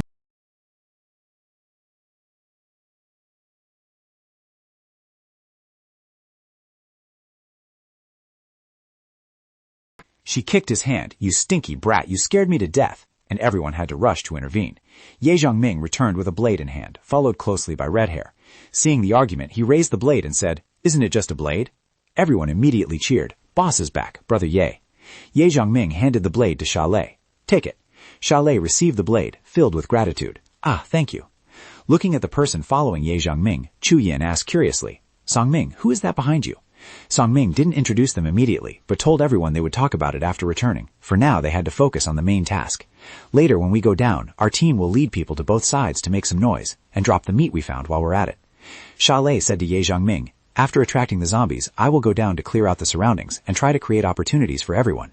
The window is very short, so we must act fast. Ye Zongming instructed them not to pick up too much. As soon as you see me turn back, withdraw immediately. Remember, we are not fighting, only gathering. Everyone smiled, readying their posture for action.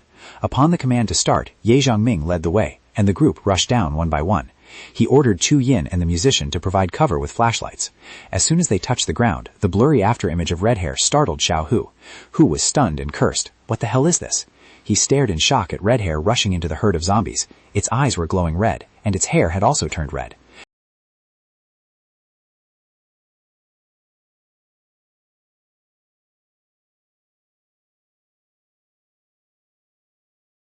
Charging left and right to retrieve magic crystals, Ye Zongming killed zombies while advancing, each slash as clean as cutting fruit, his speed increasingly intense. Watching the corpse puppet execute a finishing move, Ye Zongming couldn't help but sigh with emotion. Truly a humanoid weapon, her limbs were terrifyingly sharp. The zombies under her claws could only stand still and await death, the speed too fast for them to react at all. Looking at the girl's terrifying face and superior strength, Ye Zongming sighed inwardly. Her ability was truly horrifying. Her defensive capability also made one shudder. Likely even level 2 creatures would find it hard to inflict damage. A zombie desperately grabbed the corpse puppet's hand and bit down hard. The result was her hand remained unscathed while its teeth were shattered. This showed that even without charm or special skills, just relying on physical combat, her strength surpassed a 1-star evolver. Even some 2-star evolvers without a class would have a headache facing her. Seeing the zombies gathering in increasing numbers, Ye Zongming spoke up to remind, "Too many zombies, let's retreat." Upon receiving the order, everyone immediately withdrew, moving in the direction Ye Zongming indicated. The night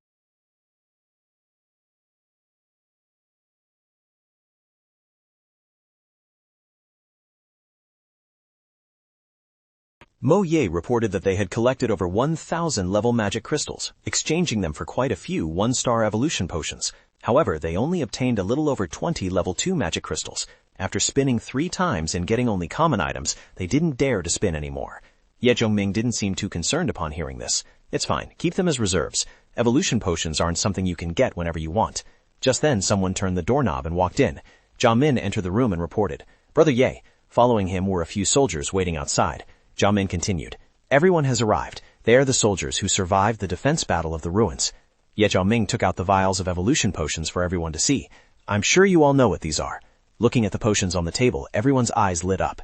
Ye Zongming continued, "Your efforts deserve these, but they were obtained using magic crystals that my people and I risked our lives to get. The potions can be shared, but tomorrow you must follow us out of the city to fight." Early the next morning, a group of people gathered in front of the ruined citadel. Ye Zongming stood with his arms crossed, silently observing the crowd before him. Dai Ming stepped forward and said, "Brother Ye, we tried our best to prepare the equipment you needed, but we still haven't met the required amount. This is already the limit of the base. As for selecting 1,000 young men to follow Brother Ye out to fight, that part was acceptable, but Li Qiang hesitated, as if there was something difficult to say. Dai Ming spoke up on behalf of Jiamin, saying, "The 13 people who received evolution potions yesterday." As he spoke, both of them were sweating, afraid that Ye Zongming would get angry. Just then, Jiamin returned. "Let me speak to Brother Ye." Seeing this, Dai Ming sighed in relief. "Jiamin, you're back." Jiamin stepped forward to report, "Brother Ye, this..."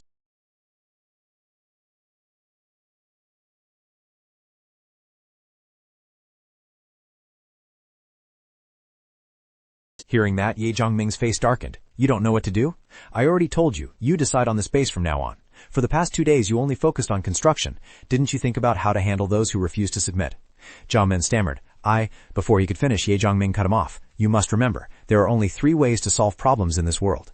He held up 3 fingers. Law, benefit, and force. To put it bluntly, reason, money, and guns. Ye Zongming's gaze turned cold. Currently there is no law and no morality, so skip the first one. That leaves benefit and force. Yesterday we used benefit, keeping our promise with the evolution potions, but if they break their word, there is only one path left. Hearing this, Jiamin somewhat understood, his eyes unable to hide his fear. Ye Zongming's voice rang in his ears, sending a chill down Jiamin's spine. "Use the gun in your hand. You are the future master here. You must let everyone know that those who submit to you live, and those who oppose you die." Ye Zongming turned to call Xiaofu and Xiaolei standing nearby. "Xiaohu, Xiaolei, come here. And Brother Li too, give him a hand." Hearing the order, Li Qiang, though awkward, nodded and complied. Ye Zongming patted Jiamin's shoulder with trust. "Now lead them to find those people. Make it clear to them, either come here and hunt with us, or die." Ye Zongming's eyes gradually became dangerous. After assigning the task, Ye Zongming put his hands in his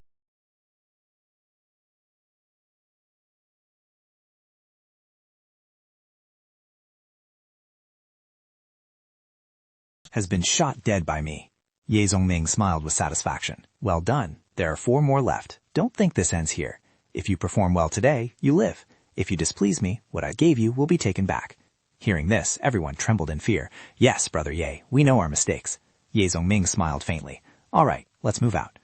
Outside the base, those without a class were arranged to work as laborers to survive.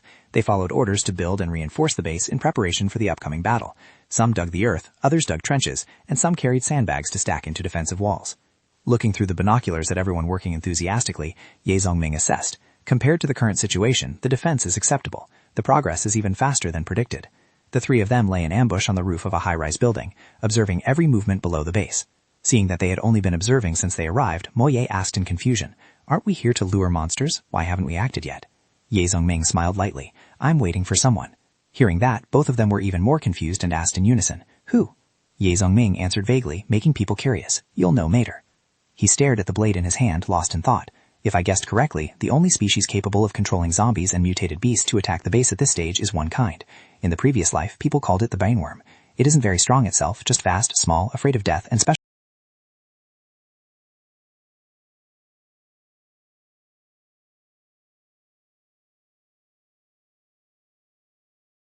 Turning victims into another form of corpse, humans controlled by brain slugs. Their individual capabilities are not outstanding. The most terrifying thing is their ability to control life magic crystals.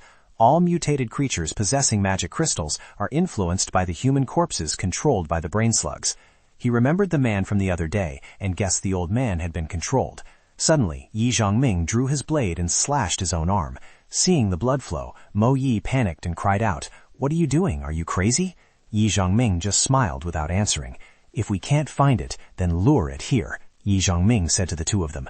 "We don't have enough fresh blood and raw meat. Even if we cause a commotion, we can't draw all the zombies from this side. Luring only a portion is safe, but the efficiency is too low. By the time it gets dark, our combat power will drop significantly, while mutated creatures will not. Instead, just let it come find me itself."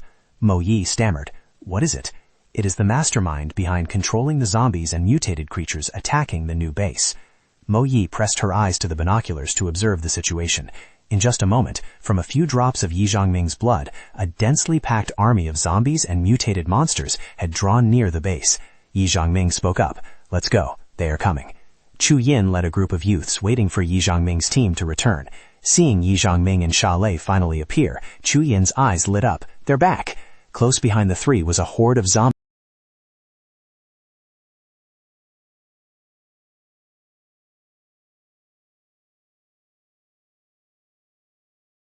Holding action, wait for the front line to be filled. When the zombies are pressured, they will retreat and enter the designated position in the residential area behind. Chu Yin nodded and replied briefly, "Understood." Chu Yin swung her whip and rushed forward, shouting loudly to urge those behind. "Get your spirits back. Men must have guts. Drag all the courage hidden in your bellies out and strike straight at the heads of these filthy things. Don't hold back, or this old lady will title you as weaklings. Just get through today and it's very likely a completely different life will open up for you all." Hearing those words, everyone's morale soared. They roared in unison and charged forward. Kill! In the area near the base where the brainworm had once appeared, the surrounding scene was desolate and ruined. Ye Zongming, along with Di Huangwan and Shasha, entered this area to scout. He scanned his eyes around, observing all four directions, trying to find traces of the brainworm that had appeared recently. The brainworm absolutely wouldn't attack the base without reason. It was certainly aiming for a specific target. For this type of creature that specializes in eating to evolve, the target was very likely him, because Ye Zongming was the person with the highest evolution level in the new base. If it wanted to level up, he was the ideal vessel. Ye Zongming snorted coldly. "Its target is me, but my target isn't necessarily it." He turned his head to look at Di Huangwan behind him and asked with a smile, "Hey, Di Huangwan, do you like eating worms mixed with noodles?" Hearing this, Di Huangwan looked bewildered, not understanding anything. Suddenly, the fur all over Di Huangwan's body stood on end, and its eyes became sharp and full of caution. It growled.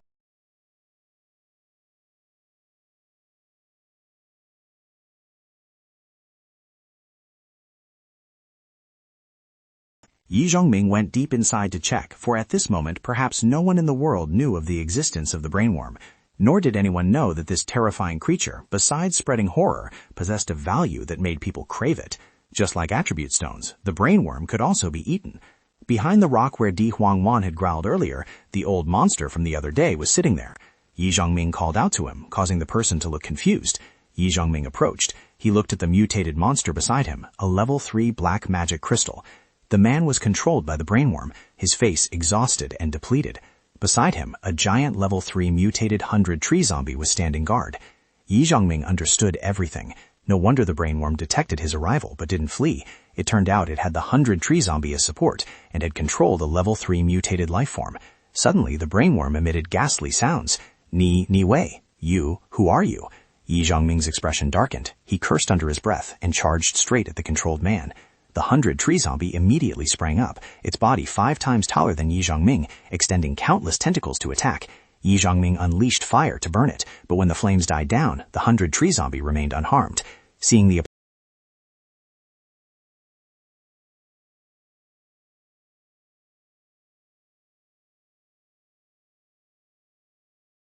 As the fire dissipated, the 100-tree zombie immediately recovered and prepared to counterattack Ye Zhongming, but this was already anticipated. Before it could act, Ye Zhongming and Di Huangwang rushed forward simultaneously, for he knew a level 3 monster was not easily taken down. Ye Zhongming swung his blade at the tentacles, but only caused very limited damage. Di Huangwang supported from the side, trying to control the 100-tree zombie's arm. With just a light flick, the 100-tree zombie knocked Di Huangwang far away.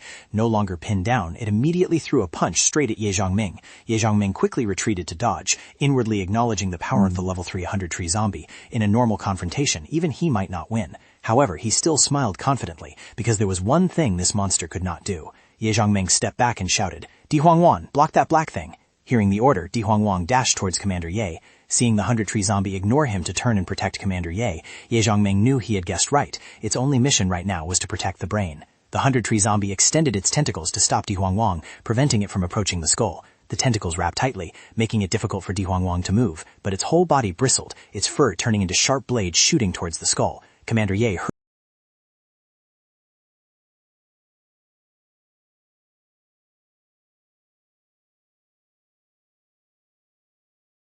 Ye Zhongming borrowed force to cling to the tentacle that had just snapped at him.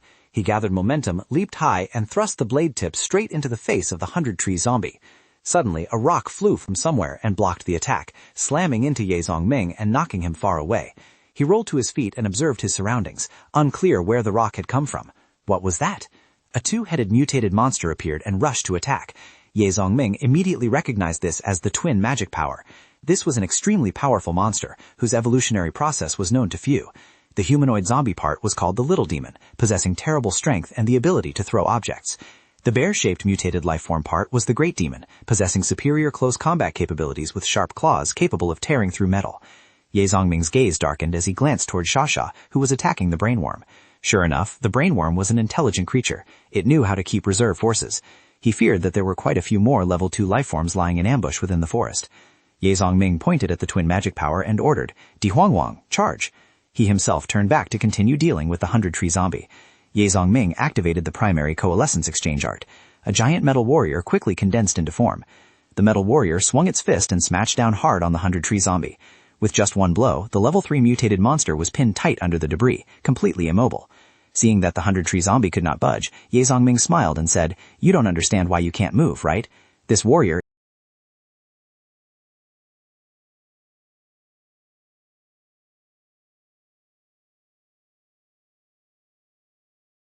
This copper block weighs over 1,000 tons. Therefore, even if you are the strongest level 3 life form here," Ye Zhongming said as he drew his blade and pointed it at the 100-tree zombie, his voice turned cold. Death is not unjust.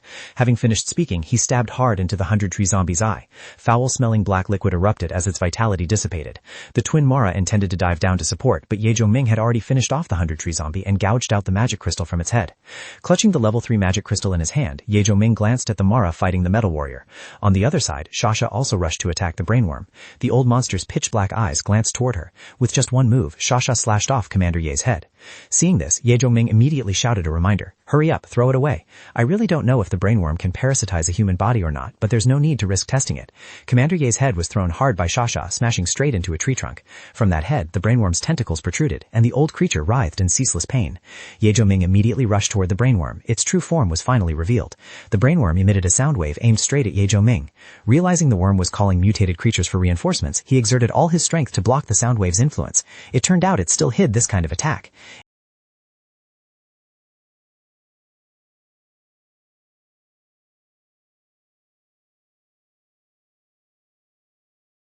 Calling your troops back to save you now is too late. After speaking, Ye Zhongming's eyes filled with murderous intent. Inside the city, a rare blue sky appeared, bringing a brief, uncommon silence. Because the zombies were all drawn to Ye Zhongming's new base, soldiers everywhere were struggling to resist the wave of attacks. Suddenly, all the zombies stopped moving, growled, and turned their heads toward the deep forest. As if hearing an invisible order, they stopped fighting and retreated in unison. The orderly retreat of the zombies stunned Mo Ye. What's going on? Why did they suddenly withdraw? Daiming guessed. Brother Ye must have made a move. He surely used some method to force the zombies to retreat. Seeing everyone standing in a daze, Chuyin urged, "What are you waiting for? Chase and kill them. Taking down one more reduces the pressure on us." "That's right. Missing such a good opportunity would be stupid. Killing one more is a gain of one." Chuyin led everyone in pursuing the retreating zombies. Mutated monsters could not stop Ye Zongming. The brainworm, terrified, fled deep into the forest. He immediately gave chase. A group of mutated monsters pursued from behind to block the way, only making Ye Zongming speed up. A lake ahead caused the brainworm to stall, unable to continue running. It stood hesitating by the shore. It feared being caught if it stayed, but dared not jump in. Seeing this, Ye Zongming smiled and took out his spatial ring. He pulled a fire extinguisher from the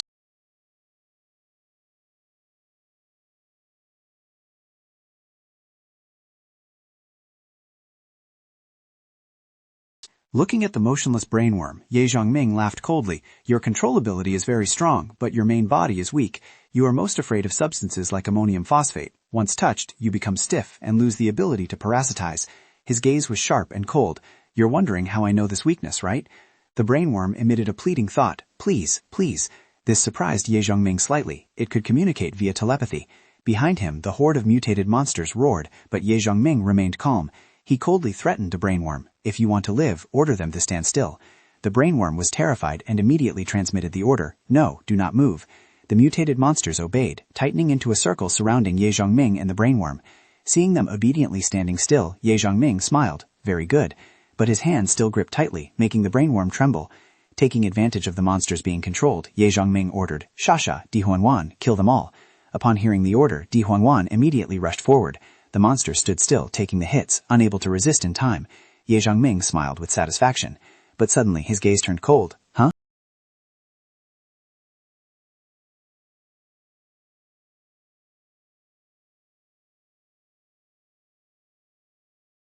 Not bothering anymore, Ye Zongming took out the box for the brainworm to crawl into. "All right, go in." Closing the lid, he stood up, seeing the monsters were completely wiped out, and called Shasha and Di Huangwan to return. The sky over the base darkened. The aftershocks of the morning attack still left a significant impact. Inside the base, Shahu's group looked at the collected magic crystals with excitement, guessing how many level 1 magic crystals there were in total. Looking at the glittering pile of crystals, Shahu guessed at least over 5,000. Seeing his modest estimate, Liang Chuyin scoffed. "Your vision is too narrow. Guess again."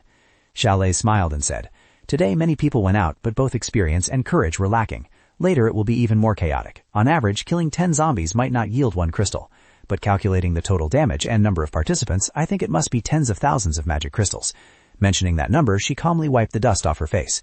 Hearing Xiaolei's analysis, Liang Chuyin gave a thumbs up. As expected of Sister Lei, simple-minded Xiaohu here couldn't count that high. Liang Chuyin touched the pile of crystals and announced a number that stunned everyone, a total of over 15,000. Hearing this, Xiaohu's jaw dropped. "That many? How many evolution potions can we exchange for? This is just level 1 crystals. There are still level 2 crystals." Liang Chuyin looked towards Ye Zongming. "The level 2 crystals are all with him." Ye Zongming smiled and nodded. The harvest of level 2 crystals was not small either. "Shahu, keep 10,000. Take the rest with Dai Ming and Brother Lei to spin the roulette." Receiving the big task, Shahu grinned and gave a thumbs up. "All right, boss, you've seen my luck." Ye Zongming looked at Xiao.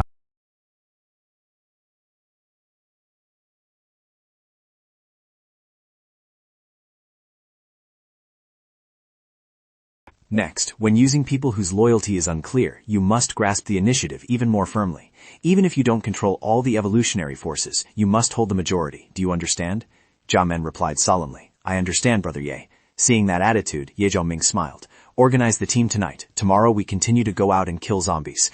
Jiamen worried that everyone was exhausted, asking if they were really going out again tomorrow. Today, only over 300 people returned, and more than half of the evolvers died. Ye Zhongming replied briefly. "We have a treasure, so we must make use of it. Tomorrow is tomorrow. I'll give you 1/3 of the harvest. Then we will leave." Hearing him say leave, Jiamen was both surprised and worried. "Brother Ye, are you really planning to leave?" Ignoring Jiamen's reaction, Ye Zhongming turned his back and waved his hand. "Go organize the people quickly, and rest early. See you tomorrow morning at the Eastern Wall." Early in the morning at the Eastern Wall, this place was heavily affected by the war. Ye Zhongming opened the box containing the brainworm. This action confused everyone around. The brainworm's voice sounded weakly. "Let me go." Seeing it willing to speak, Ye Zhongming smiled. "I know you understand my words. Gather all of them down below here." Hearing that, the brainworm fell silent for a moment, unclear what he intended to do.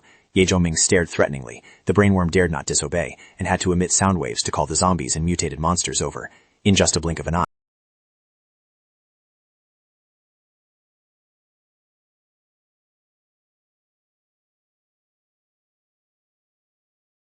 Hearing this, everyone's spirits rose, shouting as they charged forward to kill. Ye Zhongming stared at the brainworm, his cold gaze making it panic even more, stammering and begging, "I did as you asked, let me go." Ye Zhongming raised his blade high, the glint of the blade making him radiate even more killing intent. But there is still one thing left undone. Just as he mentioned the taste being like chicken, he stabbed hard into the brainworm, blood splattering everywhere. Everything ended. Ye Zhongming's group withdrew, the silhouette of the military vehicle speeding out of the base area. Jia Min watched the vehicle disappear. Dai Ming called out, "That's enough, they're gone, stop looking." Dai Ming worriedly asked about Li Qiang. Jia Min smiled and replied, "He wanted to follow Brother Ye but was refused. Brother Ye told him to stay with us to guard the base. Brother Ye is afraid our strength is still weak, and Brother Lei has good methods that will be very helpful. For now, we still have to worry about the food problem." Jia Min patted Dai Ming on the shoulder and left, while Dai Ming was still puzzled as to why Brother Ye chose to leave when everything was getting better. At the foot of the base, people were still diligently reinforcing the defense wall. Ye Zhongming's group sat in the military vehicle, leaving the base far behind. Along the way, seeing no gas stations, Xiao Hu worriedly said, "This car is really powerful but consumes too much fuel. If we run for a few more hours without refueling, it will become scrap metal." Ye Zhongming indifferently replied, "If it runs out of gas, we ditch it. It was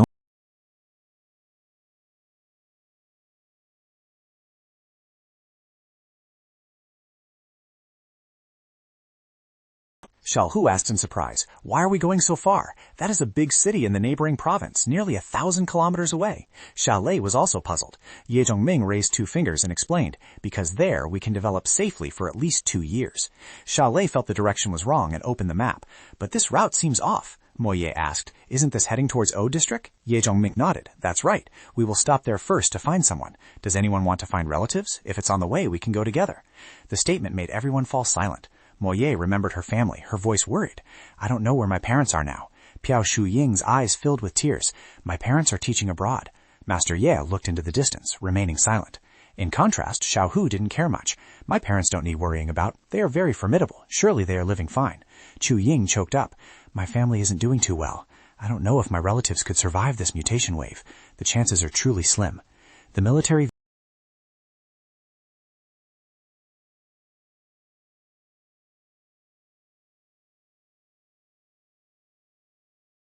Yi Zhongming, Xia Lei, and Xiao Hu used binoculars to observe the area from afar. Behind the forest, a rather large base appeared. Xiao Hu looked and spoke, reporting to Yi Zhongming, "That is indeed a base. The defensive walls are very strict. There are even sentries. Surely there are quite a few people inside."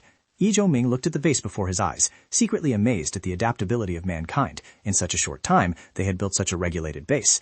Xia Lei smiled and said, "But they certainly aren't as fast as you." Hearing this, Yi Zhongming remained silent. Living a second life, he had experienced countless dangers to get to where he was today.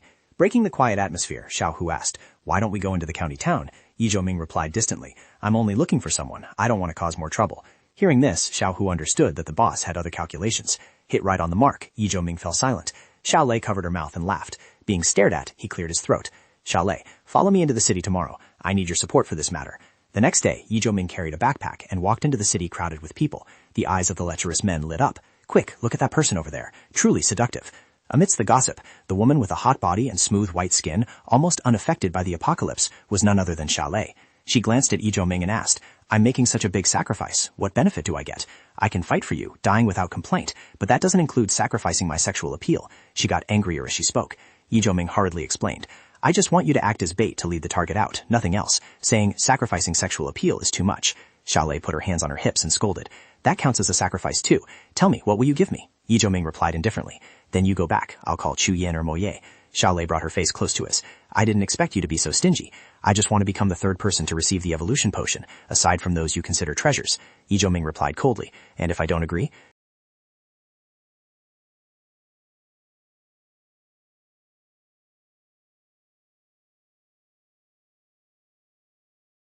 Moreover, Xia Lei had been guided in blade techniques by an expert. Under the Wind Moon state, she was even stronger. While thinking, he heard a shout from afar. "Make way! Make way!" Dust billowed in the distance as 3 military vehicles rushed over. Everyone recognized them and stirred. That convoy has returned. Everyone's eyes were fixed on the waste bags on them. Are those all magic crystals? Is that so many? No need to ask. They had been tracking for 2 days, left the city yesterday afternoon, and stayed out overnight. At least 1 or 2,000, maybe 3,000 magic crystals. Not to mention the living people trapped in the mutated sea of fire. The crowd watched and whispered. Although they knew that group wasn't good, they still had to endure it if they wanted to enter the city safely. Ye Zhongming and Xia Lei coldly watched the convoy enter the city. The city gate opened and a team of black-clad soldiers signaled to enter. Ye Zhongming took the lead and stepped in. He quickly entered the city, with Chalet following behind. Chalet's hot figure made it impossible for the soldiers to take their eyes off her. It had been a long time since they saw such a sexy and beautiful woman. Most women in the apocalypse were affected by the harsh conditions. Two soldiers whispered in admiration, truly a rare top-quality goods. One reminded his teammate to report to young Master Huang. The other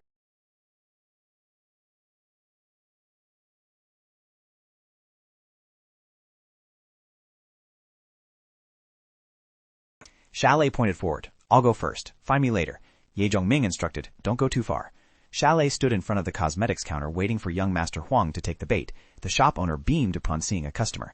Sensing movement, Chalet immediately left, glancing back. She thought to herself, someone is following me. A group of hooligans stared at Chalet's every move, their eyes full of danger. In the blink of an eye, seeing Chalet disappear, they hurriedly chased after her. Hurry up! Chalet stood at the corner of the door with her arms crossed, smiling faintly. You guys are really slow. Seeing her not hiding but calmly waiting, young Master Huang's attendant asked in surprise, why isn't she afraid? This reaction also surprised young Master Huang. Just then, Ye Zhongming stepped forward. Young Master Huang's mackeys swung their sticks to strike preemptively, shouting, daring to play the hero saving the beauty leads only to a dead end. As the saying goes, the bigger they are, the harder they fall. In an instant, Ye Zhongming rushed over, grabbed the collar of the big guy, forcing him to shut up. A seemingly light punch sent him flying several meters away. Ye Zhongming's handprint was imprinted on the man's body, making the remaining two pale with fear, rooted to the spot and daring not to advance. Ye Zhongming's gaze swept over them, causing the man in the tank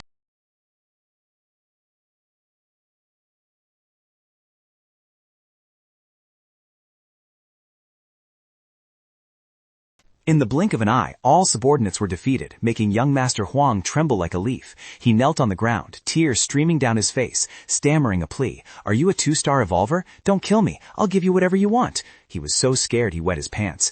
Ye Zhongming's face was icy cold. Tell me quickly, where have you locked up Sheng Yuan? Answer me, and I'll spare your life. Young Master Huang tremblingly pointed to the right, in the basement of the granary in the southern district. At the granary, a woman carrying 2 bags slowly walked up. Seeing her, 2 guards asked, Nurse G, here again? The nurse lifted the bundle in her hand and instructed the guards. That's right, don't let him die. The boss isn't tired of playing yet. The soldiers didn't understand why the boss tortured Sheng Yuan so miserably. It was even harder to understand that he ended up like this just because of a woman. One lowered his voice. Not exactly. Before, Sheng Yuan used to be the #1 general under the boss, with a proper class. Now he's living a life worse than death every day.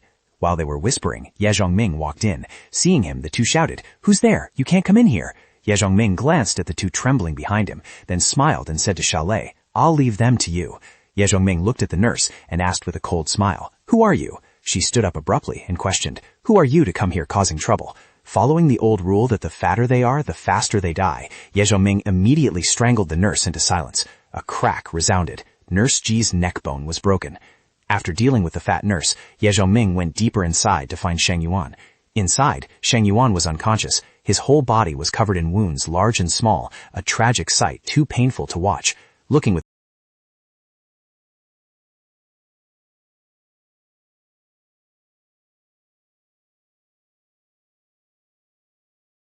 Sheng Yuan with his muscular physique was a shield warrior, the strongest defender of the team. During 5 years of missions together, Sheng Yuan had countless times used his own body to block fatal blows for him. But 2 months before Ye Zhongming's rebirth, he had sacrificed himself in a mission. Therefore, after coming back to life, he always thought that if he was in time, Sheng Yuan would only be imprisoned for offending someone. Thinking this, he helped Sheng Yuan up. Finally saving his brother from the previous life made Ye Zhongming feel relieved. Big guy, sorry for being late. Ye Zhongming carried Sheng Yuan out. Chalet had finished dealing with 2 guards and was wiping her beloved blade. Seeing him walk out holding a tall person, Chalet asked, Is this the person you were looking for? That's right, someone who can bear all injuries for us. Not long after Ye Zhongming left, 3 people entered the food storage. The black-skinned, white-haired man was Huang Xijie, the current leader of Aolon Base, staring furiously at the pile of corpses on the ground. The pink-haired girl standing behind him, not understanding the situation, remarked, It must be Sheng Yuan's friends coming back to save him. His anger not yet subsided. Provoked by her talkativeness, Huang Xijie boiled with rage and turned to slap her. Wasn't it you who caused this disaster? He looked murderous, growling that in just a moment he had lost 6 evolved subordinates, killed like chickens and dogs by someone who then left arrogantly. Didn't everything start from killing Sheng Yuan's woman?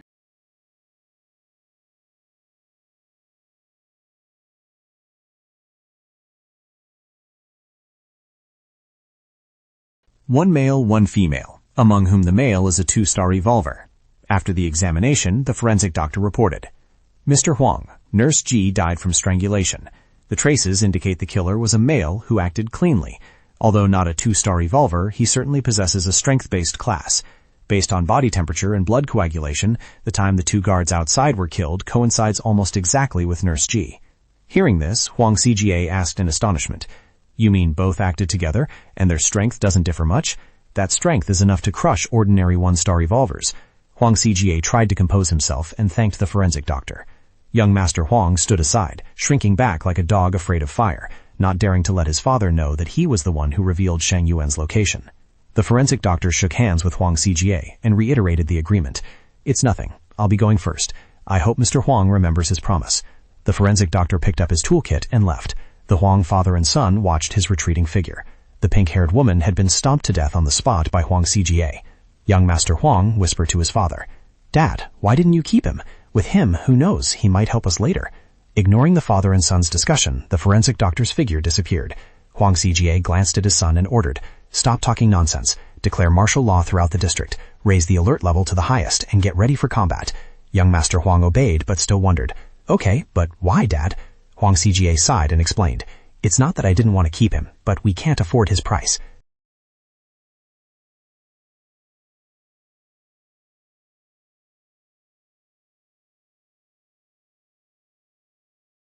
Not knowing where he was, the unfamiliar scenery made Sheng Yuan jump up in vigilance. Suddenly, a voice rang out from behind. Awake? The unexpected sound startled him, and he shouted, Who's there? Ye Zongming looked at Sheng Yuan with a familiar expression, seeing him stammeringly ask, I seem to have met you before fainting. Did you save me? Ye Zongming smiled and replied, That's right. Sheng Yuan asked again in confusion, Why did you save me? Ye Zongming frankly stated his purpose.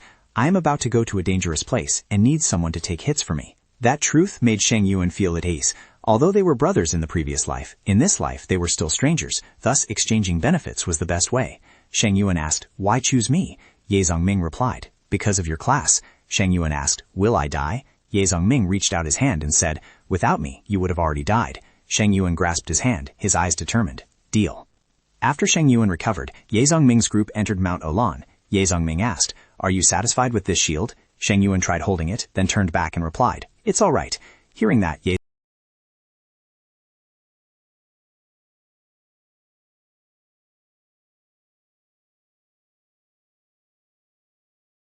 Seeing something rushing towards them, Sheng Yuan immediately unleashed the power of his shield. Debris flew everywhere. The sight of Sheng Yuan lifting the shield effortlessly astonished Chu Yin. Holding such a heavy shield comfortably meant he was no ordinary person. Ye Zongming smiled, recalling the shield's attributes. Strength plus 40, toughness plus 40, self-repair. Damage taken would recover over time. Even though it was only a white-grade shield made of ghost metal with high durability, its self-repair ability made it far superior to even the green-grade equipment from his previous life. The adventurous trip to hunt for ghost metal from the chained prisoner was truly worth it. While shielding everyone, Sheng Yuan suddenly turned his head back and called out, Ye Zongming. Sheng Yuan pointed forward and asked again, Is this the place? Ye Zongming looked in that direction and nodded. That's right. Finally found it. It really is the Devil's Gambling Roulette. Before their eyes appeared a strange roulette, completely different from the previous ones, with 4 rectangular blocks surrounding it like mysterious cards. Ye Zongming placed his hand on the center of the roulette in contemplation. The types of roulettes in this world were very diverse. Most were just common grade, but like a familiar rule, the rarer they were, the more precious they became. Colored roulettes represented high-value classes. The treasure-gathering roulette symbolized treasures, while this yellow wheel was called the Devil's Gambling Roulette, signaling imminent danger. Chalet also approached to observe the bizarre roulette. Everyone asked in astonishment, This thing looks really unusual. What exactly is different about it compared to other roulettes? Ye Zongming explained that this was the Devil's Gambling Roulette. The risk was high, but the rewards were also very high, worth trying once. He turned his head and called Piao Shu Ying. Piao teacher, stand close to me later, but you don't need to protect me. Focus all your energy on Sheng Yuan. When it's most dangerous,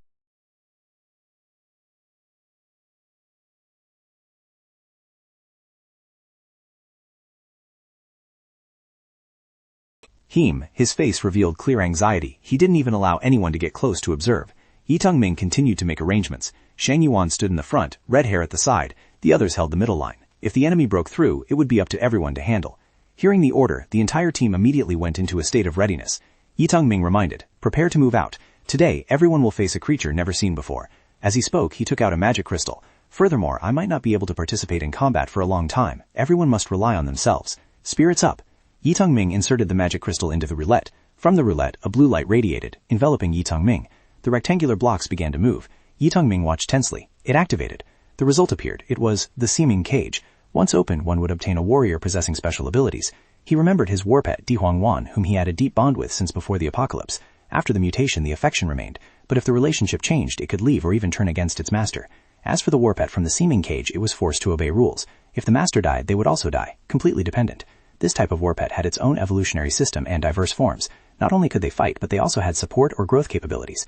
In his previous life, he had met a powerhouse whose war pet was a mermaid. Its combat power wasn't high, but its healing ability was extremely strong.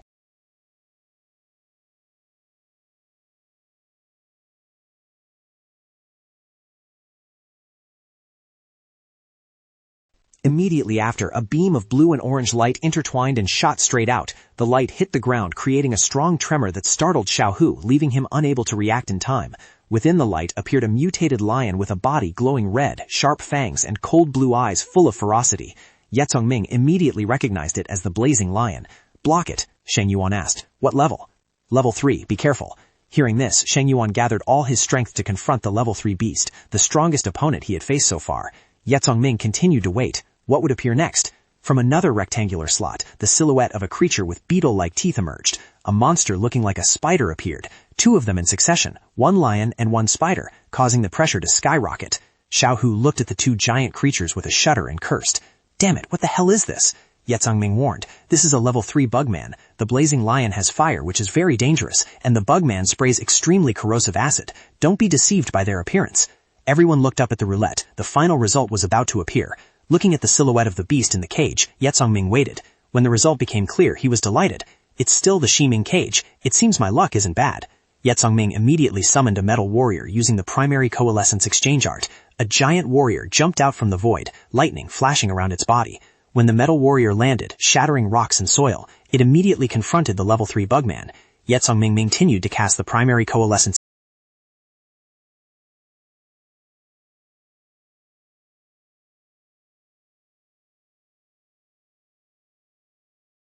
The clay figurine was placed behind to protect Sheng Yuan.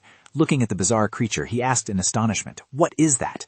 Once ready, Ye Zhongming grabbed his blade and rushed into the battlefield. He used the momentum to step on the metal warrior's back and vaulted upwards. On the side of the level 3 insectoid, flames rose high from its head. Ye Zhongming swung a powerful slash straight at the insectoid. Fierce firelight engulfed him. Ye Zhongming shouted, "I've done what I can. The rest is up to everyone." Xiaohu smiled confidently and replied, "Boss, rest assured, we will block them to protect your rear." Ye Zhongming turned back to prepare to spin the roulette again. 3 uses of primary coalescence exchange had consumed at least 600 points of mental power. If he hadn't processed the brainworm to enhance his spirit, he wouldn't have been able to endure it. Next, use a level 2 magic crystal to fix the board. As he spoke, he inserted the magic crystal into the roulette. He stared intently at the devil's gambling roulette as the first square block appeared. The spinner can use a magic crystal 1 level higher to fix the pattern. After that, this block will not move until enough rewards are obtained or time runs out. Fixing the board means the spinner is also fixed in place until completion or termination. Looking behind at everyone risking their lives in battle, he had to rely on them for what came next. Ye Zhongming recalled the mechanism of the devil's gambling roulette.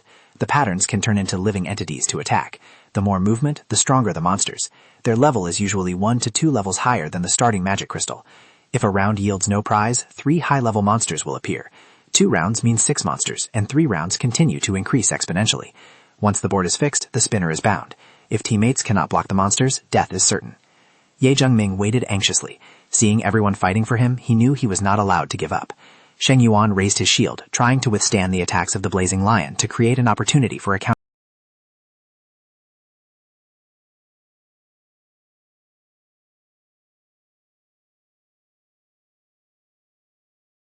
Xiaohu turned back and shouted, "Boss, why are you just standing there? If the spinner has to stand still, why not let me do it?" Ye Zhongming explained, "Because the roulette requires the spinner to meet conditions higher than a level 1 magic crystal. I am a 2-star evolver using a level 1 magic crystal to activate it. None of you meet the requirements. Not only is it possible, but to get 4 blocks to show the same pattern, I have to fix the roulette at most twice." As he spoke, Ye Zhongming continued to insert a level 2 magic crystal into the roulette. The first time fixing the roulette required a magic crystal higher than the starting level 1 magic crystal, while the second time required a level 2 magic crystal. If it weren't for killing the 100-tree zombie and obtaining a level 2 magic crystal, he wouldn't even be qualified to touch this roulette. Ye Zhongming patiently waited for the roulette to spin. Each box gradually revealed blurry cages with the silhouettes of monsters inside. When a green light shot out, Ye Zhongming was stunned. It was another insectoid.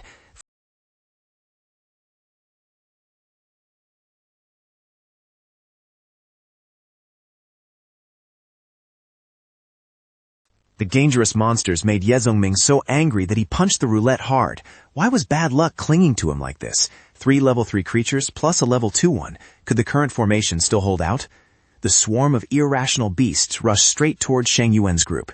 Ye Zhongming gritted his teeth for one last try. The third spin was about to complete. Everyone, try to hold on a little longer. The third spin revealed the heavy armor Stegosaurus and Black Bone, with power reaching the level of level 3 mutated creatures. Ye Zhongming could only smile bitterly. The bad luck was truly absurd. He turned back and shouted loudly, "Use guns to focus fire on the level 3 insect man. The summoned creatures will temporarily hold off the remaining level 3 ones." The creatures coalesced by Ye Zhongming quickly assigned themselves, each pinning down a level 3 monster to help relieve the pressure on Xiaohu's group. Hearing the order, Xiaohu and Mo Ye responded in unison. Xiaolei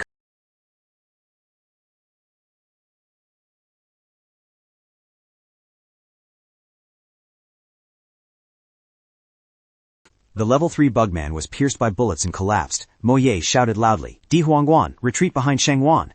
Red Hair also turned back. "Don't risk your life anymore." Heeding the reminder, Red Hair and Di Huangguan quickly retreated behind Shang Wan for protection. In another direction, the golden armored warrior had one arm bitten off by the blazing lion. The metal warrior was also heavily injured by Na Qin wielding a sword. The mud golem was smashed by Zhang Kai Zhan Long. All of Ye Zhongming's coalesced creatures were destroyed one by one. Looking at the 3 level 3 beasts towering in front of them, Xiaolei couldn't help but feel a chill down her spine. It's over. The boss's summoned creatures are all dealt with, and we don't have many armor-piercing bullets left. Xiaohu, Mo Ye, prioritize killing the level 2 ones first. Following Xiaolei's order, the 3 simultaneously opened fire at the level 2 mantis. The power of unity proved effective, and in the blink of an eye, the level 2 mantis was shot down. Seeing Xiaolei handle the situation so calmly and decisively, Ye Zhongming couldn't help but admire her. In a situation where armor-piercing bullets were scarce, eliminating easier targets was the correct choice. Ye Zhongming continued to hold his breath, waiting for the roulette to spin. He clenched his fists, wondering how long his bad luck would last. Only one final pattern was missing. Youngming looked at the remaining magic crystals in his hand, preparing for the second anchor. Just one more pattern missing. Come on. While everyone was struggling with the level 3 beasts, 2 more beams of light appeared in front of them. This time, a level 3 mist demon jumped out, its body like a giant snake with a single eye in the middle of its forehead. At the same time, a level 3 blood zombie appeared, its whole body bright red, covered with terrifying sharp spikes, along with another level 2 mantis, a level 2 Heiteen. With the old monsters not yet finished and new ones added, Shang Wan's group was gradually becoming overwhelmed. Chu Yin looked at the 4 beasts in front of her with a trembling voice. 4 more of them? Chu Yin turned and screamed at Zhongming. "Are you done yet? Are you trying to get us killed?" Inside, Ye Zhongming was equally anxious. The final white block had spun 7 times, but now that he was riding a tiger, it was hard to get off. The only way was to gamble to the end. Ye Zhongming poured all his hope in the final bet, his gaze sinking as he watched the roulette move. When he saw a cage with a silhouette having 2 green eyes appear,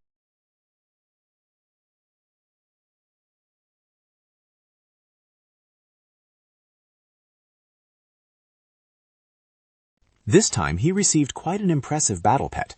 Mo Ye, in a weakened state, looked at the tied-up golden robot in front of Ye Zhongming and asked silently. He began to doubt his life choices. He thought it would be a giant beast or some demon, but who would have expected a product of science? Roulettes sometimes yield high-tech items, but they are extremely rare, the most famous being the golden holy light warship from a level 9 roulette that once appeared in the blue sky that day. Having gone through so much danger to exchange for this robot, he could only accept it, bending down to pat its head. The most important thing right now was that it had to be able to help him. Ye Zhongming pointed at the group of monsters and ordered an attack. The robot replied, "Beep, insufficient energy." Hearing the request to charge energy, Ye Zhongming's face darkened. This robot hadn't done anything yet and was already demanding startup power.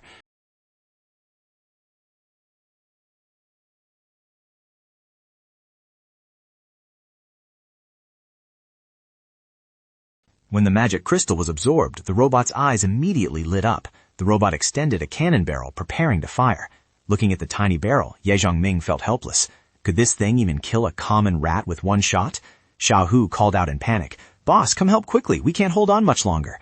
Ye Zhongming's coalesced creature was sliced in half by the Kaihuan beast.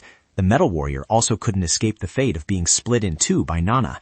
The blazing lion spewed fierce fire, engulfing Sheng Yuan's formation. Shang Yuan braced himself to resist, his expression extremely strained. Ye Zhongming knew he had to rush in, otherwise everyone would die here today.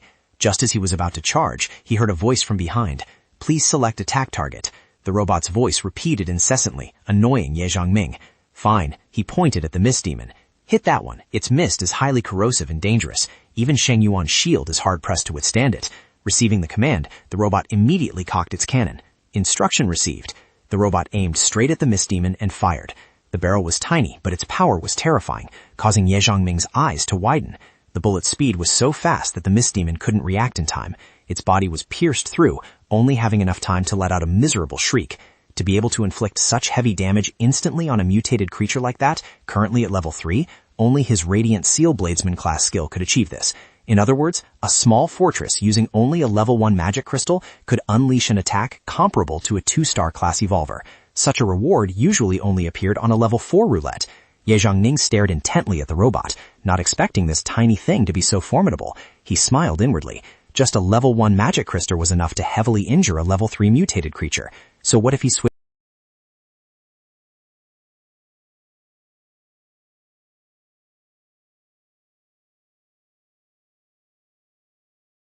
Instantly lighting up, this time it deployed a cannon barrel many times larger than its body, energy reaching 98%, a level 2 fortress. Before it could fire, the Nuba, heavily injured by the first blow, flew into a rage and whipped its tail straight at Xiaohu and Moye. Moye was knocked far away, but was luckily caught by Chu Yen, reducing the impact. Xiaohu was less fortunate. His body slammed hard into a tree trunk. Xiaohu fell sprawled on the ground, a cross-shaped green light flashing around him. Seeing this, Piao Shuying immediately rushed over to cast the Sweet Dew technique. On one side, Ye Zhongming fought the Nuba while waiting for the robot to finish. Just then, a mechanical voice rang out. Ready, please select a target. Ye Zhongming's voice was decisive. Heavy armor Stegosaurus. The cannon barrel immediately swiveled toward the heavy armor Stegosaurus, stunning the beast. With a level 2 magic crystal as fuel, the power of this shot was 3 times stronger than before. Instantly, the level 3 heavy armor Stegosaurus had its body blasted apart. Witnessing that terrifying power, Xiaohu in astonishment cursed, "Damn it, this cannon is too vicious." The second shot was complete. Ye Zhongming hurriedly turned back to the robot to prepare for the third round. He shouted to Shang Yen to hold down the blazing lion. "Leave the Nuba and blood zombie to me. The others handle the level 2s. Red Hair and Di Huang immediately rushed toward the blood zombie. Piao Shuying continued to support Shang Yen in blocking the blazing lion. Ye Zhongming looked at the magic crystal.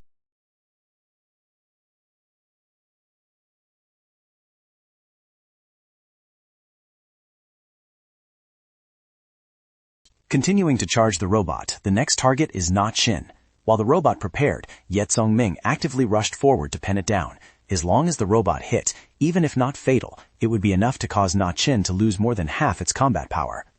Waiting for the robot to continue performing, he heard a warning sound. Warning, cooldown time. Hearing this, Ye Zhongming gritted his teeth in anxiety. What? Cooldown? He angrily cursed. No wonder there was the word weak behind the robot's name.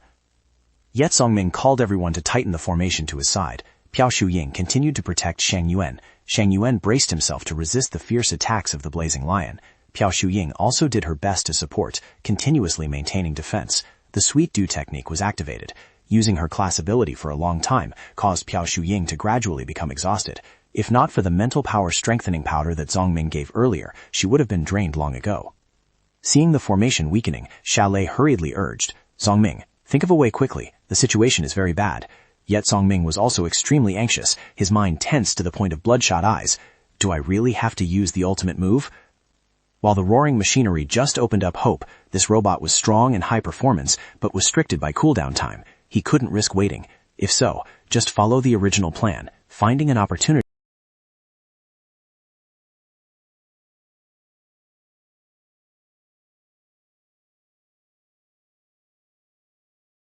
Ye Zhongming rushed straight towards the mist demon that had been heavily injured by the mist demon. The mist demon spewed out a red gas. He hurriedly covered his face, shut his eyes tight, gritted his teeth, and swung his blade down. Just one slash consumed a large amount of mental power, but was enough to chop off the mist demon's head. Ye Zhongming stared intently at the black magic crystal that had just fallen into his hand. Behind him, Nana and the blood zombie were planning a sneak attack. Sensing the danger, his face immediately darkened. Ye Zhongming nimbly dodged the vicious attacks from the two monsters. Piao Shuying continued to coordinate, casting the Sweet Dew technique to support the whole team. Ye Zhongming took the bomb fuse out of his space and signaled everyone to retreat the defensive formation immediately. The whole team pulled back behind Shang Yuan. Not wanting to wait for the robot's cooldown, Ye Zhongming decided to try his luck one more time. Seeing this, Chu Yan asked, "Do you really want to continue?"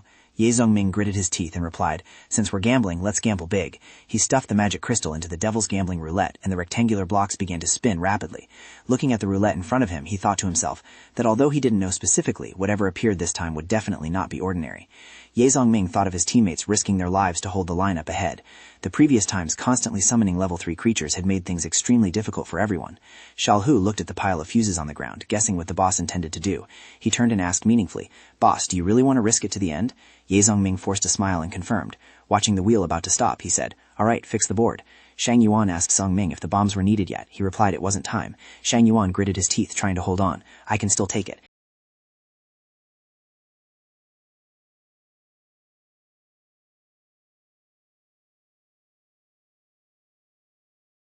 Chalet immediately pulled her into Shang Yuan's shield. Seeing the critical situation, Chalet shouted, "It's not good. Everyone won't be able to hold on much longer. Ye Zhongming, hurry up. There's no time left."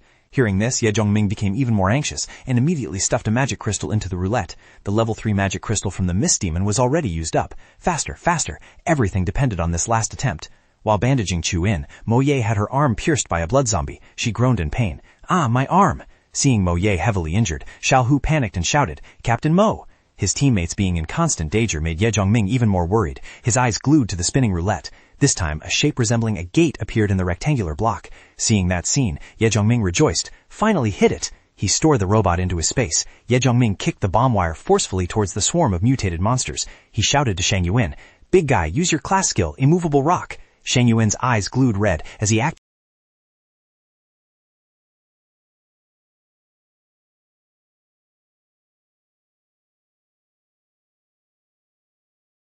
Ye Zhongming jumped onto the shield, pointing his gun barrel towards the swarm of mutated monsters. Once prepared, Shang Yuan spoke up, "Zhongming, I'm ready. Let's start." Aiming precisely at the target, Ye Zhongming pulled the trigger. In a stream of fire erupted. The blazing red trail tore through the forest, visible even to the musicians group in the distance. The musician was terrified. Was he really planning to do that? They immediately ran towards Ye Zhongming. Upon seeing the battlefield, the musician was stunned. This is... A violent ring of red fire appeared before his eyes, leaving the musician shaken. He didn't understand why Ye Zhongming had to unleash such a move. Mo Ye and the wounded lay on the ground, trying to recover. Xiaohu anxiously tended to them. The battle was drawing to a close. The entire team was nearly exhausted. Piao Shuying and Sheng Yuan struggled to maintain the shield.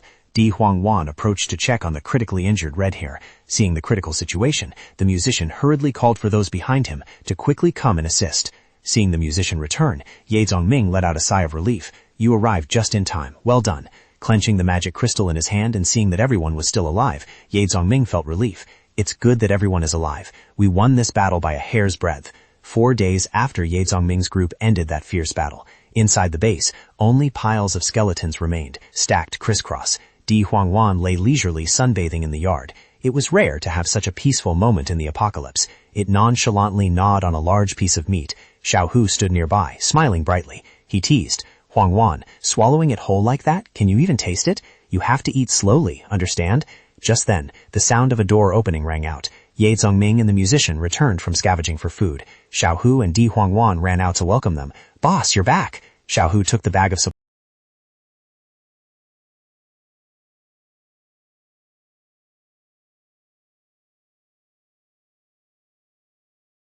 Eating dried meat for lunch every day, I have acid reflux already. Liang Chuyin and Chalet smiled at Ye Zhongming. "Hey, Liang Chuyin, surely it's not for another reason that you have acid reflux?" Hearing this, Liang Chuyin was slightly embarrassed. "Sister Lei, what do you mean? I don't understand." Ye Zhongming bent down and rummaged through his bag. He took out a bottle of water, unscrewed the cap, and asked Piao Xiying, "How is Sheng Yuan?" Piao Xiying reported that he was better than yesterday, but still needed rest. Besides, Red Hair's injuries are still not stable. The sweet dew technique used on her isn't very effective. Hearing this, Ye Zhongming nodded. "Let's leave it at that for now. I'll think of a way later. You also need to rest. You've used sweet too much these past few days." Ye Zhongming turned back and said, "Master Ye and I found some canned fruit and snacks. Xiaohu, distribute them to everyone." Xiaohu made an okay sign. Got it. Ye Zhongming went in to check on Shang Yuan's injuries. 4 days ago, he had taken a huge gamble using the explosives that Sha left behind after the explosion of the 2 buildings at the new base.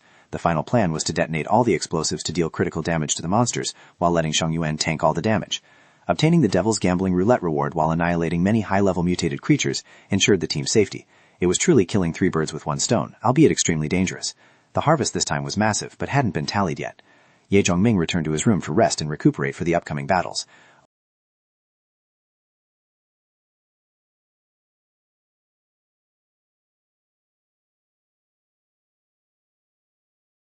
Regarding that matter, the world's progression showed that level 2 mutated creatures were about to increase sharply, so level 2 magic crystals were still easy to find. The truly precious things were level 3 magic crystals. Currently, level 3 creatures were extremely rare, and each crystal could spin the roulette twice. Ye Zhongming tightened his grip on the magic crystal in his hand. After checking, he stored the magic crystal into his space. Who knows, if luck struck, he might even spin a 3-star evolution potion. Ye Zhongming continued to take out the mutated monster parts to inventory. Next were the gathered materials. He touched a dark red gem. The most special item was this soul bead. In his previous life, the surviving item from the heavy armor Stegosaurus was this soul bead, its heart. The soul bead had no effect on ordinary evolvers, but was extremely important for certain classes, used to craft special equipment, rare formulas, or even act as a trigger for skills. However, the biggest harvest this time was not it, but rather after checking with his craftsman talent, Ye Zhongming clearly understood the value of this item, the sacrificial gate. He summoned it from his space. Put simply, if the user sacrificed items, the sacrificial gate would return a corresponding reward. Most importantly, this was gold equipment. Ye Zhongming stroked the sacrificial gate, gold equipment, epic grade equipment. Only 7-star evolvers could sense it, and one must reach 8-star to fully possess it. Ye Zhongming tried putting a magic crystal into the sacrificial gate and waited, but the sacrificial gate did not react, filling him with doubt. He didn't understand why it couldn't be used. Was the method of sacrifice wrong? Thinking so, he continued to stuff more magic crystals in to try again, but there was still no reaction. Ye Zhongming stared at the sacrificial gate in confusion. Was the item incorrect or the level insufficient? He decided to try one more time, this time using a level 3 magic crystal, and finally, a change appeared. Ye Zhongming was overjoyed. There was a reaction.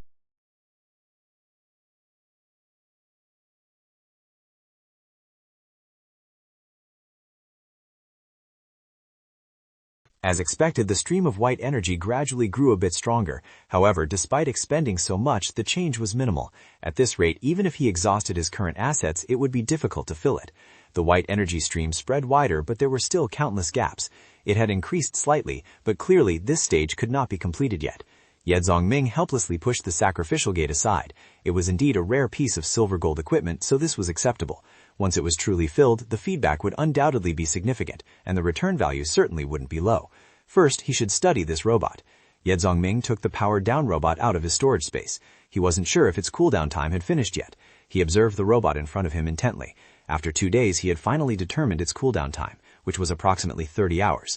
But this thing was called roaring machinery, not roaring gunner. Its function couldn't simply be erecting a turret.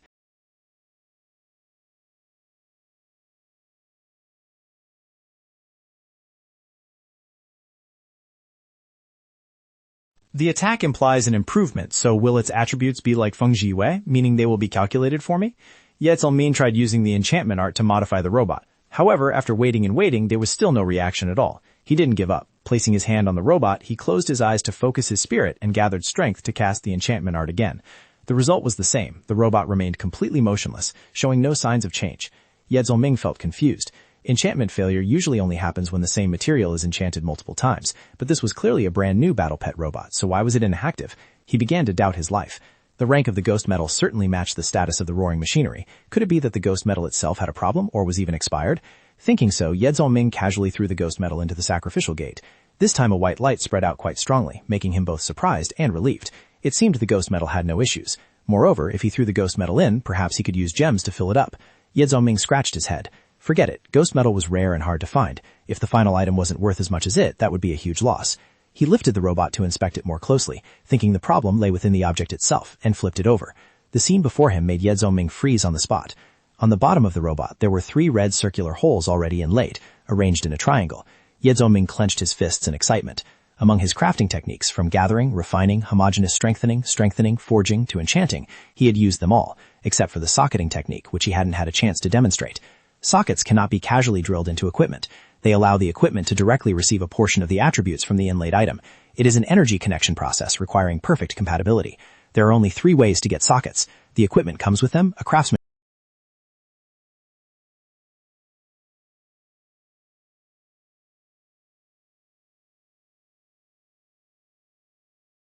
Thank you everyone for watching. The robot immediately burst forth with brilliant golden light.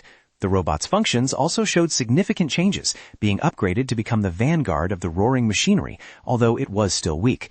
Firing Mode 1 is the Fortress Ray, unlocked, requiring a minimum of one Level 1 energy unit, firing once, power 15 Pascal, range 50 meters, speed 0.1 times per second. Firing Mode 2 is the Fortress Air Bullet, locked, using the same Level 1 energy level to fire 5 times, power 5 Phi, range 100 meters, speed 1 time per second. Firing Mode 3 is the Fortress Lightning. This mode is locked, requires a minimum of 100 Level 1 energy units, firing once, power Z Pascal, range 70 meters, area 9 square meters, speed 0.2 times per second. As for the Lightblade Fortress,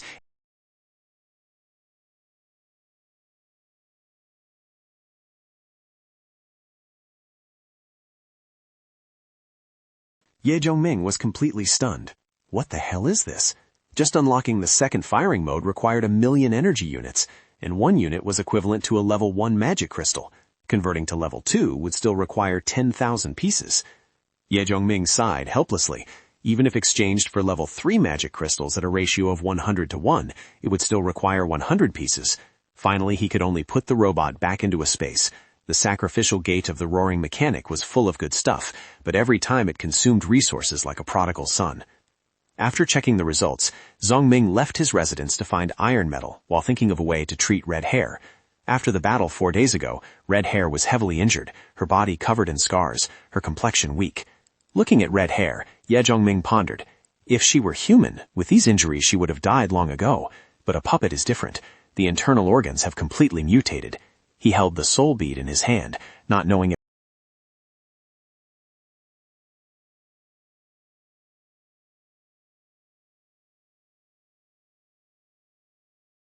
He also stuffed 2 more magic crystals for her. The result was now left to fate. Looking at the delicious tray of food on the table, Xiao Hu clearly showed a satisfied expression. Ye Zhongming held the bulletproof vests in his hand and walked into the room. Seeing this, Xiao Hu asked in surprise, "Boss, where did you get the bulletproof vests?" Ye Zhongming smiled and replied, "On the highway nearby, Li Gong discovered an overturned truck. Inside there were quite a few military supplies. I have improved these vests using my professional skills. Defending against ordinary firearms is not a problem." Xu Ying was given the first one. Seeing this, she couldn't help but be astonished. She received the vest and asked why she was prioritized. Ye Zhongming explained that there were only 3 vests. Shang Wang was the main force, so he certainly got one, and since she was the support pillar, she also needed one. Ye Zhongming held the remaining vest and asked everyone, "There's one left. Who wants it?" Xiaolei and Xu Ying both shook their heads, disliking it for being ugly, saying women didn't need it and told him to ask the men. Xiao Hu immediately volunteered, saying he didn't mind. Hearing that, Ye Zhongming handed the vest to him and reminded him that with it he had to stand on the front line. Xiao Hu's eyes were determined, giving a thumbs up. "No problem, that's my strength." Ye Zhongming took the bulletproof vest to find Sheng Yuan, telling everyone to eat first. He walked into the laboratory and saw Sheng Yuan busy inside. Sheng Yuan asked briefly, "Have you eaten yet?" Ye Zhongming threw the vest on the bed, saying this was new gear for him. Despite being heavily injured, Sheng Yuan still remembered his shield. Sheng Yuan asked if the shield could be repaired. Ye Zhongming calmly replied that it had self-recovery capabilities and didn't need repairing. Hearing this, Sheng Yuan's eyes widened in shock, and he let out a gasp. Ye Zhongming patted his shoulder, telling him to follow him, and he would see many things he had never imagined before. Ye Zhongming said that Huang Xijie was an elementalist, and Liang Quan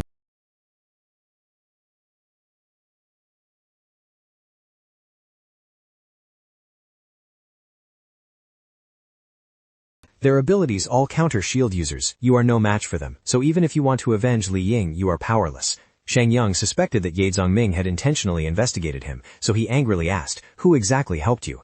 Ye Zhongming simply spread his hands and gave a faint smile. He said they were friends, so don't ask how he knew. Just consider it if he needed help. Shang Yang immediately asked how he planned to help. Ye Zhongming's eyes turned cold, as he said that for revenge in this world, there was no other path but death. Shang Yang asked if there was any other way, and what the conditions were. Ye Zhongming pointed straight at him. "My team is lacking a shield." Shang Yang fell into deep thought. Indeed, this was a team with strong offense but weak defense. They had sharp weapons, and some people with classes, but lacked defense. Encountering a large horde of monsters, or high-level ones, would be extremely dangerous. After thinking for a long time, Shang Yang reached out his hand, agreeing to go along for revenge. He understood clearly that they needed a shield like him to attack with peace of mind.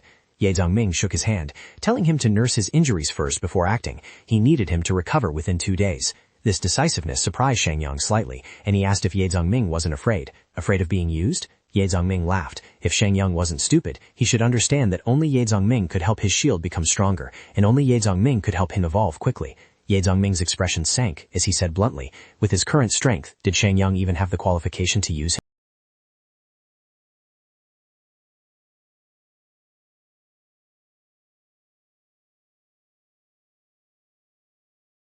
Seeing it so clearly made Sheng Wan even more horrified. You know about this too? Ye Zongming waved his hand at Sheng Wan. They were nothing more than a group of self-righteous fools, not worth worrying about. Every time that doctor finished an examination, he would follow Huang Shijie and lead people into the forest to do some shady business. At the foot of the mountain, there is a herd of level 2 mutated goats, about a dozen of them. If we can get their magic crystals, according to guild rules, we can activate a level 2 roulette at least once. Don't you all want to try your luck? The followers asked anxiously. Dr. Mu, of course we want to, but with our current strength, we basically can't kill them all. We really can't beat them. Dr. Mu opened his medicine box, put down the gun, and reassured everyone. Don't worry, I have prepared everything carefully. He took out a syringe, his face full of danger and coldness.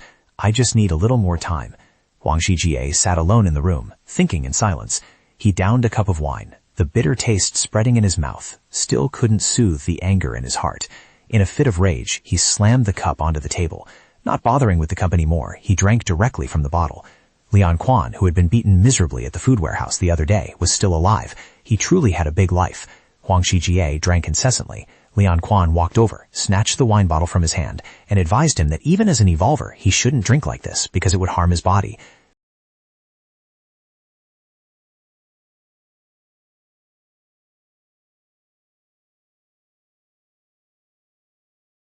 We just gave them 2 girls to serve them. Do you think we really need their help? The price is too high, and it's not certain that Shang Yuan and the people who saved him will return. Isn't paying such a high remuneration a bit of a waste? Hearing this, Huang Shijie's anger flared up even more. Stop talking. I have a feeling. Shang Yuan and his rescuers will definitely return. The pink-haired man from the guild was waiting outside. As the door opened, the figure of the bald fat man appeared opposite the pink-haired man. The pink-haired man sneered and asked, Damn it, regarding the old staff Huang Shijie found for you, I'm much stronger than you. The bald fat man smiled contemptuously. You don't know your limits at all, nor are you humble, and you aren't as sure to win as you think. The fat man lit a cigarette, saying that Huang Shijie and Lian Quan had spent so much. Could they still play tricks on such a small matter? Hearing this, the pink-haired man laughed and demanded to see with his own eyes. Seeing him about to rush in, the bald fat man raised his hand to block him. What's wrong? So stingy you won't let a brother in? The fat man's eyes turned cold. I don't care about later, but right now it's not allowed. At least not for these few days. The pink-haired man was angry but had to endure it, turning to leave and waving his hand to dismiss it. Fine, I respect you. As soon as the pink-haired man left, several accomplices stepped out to complain. This Xiao Dao is getting more.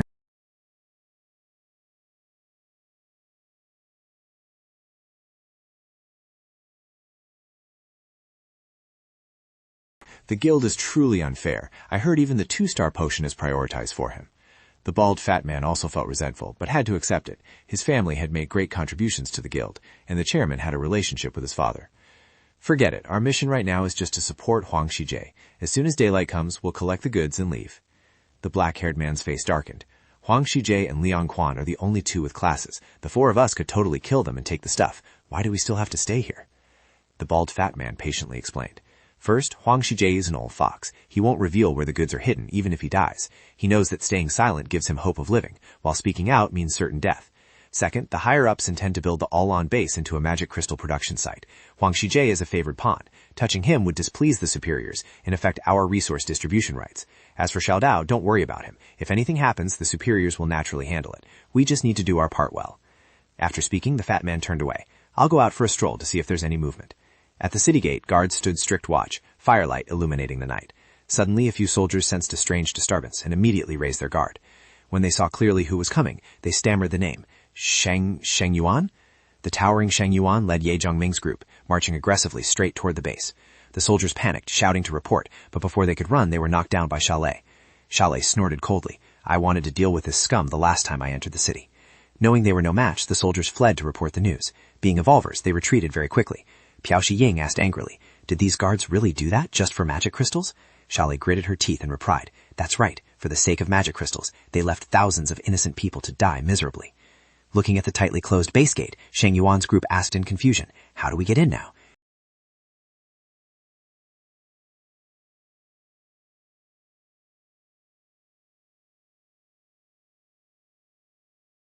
Ye Zhongming turned back and said, "Just go straight in."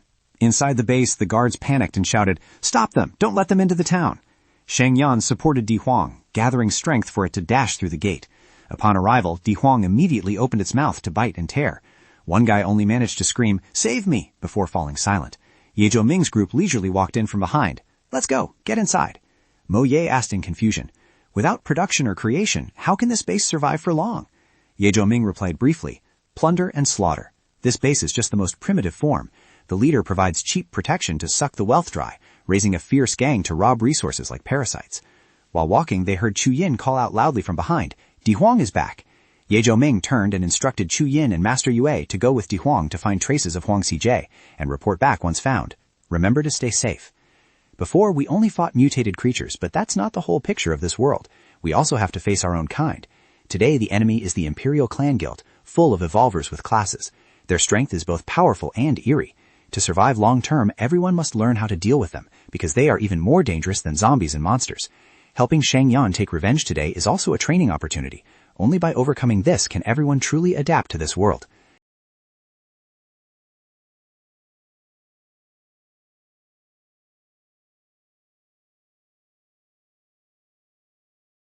He looked ahead and said, "Those guys have arrived. It's them." The group that just appeared was still led by the pink-haired man. Enemies from both the previous life and the present had reunited. They were all familiar faces. Xiao Dao, a professional bladesman, had clashed with him in a base bar in the previous life. Zhang Ding and Zhang Jing were two somewhat perverted biological brothers who died quite early in a conflict between the Imperial Clan Guild and a war corps. Later, one of them became the vice president of the Imperial Clan Guild, known as one of the 5 tycoons. Before his rebirth, that person was already an 8-star powerhouse. In this life, Sheng Wan was here precisely for revenge. Later, the Imperial Clan Guild and the blood-washing Alan War Corps, although not openly confronting us, constantly obstructed us both in the light and in the dark. Xiao Dao looked coldly at Ye Zhongming's group and said, "You guys are really courting death."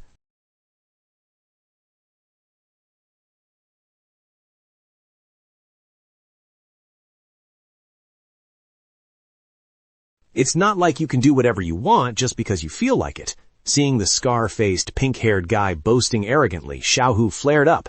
"What are you looking at? If you have the guts, come here. I'll kill you right now." Xiao Dao's eyes swept over the blade in Xiao Hu's hand, becoming alert. This kid actually possesses a white-grade weapon. Zhang Jing and Zhang Ding whispered in Xiao Dao's ear, "Let us handle this guy. He has such good gear. Once we kill him, that blade will be ours." Xiao Lei, seeing the opponent staring at her treasure, sneered. "Impatient, are you? Don't rush. I have the goods, too." Mo Ye also stepped forward, raising her blade for them to see clearly. "I have one, too. 3 people, 3 items. Is that fair enough?" The 3 weapons in their hands made the opponents pale. All 3 were white-grade weapons. They were excessively wealthy. Xiao Dao felt something was off. This wasn't right. The strength on the other side was very wrong. Quan grabbed Xiao Dao's hand, whispering urgently, "The situation is bad. We need to be quick." While still whispering, Quan suddenly felt a terrifying killing intent washing over him. This killing intent was truly dreadful. Ye Zhongming, with eyes red like a wild beast, the leader of the other side, was staring right at him. No, he was warning him. That look seemed to say that if he stood still and let Xiao Dao fight 3-on-3 fairly, fine. But if he took another step forward, he would die. Thinking of this made Quan break out in a cold sweat. Xiao Dao, Zhang Ding, and Zhang Jing simultaneously rushed forward to attack Xiao Hu and Mo Ye. Xiao Lei parried a move. The gap between a white-grade weapon and a common weapon was too large. Just clashing with Xiao Hu's blade caused Zhang Ding to suffer a disadvantage. Mo Ye pressed in on Zhang Jing, forcing her to dodge. The revealed strength terrified the guild members. Why were these guys so strong? Xiao Dao closed in on Xiao Lei, mocking her. "Hey, beauty, nice body you got there." Being blatantly teased made Xiao Lei furious.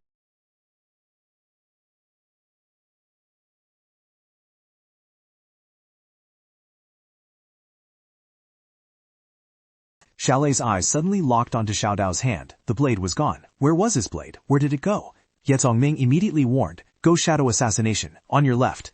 Hearing this, Xiao Lei dodged to the right just in time to avoid the attack, then thrust her hand straight into his chest. The blade, piercing his chest, left Xiao Dao in disbelief. How is this possible? This move? Even my friends don't know about this move. Ye Zhongming coldly replied, "I once lost to you, so I have experience from my previous life. You did not die unjustly. I suffered enough at your hands in the past. The guild's #1 blade master was taken down in the blink of an eye, causing Zhang Jing and Zhang Ding to panic. Xiao Dao had been killed. Seizing the moment while the two were stunned, Mo Ye and Xiao Hu immediately counterattacked. Where are you looking? Seeing the situation worsening, Zhang Jing hurriedly called out, "Ah Quan, Brother Quan!" Threatened by Ye Zongming, Ah Quan dared not make a move and could only shout a warning. You two be careful. Use whatever skills you can. Zhang Jing called to her brother. Brother, coordinate! Suddenly, Zhang Jing and Zhang Ding disappeared, leaving behind only white.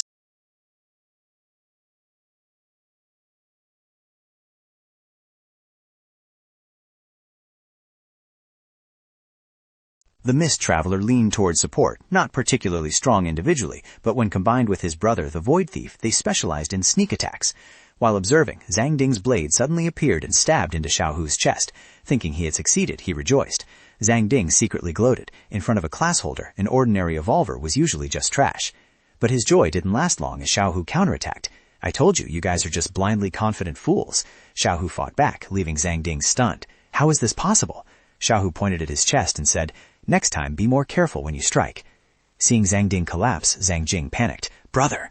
White mist drifted past Mo Ye and then vanished. Zhang Jing fell down, hugging his brother on the ground. Seeing that Xiao Hu's group had finished handling them, Ye Zongming nodded in praise. Well done. Everyone then advanced towards Ah Quan. Seeing Ye Zongming approach, Ah Quan trembled in fear. This group was too strong. They easily killed 3 of his men without even using skills. Ye Zongming asked directly, Who is the guild leader of the Imperial clan? Answer correctly, and I'll spare your life. Ah Quan shut his eyes tight. He didn't want to submit. A pair of golden gloves appeared on his hands. The giant hands had just appeared when they were grabbed by Ye Zongming. Tongming smiled faintly. Iron hand, iron armor? Is that all? Having said that, he squeezed tight. In the blink of an eye, Ah Quan's golden armored hands were crushed. Ah Quan knelt down, screaming miserably. Ye Zongming coldly kicked him away. His throat was being choked. It's fine if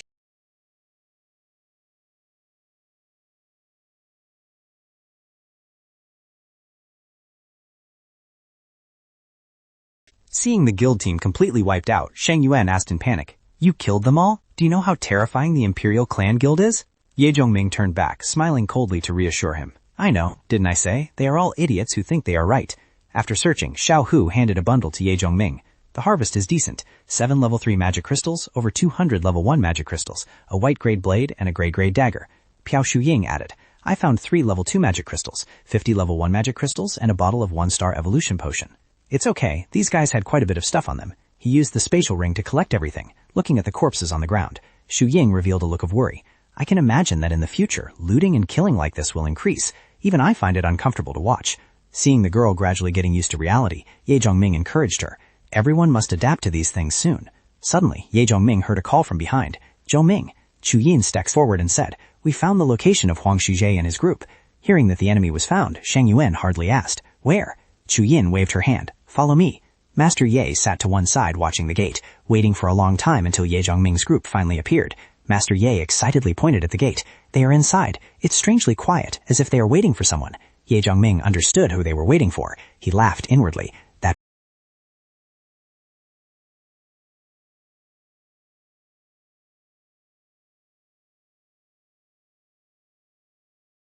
10 evolution potions and hundreds of guards were newly exchanged from the level 2 roulette. How could we simply hand them over to others? No way. Huang Shijie remained silent. Seeing this, Lian Quan continued. I understand. I know I was wrong. If I hadn't impulsively killed Sheng Yuan's woman in the beginning, this consequence wouldn't have happened. Her repetition annoyed Huang Shijie even more. Stop talking. You are at fault, but you can't be blamed for everything. These items will sooner or later fall into the hands of the Imperial Clan Guild. Currently, the strength gap between the two sides is significant but not absolute. They also have to be cautious when making a move. Moreover, they still need our territory as support, so we can totally use these things to exchange for assistance. It is already white-grade equipment. If we inlay that gem into it, it's hard to predict what level it will rise to. Young Master Huang snorted coldly in his heart. It would be best if the Imperial Clan people and Shang Yuan's group fought until both sides were heavily damaged. But the experienced Huang Shijie understood that things weren't that simple. No, the 4 people sent by the Imperial Clan Guild are very strong. It's hard for them to lose. Just send it away. After all, we don't have any clues about the gem.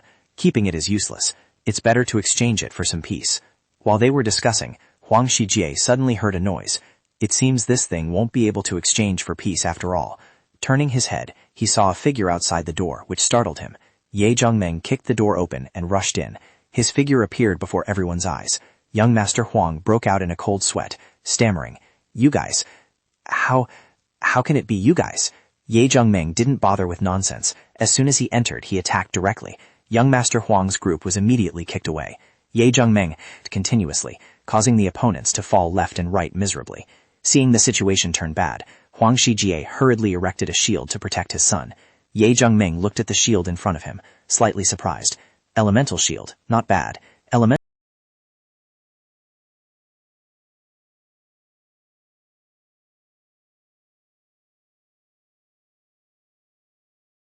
She recalled that day when she was beaten miserably. The anger flared up, causing Liang Quan to rush in and attack Ye Zhongming. Ye Zhongming calmly watched the arrows flying straight at him. Piao Shuing, standing behind, immediately put up a protective shield. The arrows were completely rendered ineffective. As for Ye Zhongming, he didn't even need to defend. He caught Liang Quan's arrow, the signature boomerang of a dart master, with his bare hands. Seeing her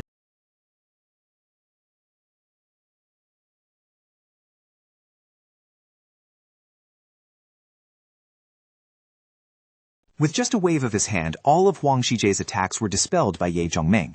Looking at the sworn enemy in front of him and the fact that his woman was killed by this very woman made Shang Yuan increasingly furious. Someone shouted from behind, "Shang Yuan, let me help you." Seeing the other person wanting to intervene, Ye Zhongming immediately stopped Xiao Hu. Let him handle this himself. Ye Zhongming let Shang Yuan take revenge with his own hands, while he himself paid more attention to the box on the table. Young Master Huang was quickly beaten miserably by Shang Yuan. Liang Zhuan thought she was safe, but in an instant, Shang Yuan swung his shield towards her. Huang Shijie still tried to shield his son, coughing as he questioned Shang Yuan, but Shang Yuan didn't let him finish speaking. "I have never done anything to wrong you. To repay the favor of helping me become an evolver, I even gave up the elementalist class to become a shield guard. The things you and that woman possessed were all retrieved by me risking my life, nearly dying in the process. Yet this is how you treat me? Why are you so biased towards her?" Exploding with resentment, Shang Yuan unleashed a heavy punch that knocked out several of Huang Shijie's teeth. Liang Zhuan struggled to defend herself against Shang Yuan's shield. Huang Shijie tried to hold on to Shang Yuan and called out to his son, "Kill him!" Young Master Huang heard his father, but his limbs were trembling. "Yes, Dad, I'm coming right away." Before he could support his father, young Master Huang suddenly started and turned his head. Di Huang rushed out from somewhere, lunging straight to bite young Master Huang's neck. Seeing his son attacked by the beast, Huang Shijie screamed in horror. "My son!" Before he could worry about his son, Shang Yuan's cold voice rang out behind him. "Heartbroken for your son? Then you go down there with him." Shang Yuan gripped Huang Shijie's head tightly, his voice lowering. "In hell, don't forget to apologize to Xiao Ying." Seeing Huang Shijie killed, Liang Zhuan cried out miserably, "Shijie!" Before she could mourn, killing intent washed over her as Shang Yuan approached with a cold smile. "It's your turn."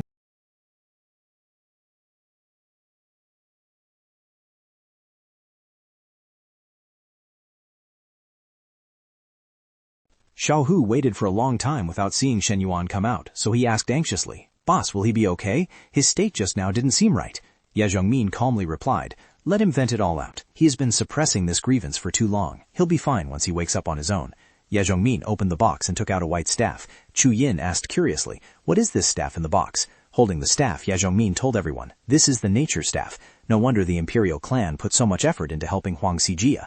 Seeing the staff glowing white, Sha Lei rubbed his chin and asked, "Although it's a rare white grade item, what is that oval hole at the top used for?" Ye Zhongmin explained, "That is a socket for natural gemstones. It's just a bit of a pity." Hearing this, Sha Lei was even more confused. "What's a pity about it?" Ye Zhongmin continued, "The nature staff must be socketed with the correct natural gemstone to unleash its full power. Elements like water, fire, wind, and earth all work, but it cannot socket light attributes. Otherwise, Teacher Piao could have used it."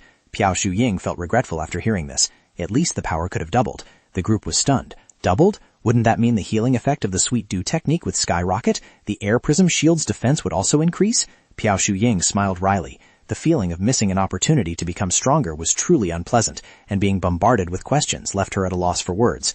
Watching everyone surround Piao Shuying with questions, Ye Zhongmin chuckled inwardly. The true utility of the nature staff wasn't just as a magical tool after socketing, but as a key weapon in team combat. The staff itself possessed unique abilities. Each elemental type, when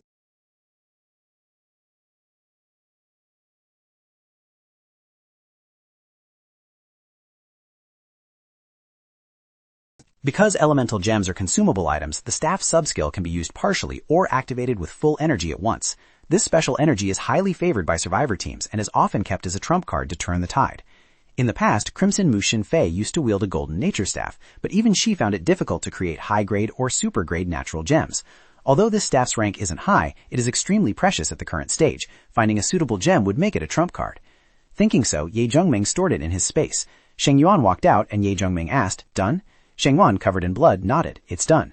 Ye Zhongming crossed his arms, waiting for Piao Shu Ying to heal Sheng Yuan, then instructed, "Wait for him to recover. In the next 2 days we must reorganize the town." Then assign Chu Ying and the musician to lead people to search the places Huang Xijie used to frequent. Mo Ye, Xiao Hu, and Xiao Lei will be in charge of setting up a food exchange point, establish a hunting team, and try to collect more supplies. Sheng Yuan and Shu Ying will patrol the town, ensuring order and gathering intelligence. The second-level anomaly wave is coming soon. We must make use of every minute to prepare. Ye Zhongming clenched his fist with determination. 3 days later, bright sunlight shone down on the area where Ye Zhongming was stationed. Ye Zhongming sat down and looked at everyone. "Speak." Xiao Lei was the first to report. "During this time we hunted."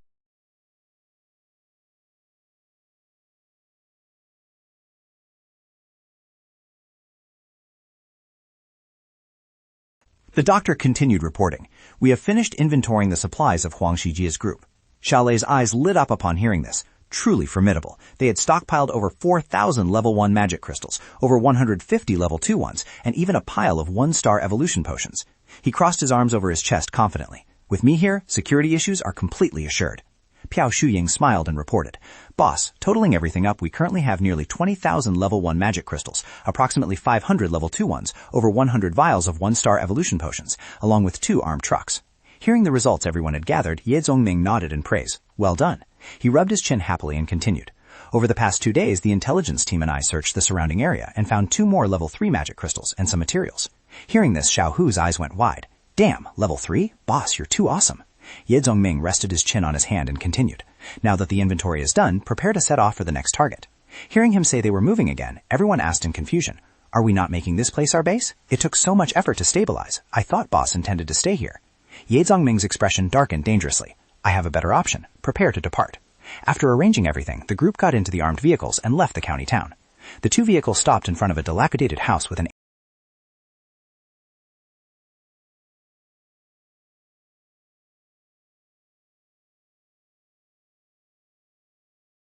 That's right, there's no change. The wounds aren't healing. It seems she really can't be saved. Hearing there was no way left, Piao Shuhing's eyes turned red. She had fought and protected everyone very well. Ye Zhongming comforted her, saying that after all she counted as half a comrade in arms, so they should dig a pit in the yard to bury her. After burying Red Hair, Piao Shuying stood silently looking at the grave, reluctant to leave. Ye Zhongming called out, "Teacher Piao, let's go." Shuying tried to take one last look, then got into the car, whispering a soft response, Ye Zhongming's demonvoy continued to roll away. The sky gradually darkened, and the sunset glow covered the forest. Suddenly, a mutated vine quivered and slowly crawled toward Red Hair's grave. The vine stared at the grave for a long time, then it thrust down hard, breaking open the freshly filled earth. Red Hair's coffin gradually shattered, and from within the grave, Red Hair's body sprang up. She grabbed the vine that was intending to suck the vitality from her body. Red Hair's arm gradually disintegrated into fine dust. Red Hair looked in the direction Ye Zhongming had left. "Human, I need you." Suddenly, a noise rang out from behind, and a zombie with crushed limbs stumbled forward, stammering, "Need humans." From the zombie's mouth, a brainworm leaped out. The worm latched onto Red Hair's head. "Your body is mine." But the brainworm couldn't control her. Instead, its power was being drained, and it panicked. Inside her brain, there were 2 forces, red and white. Red Hair grabbed the brainworm tightly and stared at it. Locked by that gaze, the brainworm trembled in fear. Just now I saved you." Red Hair opened her mouth, revealing sharp fangs, preparing to swallow the brainworm. Her gaze suddenly sharpened as she saw the silhouette of a woman on the roof. The woman stood high up, looking down at Red Hair intently. Very strong. Ignoring her, Red Hair intended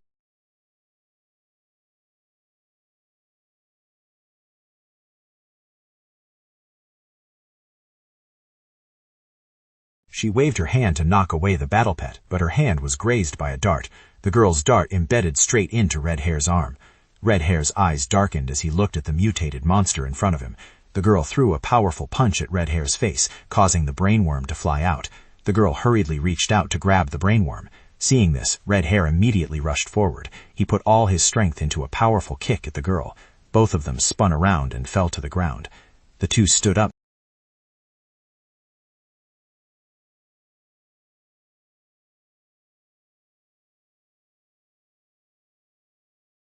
Meanwhile, the girl's body was also pierced by Red Hair's fingernails. The two fought while grappling for the brainworm. Sparks of electricity flashed in their eyes. Neither was willing to back down. After a struggle, the brainworm was torn in half. Staring at the half brainworm in their hands, the two were stunned. Then each took their portion and left. On Ye Zongming's side, they were completely unaware that Red Hair had awakened. They were checking the map, heading towards Cloud Peak Manor. Suddenly, Ye Zongming felt something unusual. Seeing his reaction, Chu Yan asked, "What's wrong?" Zongming shook his head. "No, it's nothing." He pondered. For a moment he seemed to reconnect with Red Hair, but the sensation was too weak to confirm. Ye Zongming folded the map, deciding to discuss the main matter first. "We're here. For the next section we'll abandon the vehicles and walk through this area." "Why abandon the vehicles? This area has national highways and pretty good roads," Mo Ye asked in confusion. Ye Zongming explained. "Because ahead is a forbidden land. When the apocalypse began, falling from the sky were not just roulettes, but also forbidden lands left behind after thousands of golden holy lights descended. That place is full of alien creatures and ferocious monsters, containing power that makes humanity despair. At the same time, there are exotic flowers, rare herbs, and precious minerals. Almost every kind of treasure can be found there." Ye Zongming spread his hands and said calmly, "But all of this is still just speculation, because some forbidden lands form for unknown reasons. The only certainty is that they are both heaven and hell for explorers." Hearing this, Shalei immediately asked Ye Zongming, "If the forbidden land is so dangerous, can we detour to another direction?" Ye Zongming shook his head and waved his hand. "The range of this forbidden land is extremely large. Detouring would take a few extra days. Moreover, it's not certain that the detour would be safer." Just as Ye Zongming finished speaking, Xiao Hu smiled brightly. "Since boss has calculated it carefully, there must be a reason. We just need to follow." Ye Zongming smiled and patted his shoulder. "Then it's decided. Rest early."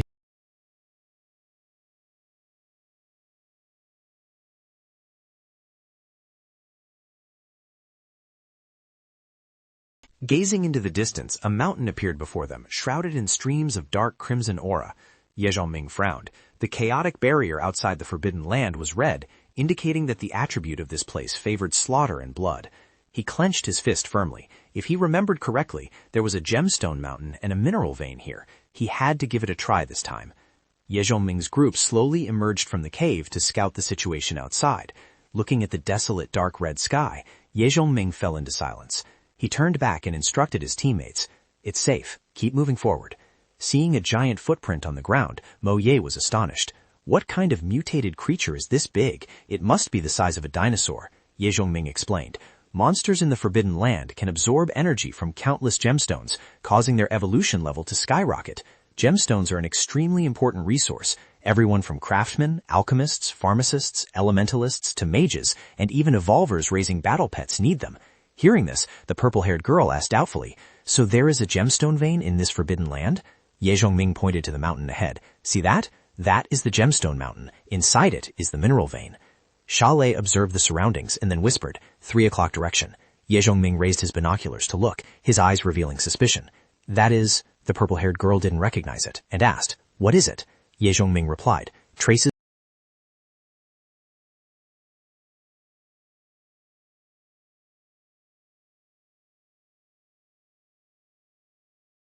Natural gemstones. Those pale patches are water attribute, while the darker parts are ice attribute.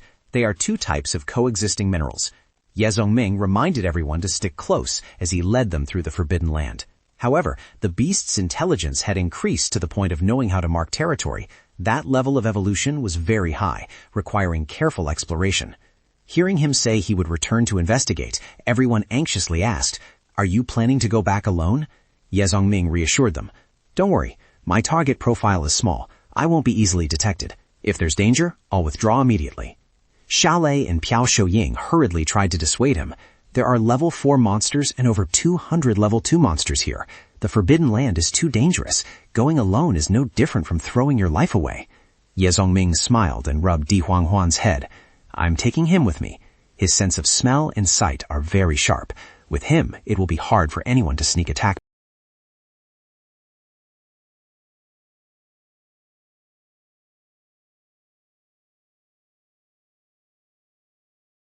We must be clear about what forces are here, what monsters exist, whether there is a large passage nest, and if possible, locate the roulette and determine its level. Ye Zongming reminded in a low voice. "There is one thing to remember well. Absolutely do not go to Cloud Peak Manor." Sheng Yan stepped forward asking to go along, but Ye Zongming shook his head. "You staying behind to protect Master Ye is already helping me." Not allowing anyone to say more, Ye Zongming waved his hand and left, deciding that when he returned, it would be time to occupy Cloud Peak Manor. At the Shanghai village Forbidden Land, Ye Zongming stood high up, looking down. The entire village was silent, without a soul. He smiled slightly. His luck wasn't bad. Right upon arrival, he saw a mutated ginseng sweet potato sprout. This type of plant automatically attacks any living creature that comes near. Ordinary people who touch it are almost certain to die. Because it is a mutated plant, the sprout carries a level 1 magic crystal. If cultivated well, it will provide a stable harvest. The sweet potato tubers are edible, delicious, and enhanced physique. Ye Zongming used his spatial ring to collect the mutated sweet potato, thinking that with his gardener class he could plant them on a large scale later.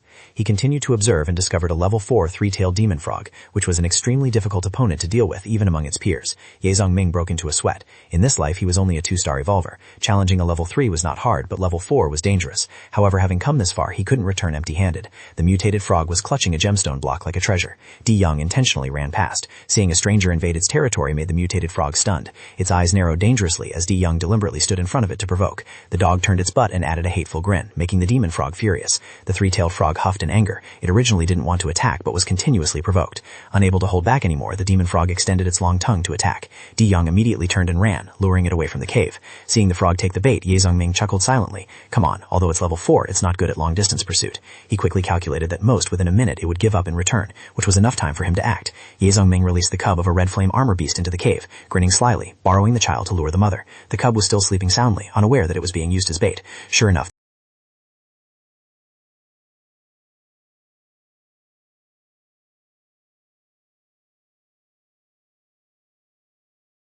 seeing the plan succeed, Ye Zongming rubbed Di Huangwan's head. Well done. Now it's time for a big haul. Taking advantage of the two monsters fighting, he sneaked into the cave to dig for gems. He had been waiting for this opportunity for a long time. Two monsters of the same level, with opposing elements, only needed a misunderstanding to fight to the death. To them, right now, the opponent was a mortal threat. But as he ventured deeper into the mountain, the evil demon would find out sooner or later. He had to be fast and calm. Ye Zongming reminded himself to keep a steady rhythm, observing the veins to ensure the energy circuits were not damaged before digging. Each gem was pried out, the first one, then the second, all stored into his space. The evil demon seemed to sense something was amiss, its rage growing by the second. It spewed hundreds of ice crystals to attack the red flame rending armor beast, using its innate skill, the 9 formation impact. The red flame rending armor beast, heavily injured, was forced to retreat, and the evil demon immediately returned to the cave. Di Huangwan sensed danger and growled softly to warn Ye Zongming. Ye Zongming asked anxiously, "Is the third one at the limit yet?" He also felt the evil demon returning. Damn it, it found out so fast. He immediately called Di Huangwan to retreat. Just as they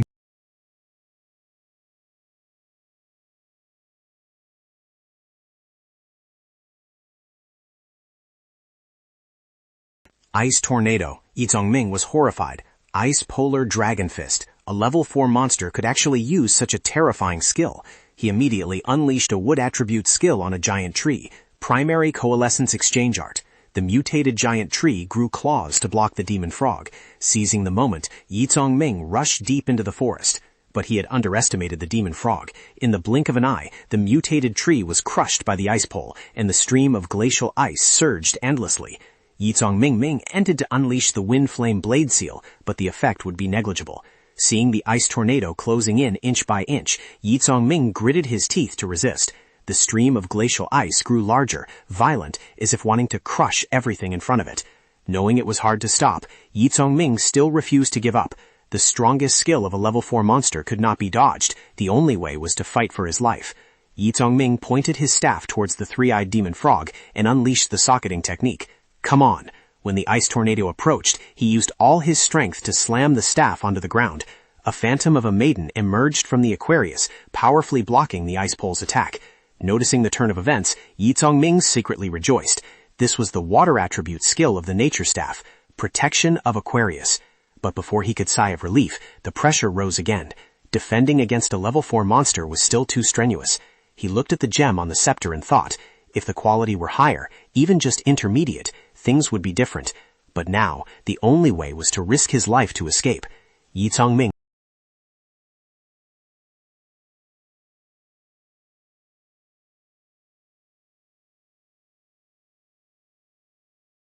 An ice flower bloomed on the staff, shooting out countless sharp ice petals forward like a rain of arrows, attempting to force a path through the extreme ice vortex. Seeing an opening, Ye Zongming rejoiced. There's a chance, let's go! But before he could run far, another wall of ice blocked the path. The situation was deteriorating. Ye Zhongming was anxious, as 2 skills had reached their limit. Damn it, out of the 3 gemstones he had struggled to obtain, he was forced to consume 2. The gemstone on the scepter began to crack. With no protection left, countless ice arrows rushed straight at him. Ye Zhongming froze, staring at the 3-eyed demon frog. The 3-eyed demon frog continued its frenzied attacks, exploding with rage. Drawing a sword and wanting to keep my life here? Truly too vicious. Ye Zhongming jumped up and charged, the sealed flame blade burning brightly to incinerate the rain of ice arrows. Even so, countless ice arrows pierced his body. He couldn't defend against them all. Ye Zhongming collapsed from exhaustion. Right at the moment of life and death, the red flame armor beast suddenly appeared, rushing straight towards the 3-eyed demon frog. Ye Zhongming secretly rejoiced. 2 level 4 monsters fighting each other. The opportunity has arrived. He hurriedly called out to Di Huangwan, "Hurry up, retreat immediately." 1 man and 1 beast finally found a temporary hiding place. Di Huangwan licked the wounds on his face with great worry. Ye Zhongming leaned close to it and whispered, "We are safe for now, but currently I cannot move at all." He stroked Di Huangwan's head and urged,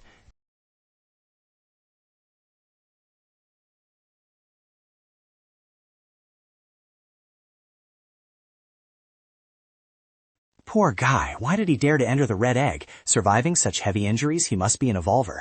Whispers echoed in his ears. The group looked at him with pity. Perhaps like us, he entered the red egg to explore and encountered monsters. His teammates are likely more dead than alive. Seeing his severe injuries, a brown-haired girl worriedly asked the team, "So, should we save him?" A rude man objected. "Why save him when he's hurt like this? We don't have enough precious potions. What if we get injured later? You might refine the medicine, but the ingredients are the team's hard work." Scolded, Tongguo shrank back, wanting to say more but hesitating. Suddenly she froze and pointed at Ye Chongming. "Ah, he's awake!" Ye Chongming opened his eyes to assess the group before him. A fairly standard hunting squad. Seeing him awake, the man from earlier turned to ask the person behind, "Uncle Da, what now?" Uncle Da, clamping a cigar in his mouth, replied indifferently, "Awake is good. Don't overdo it." Ignoring their discussion, Ye Chongming continued observing. This girl was about 16 years old. The blue bottle on her person bore the symbol of Chinese alchemy, indicating the alchemist class. It was no wonder the squad hadn't left yet. This girl was the pillar of the entire team. Tian kicked his leg lightly. "Hey, are you mute?" Ye Chongming asked with difficulty. "Who are you people?" He pointed and shouted, "What did you come to the red egg for? Are you alone, or do you have teammates? What is your purpose?" Tongguo hurriedly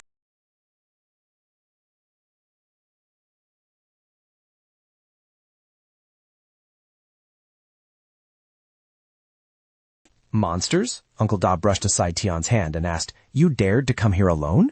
Ye Zhongming calmly replied, "Just because it's a forbidden land doesn't mean no one dares to enter. Someone once drew a map of this place. I obtained it, so I came."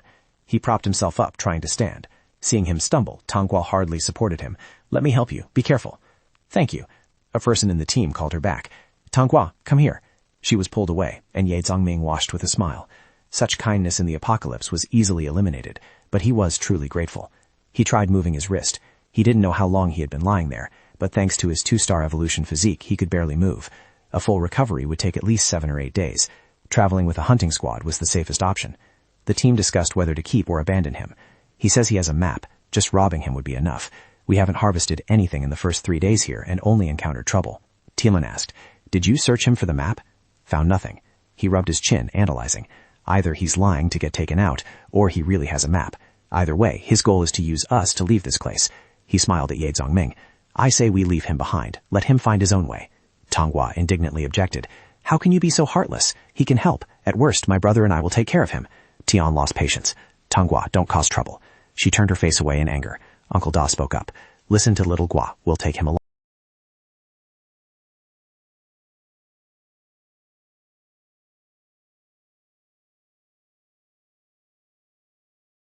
"Dangerous," Uncle Da replied. "We have many people and are all evolvers. Why fear him alone?" He patted Tian on the shoulder. "We still need Tongguo to craft, especially the paralysis potion. Once made, think of how many level 2 creatures we can hunt." He looked at Tongguo's siblings taking care of Ye Zhongming. "The girl is naive but important. Plus, having someone to scout the path and patrol isn't a loss. What if we encounter a monster we can't handle?" He left the sentence hanging for him to understand. Uncle Da stepped forward and asked, "Friend, do you really know the map of this place?" "Mm-hmm." Tian pointed at his face warningly. "Don't lie. You don't have a map." Zhongming pointed to his head. "It's all in here." Uncle Da handed over a material list and asked, "Have you ever seen this thing?" One look and he knew it was the formula for a paralysis potion. Uncle Da dared to show it because he knew he wasn't a pharmacist or alchemist, but having an additional alchemist in the team wouldn't be bad. He glanced at Tang Guo. That thought made him pay even more attention to the little girl. Everyone sat down to rest. Ye Zhongming quietly watched the fire and thought. This team was vigilant and had decent strength, daring to call themselves Xing Wu. He tried moving his leg and secretly rejoiced. The recovery was quite good, but he still needed another 2 days. Suddenly, Ye Zhongming turned his back to avoid everyone's gaze and took a gem out of his space. It was the one shot out by the 3-tailed demon frog. Looking closely, he was stunned. It was an intermediate ice attribute gem. Getting injured like that was worth it. If activated, this gem's power would be nearly equal to the ice polar dragon fist, equivalent to the strongest.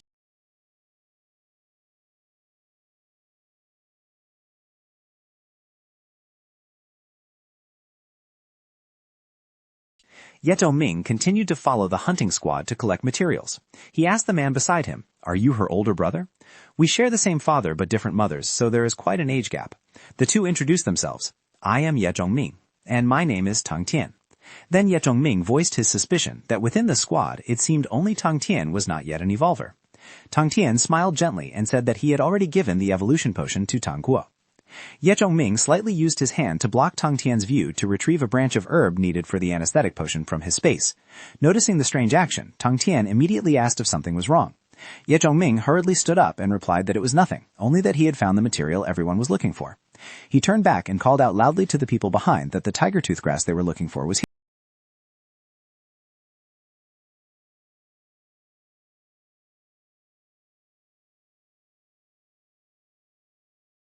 Holding the grass in his hand, Uncle Daw happily said it was very good. There must be more around here, and ordered everyone to spread out in different directions to continue searching. Ye Zhongming's luck was quite good. Looking at the pile of herbs before him, he secretly rejoiced, because not only did he find 2 useful types, but they also matched a formula he had just thought of. Tian and Uncle Daw continued to gather tiger tooth grass and put it into bags, then reported they had found 10 roots, enough to craft 10 bottles of paralysis potion. Uncle Daw happily said that with this potion, they could hunt level 2 mutated creatures and become 2-star evolvers. Just then, the group suddenly heard a panicked scream ring out. "Monster!" On the other side, Ye Zhongming and Tang Tian also heard the cry and immediately sprang up. A panic-stricken person ran towards them, closely pursued by 2 mutated deer. He screamed for everyone to run. These were 2 level 2 red-eyed deer, their eyes red as blood, with gems on their foreheads, madly rushing straight at the group. Terrified Tin turned to Uncle Daw and said they should run immediately. Seeing everyone fleeing and leaving the injured Ye Zhongming behind, Tang Guo hurriedly called out, "Wait, Ye Zhongming is still there." Not letting her finish, Tang Tian pulled Tang Guo away, saying that level 2 mutated creatures were not something they could deal with. Tang Guo looked back, seeing Ye Zhongming alone facing the 2-level beasts. Her heart tightened and tears fell. Ye Zhongming tightened his grip on the staff in his hand, thinking that if he were in perfect condition, he could resolve this with a finger movement, but now he had to use a precious item. He took out a gem and inlaid it directly into the staff. Ye Zhongming calmly faced the 2 approaching red-eyed deer. This was his last primary gemstone, and using just a quarter of its power would be enough. He looked at the bohemia flower blooming before his eyes, smiled confidently, and whispered softly, "Bloom." The squad panic-strickenly looked for a hiding place, but Uncle Daw remained calm, looking toward Ye Zhongming. Uncle Daw asked if everyone had brought their gear. Tian forced a smile and replied that they had all carried it. Tang Guo was still worried about Ye Zhongming, while Tang Tian was also restless, thinking that nearly half an hour had passed. Perhaps the monsters had left, so they should go back to check and at least retrieve the body. After some consideration, Uncle Daw stood up and told everyone to go back and check the situation. The group followed the old path back to where Ye Zhongming had confronted the mutated red-eyed deer. Returning to the dangerous area made Tian dissatisfied. He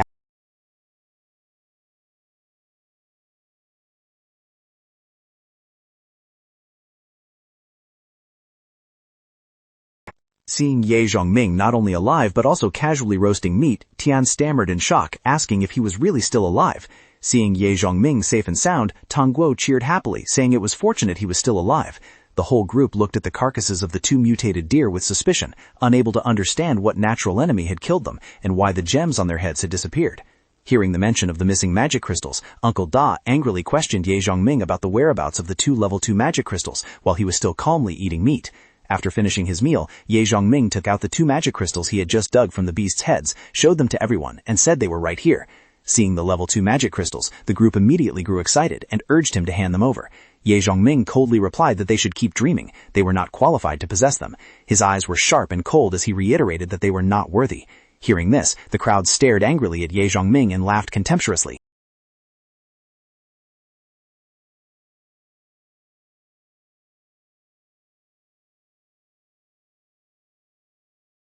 The whole group looked at Ye Zongming with dangerous gazes, as if they were about to kill and rob him. Tang Guo hurriedly stepped forward to stop everyone, begging them to halt, then turned to plead with Ye Zongming, asking him to yield to them for the sake of just 2 magic crystals. True enough, the girl had a kind heart, but the most suitable place for her should still be an alchemy laboratory.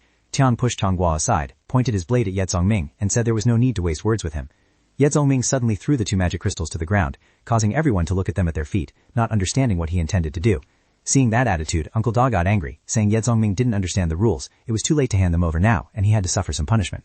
Ye Zongming smiled faintly, then looked at the young man standing behind Uncle Da, asking if he thought so too, leaving both of them bewildered. The yellow-shirted youth arrogantly replied that what he thought didn't need Ye Zongming's interference, and told him to save his breath. Ye Zongming continued to ask the man wrapped in the headscarf, but received only an angry glare, and a curt reply telling him to shut up. Ignoring that attitude, Ye Zongming turned to ask Tang Tian, Tang Guo's older brother, but Tang Tian just snorted coldly and didn't answer. However, Tang Tian still turned back to tell everyone that what he thought wasn't very important. Hearing that, Ye Zongming smiled and slowly stood up, saying that if they wanted magic crystals, he was still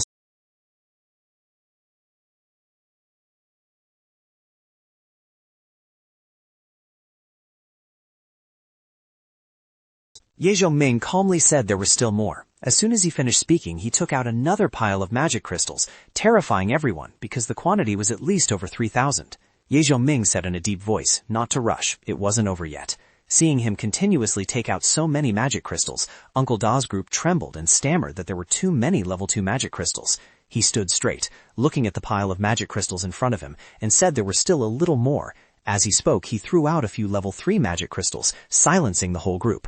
One person, suffering shock after shock, stammered in disbelief that one person could possess so many high-level magic crystals. Ye Zongming snorted coldly, saying there was still more, making the group feel as if they had been struck by lightning, asking if it was true. There were many more, but unfortunately, this time he didn't intend to take out any more, instead switching to holding his staff. Ye Zongming waved the staff towards the squad, and repeated that as he had said, they were not qualified. The staff in his hand erupted with a stream of sharp, icy air, causing the group to hurriedly get into combat stance. But before they could react, Uncle Da and Tian were pierced through by the ice. Unable to resist, they could only retreat in despair. In the blink of an eye, both collapsed to the ground with countless holes created by the ice. The remaining people were terrified and stammered, not understanding what had just happened. Seeing their wounds identical to the corpses of the 2 red-eyed deer, the blonde youth suddenly understood.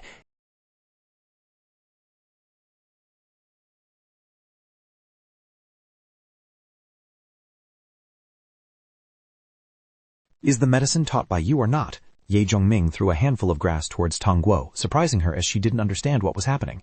He turned to look at the 3 people who were questioned earlier. His gaze made them terrified, and they hurriedly knelt down. The group trembled, begging for their lives, apologizing profusely, and swearing they wouldn't dare to act rashly again. Ye Zongming shoved his hands into his pockets and coldly said that if they wanted to live, they had to work for him. Then Ye Zongming was carried away by everyone. Tang Guo pointed at the forest and asked what the creature down there was. He looked at the monster grazing and explained that it was a cloud hoof, looking like a cow or horse on earth, but with 4 white hoofs, hence the name. Tang Tian helped him down from the stretcher, thinking to himself that it wasn't easy to encounter a herd of cloud hoofs in the Shangsha Forbidden Land, and coincidentally meeting the alchemist Tang Guo at the right time. That plan seemed completely feasible. Ye Zongming asked Tang Guo how much she had made from the formula he gave her earlier. Tang Guo smiled radiantly, holding up the medicine bag to show off, saying it was all here, but asked what this red liquid was that looked so beautiful, wondering if it was poison. She curiously asked where the staff he took out earlier was, and what the 2 sparkling gemstones he carried on the way were, walking around Ye Zongming to observe him while asking. Ye Zongming laughed, looking at the little girl spinning around in front of him, asking if she was 100,000 wise. He raised his hand to signal the people behind him.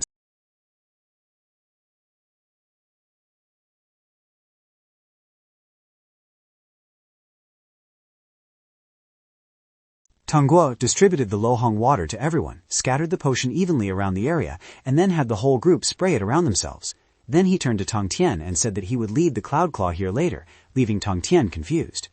Tang Guo hurriedly stepped out to stop him, saying it was too dangerous and her brother wasn't going anywhere. Ye Zongming's voice turned cold. Everyone must prove their value. No one has the obligation to feed useless people. Hearing this, Tang Tian fell silent. Tang Tian said bluntly that he knew Ye Zongming was not simple, and also knew that he truly wanted his sister to follow him from now on. Having his true intentions exposed, he asked directly, "What can you give Tang Guo?" Ye Zongming knew he had guessed right. In Tang Tian's heart, there was only his sister. He said he needed Tong Guo to do a job, but unlike the old squad, working for him would be absolutely safe and not dangerous. Tong Guo would evolve to 2-star, 3-star, or even higher, becoming an intermediate and then advanced alchemist. As he spoke, he gestured towards her. Hearing this, Tong Tian fell into deep thought and then asked, "How can I trust you?" Strong Ming smiled confidently and said, "You don't need to trust me. Just survive and witness it with your own eyes." Tong Tian originally thought this trip would be more bad than good, so when he heard that, he was stunned and asked, "You mean I will live?" Ye Zhongming pointed to the group of people behind them and said, "If it were a suicide mission, those 3 would be more suitable. Of course, danger still exists."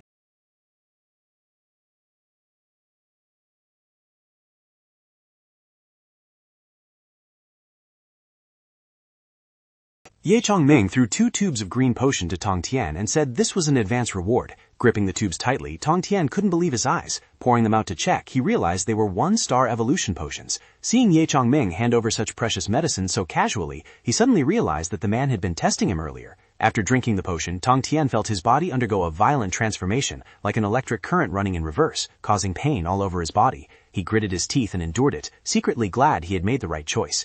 If he had refused just now, his and Tong Guo's position in Ye Chongming's eyes would be no different from the other 3. At this moment, the group that went to spread the potion returned to report that they were done. Ye Chongming assigned 3 people to protect Tong Guo and retreat to the back, then told Tong Tian that he could set off whenever he was ready. Tong Tian's evolution process concluded, and his body gradually adapted to the new changes. He nodded and said, "All right, I'm going." Ye Chongming walked into the grass to inspect. The next step was to stimulate the growth of the plants that had been sprinkled with the red liquid. He utilized his gardening skill, his hands touching the grass and emitting a faint pale green light. The stream of green light spread gradually, covering the entire meadow. Although he tried his best to mobilize his wood attribute power, he felt quite exhausted due to the vast range. After finishing, sweat poured out of Ye Chongming. He said it was done. The next step was to find a hiding place. 8 people sat on a rock waiting for Tong Tian to lead the cloud claws over. Tong Guo, worried about her brother, kept looking back.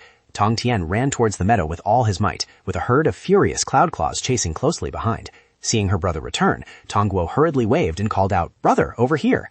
As soon as he saw Ye Chongming and Tong Guo, Tong Tian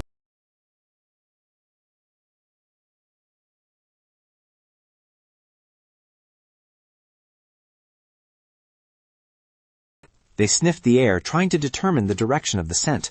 The cloud hoof herd followed the smell to the patch of grass that had just been sprayed with the potion, immediately rushing in to eat as if starving, completely forgetting about chasing the humans. Seeing this, Tang Guo dazedly asked, "Oh my god, what exactly is that thing you told me to make that they like so much?" Ye Zhongming smiled secretly, because this formula was quite simple and had never been popular. The red liquid wasn't a secret before his rebirth, but only appeared on level 3 roulettes or higher. 5 years after the apocalypse began, it would spread, but by then, mutated creatures would have evolved highly, so its effectiveness would drop sharply. But right now for him, it was just perfect. Tang Guo stared at the grazing cloud hoof.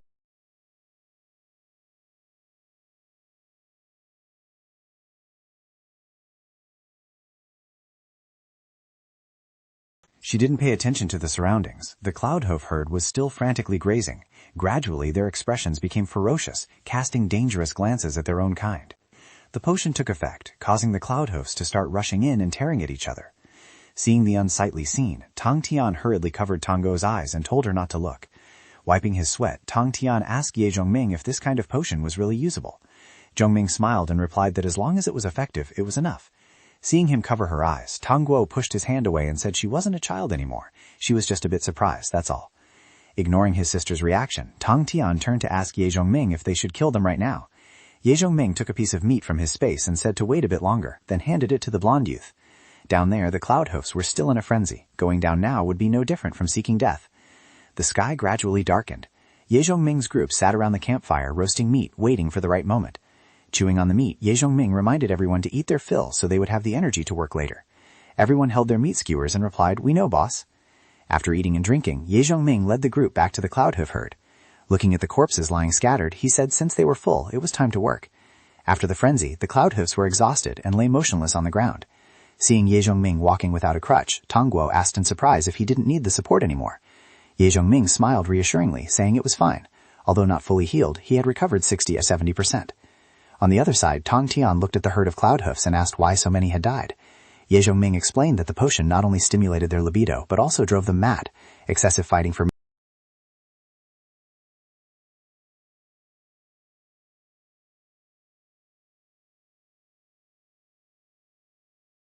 The others did not hesitate, comfortably digging for magic crystals. This task was too easy given there were many level 2 magic crystals, and the surviving ones had no strength left to resist. Some were still breathing. Seeing humans approach with knives, they huffed in anger, but in their weakened state, they posed no threat. Provoked by a tiny human, a cloud hoof raged and charged to attack him.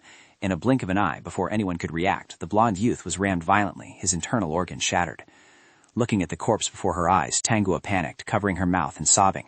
Ye Zhongming turned back, instructing the two behind him to continue collecting magic crystals, and emphasized one last time not to touch the ones that weren't dead yet. Tanguo was worried about her teammate, but Tong Tan patted his sister's shoulder, saying Ye Zhongming had already warned them. It was his own fault for not listening. Fearing his sister's soft-heartedness would make Ye Zhongming lose patience, Tong Tan apologized on her behalf. He replied it was fine and reminded them to hurry up because the potion was about to wear off. It became completely dark. Everyone finished gathering the magic crystals and handed them to Ye Zhongming. Tanguo also handed over her and her brother's share. Another person, sweating profusely, whether from fear or exhaustion, handed over a bag of magic crystals, saying this was theirs. Ye Zhongming ordered them to choose a few fresh carcasses, drag them to the valley entrance, and cut their veins to let the blood flow. The two men, though not understanding, still followed the order. 2 people on each side struggled to carry the cloud hoof. Even though they had evolved, the weight of the monster still made it extremely difficult for them. After a while of struggling, they finally completed the mission, bringing the cloud hoof to the valley entrance and reporting it was done. Ye Zhongming said thanks, then pulled out the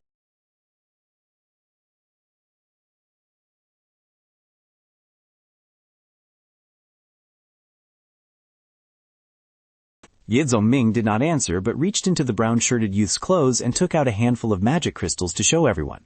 Only then did Tong Tian understand the reason. He hadn't expected that guy to dare hide the magic crystals. His action was no different from killing a chicken to scare the monkey, intending to warn the remaining one that nothing could escape his eyes. Ye Zhongming stored the magic crystals into his space inventory, then called everyone to follow him into an ambush as they walked. Tong Tan's group couldn't keep up with Ye Zhongming's train of thought from start to finish, completely failing to understand what he was calculating. Ye Zhongming and everyone hid behind tree trunks to wait. Darkness descended through the canopy, and his eyes became sharp and cold as he stared up at the sky. In the midst of the red sky appeared a giant mutated bird, its 5-colored body gliding across the air, lured by the scent of fresh blood. It was the level 4 Melee Eagle. Ye Zhongming had guessed that other monsters would be attracted, but he hadn't expected it to be this terrifying level 4 eagle. In An City, the sky was gloomily pitch black, the desolate scenery making one wonder when this apocalypse would end. A group of people dressed in black stood silently looking at the zombie corpse lying in front of them. Suddenly, a cold voice rang out from behind. "Hey, you people, leave the magic crystals and get lost." Chu Yin turned her head to look at the group behind her in surprise. The blonde man sneered and told the boss, "Isn't this the famous internet celebrity Liang Chu Yin? If you wanted both the beauty and the goods, then keep her along with the magic crystals and chase the rest away." Xiao Hu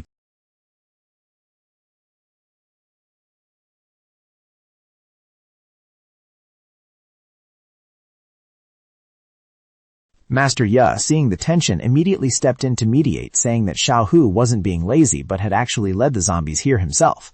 Being defended, Xiao Hu grinned from ear to ear and thanked it. Feeling despised as the group continued to joke around without taking them seriously, the boss flew into a rage. He pointed his gun at Xiao Hu's group with a face full of murderous intent, shouting that if they hadn't seen a coffin, they hadn't shed tears yet, so they should all just die. Before he could pull the trigger, he was startled and turned to the right as Sheng Duan rushed in with a shield, scattering the gang. Xiao Hu also charged forward carrying a baseball bat, scolding Sheng Duan for waiting so long to act despite receiving multiple signals. Sheng Duan laughed and apologized to smooth things over. The two of them, one with a shield and one with a bat, entered the fray, beating the opponent so hard they couldn't retaliate. After a one-sided beating, the gang lay groaning on the ground. Sheng Duan looked down with contempt at these weaklings who still liked to show off. Chu Yen ran over and told the two to get moving. Xiao Hu turned and asked how much they had harvested today. Chu Yen smiled, holding up a bag of magic crystals, saying that in the past few days alone they had gathered over 1,500 level 1 crystals and a few dozen level 2 crystals. Xiao Hu searched the gang, found a few magic crystals, and mocked them for being dirt poor. "Let's go, it's time to meet Xiao Lei." Xiao Hu lit a cigarette and spoke worriedly, saying Teacher Piao had been waiting in the Forbidden Land for several days without news, wondering when Boss Ye would return. Everyone looked at the blue signal flare in the sky with apprehension. That was Sister Shaw's signal. Could something have happened? On Ye Zhongming's side, the sky was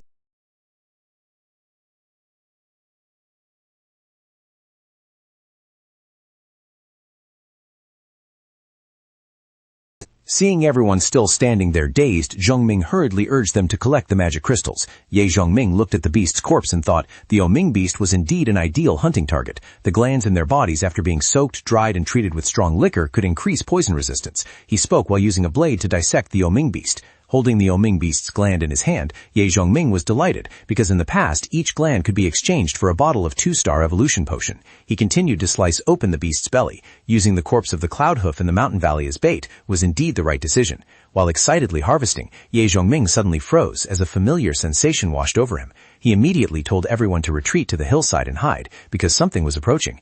Everyone nodded anxiously.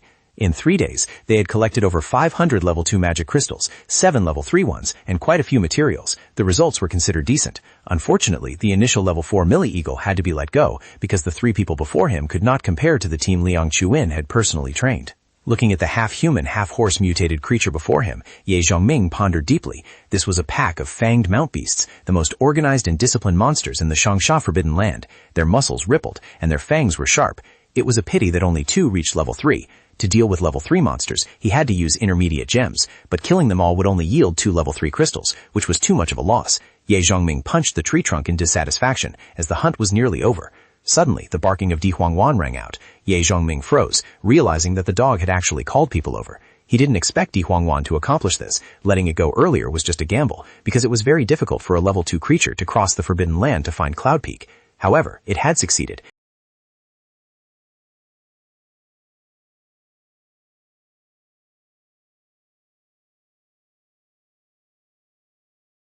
They wielded dual blades and rushed toward the source of the sound. Yi Zhongming hid himself to observe, then told everyone to follow him around the hillside to intercept them from another direction. Tang Guo worriedly pointed toward the riding beasts, noticing that the other group seemed intent on charging straight in. The more she thought about it, the more frightened she became. Were they really planning to fight this herd of monsters head-on? Yi Zhongming was also astonished that Xiao Hu's team dared to confront them directly, as this was unlike their usual cautious style. The herd of riding beasts rushed toward Shu Yan's group, and everyone immediately prepared for battle. Unable to rest easy, Yi Zhongming decided to rush down to support them, knowing they would never normally choose such a reckless approach. He shouted for everyone to follow him, and the group quickly descended the mountain. Zhongming called out loudly to Sheng Yuan to open a path for them to join the fray. Seeing him appear, everyone was stunned and called out "Boss." Realizing everyone was safe, Yi Zhongming breathed a sigh of relief. It seemed everyone had been fine over the past few days. He asked why they chose to confront the riding beasts, even as the monsters continued to charge fiercely. Xiao Hu laughed and threw him an object, saying it was because of this. Looking at the card in his hand, Yi Zhongming was stunned. It was a Kuno card. Once activated, the Kuno card could seal a mutated creature of the same level, turning it into a battle pet. The battle pet possesses its own life force, has its old memories erased, and only obeys its master. Without using a special card, it cannot level up. Yi Zhongming excitedly asked where this card came from, and Xiao Hu's eyes turned sly as he replied that they robbed it. Hearing that they robbed it so casually, left Tongti and Tang Wo dumbfounded, stammering as they asked if they had joined a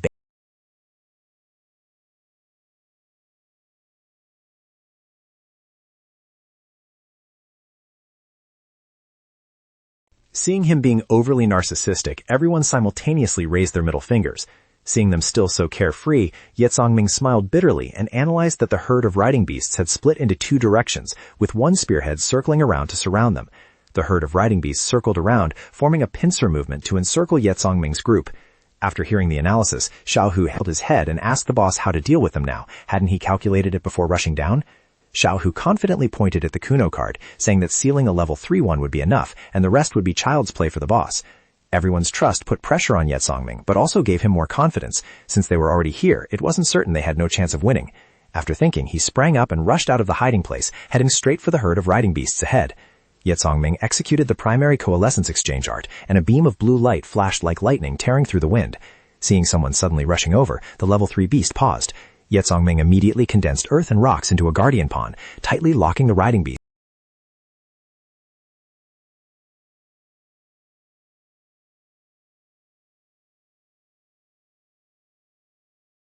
Becoming cold and dangerous. As soon as he finished speaking, he pressed the Kuno card onto the riding beast's body. A blinding white light exploded, forcing the surrounding riding beasts to shield their eyes. When the light faded, the level 2 riding beasts behind were still bewildered, not understanding what had just happened. Ye Zhongming stood amidst the thin smoke, staring intently at the Kuno card in his hand. On the card, the question mark symbol had disappeared. replaced by the image of a level 3 riding beast. The herd of riding beasts looked around in confusion, not knowing where their leader had vanished. Ye Zhongming's eyes flashed. He leaped up and activated the wind flame blade, a stream of crimson flames sweeping toward the herd of riding beasts. The fierce fire swept across, incinerating the beasts underfoot. Seeing his boss looking as majestic as a lion, Xiaohu grinned broadly and praised him. Ye Zhongming reminded everyone that they were still surrounded and to prepare for battle. Xiaohu drew his blade, smiling with killing intent, and replied that he understood. Another group of riding beasts was roaring and rushing in from the distance. Ye Zhongming quickly assigned tasks. Tong Guo, Tong Tian, and Master Ye were to stay and hold the formation. Tu Yin and Sha Sha were in charge.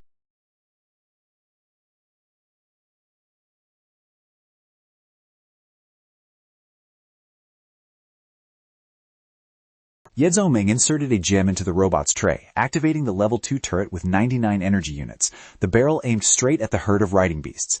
Powerful rounds fired out, tearing through the riding beasts' formation, catching them off guard. Right then, Xiaohu and his teammates charged forward in unison. Kill! As the cannon smoke faded, the riding beasts finally saw Ye Zhongming. Their eyes immediately locked onto the leader. One riding beast roared frantically, swinging its blade and rushing straight at Ye Zhongming. He smiled calmly, swinging the Kuno card containing the recently subdued level 3 riding beast towards it. The level 2 riding beast stared blankly at the card, and before it could understand, a beam of green light shot out. The level 3 riding beast that had just been sealed appeared towering before it. Seeing its leader appear, the level 2 riding beast growled in fear and confusion, not understanding why its boss was standing on the human side. The riding beasts behind were also sweating with fear. Ye Zhongming and the level 3 riding beast coordinated seamlessly, quickly exterminating them. Ye Zhongming loudly reminded Xiaohu to seize the opportunity and not miss it.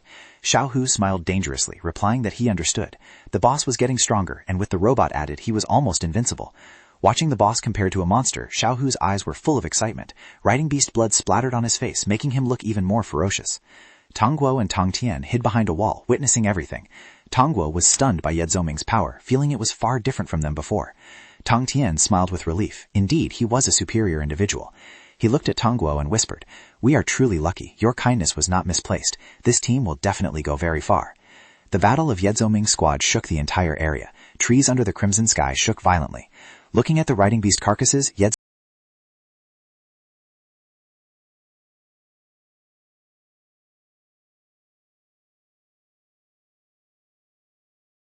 Xiaohu rubbed his chin blankly, while Chu Yin curiously asked if it was cute.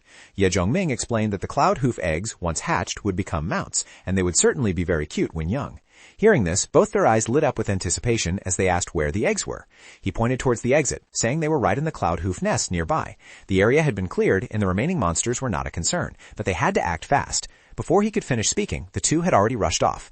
Xiaolei stepped forward to report on the situation in Ansheng and the area around Cloud Peak Manor. There were many people gathering there, but their strength was unclear as no contact had been made yet. She brought out a map and stated that there were at least 5 major forces nearby that could pose a threat. Xiaolei pointed to a spot. A squad from the Science and Technology City had occupied a village 12 kilometers east of Cloud Peak. Their leader was Dai Kai. Dai Kai was a 2-star evolver with over 500 subordinates and about 30 1-star evolvers. They occupied a large cement factory, calling themselves the Hungry Tiger Knights, and had once almost killed Dai Kai during a skirmish. She pointed to another location, the Ansheng prison. Moye was more familiar with this place, so she let her report. Moye said that this place gathered many desperados. The prisoners had now taken control, with a population of over 1,000 and plenty of weapons and vehicles. The leader was Zhang Dalong, nicknamed Brother Black Dragon, who had studied martial arts in various places, engaged in border smuggling, and was an extremely dangerous individual. Xiaolei wondered why he hadn't been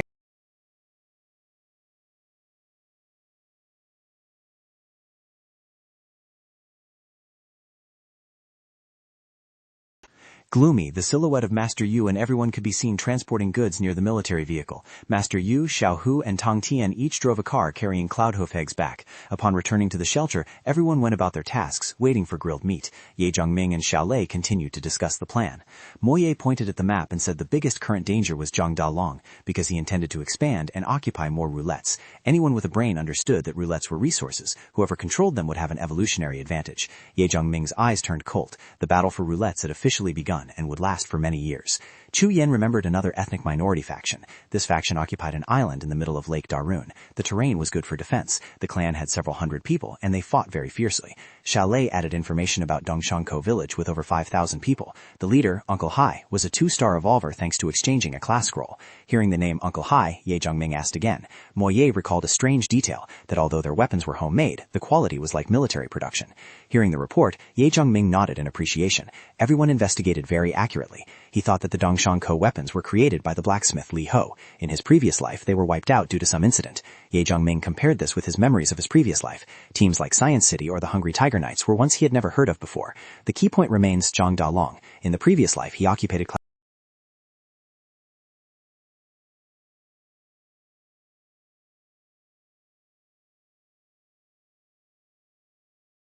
Mentioning the Zero Merchant Guild made Ye Zhongming's face darken as he questioned it. Seeing that reaction, Mo Ye was surprised and asked why he paid such special attention to the Zero Merchant Guild. Ye Zhongming stood up to end the meeting, saying he understood, and told everyone to rest, as he still had things to do. Seeing him leave abruptly, the three of them were confused, not knowing what he intended to do next. In the dark night of Anchen, dim lights shone through the empty streets. Somewhere, the sound of breaking glass and angry shouting rang out. A man in a white shirt calmly responded to Wang Song's anger, saying that as long as the person who killed Xiao Dao was alive, they would be found sooner or later. Wang Song slammed the table and roared, saying it wasn't his relative who died, so he wasn't in a hurry. The other man smiled faintly, sipped his wine, and mocked that Wang Song only had one relative, so what was so terrible about one person dying? Suddenly, a loud shout rang out. "Don Yang, that's enough." The man wearing a silver mask clasped his hands, smiled faintly, and continued. "Just find this group of people for me. You must dig out the whereabouts of the nature staff. The people from the Zero Merchant Guild have arrived. In the trading list this time, there must be the 2-star evolution potion, something everyone covets." Hearing this, the whole group immediately jumped up in horror. 2-star evolution potion? Don Yang frowned and asked back, "Without the nature staff, what do they want after all?" People. A lot of people. Ordinary people require 10,000, while for 1-star evolvers, one person is equivalent to 1,000. Hearing that, Don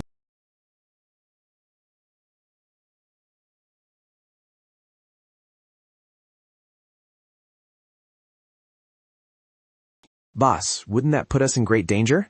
The silver-masked man sneered. "We captured a level 2 roulettes but paid a huge price. Every operation requires level 2 magic crystals, and we can only spend it a few times a week. For half a month, we haven't even obtained a single 2-star potion. Plus, the roulette explosion caused heavy losses. With Xiao Dao and Ah Quan dead, our strength has declined even further. The immediate priority is to quickly enhance our strength. I just don't understand why the Spirit Commerce Guild needs so many people to help us." Dong Yang grew more worried as he listened. "Guildmaster, isn't the timeline too tight? Danger is everywhere outside, and we don't have spare manpower. Capturing 20,000 people in a week seems overwhelming. Previously, we intended to keep those gathering points as information sources, so we were quite lenient." The silver mask man shook his wine glass slightly. "It's a pity those places have fallen into others' hands and are no longer under our control, so why be polite? For instance, Ao Land District."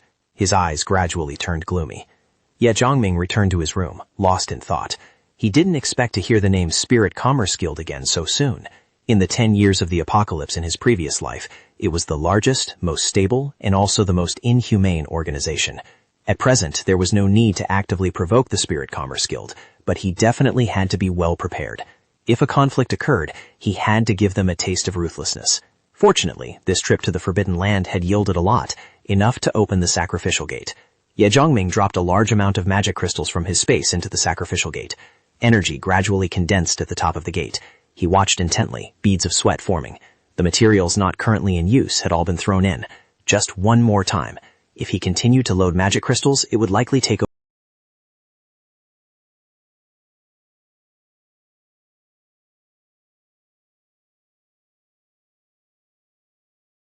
Ye Zhongming stared expectantly. What kind of treasure would appear after all? After waiting for a long time with no reaction, Ye Zhongming began to doubt. Could this gate have swallowed the magic crystals without spitting anything out? The more he thought, the angrier he became, shaking the sacrificial gate violently. Why was there nothing? Looking at the lines appearing, he suspected he might need to fill the gemstones again. Even if he threw his entire fortune in, what if he had to activate it a third time? He tried to calmly press the gemstone on top of the gate. Maybe he operated it wrong. It was like pressing an invisible switch. A brilliant golden light suddenly burst forth, illuminating the entire room. The light pierced through the roof, leaving Ye Zhongming stunned.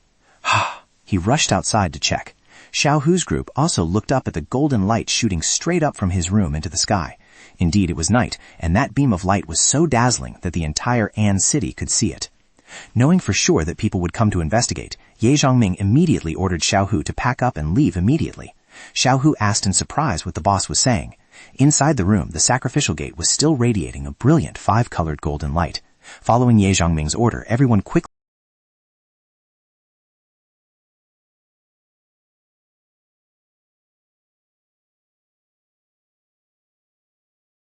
Hold on, let's rest here for a bit to eat and drink before moving on. There are definitely zombies in the town. The probability of combat is very high.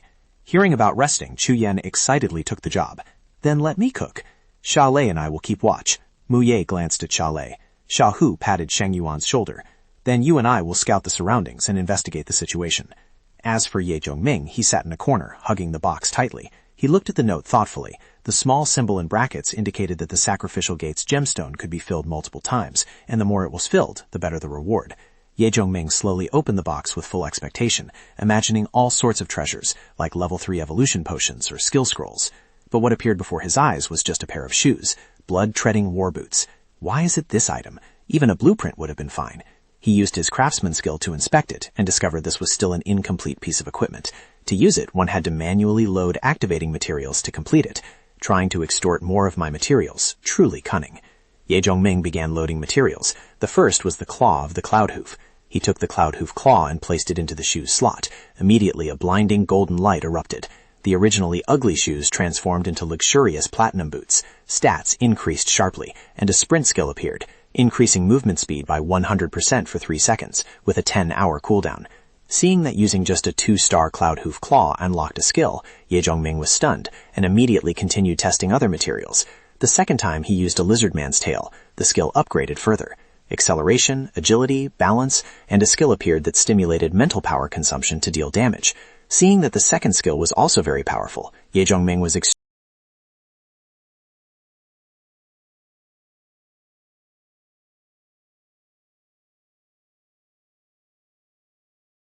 Thinking and doing, he took the ghost metal from his space and put it into the shoes, but it was rejected because the attributes did not match. Ye Zhongming was stunned. Ghost metal was a super-grade material, yet it could not be used. He scratched his head in thought. If so, he could only use the level 3 Mist Demon's internal tendon, or try this yellow cloth.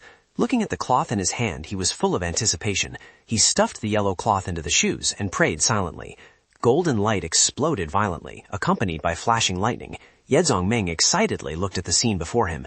The shoes almost reached the limit, emitting a golden light shooting straight up into the sky, causing Xiao Hu's group, who were eating meat, to look up in stupefaction.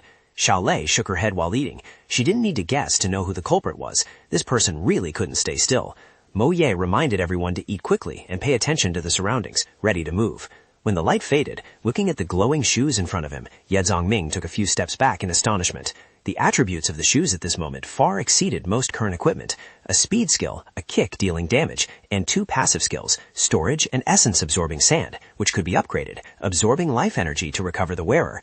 Touching the shoes, Ye Zhongming secretly rejoiced at picking up a bargain, a gold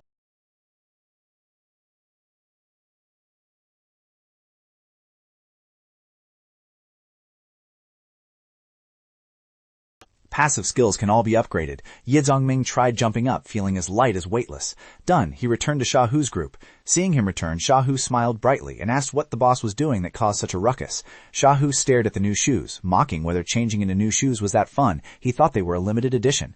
Ye Zhongming grinned from ear to ear, while Mo Ye annoyedly scolded Xiao Hu to stop running his mouth and focus on eating. Ye Zhongming sat down and told everyone to eat quickly, as they would continue on the road after eating, trying to get close to Cloud Peak Manor today. As the sky just brightened, Ye Zhongming's convoy departed. While driving, Ye Zhongming's gaze sank when he saw the situation ahead. An armed squad was pointing guns at the front of their vehicle. It was unclear which team dared to block the road like that. The group got out of the car, and Mo Ye looked at their attire and guessed it was H.I. Shadow. A blond man raised both hands to show no malicious intent. Mo Ye replied in a cold voice, "If there is no malicious intent, tell your people to lower their guns. Pointing them for so long can easily cause misunderstandings." The blond man waved his hand to signal lowering the guns, then smiled ingratiatingly, inviting everyone to meet and introducing himself. The blond man said his name was Yuan Shang, and he formed a squad with a few relatives. Because they wore black, they were called H.I. Shadow, but in reality, it was just a small group. Just now, seeing you all here, I stopped by to see if there were any business cooperation.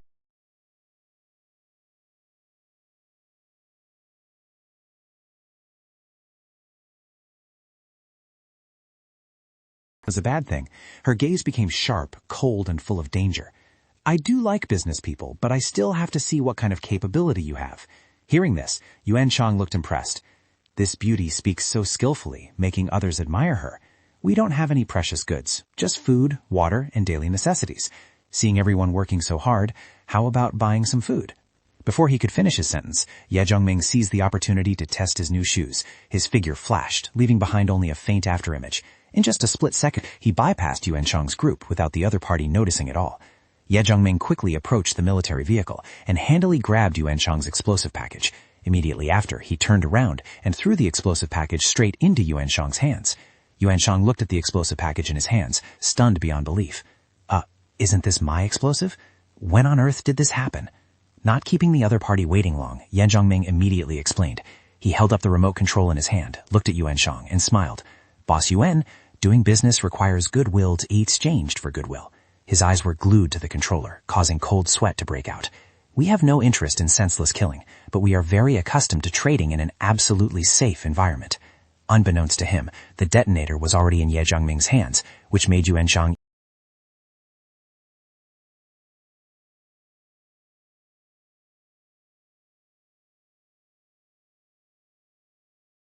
My mistake, truly my mistake. My friend, don't be angry. In these times, it's not easy for anyone to survive, right? Yuan Shang casually tossed the bag of explosive to a subordinate, signaling them to find a spot far away to dispose of it cleanly. Yuan Shang's close henchman stepped up to Ye Zhongming, speaking in a diplomatic tone. If you gentlemen need anything, just speak up. Ye Zhongming didn't beat around the bush and went straight to the point. Then let's get down to business. I need 3 things. If you have the stock, the price is negotiable. 1 is ammunition, 2 is food, and 3 is intelligence. Ye Zhongming held up 3 fingers, his gaze locking onto the other party. Ammunition is a bit hard to come by. I have some here, but not much. Food is our main product, so that's not a problem. But as for intelligence, it depends on what kind you want to know. Ye Zhongming smiled, became sharper. It seems you haven't understood my meaning. Leave the ammo for later. As for intelligence, as long as it's useful, it can be exchanged, and the remuneration will be based on the news's value. What I need most is grain, not instant food. These 2 concepts are very different. Hearing this, Yuan Shang pondered in silence. In the apocalypse, people would risk their lives for just a loaf of bread, yet this person wanted a large amount of grain. What exactly was he planning? Yuan Shang raised his hand to call a subordinate. Immediately, someone obeyed the order and stepped forward to hand him a bundle. Boss, Yuan Shang opened the bundle in his hand, smiling to show his sincerity.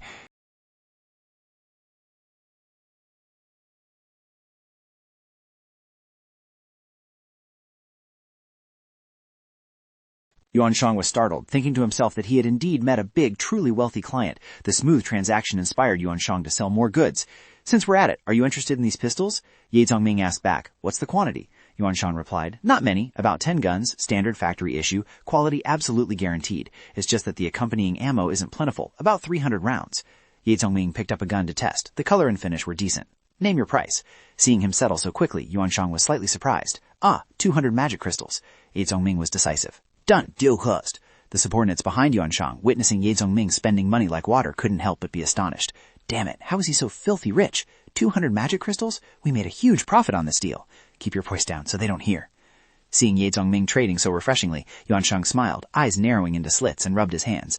We also have dried meat, rice, flour, salt, and vinegar. Do you want any? Ye Zhongming replied briefly, no need. As soon as he spoke, he tossed the magic crystals over to Yuan Shang. Yuan Shang caught the magic crystals, felt the weight, and was stunned. It seems you gave too much. Ye Zhongming's gaze turned cold. Here are 500 level 1 magic crystals. Tell me the location of the armory. As soon as the question was asked, the subordinates behind immediately raised their guns, and Yuan Shang's expression also changed. What? How do you know? These people clearly...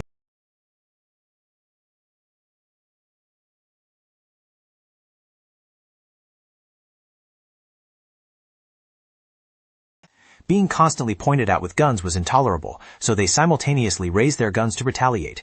You think only you guys have guns? You think you can just point them at anyone? Realizing the smell of gunpowder was intense, Yuan Shang understood that Ye Zongming's group was not to be messed with. He hurriedly raised his hand to stop his subordinates. "Everyone, calm down." He turned and asked, "How did you guess?" Ye Zongming calmly said, "Based on your capabilities, getting this much is already the limit. There's no way forward, so it's better to exchange for magic crystals. These 500 magic crystals, if luck is on your side, can help your team produce another evolver. Compared to an armory you aren't sure you can even touch, this is much more beneficial." Looking at the young man in front of him, who was both calm and profound, made Yuan Shang even more wary. How could he have guessed correctly that he had discovered an armory? 10 pestles, 300 rounds of ammo, 200 magic crystals, no bargaining. At first, thinking he was just a show-off, in order to distract Ye Zongming, Yuan Shang proposed selling another piece of news for a higher price. "Brother, for 1,000 crystals, I'll give you another piece of news, the location of a small food storage." Hearing that, Ye Zongming thought for a moment. "Oh, how much food do you estimate?" "At least enough for 1,000 people to eat for 2 months. "All right, but I need detailed information about the surrounding forces included." The transaction was quickly completed, and Ye Zongming's group got in the vehicle and left. Yuan Shang's subordinates stared at the military vehicle, still stunned.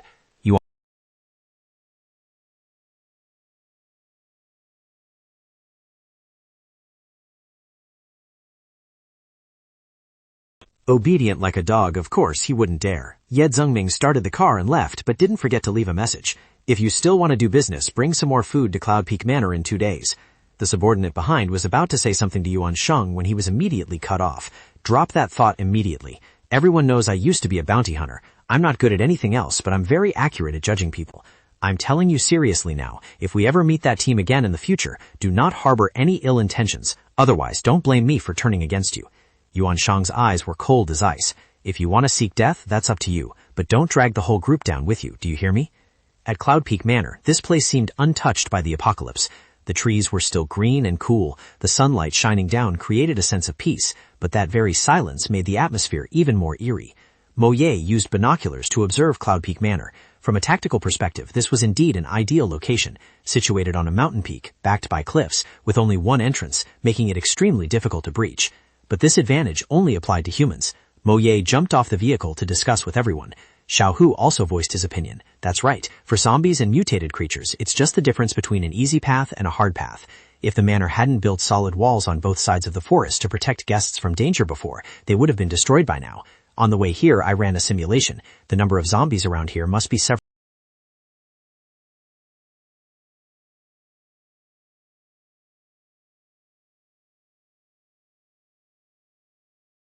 Appearing with extremely high density. According to the news provided by the HISA team, the situation at the manor actually involves 4 existing forces, which is quite different from our investigation results. People from these forces have to use noise-making devices to lure the zombies away every time they enter or exit the manor, then speed past in vehicles, and there are almost always casualties. However, precisely because of this, outside forces temporarily dare not make a move on this place. Facing nearly 10,000 mutated creatures, no one can be certain of victory. Hearing this, Chu Yin asked worriedly, "Is it really that scary? Then why are we choosing this place as our base?" Ye Zongming rubbed his chin in thought. There is naturally a reason, but that was old intelligence. The recent situation may not necessarily be unchanged. He reassured everyone. "It's fine. Tonight I will go to Cloud Peak Manor to investigate." Sunlight filtered through the leaves, shining down on Cloud Peak Manor, creating a peaceful, yet indescribably eerie atmosphere. In another squad, a leader with a cold face was staring at the person opposite him. The woman in blue in the group behind her became increasingly annoyed. Finally, unable to hold back, she slammed the table and shouted angrily, "Is this all there is, Xiaodong? Don't go too far." The man called Xiaodong didn't bother with her anger. He took a drag of his cigarette and said, "Sister Wrong, this isn't bad at all. Everyone knows the situation outside. Go look outside the mountain wall."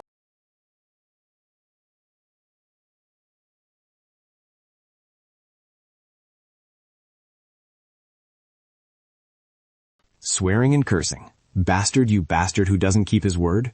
Xiaodong, upon being scolded, not only did not get angry, but even sneered, turning to ask his subordinates. "She said I don't keep my word, that I'm a bastard, right?" The subordinates behind him laughed uproariously. "Little sister Lu Yan, Xiaodong has always been a bastard. You are spot on. I think so too. He is already a scumbag, but it seems you like that type. How about I act like a bastard a bit more and reward you with 2 packets of beef?" Seeing them being so shameless and mocking, the girls were so angry they shed tears. "You people are truly hateful. Sooner or later you will face retribution." Hearing that, Xiaodong's face darkened completely, his eyes becoming fierce. He slammed his hand on the table, roaring, "Retribution?" Xiaodong pointed straight at the girls, his tone arrogant. "The only thing you people can bring out to exchange for food is that retribution. I can choose not to trade, but do you dare to go outside to find food?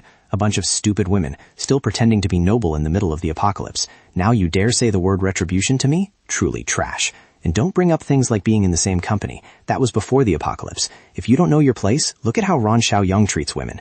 If I hadn't stopped him, would you still be sitting here alive? You would be dead long ago." He pointed at the bags of goods on the table, his voice cold and non-negotiable. "There is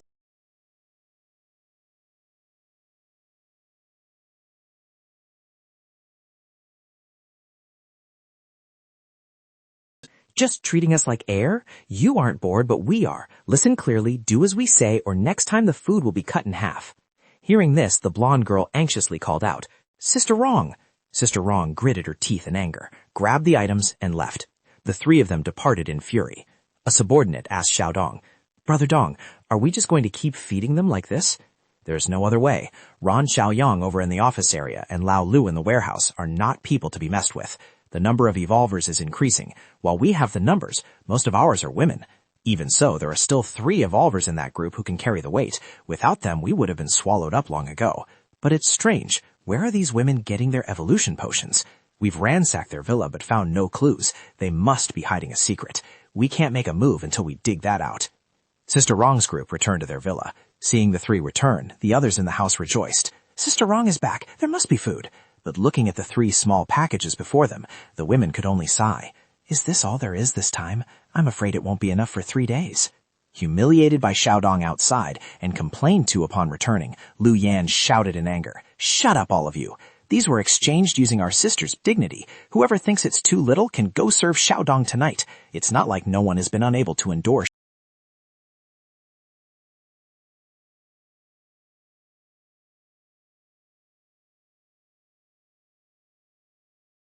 Food is scarce. Everyone, please use it sparingly. Anyone who wants to leave tonight can receive a bit more either this time or next time. Come find me later. Hearing this, everyone showed dissatisfaction but helplessness. Sister Wrong returned to her room, looking out the window and sighing. Such a beautiful place, yet it has become so filthy. What will become of this manor? Carrying a heavy heart, Sister Wrong went down to the basement. Looking at the scene before her, she was stunned. Seeing her come down, the eyes of the 2 girls lit up. "Sister Wrong, our teacher is still working." She gently comforted them. "Yeah, thank you for your hard work." Sister Wrong asked about the progress, how the face and skin looked, and if any clues were found. Hearing her question, the 3 girls in the room fell silent for a moment. One injured girl was being carefully bandaged by her companion. A moment later, the injured girl spoke up, saying that they still couldn't get within 1 meter of her. Whenever they got close, they were attacked, and the aggression level was much stronger than a few days ago. Giatti and I risked rushing up once, but were forced back. We couldn't even cut a single branch of the flower vine. Hearing this, Shabai smiled faintly with indifference. "If it still doesn't work, just use the old method. Let me be the bait. Everyone sees the chance to destroy a vine." As soon as the words were spoken, the atmosphere sank into silence. Sister Wrong's face darkened. She turned around and shouted Shabai's name in anger. She gripped her shoulder.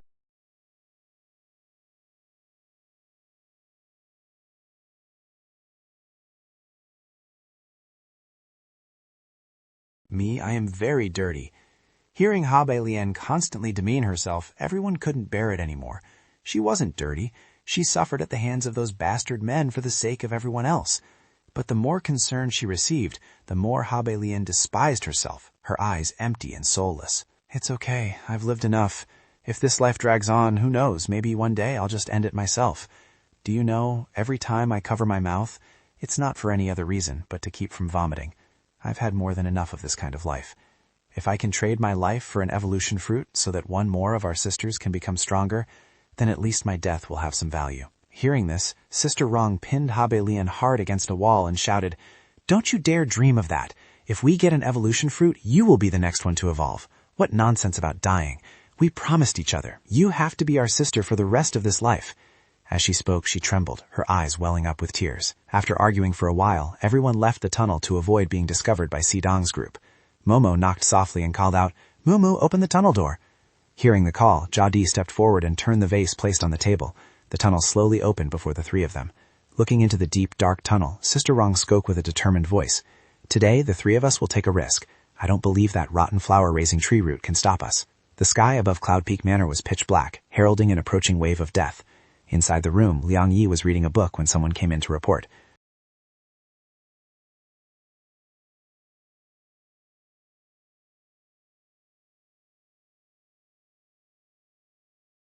The old man asked coldly, "What's the price?"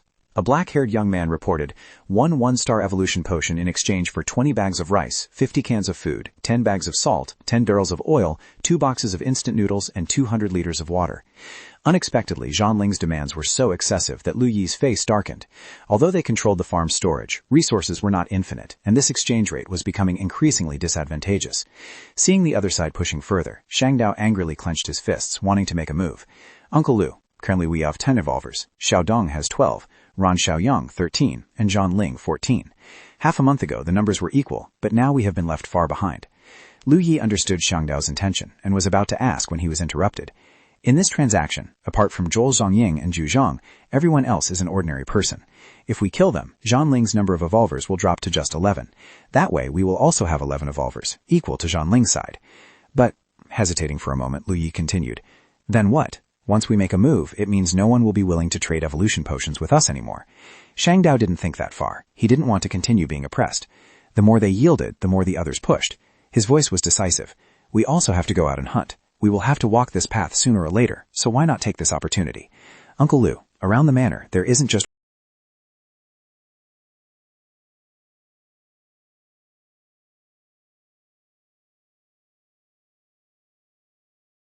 Ming, if you say so, just do it that way. Start preparing. Seeing the persuasion was successful, Shang Dao was visibly overjoyed.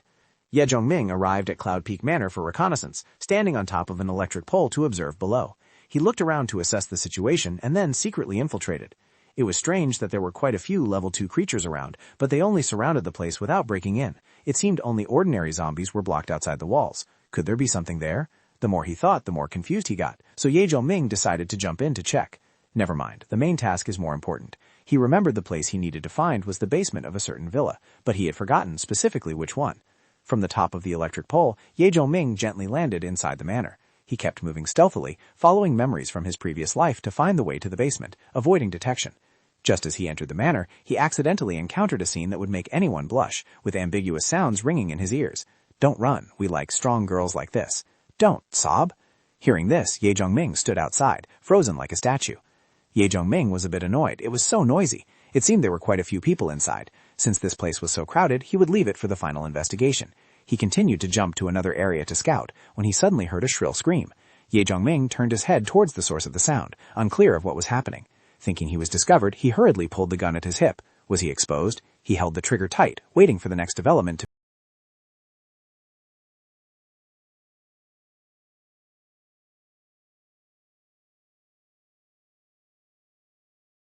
He didn't mind fighting, but didn't want to get into more trouble. He had almost caused a big scene. To avoid risks, he decided to jump up to observe the situation inside clearly, coincidentally to see what had happened. Who knows, there might be an opportunity.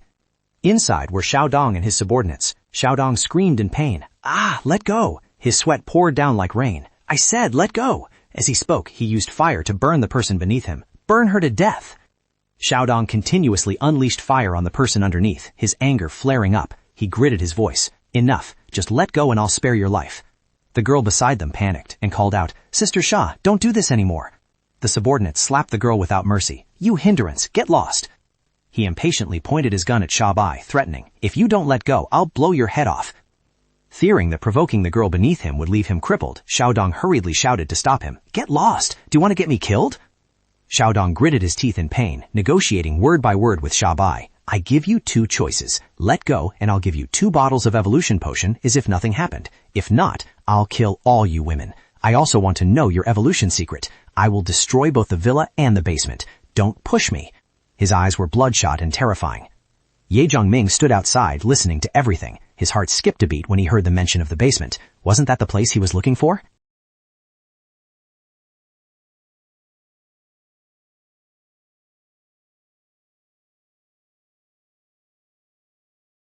Just as he was about to strike, something pierced his hand hard, and a scream of pain rang out. "Ah, who is it? There's a sneak attack!" Ye Zhongming smashed the door and rushed straight in. Seeing only one person daring to break in and assassinate the boss, the subordinates stared at Ye Zhongming in stunned silence. Before they could react, in the blink of an eye several of them were shot down. Ye Zhongming pointed his gun at the remaining ones, shouting for them to surrender, crouch down, and hold their heads. Having just killed someone, he made the subordinates sweat with fear. "We're dead!" The group immediately complied, showing none of their previous aggression. "Big brother, spare our lives, we surrender." Ye Zhongming pointed his gun at Xiaodong, who was naked on the bed. "The person has been subdued, you can let go. Sister Sha, let me help you." With a gun pointed at him, Xiaodong hurriedly tried to negotiate. "Brother, let's talk this over slowly. I'll give you whatever you need." Ye Zhongming pressed the gun against Xiaodong's head, his eyes cold. "Tell me where the basement you mentioned is." Seeing that Ye Zhongming had controlled Xiaodong, Xiaobai pleaded, "Wait, hand him over to me." Xiaobai's eyes were bloodshot, revealing half of her scorched face. She roared in fury. "I will tell you the news about the basement, but he must be handed over to me." Xiaobai raised her hand to beg Ye Zhongming. "Please, just hand him to me. I'll do anything." Without hesitation, Ye Zhongming answered decisively, "Fine."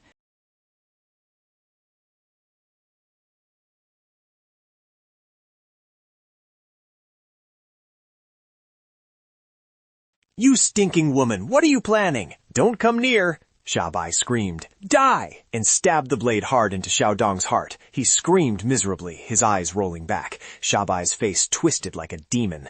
All the pent-up resentment had swallowed the last bit of kindness in her. At that moment, Sister Wrong's group broke down the door and rushed in. "Xiaobai, we're here!" Seeing the scene before them, everyone was bewildered, not understanding what was happening. "What's going on?" Seeing Sister Wrong, Xiaobai spoke in remorse. "Sister Wrong, I'm sorry. I agreed to tell him the secret of the basement." Looking at the woman in front of him, Ye Zhongming asked, "It seems you are a person of loyalty. Can you tell me the news about the basement now?" Knowing she couldn't hide it anymore, Sister Wrong said in a low voice, "All right, I will tell you what you want to know, but there is a condition. I don't think you were in a position to bargain with me." Hearing this, Sister Wrong snorted coldly. "Huff, we are not afraid of death. You have seen it too. This is their end, and also our future.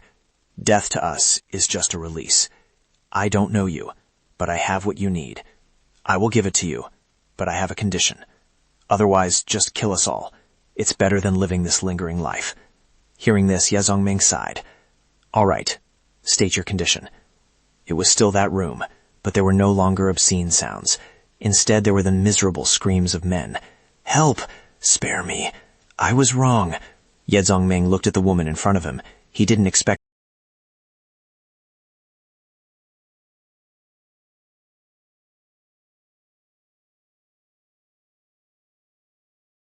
"What value do I have to you?" Ye Zhongming replied with a disapproving tone. "Didn't you say just now that you would do anything?" Hearing that, Xiaobai thought Ye Zhongming was just like those trashy men. She snorted. "Besides sleeping with you, I can't think of any other use I have. Moreover, my current appearance probably doesn't suit your taste, and I'm about to die anyway." Ye Zhongming smiled. "True, it doesn't suit, and you are indeed about to die. But with me here, you won't die. I need someone who obeys absolutely, ready to do all the dirty or heavy work. Someone stained with the blood of anyone who dares to resist, standing in the shadows, threatening all future enemies. Just one person. Do you dare to hand over your soul to me?" He reached out his hand toward Xiaobai and asked, "Do you agree to be that person?" Hearing that, Xiaobai was stunned for a moment. After composing herself, she readily shook Ye Zhongming's hand, as if she had just completed a deal with the devil. "But I like that. You need a loyal dog, right? Fine, I'll do it." The two gripped each other's hands tightly. "All right, deal accomplished." With everything settled, Sister Rung opened the door and walked out. Seeing this, Ye Zhongming immediately asked, "Is everything all right?" With a tired face, Sister Rung nodded and said to Ye Zhongming, "Yes, now I'll take you to that basement." The scenery outside the manor remained as usual, the only difference being that the scum had been cleaned up.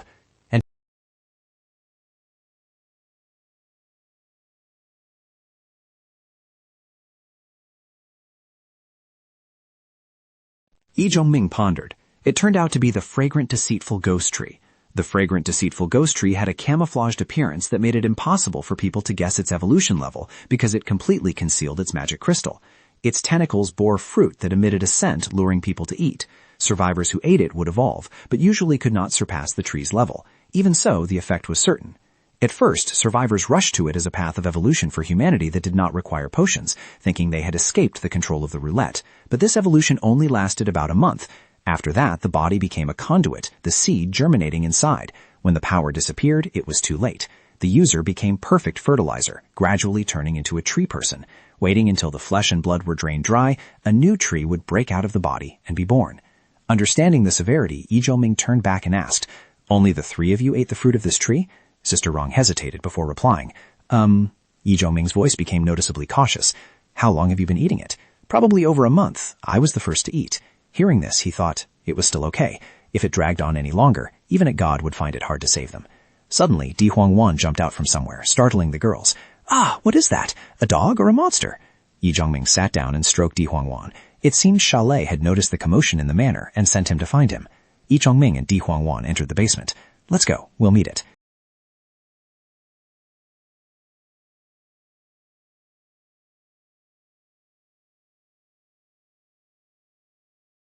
Swinging his blade to block the tentacles, he sprang forward, rushing straight towards the Shangwei ghost tree, accelerating and activating his skill. In the blink of an eye, Ye Zongming had closed in, stunning it. He concentrated his power to sever a series of tentacles, causing foul-smelling secretion to gush out. The Shangwei ghost tree screamed in pain. Seizing the moment before it could stabilize, Ye Zongming ordered, Di Huangwan, go! Di Huangwan rushed forward, clinging tightly to the tree trunk, biting and holding the tentacles to pin it down. Taking this opportunity, Ye Zongming hurriedly ran off. This thing was still useful. Di Huangwan would keep it pinned here. He rushed deep into the tunnel. In his previous life, Zhang Dalong had occupied this place and stepped onto the path of a 9-star powerhouse. If everything was real, he could also reach that height. The more he thought about it, the more excited he became. Before his eyes was a sight that left him stunned. These were giant roulettes, radiating brilliant 5-colored light of 4 different types. Ye Zongming was agitated. Sure enough, they were here. He recognized the ranks. White was level 2, black was level 3, green was level 4, and blue was level 5. Added to the 3 level 1 roulettes scattered outside, the tiny Cloud Peak Manor actually possessed 7 roulettes, forming the 7 stars alignment.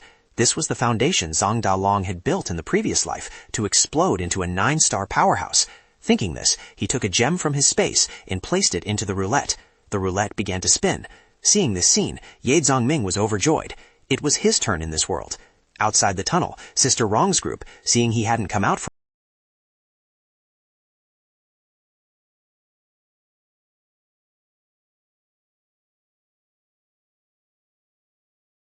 What? Find the kid, quick! Sister Rong's group gritted their teeth, preparing to face Ran Xiaoyang's men. Ran Xiaoyang stared intently at Xiaodong's base.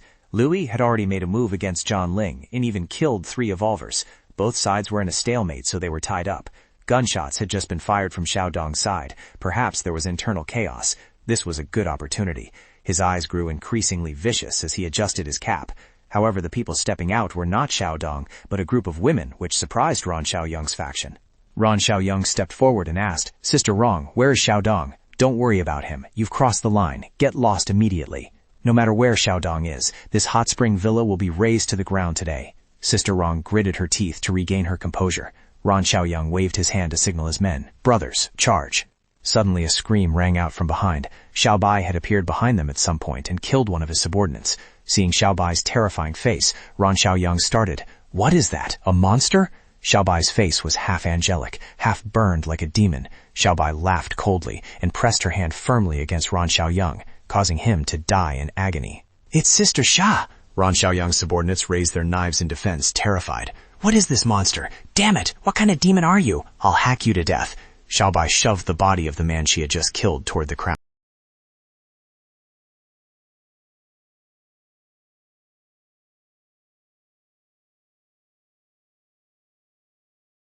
Ran Xiaoyang angrily pointed at Xiao Bai and shouted, Damn it, who are you scaring? Brothers, go! Kill this demoness! Xiao Bai spread her arms as if welcoming them. Kill me! She unleashed her fists and kicks, violently beating Ran Xiaoyang's subordinates. Xiao Bai faced the whole group alone but was not at a disadvantage at all. One guy charged with a rock fist, roaring, Die, monster! Heavy rock fist! Xiao Bai's blood-stained face created a bewitching beauty. Everyone thought she would be torn apart. Lan Lu is an evolver with skills. This monster is surely dead. Unexpectedly, Xiao Bai's small fist shattered the giant armor on his hand. The rest were terrified, shattered, crushed. How is that possible? Is she an evolver? We can't win. Ran Xiaoyang's subordinate hurriedly knelt down. I surrender. You said if we don't resist, we'll be fine. While speaking, Ran Xiaoyang suddenly felt cold claws placed on his shoulder, making him sweat. Turning his head, he saw Di Huang's big mouth grinning and greeting. Ran Xiaoyang screamed in panic. Witnessing that scene, Sister Rong fell into silence. Ye Zongming stood on the roof observing. This person is very suitable. Elsewhere, Uncle Hai, an uncle wearing an old hat, he held a striking white crossbow that looked quite formidable, chatting with a tall, bearded man named Yan Shang about business. This time Yanshang brought a lot of goods, causing Uncle Hai to ask if he had gotten rich. Yanshang offered Uncle Hai a cigarette, saying he wasn't rich, just found new customers so he had some goods. Smoking.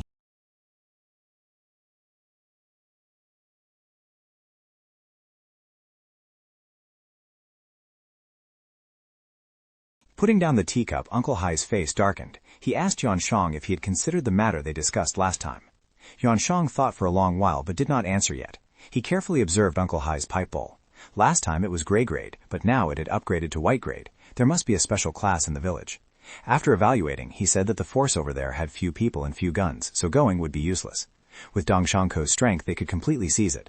At that time, he could just come to buy the goods. Uncle Hai reminded him that seizing it with one's own hands is different from buying, advising him to reconsider. If he didn't go this time, the price next time he bought from him wouldn't be cheap. Hearing this, Yanshang scratched his head, hesitated, then said he would think about it more, and told him not to expect too much. Yanshang reported that the loading was done, and they got on the vehicle to leave. Before he could depart, Uncle Hai warned him to be careful and stay safe. He added that if Yanshang met anyone from the Lu family, tell them to stop by here. Yanshang him said goodbye and drove away.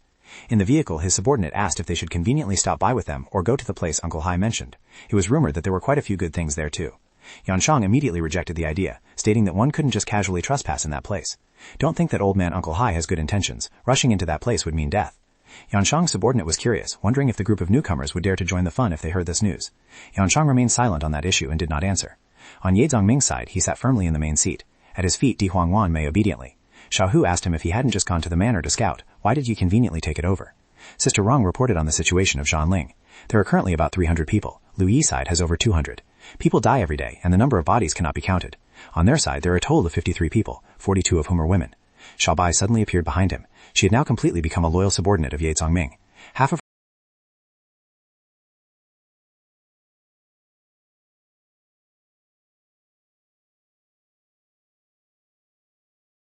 It wasn't just Xiaolei. Liang Chuin also realized this, and felt that dividing the 2-star potion into 3 shares was somewhat unfair, her jealous gaze clearly visible. However, Liang Chuin stunned-denied it, saying she believed Ye Zongming had his reasons for the arrangement, and that she was merely curious.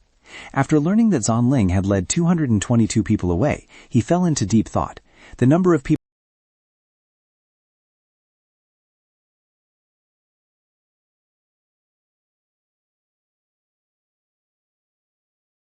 I require you to create detailed profiles for each sister and teammate, ranging from basic information, work experience, study duration, strengths, and skills to their classes. Everything must be clear. Sister Nyung immediately obeyed. At the same time, over at Uncle Lu's place, Xiang Dao appeared impatient, not understanding why they hadn't left yet. Previously, they intended to leave this place to hunt and find a new base to set up a roulette. Ran Xiangyang was also dead. They feared they no longer had the ability to resist the other group. Uncle Lu did not agree. He told Xiang Dao to wait a bit longer. He slowly said that having lived a long life and done business for many years, he understood a principle. That is, when unsure about something, either decisively give up or wait patiently. Absolutely never gamble with luck. But Xiang Dao still didn't understand what Uncle Lu was implying. Suddenly, a clamor rang out outside, with shouts to kill the madwoman. Uncle Lu remained calm looking out the window, while Xiang Dao started to panic. There were cries for help. The attacker seemed to be a level 2 female evolver. Xiang Dao wasn't clear on the situation, guessing it was Zhanling's people. Uncle Lu sighed, telling him to follow him to see the new king of Cloud Peak. Thus, they stood before Ye Changming's group, their faces unable to hide their embarrassment. When Xiaobai appeared, her whole body was soaked in blood, looking extremely terrifying. Uncle Lu calculated silently. The Zhanling side should be left for this woman to deal with. But when Xiaobai passed by,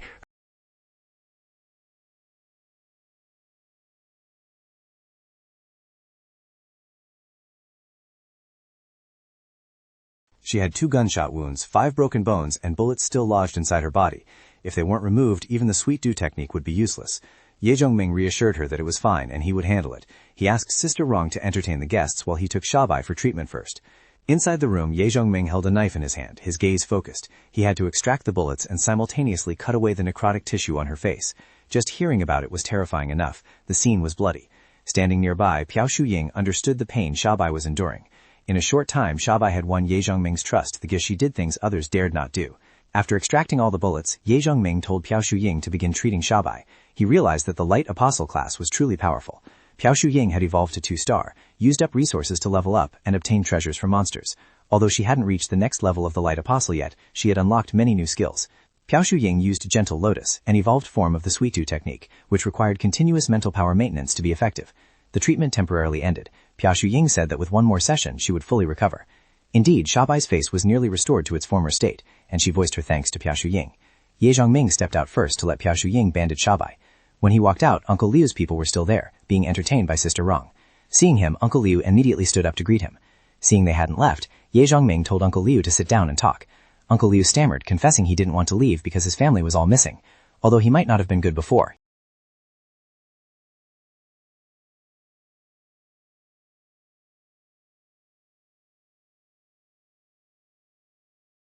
Ye Zhongming found the gift very useful. Their next step was victory, to fight. He needed Uncle Liu's people to be ready to participate.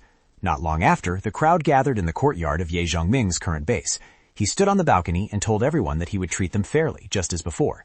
However, to survive in this world, that was not enough. Everyone had to unlock their potential and do things they never dared to do before.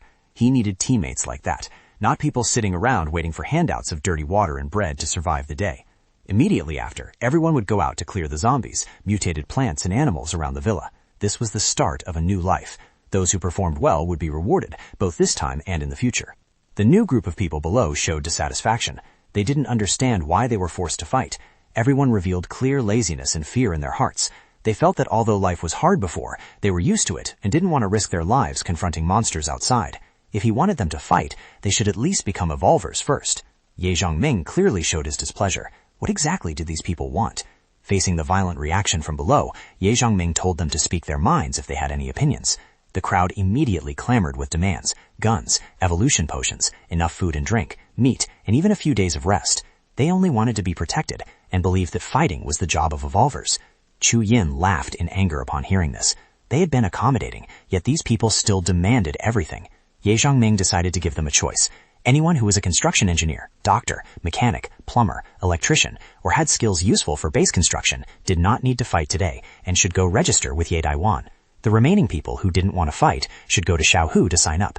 But he made one thing clear: giving and receiving always go hand in hand. They must choose carefully because there would be no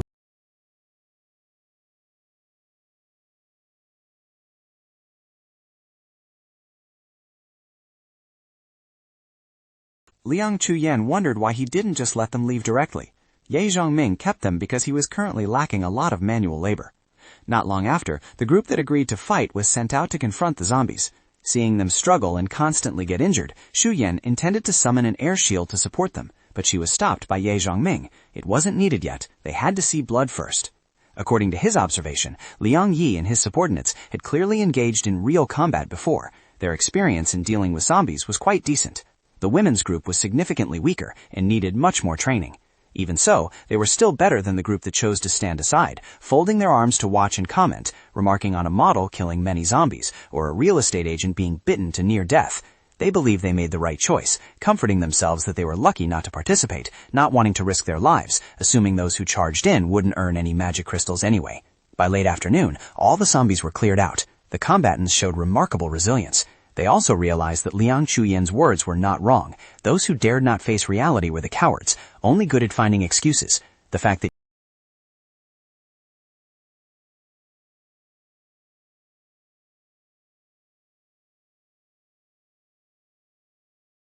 a rather sumptuous banquet was prepared for them. In the apocalypse, having a meal like this was truly a luxury. The group of people who had just experienced bloodshed and life and death situations were all overjoyed. After the killing and fighting, the seeds of a true team had begun to form within them. Uncle Liu couldn't help but feel emotional witnessing this change, wondering how long it would take for those saplings to grow into towering trees. He realized that it was the eggs and meat of a level 2 mutated creature. The first consumption could enhance physical fitness, with effects nearly similar to an evolution potion. Ye Zhongming explained that it still couldn't be completely compared. Most early evolvers risked their lives for food and drink. This food helped improve physical constitution, and the difference wasn't too far off. He said that they performed not badly today, and the meal was a reward. Effort brings harvest. This is the principle of the army, and he hoped everyone would remember it. Just as he finished speaking, the group of non-combatants kicked the door open and barged in. They were dissatisfied because they only got to eat cold mantou, while the others ate and drank their fill. They blamed him for not announcing the treatment beforehand. They claimed that if they had known, they would have gone to fight, saying that if they had weapons, they could also risk their lives, accusing him of discrimination and demanding fairness. Ye Zongming coldly fired.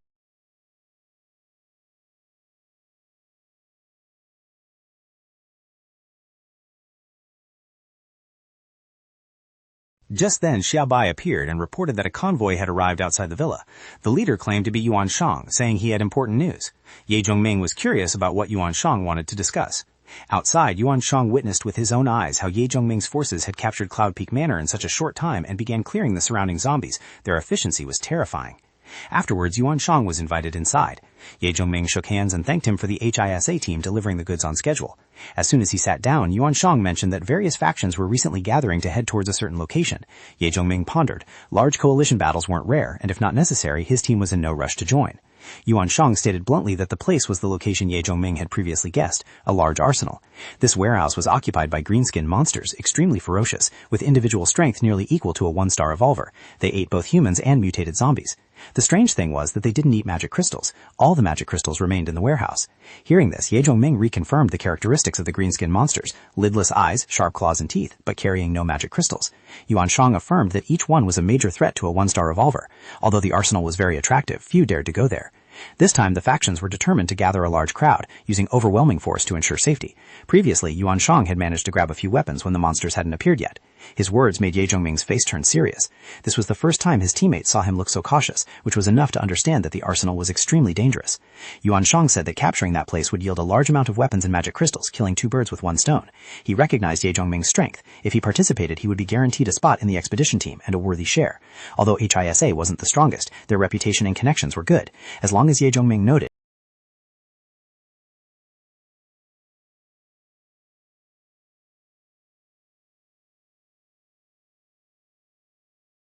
he said he knew clearly that those were demons, extremely dangerous. In his previous life, it was determined that demons formed from humans infected by radiation, undergoing unclear transformations to become a new species, completely devoid of humanity.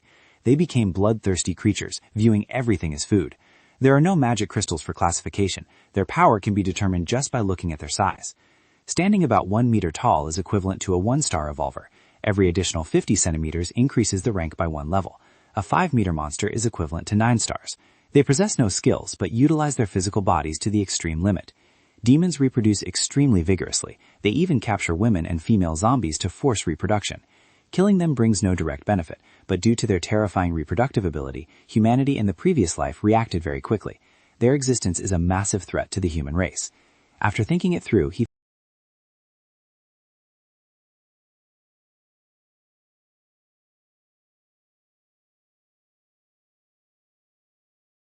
Then the question arose as to why humanity didn't use weapons of mass destruction like nuclear bombs. Xiao Hu thought that perhaps they had been used, but too far away to be felt. Ye Daiyuan agreed, suggesting the bombs might have detonated elsewhere and were buried when the apocalypse struck. It also couldn't be ruled out that the government considered the terrifying destructive power of nuclear bombs and chose not to use them. Ye Zhongming immediately refuted that viewpoint. Humanity was on the brink of extinction. Who would have the mind to calculate such long-term consequences? The reason was that on the day the spaceship attacked, humanity's entire nuclear arsenal had been detonated. The so-called monsters were actually humans who, after being infected by radioactive radiation, mutated into extremely terrifying existences with superior strength. Therefore, according to Yuan Shang's intelligence, the arsenal in Area E contained over 100 of these monsters. With such numbers, setting out would be incredibly arduous. It wasn't that he thought they would fail, but if there were only over 100 of them, the whole team would definitely coordinate closely to deal with them thoroughly. However, currently, he had just acquired a new base, and the immediate priority was to establish stability. Honestly speaking, even knowing that these monsters were the common enemy of mankind, he wasn't foolish enough to confront them alone. He proposed that the golf course area remain untouched for the time being. First, they would collect the scrapped vehicles from the surroundings and bring them inside. When autumn turns to winter and they wait for the warm spring weather of the following year, they would transform that place into a farm to grow necessary vegetables and food. He assigned Lao Hu to be in charge of training the combat forces and developing practical combat plans. If good seeds were discovered during the screening, they could be kept, but safety had to be ensured. Lao Hu agreed to carry it out. He also instructed that a general cleaning of the entire area must be done in the next 2 days. Mo Ye and I will set up sentry posts at several key points. This is mandatory. You all discuss the other matters.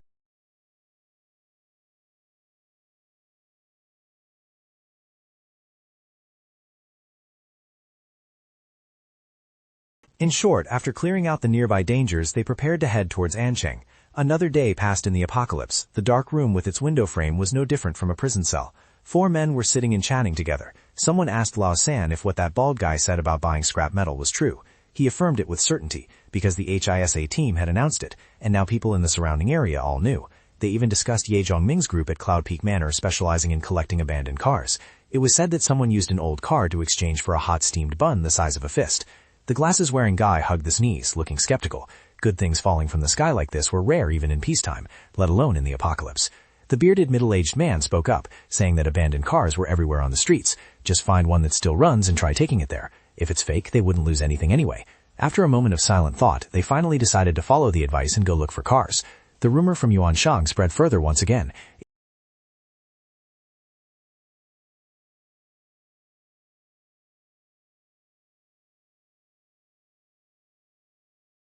Exchanging food with him, he assumed fire wasn't needed and even enthusiastically offered him a smoke, saying that Cloud Peak Manor was in need of people. If one had skills, the treatment was good. If not, one still wouldn't starve to death, which was better than the current situation. Moreover, in just a few days, the number of people around had decreased by 4 or 5. Currently, it was still possible to exchange magic crystals for food every 3 days, but later on it would be harder to survive. If one couldn't kill zombies, one still needed a way out. Those words made old Zhang waver and agree to follow Yuan Shang to Cloud Peak Manor to try his luck. Yuan Shang left with satisfaction, not forgetting to remind old Zhang to mention he was introduced by him when he arrived. The underling driving the car curiously asked what exactly Cloud Peak Manor needed. Everyone was struggling to take care of themselves, yet they were recruiting people in large numbers. No matter how he thought about it, it seemed strange. Yuan Shang glanced at him, thinking that such a mindset was only fit for a driver and not for handling big responsibilities. He made it clear that Ye Zhongming at Cloud Peak Manor had great ambition and a vision far beyond theirs, so it was normal not to understand. Yuan Shang's team just needed to follow them to gain some immediate benefits, and as for the future, they would just wait and see what exactly they wanted to do. Elsewhere, a man wearing glasses appeared, dressed in a doctor's coat with a gentle face, looking around. He had been trapped for too long. According to his professional judgment, if he didn't find food, he wouldn't survive past 3 days. It was time to risk his life.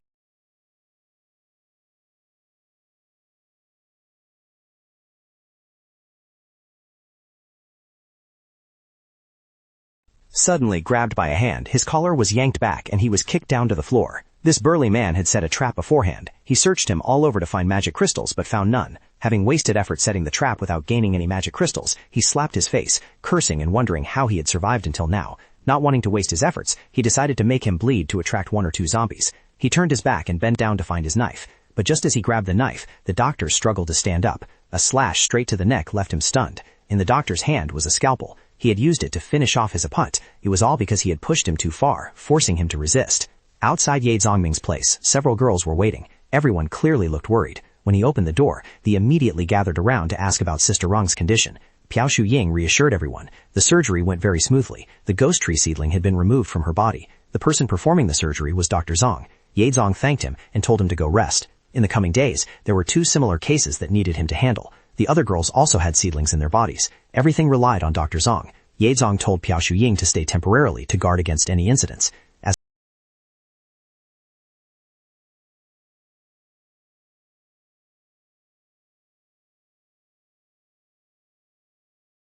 Those words left Ye Zhongming speechless, feeling like he was listening to a nagging mother. Being told that, Shalei was both angry and embarrassed. Rushing at him, Ye Zhongming joked a few sentences, then asked about the report she was giving.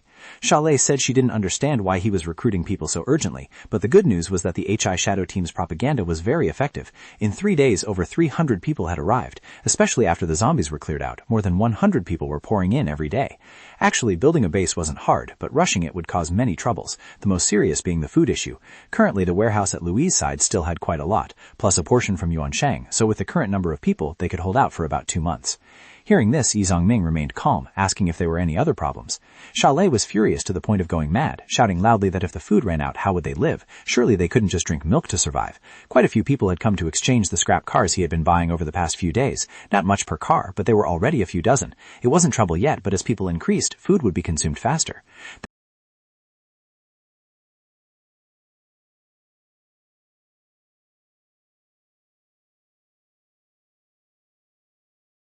Ye Zhongming began assigning tasks, stating that since the warehouse still had plenty of work clothes from the manor, they should be taken out for everyone to wash and change into. He also added some level 1 mutated beast meat to the rations to improve their physical strength. The conference area also needed cleaning, treating it as temporary labor for them before they started building the walls. The collection of scrap vehicles must not stop, because they would serve as materials for crafting great blades and standard equipment later.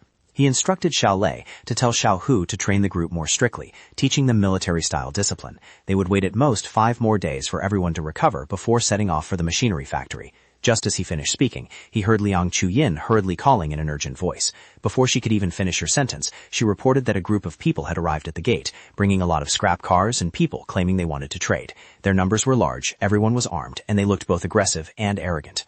This group seemed to be looking for death, but Ye Zhongming still decided to go out and check the situation, specifically to ask for details. He asked if they had declared their origin. The other side was silent, but Uncle Lu's subordinate recognized them as people from Ansheng prison. Ye Zhongming's eyes flashed slightly, guessing immediately that they came from the Dalong area. Outside Cloud Peak Manor, sure enough, he saw they had brought a convoy of trucks, their aura looking very fierce. A bald man with a long scar across his face named Lao Hu was scowling because he still hadn't seen Liang Chuyin return. If he had to wait any longer without news, he intended to lead his men to charge straight in. Ye Zhongming's Pekin asked him to wait patiently, saying the person in charge would come out immediately. As soon as they saw him appear, the whole group immediately got excited.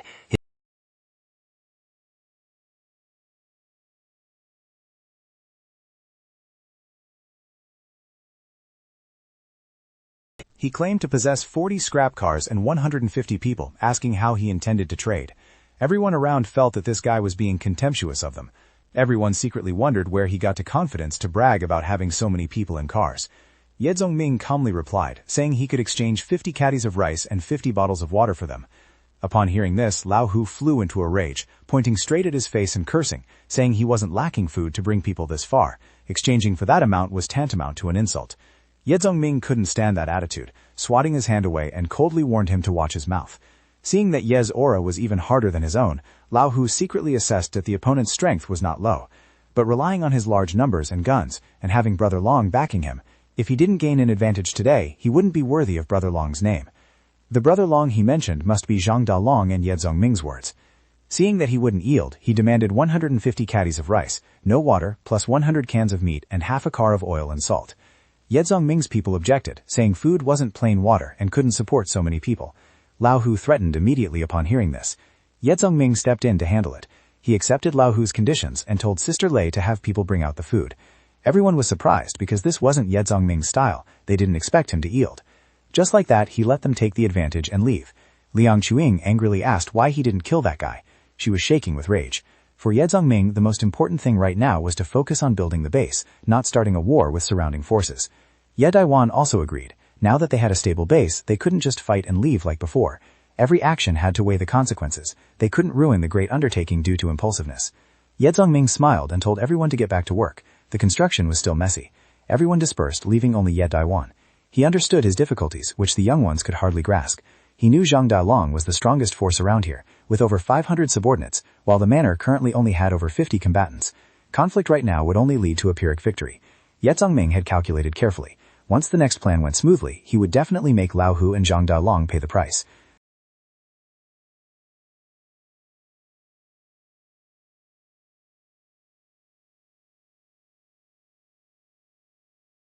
From their outfits to their hairstyles, the whole group was a dull gray. Young Master Yun showed a look of contempt. Uncle Hai noticed immediately and remarked that if it were his nephew, he would have shaved that scruffy head bald. Hearing this, young Master Yun flew into a rage. Just then, another group of people on horseback appeared, equipped in style. The leader of the cavalry group spoke first. He greeted them, introducing himself as the head of the Lu family, Lu Zhangxiao. Uncle Hai joyfully welcomed Lu Zhangxiao, saying he had been waiting for him for a long time.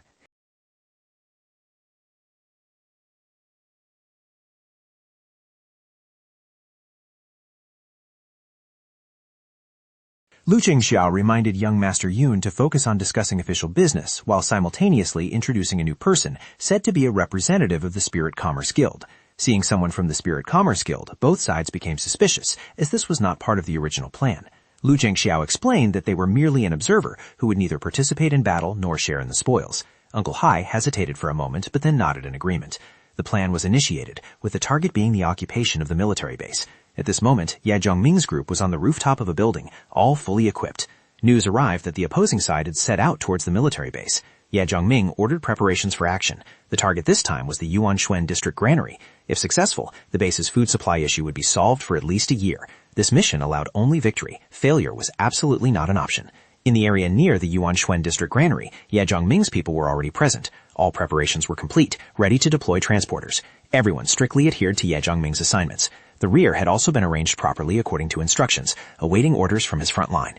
Zhongming was leaving the team to clear out zombies in the area. He felt heavy pressure in this battle. Guns could not be used, otherwise they would attract surrounding mutated creatures, making the situation even tense. The zombies were gradually gathering, the attack speed was slowing down, and many people were starting to reach their limits. He managed to save someone from the zombies' claws just in time, and even generously gave that person a bottle of evolution potion, moving the recipient to tears. Ye Zhongming spoke up to reassure and encourage the whole team. He understood very well that for many, this was their first time entering such disadvantageous combat, and their first time facing such bloody scenes head-on. But he told everyone not to panic. If they kept up the current attack rhythm, this battle would definitely be won. Anyone who performed well and killed zombies like just now would be distributed evolution potions after it ended. He guaranteed he would keep his word. After that pep talk, the team's morale skyrocketed. Everyone risked their lives to charge forward, their fighting power boosted by the desire for evolution potions. Morale was up, but there was still a miscalculation in his plans. He hadn't expected the number of monsters around the granary to be so vast. It was unclear what exactly had happened in the wilderness. In this area, zombies gathered in dense crowds.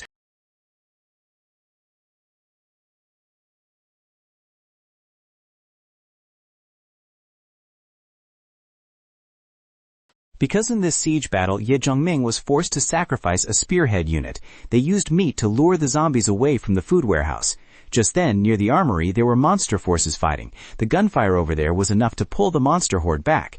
Sacrificing the team at the armory to hold back the monsters was indeed Ye Zhongming's familiar style. Moya didn't understand what she was still worried about. If Ye Zhongming had said the forces at the armory would certainly fail, then their job was just to complete the assigned mission. Shabai stood aside observing, but her eyes detected something unusual. She immediately told everyone to move away, then jumped off the vehicle, telling them to keep going ahead. Sister Rong saw this and panicked called out to her, but Moye intervened, because she believed that Shabai was a 2-star evolver and definitely had her own judgment. As soon as Shabai ran off, someone blocked.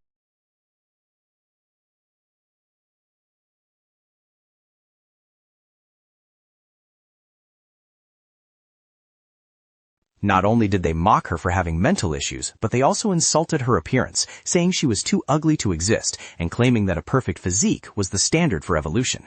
They interrogated her, asking if she was the one who led the zombies here, forcing her to declare her faction. However, with her current personality, Xiaobai didn't explain a single word. She only responded with her fists. Even though she was a 2-star evolver, she struggled because these two were stronger than predicted and dodged her attacks. Knowing her identity, they moved extremely fast, coordinating to surround her. Immediately after, a loud explosion rang out. The blast knocked Xiaobai away, causing her to collapse. They sneered, telling her not to think that being a 2-star evolver meant she go run rampant. Elsewhere, there were countless things she knew nothing about. Her strength wouldn't even rank in the Spirit Commerce Guild. She wouldn't even make the top 50. Meanwhile, the two brothers could make the top 20, demonstrating the disparity when facing others. However, Xiaobai refused to give up. She rushed forward to throw a punch, aiming straight at one of them. Their ability was extremely special. The body of that one suddenly deformed and exploded like a bomb. Xiaobai was blown back by the shockwave, while they laughed with glee. But she remained determined not to retreat, even knowing the outcome might be the same.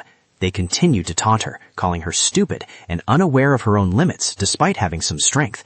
They were twin brothers with a rare class. In front of them, even if she was a class holder, it would be hard to win. And since they were also 2-star evolvers, she had no advantage.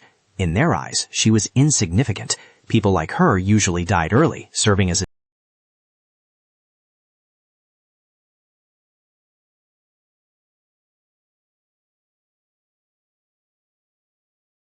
She fell in a miserable state, but it seemed at this moment Xiaobai no longer resembled a normal human being. She fought frantically, falling and then getting back up. This counterattack finally hit one of them in the face. Just one punch knocked him down. Turned out the one hit was the real body, while the others were just clones. The main body was astonished that she found him. In reality, she didn't need to distinguish between real and fake. She just had to try them one by one. Her face full of wounds and her wild eyes sent chills down the opponent's spine. He admitted she was truly a lunatic. If she weren't a 2-star evolver, she would have died long ago. She was prepared to endure 6 self-explosions to break the class holder's skill, yet they still believed they could kill her. When the cold blade stabbed towards her, no one expected her to actively welcome it. Xiaobai understood the situation very well. She didn't need to be stronger than her opponent. She just needed to endure better. Immediately after, she used her bare hands to pierce straight through that guy's chest. Seeing his brother killed, the other one who had just been knocked to the ground screamed in panic. The battle ended, and what annoyed her the most was simply that they talked too much. Returning to the food warehouse in Ningxuan district, Ye Zhongming was still fighting alongside his teammates amidst a sea of zombies. He shouted loudly for everyone.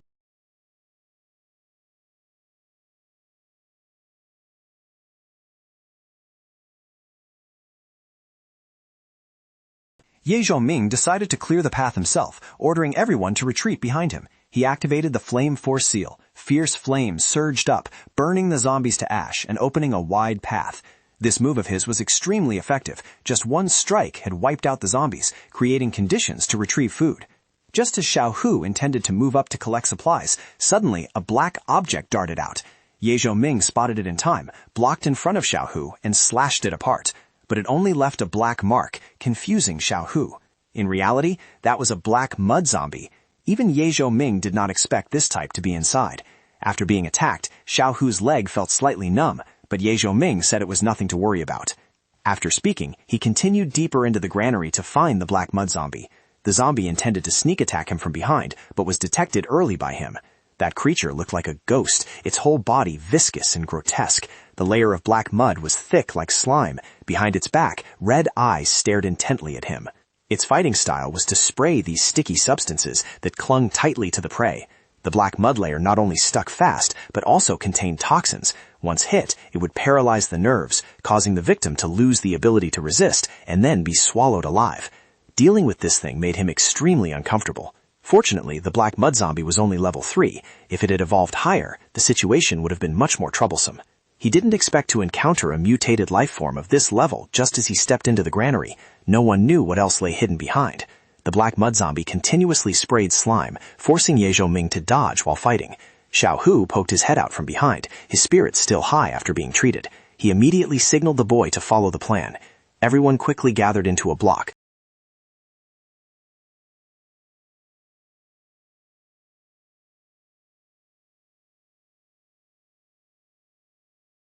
Otherwise, the entire food warehouse would be destroyed, so he was forced to change his fighting style, constantly moving to dodge the attacks of the black mud zombie.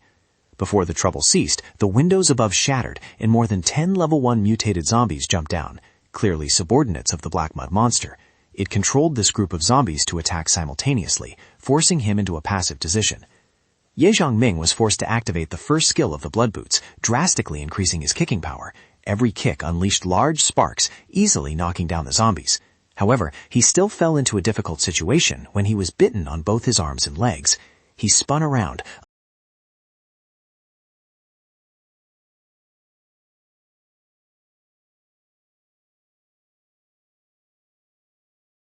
The effect showed immediately. A copious flow of energy quickly replenished his consumed stamina. The wounds on his body gradually closed up. Just like that, he continued to sweep through the zombies at a steady pace. With this recovery rate, as long as his leg strength held out, his injuries would be completely healed in less than an hour. The ordinary zombies were no longer a problem. Now only the black mud zombie remained. The jets of slime it shot out became increasingly dense and aggressive. Although hit a few times, Ye Zhongming gritted his teeth and endured, looking for an opportunity to finish it off. Just as people outside called his name, he also needed people to come in and move the food. He immediately called them in. The sight of him stepping on the corpse of the black mud zombie after destroying it overwhelmed everyone. Lilu quickly directed the transport team to carry the grain. The others continued to hold the defensive line. The transport had to happen very quickly. Not a single grain of rice could be left behind. Moye's group also returned after luring the zombies away and immediately joined the battle. Ye Zhongming immediately asked about Xiaobai's whereabouts. Moye honestly replied that Xiaobai had detected something unusual. She told everyone to go ahead while she stayed behind to block the path. Currently, Xiaobai was being pursued by a masked figure dressed strangely. After the recent battle, her stamina was nearly exhausted. The pursuer, whose allegiance was unclear, kept telling her to stop. While her teammates were in the opposite direction, that direction was very likely the location of the Yuanswen district granary. If she guessed correctly, It turned out Shabai intentionally ran in a different direction to distract them. Only after leading them away did she stop. The pursuer immediately realized he had been right. He even appeared to praise her strength as not bad, noting she had even killed his subordinate. He claimed to be the 5th saint of the 9 great saint seats of the Spirit Commerce Guild, Saint Seat Basie. He offered her a chance to join and promised to spare her teammates. As long as she was loyal to him, she would enter a completely new world, and even her appearance could be restored. Shabai glanced at him, smiled meaningfully, raised her middle finger, and called him an idiot. In front of the Yuanswen district granary, corpses from all over piled up in mounds. Inside, one group was urgently transporting food, while another group tried to hold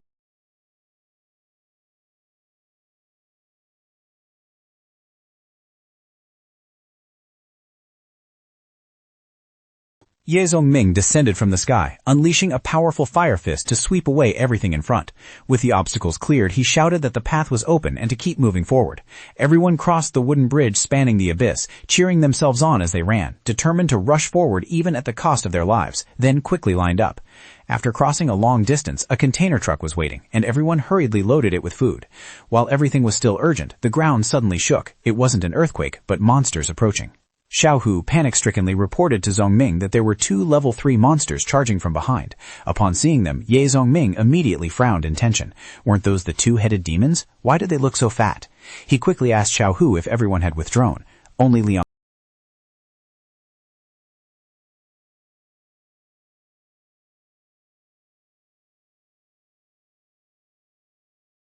Xiao Hu received the order to run back and support Liang Tuan's group in their retreat, with 2 two-headed demons chasing closely behind, forcing everyone to run for their lives. Once everyone had crossed the bridge, Ye Zhongming ordered the destruction of the wooden bridge. Xiao Hu quickly slashed the rope securing the structure. The wooden bridge snapped. Several demons couldn't stop in time and fell into the abyss, while the rest were stuck on the other side.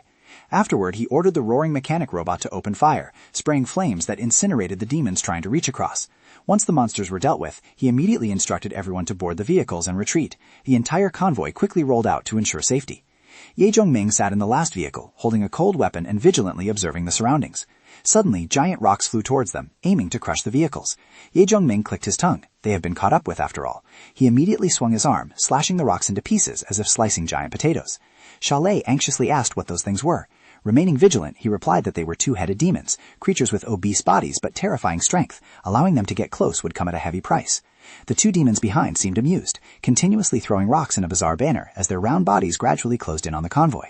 With no other choice, Ye Zhongming took out a green stone, infused energy into his firearm, and quickly took aim.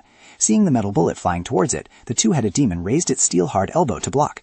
The result left both the big head and the small head stunned. The shot actually blew away one of the monster's arms. Ye Zhongming looked tensely through the scope. At this distance, even the special enhanced bullet had been blocked from a fatal kill. The 2 demons appeared unfazed, even continuing to bend down to pick up rocks. Ye Zhongming adjusted his aim again, coldly shouting, "You still want to throw rocks? I won't allow it," and pulled the trigger. This shot blew away another arm.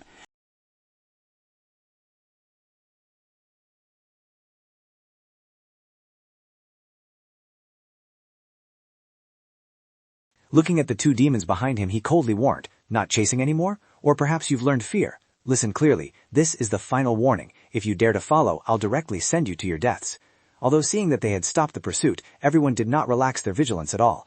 It seemed they dared not follow anymore. The stock of armor-piercing bullets saved for so long was used at the right time. On a certain rooftop, a red-haired girl with strange patterns covering her body took down a large man with just one hand. She looked down at herself and then glanced around. These symbols looked like characters, but what characters were they? How were they read? Clearly very familiar, yet now she couldn't remember. From behind, a woman with a black cat leisurely approached. She reached out her hand, stating bluntly that the girl basically could not escape. The black cat, seemingly sensing danger, hissed angrily at the red-haired girl. The black-haired woman patted the cat and politely said, "Let me deal with you, is that okay? That way you will be liberated. You have no host, so you cannot evolve. Sooner or later you will be..."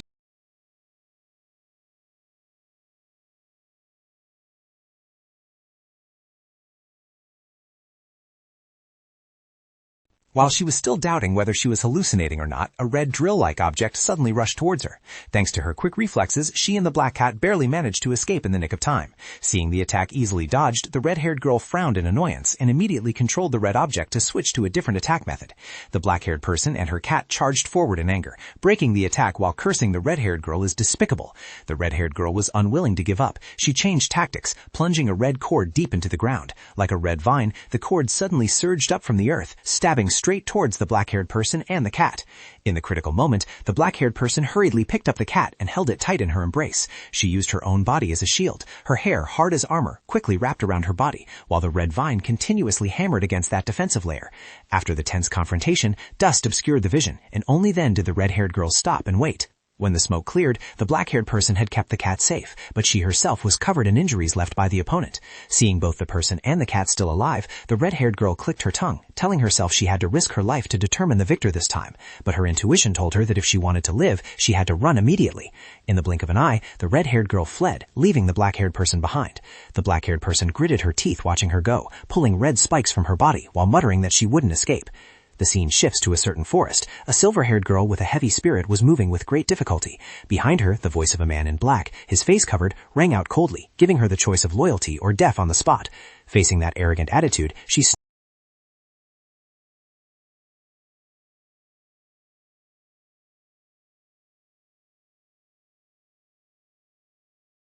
saying that only the Spirit Commerce Guild represented the pinnacle of humanity. He also added that if she didn't join, she would never understand their greatness. The opportunity had been given. She should have cherished it. He liked decisive people like her. Having said that, he threw a powerful punch straight at Xiao Bai. Luckily, she reacted in time to block it. However, his strength far exceeded hers.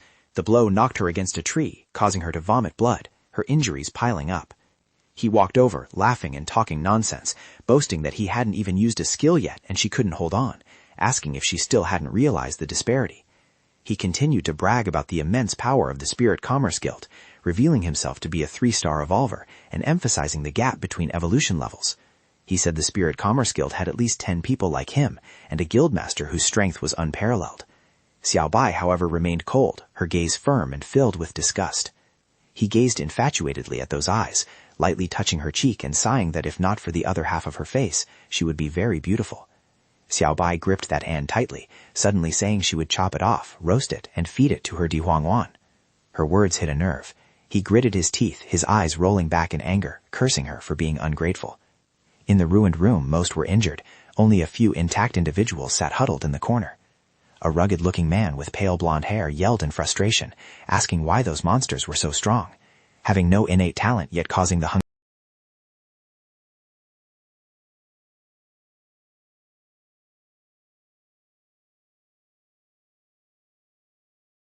Xiao Hu immediately complained, saying if he wasn't going to help, why bring back someone half dead? Uncle Hai calmly pointed at the girl and asked Beizai who she was. He explained that while they were fighting, another group used the gunshots to lead zombies from Yuanshan district to attack the other side. This girl was an important figure of that force. He was handing her over to them to deal with. It would be best to extract information about her faction, as he also needed to know. He added that she was a 2-star evolver, so they shouldn't be careless. Finally, he solemnly declared one thing to everyone. He clenched his fist tight, his gaze locking onto the group without blinking. One punch blew away the adjacent wall, shattering everything within range. He warned them to treat the Spirit Commerce Guild kindly, because not everyone was as gentle as him. Having said that, he turned and walked away, leaving the dying girl and the 3 men still bewildered, not understanding what just happened. Only when he left in a cool manner did the others dare to exhale. The large building hit by the punch finally collapsed completely into pieces. Everyone stared at the scene in shock. His power was too terrifying. The bald old man approached the unconscious Xiao Bai.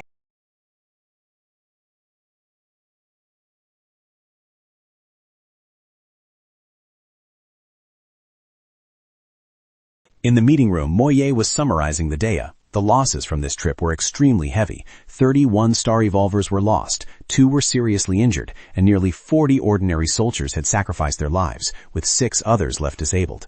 The food transport team alone lost 21 people, and ammunition was almost completely exhausted. While it could be considered a victory for the base as a whole, the defensive forces had been severely weakened, requiring an urgent replenishment of manpower to guard against emergencies. For those who are disabled, once they stabilize, arrange light duties for them. In the long run, we must still take care of them. Another person in the meeting room nodded in agreement, stating that Boss Ye was absolutely right. Anyone injured for the sake of the base deserved to be cared for. Doing so also sent a clear message that as long as one was dedicated to the base, they would not be treated unfairly. Ye Zongming continued. As for replenishing the evolvers, select them carefully, see who meets the requirements, tally the numbers, and report to me. I will provide the evolution potions. Moye handed the files to everyone, saying that the replacement list was ready and invited everyone to review it before it was her turn to report. Outside, the sunset dyed the peaceful sky crimson, creating a scene that was beautiful yet fragile, as if it had never existed. An attendee looked anxiously out the window, their empty gaze directed into the distance, and softly asked Boss Ye if there was still no news of Sha Bai after all this time. Ye Zongmin remained silent for a moment before issuing orders. Sha Lei, notify the hunting teams that they must also search for Sha Bai during their hunts. Uncle Liu, contact Yuan Shan and announce a reward of 5 bottles of evolution potion and 5 bottles of immunity potion in exchange for news about Sha Bai. The two immediately nodded in agreement, saying they would go right away, as the base was equipped with specialized communication devices. After speaking, he turned to Moye. Based on this list, I will prepare 40 bottles of 1-star evolution potion. The 35 people on the list will use them first. As for the remaining 5 bottles, use your discretion based on training.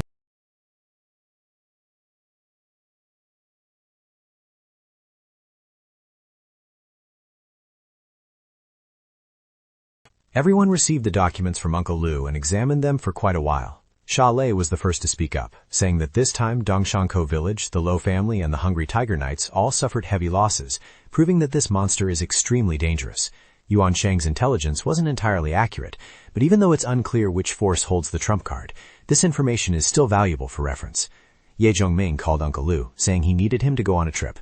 Uncle Liu immediately nodded and replied, "Then Boss Ye, just assign the task." Ye Zhongming instructed him to contact Dongshanko village and try to see if food could be exchanged for weapons. Guns and ammunition could be exchanged. Other things didn't matter. If they accepted exchanging guns after changing the casings, then they could use magic crystals as an equivalent value. Details would be reported later. Moye, monitor Sang Dalong. Be both vigilant and discreet. Absolutely do not expose yourself. Charlotte shook the paper in her hand slightly and asked, "What about the Spirit Commerce Guild? This force is quite mysterious. They also appeared at the armory yesterday. Should we investigate?" The Spirit Commerce Guild does whatever it takes just to evolve, using many extreme and inhumane methods, so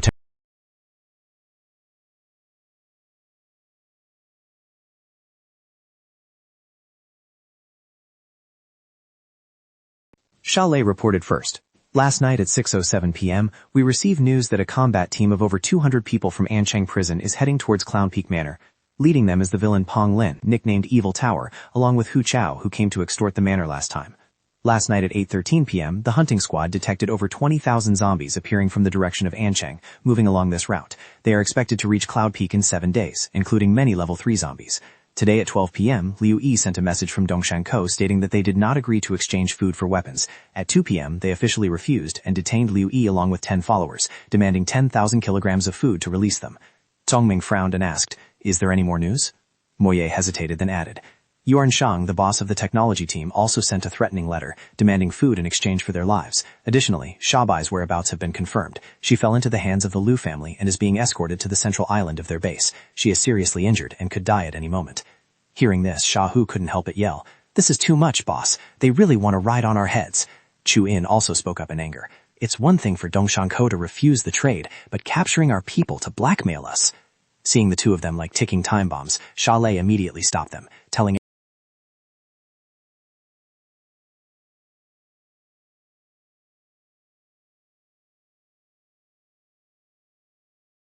One by one, the immediate threat is the group from Anchang Prison arriving tomorrow. If possible, use food to buy temporary peace to send them away. Chu Yen slammed her hand on the table in objection. "They clearly want to rob us of all our food." The man continued, "Since it's decided that we must fight, then after overcoming Anchang Prison, we need to deal with the 2 forces currently holding the hostages. Our people must be rescued. As for the threat from the science and technology team, it can be put aside for later discussion. Finally, there is the zombie herd. If they don't change direction, we will face a colossal danger, even more terrifying than before, because they don't know how to retreat. A confrontation means life or death." Hearing this, Ye Zhongming couldn't help but sigh. That's right, Tang Tin's line of thought is very clear. Ye Zhongming asked Sha Lei if he had specific information on Pong Lin. Sha Lei immediately reported that under Zhang Dalong at Anchang Prison, there were a total of 5 leaders. Pong Lin is one of them, with average strength, neither the strongest nor the weakest. This time he is leading over 200 people. He himself is a 2-star revolver, class unknown. Under his command are more than 50 1-star revolvers, over 10 guns, ammunition quantity undefined. To get this news, Yuan Shang exchanged over 10 potions from us. People like him are about to evolve everyone. Ye Zhongming dropped the stone in his hand and began assigning tasks. Light flashed and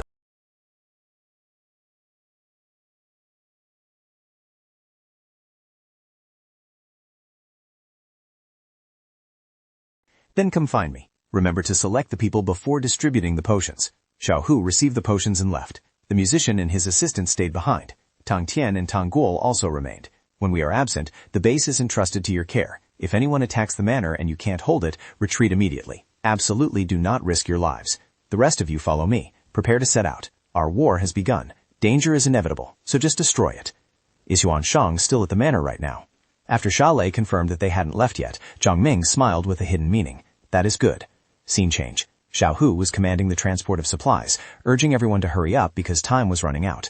Yuan Shang stood behind Zhang Ming and nodded, saying, Boss Ye, this method of yours doesn't seem very sound. He asked if Zhang Ming had moved all the precious items out of the warehouse. Zhang Ming confidently replied that he only took a bit of ammunition and explosives. The other things wouldn't be touched. Seeing Yuan Shang still wanted to speak, he immediately cut him off. Now you and most of your subordinates are 2-star evolvers. Your self-defense capabilities are sufficient. After this is done, I will give you a 2-star evolution potion. Hearing that generous promise, Yuan Shang immediately fell silent. All right, everyone follow me. Prepare for action. After speaking, Zhang Ming turned and left. Once the goods were fully loaded onto the vehicles, the whole convoy set out simultaneously. Yuan Shang stood watching the convoy leave.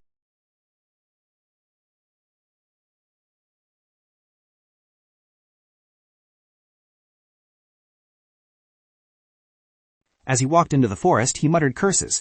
Nameless brats, sleep well. Once this old master recovers, I will destroy that nameless force. He remembered Hu Chao's words that at Cloud Peak Manor there was a beautiful internet celebrity and a very seductive young married woman. I hope I wasn't deceived, or else I'll find someone to deal with him. While relieving himself and before he could even adjust his pants, a voice suddenly asked from behind, Are you Pang Lin? Hearing a strange voice in such a sensitive situation startled him. He only caught a glimpse of the opponent rushing straight at him, wielding a cold weapon. Pang Lin hurriedly activated his ring's ability, and a blinding light enveloped his body. As the sickle-like blade was about to hit his face, it was blocked by a transparent energy shield. Looking at the protective barrier in front of him, Zhang Ming sneered, saying that it was an energy shield, which wasn't too bad. Immediately after, Zhang Ming's blade burned fiercely, easily slicing.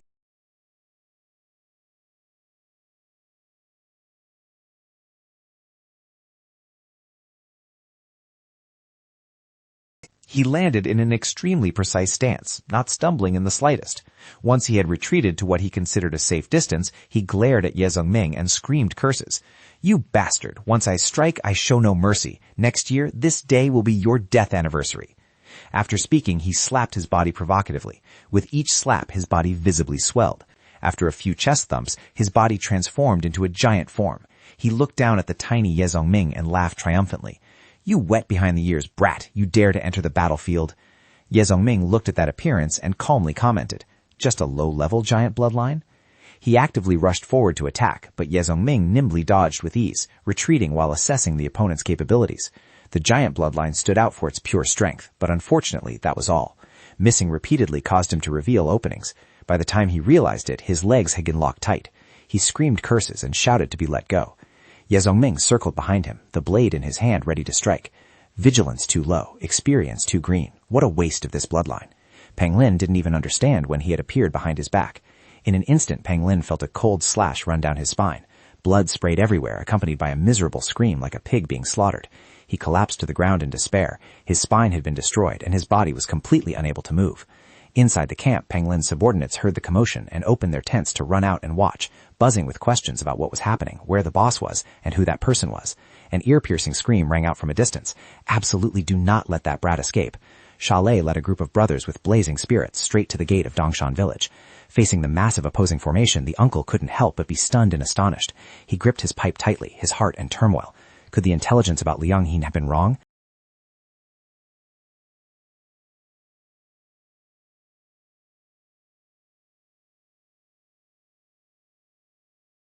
There were only a little over 10 one-star evolvers left, but this place had at least 50 men. Excluding the one captured, there were likely still a few lives left at home.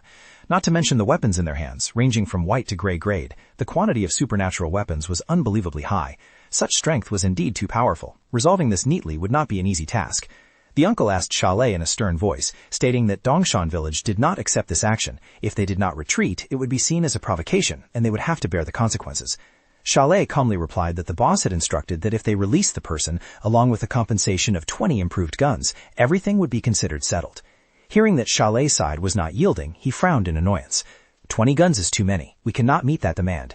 10 guns in exchange for 1 person. That is the final limit. Speak straight whether you accept it or not. Don't beat around the bush.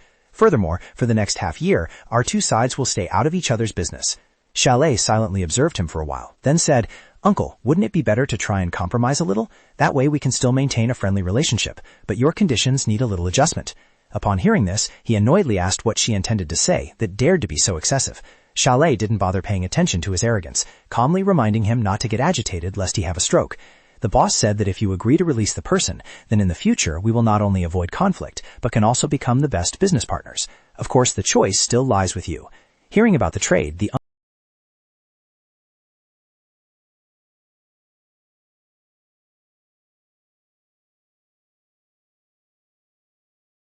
Thanks for the timely rescue. The weapons were also brought over. Chalet inspected them and was surprised by their sophistication, distinctly different from their usual modified gear. This type had replaced components from the original model and upgraded the materials as well. After receiving enough people and guns, she turned to the uncle and said that this matter was temporarily closed here. Before leaving, she reminded the uncle to send regards to Hai Dong on behalf of the boss. When God closes a door, he opens another. Who would have thought that the simpleton from back then would have such a talent as a craftsman? Looking at the gun, one can tell the fortune skills are very proficient. A bright future awaits. Congratulations. Upon hearing this, the uncle can only suppress his anger and watch them leave without being able to retort. A person from behind stepped up and asked Uncle Hai if they should let them go like that or eliminate them while their backs were turned. Uncle Hai was sweating profusely, his heart in a panic, not understanding why she knew so clearly about Hai Dong's affairs.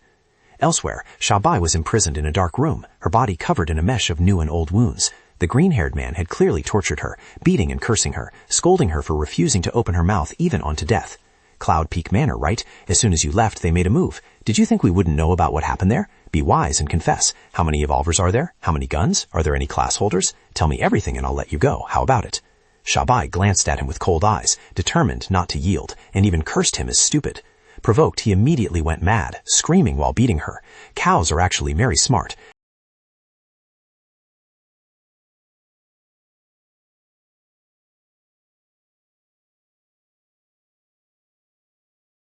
If he couldn't even handle this small task, where would he get the evolution potion in the future? After all, he wasn't father's only son. The more he whipped, the more impatient he became, screaming at her to confess. Xiaobai bit her lip tightly, her gaze steady as she looked straight into his increasingly frenzied eyes, determined not to utter a word. Seeing this, he became even more furious, throwing the whip aside and cursing. Determined not to speak, huh? Then I'll send you on your way right now.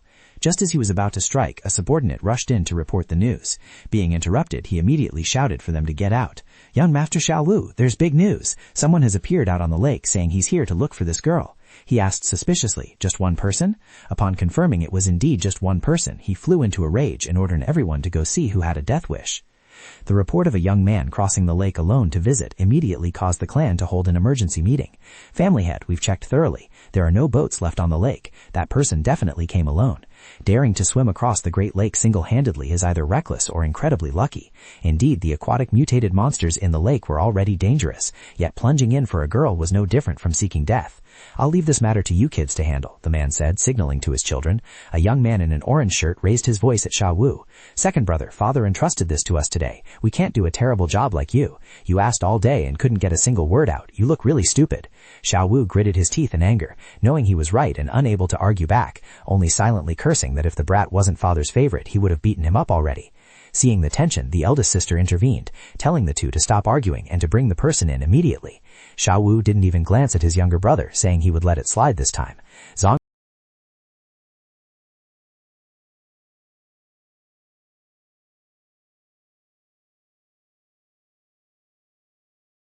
Speaking so arrogantly, who do you think you are to stand before them with that attitude? Put that face away and calm down. Looking at it makes my eyes sore. That girl was tortured with over 500 lashes. If you show off like her, I'll make you taste enough of it too. Ye Zhengming looked coldly at Sha Wu, asking if that meant she was here. He snapped back, cursing at the sudden turn of events. Not stopping there, Ye Zhengming immediately aimed at the son standing behind the boss. He gifted him a neat shot. The girl beside him panicked, her limbs flailing in confusion. Those sitting at the meeting table also drew their guns to return fire, cursing and ordering to deal with this arrogant brat, not letting him leave here alive. When the volley of bullets came with the intention of sending Ye Zhengming to meet his ancestors, he calmly activated his ring, erecting a protective shield, waiting for the opponent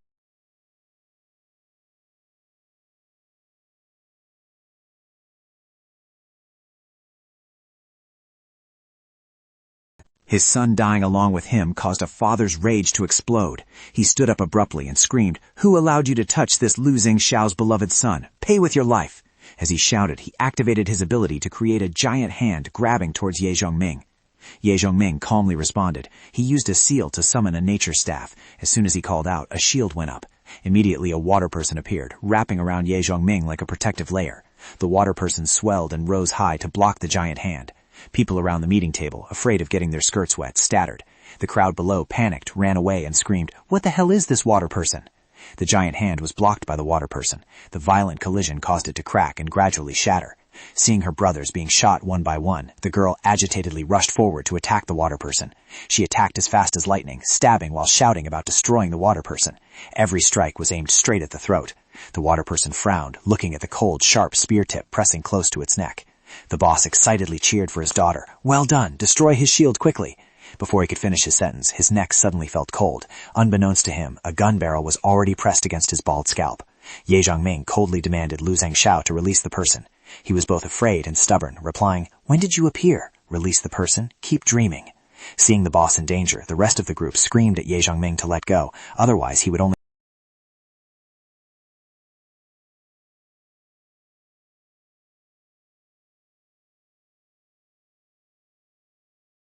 The stone on the staff had been replaced like a control battery. Isn't this the nature staff?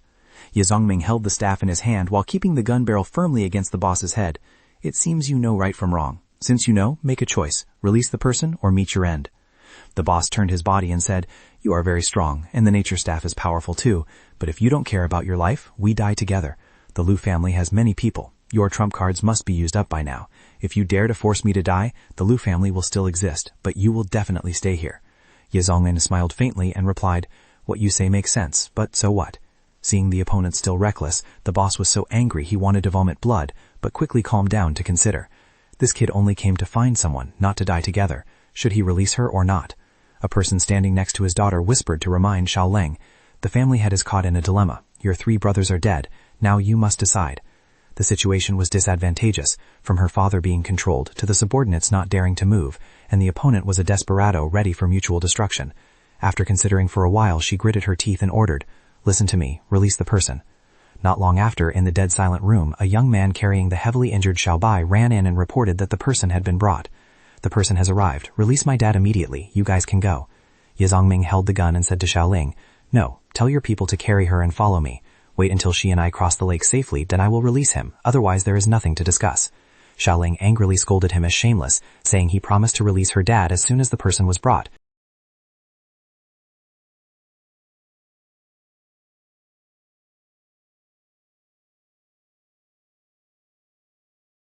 "Don't trust the enemy. Decide quickly. I'm very busy. Either we die together or accept my conditions. You choose."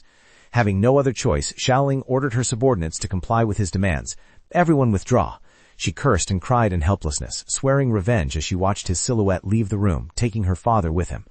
When the boat docked safely, everything went as agreed. Ye Zhongming carried Xiaobai and left. Mr. Chung asked from behind, "You're not going to kill me anymore?"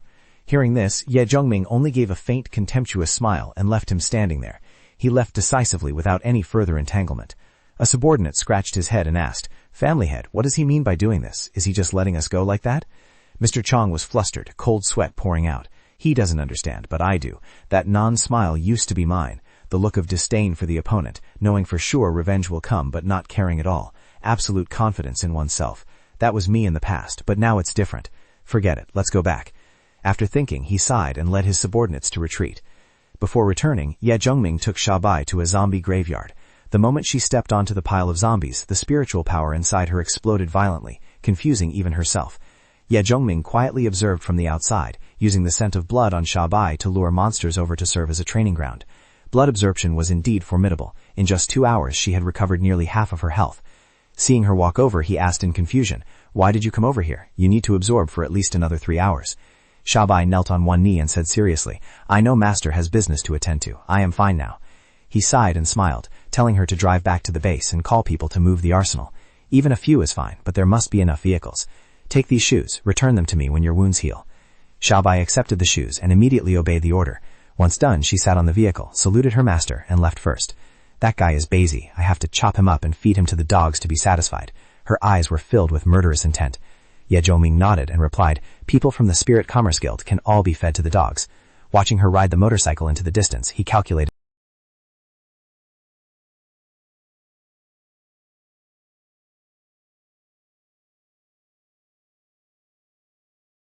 Leaving the ring for that trash Pang Lin was truly a waste of heaven's gifts. After wiping out that group, the pressure from Anchang prison temporarily subsided. Even if Anchang wanted revenge, they couldn't arrive that quickly. The remaining issue to resolve was the group approaching from Anchang prison. Dawn had just broken over the roof of the armory. Zhongming used binoculars to carefully observe the surroundings, but a feeling of unease rose in his heart. 20,000 zombies, intelligence might be wrong, but it couldn't be that high. The strength of Cloud Peak Manor absolutely could not withstand it. When zombies and mutated creatures surged out like a tide, their levels no longer held any meaning. Faced with this scene, even a 3- or 4-star evolver would have no choice but to flee. But he certainly would not give up on the 7 stars of Cloud Peak Manor. After finishing his meal,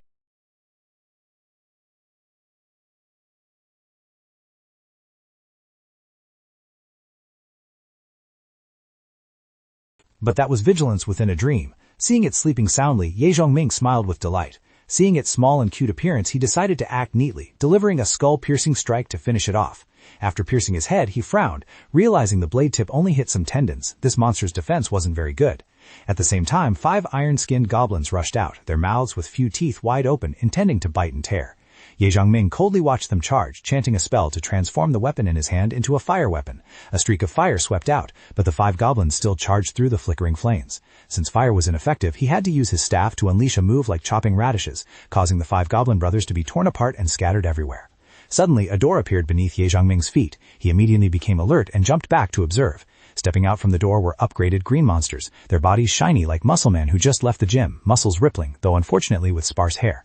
Ye Zhongming looked at the high-tier monsters and whispered happily, "Higher level, that's great," finally lured them out. He immediately turned and dashed into the forest, with not just 5 but a whole swarm following behind. The group of green goblins used their long legs to chase closely, singing loudly as they ran, "Brother, stay with me." After running for a while, he suddenly turned around and launched a decisive ambush. Immediately after, he pulled out the nature staff to cast a spell, and the blue blood pool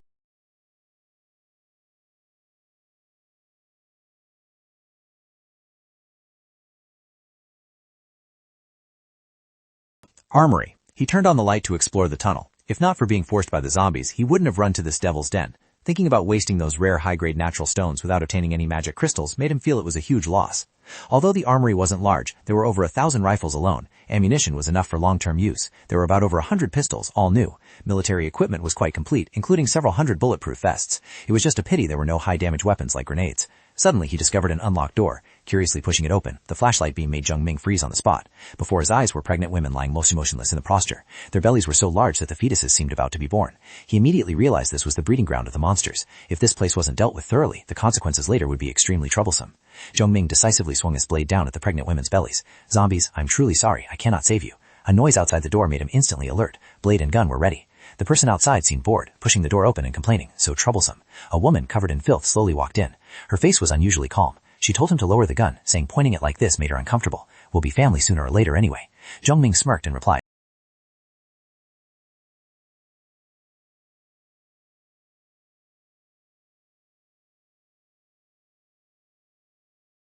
Stepping forward, Ye Zhongming tightened his grip on his weapon and retreated a few steps, full of precaution. She bent down to check the pregnant woman whose stomach had just been pierced. Then she concluded, normal body temperature, venous congestion, clouding cornea, true characteristics of death. It seemed nothing could be gained from this group of zombies. After speaking, she looked at him with suspicion, asking what he used to do that his killing method was so clean and swift. 2 months couldn't forge someone who understood the human body so well. Her sharp analysis made Ye Zhongming both wary and tense. Clearly, she didn't have the strength to threaten him, but that gaze sent chills down his spine. Who was she? Why was she here? And why did she understand so clearly? She curved her lips in a slight smile, replying that she only needed to glance at him when he left to notice. Skilled to the point where elimination had become instinct. If not an assassin from childhood, then a special agent. Seeing him deny it and claiming she read too many novels, she just smiled and said not to mind, then introduced herself as a Heaven's Vision class holder, so she had some special abilities. Ye Zhongming stared at her tensely, as if facing a high-level monster. Could it be supervision? She was briefly surprised, asking how he knew the name of her class skill so clearly. She suggested that each side explain a bit of the other's doubts, considering it an exchange of information. Hearing this, Ye Zhongming nodded in agreement. She began to recount that she used to be a forensic doctor, a doctor of medicine, a doctor of anthropology, a genetic expert.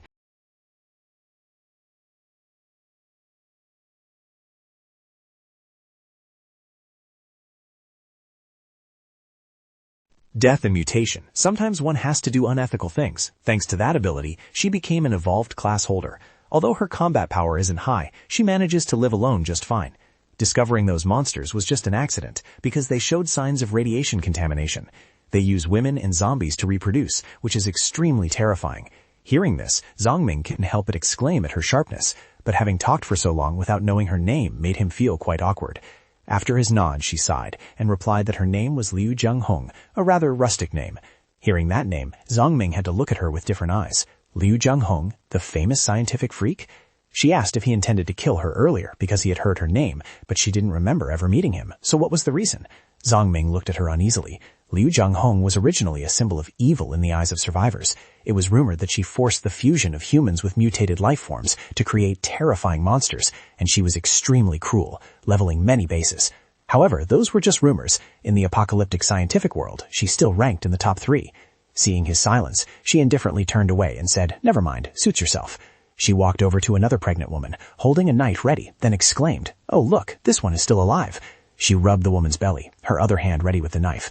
Zhongming hurriedly held her hand to warn her. Even if it was a newborn small monster, she might not be able to handle it. She, annoyed, replied, "You're going to kill me anyway, so can you let me research before I die?" Unable to argue, Zhongming coldly pushed Jianghong away. The dying woman, her life fading, her belly moving slightly, coughed lightly a few times. Her eyes, dry of tears, looked at Zhongming pleadingly, her weak voice begging him to quickly kill the thing in her belly. Zhongming felt heavy-hearted. He decided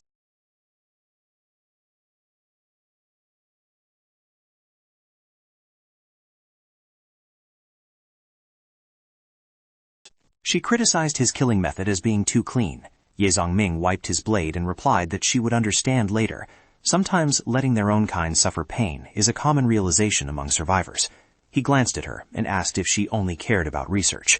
She spoke while pointing at another pregnant woman's belly, confirming that aside from research, nothing else interested her. She pulled a green fetus straight out. Ye Zhongming thought helplessly that she was truly too pure. Killing such a scientist would be a waste. He proposed providing specimens in evolution potions, inviting her to his base. She threw the demon fetus aside and replied that accepting an apprentice was fine.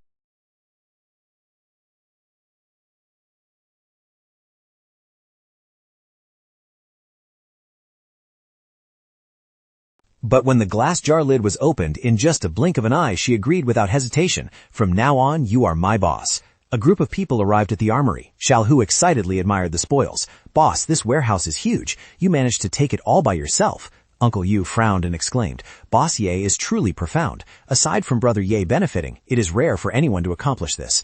Indeed, 3 forces once joined hands to attack and failed, yet our boss wiped it out single-handedly."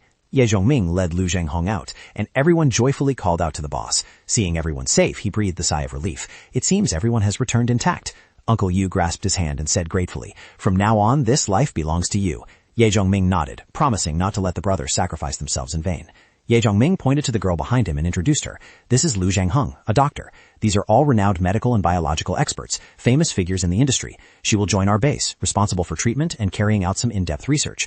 Everyone greeted her enthusiastically, but she coldly demanded to start working immediately, asking which of the brothers would carry things for her, as they were important research specimens to collect. Ye Zhongming was speechless upon hearing this. This woman really spoke without giving anyone face. Her EQ was truly low. To avoid awkwardness, Ye Zhongming coughed slightly and assigned tasks. "Listen everyone, Xiaolei and Xiaohu lead people to load the supplies from the armory onto the trucks and take them out. The rest will support Dr. Liu. Her research is directly related to our future." After receiving their orders, everyone immediately split up to act. 3 days later at Cloud Peak Villa, when everyone had gathered around the large conference table, Uncle Yu was the first to stand up and report the situation. "In 3 days, we have cleared the road from the foot of the mountain to the summit, establishing a total of 4 defensive lines.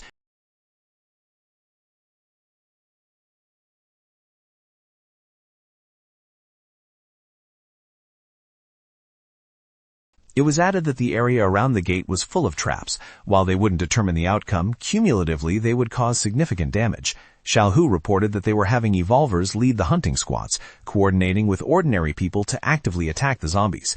However, the zombie tide was too massive and was closing in on the base. Diversionary tactics were not yielding significant results. Mo Ye added that soldier training had achieved good results. Ordinary people now had combat experience, knew how to use guns, aim, and obey orders. Ammunition nearing expiration was also being thoroughly consumed. Chu Yin said that she and Sheng Yuan had taken in more survivors along the march route, currently assigning them to the combat teams. Ye Zongming nodded, praising everyone for their hard work. Over the past period, we have overcome many challenges, such as Ansheng Prison, Dongshan Pass, and the Lu family. All were resolved. This time we will definitely handle the zombie tide. I believe it absolutely. In another corner, Yuan Shang started in panic and cried out, "What? The 2-star evolution potion has to wait until after the zombie battle to be delivered? Boss Ye, didn't we agree on this before?" Ye Zongming calmly replied that it was clearly stated to be after everything ended, meaning after the zombie battle. Then he asked for more ammunition, because he currently had no reserves left. He lamented that having a gun without bullets made going outside very unsettling. As he spoke, his troubled gaze looked down at the table. Zongming smiled, understanding the intent, and nodded, asking what he planned to exchange for.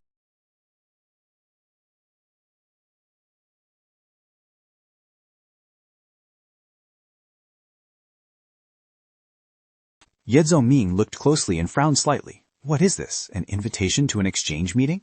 Yuan Sheng explained that Cloud Peak yielded little profit. If Bossier reorganized it, many forces would disappear, and he couldn't afford to starve. This trade fair was organized by the Ren Sheng team, led by over 200 evolvers, in coordination with several large corporations on an unprecedented scale. He said he had to spend a lot of effort to get this invitation. Ye Zongming looked at the report and realized that this handcrafted card showed they had generated their own electricity, meaning they controlled a large printing plant. The meeting location was in the center of Anchang, proving that the Ren Sheng team had significant power. Without a solid foundation, entering the zombie-filled city center would be impossible.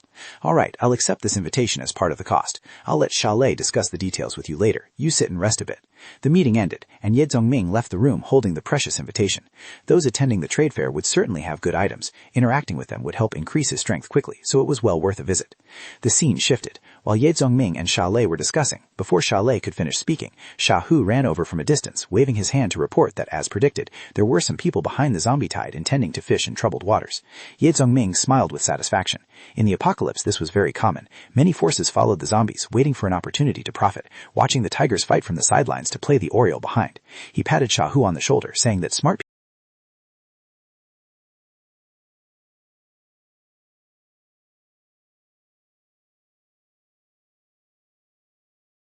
Silver Wall asked Clock if he had received warnings from those other forces. The large man named Clock replied in a deep voice that he had received them, but they were very difficult to handle.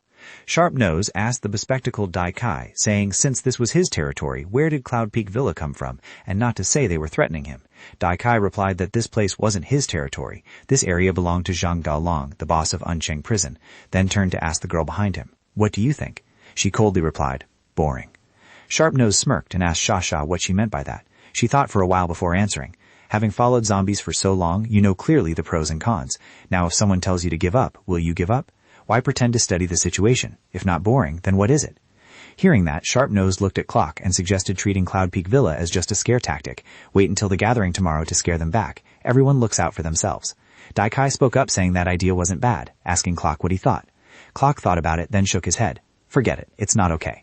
Dai Kai silently cursed him for being simple-minded. If the three of them agreed, how would Shasha dare to oppose? And by then they could even join forces to swallow up the weak. Shasha stood up to leave, saying before she left that she wasn't interested. They could negotiate themselves. She would do her own thing. Far away, Ye Zhongming used binoculars and was extremely surprised to see Shasha. He didn't expect it.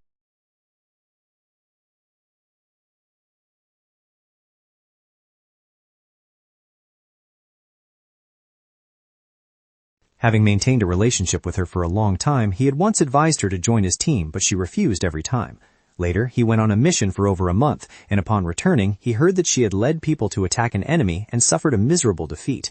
Her subordinates were all dead, and she herself had to rely on a major power in Ansheng to survive. A year later, she asked a powerful boss to kill her old enemy, but was discovered when she tried to eliminate him. She risked her life charging into an extremely dangerous forbidden land and went missing, a place from which no one had ever returned alive.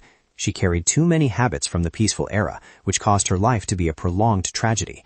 Now, they had become the most familiar strangers. Sha Hu looked down and asked Ye Zhongming excitedly, "Boss, are we attacking?" Xiaolei angrily knocked on Xiaohu's head and scolded, "Attack what? If we reduce our numbers, what will we use to fight the zombies?" Ye Zhongming smiled briefly and said, "Attack." Hearing that, Xiaohu happily replied that he would attack immediately. He pointed to the forest and said that attacking also required calculation. "Among the 4 leaders, does anyone recognize the man with glasses?" Xiaohu replied, "I remember, that's Boss E of the Da Ding Science and Technology team." Ye Zhongming nodded, saying that attacking him would serve as both a warning and a benefit. "Xiaolei, this mission is assigned to you. There will be a reward upon completion." Although Xiaolei's face was full of question marks, she still accepted.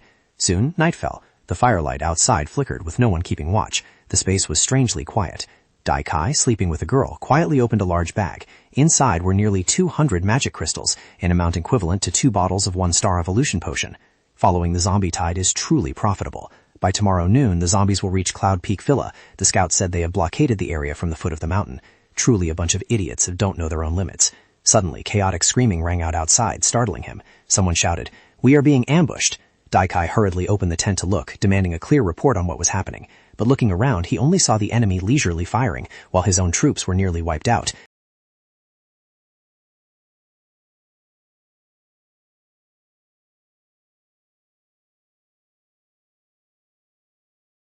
Elsewhere, Xia panicked upon seeing the camp raided, thinking the science and technology team had truly been defeated. Ye Zhongming smiled cryptically, adding that Boss Yun Xia and Cloud Peak were sworn enemies. "So can we discuss cooperation now?" Figures lurked behind, whispering that the screaming from the technology squad had stopped. Could the battle have ended so quickly? Not long after, a truck approached from a distance and stopped right in front of everyone. Yun Xia was the first to step off the vehicle, walking straight toward Ye Zhongming. Xia Bai and Xia Lei jumped down after him. Yun Xia hesitated slightly, then reached out to greet him. "Hello, Boss Ye." Ye Zhongming shook his hand and laughed. "Yun Xia, you're being too distant. I just finished discussing cooperation with Sister Xia. If you're interested, listen in." Xia stood aside, looking coldly at the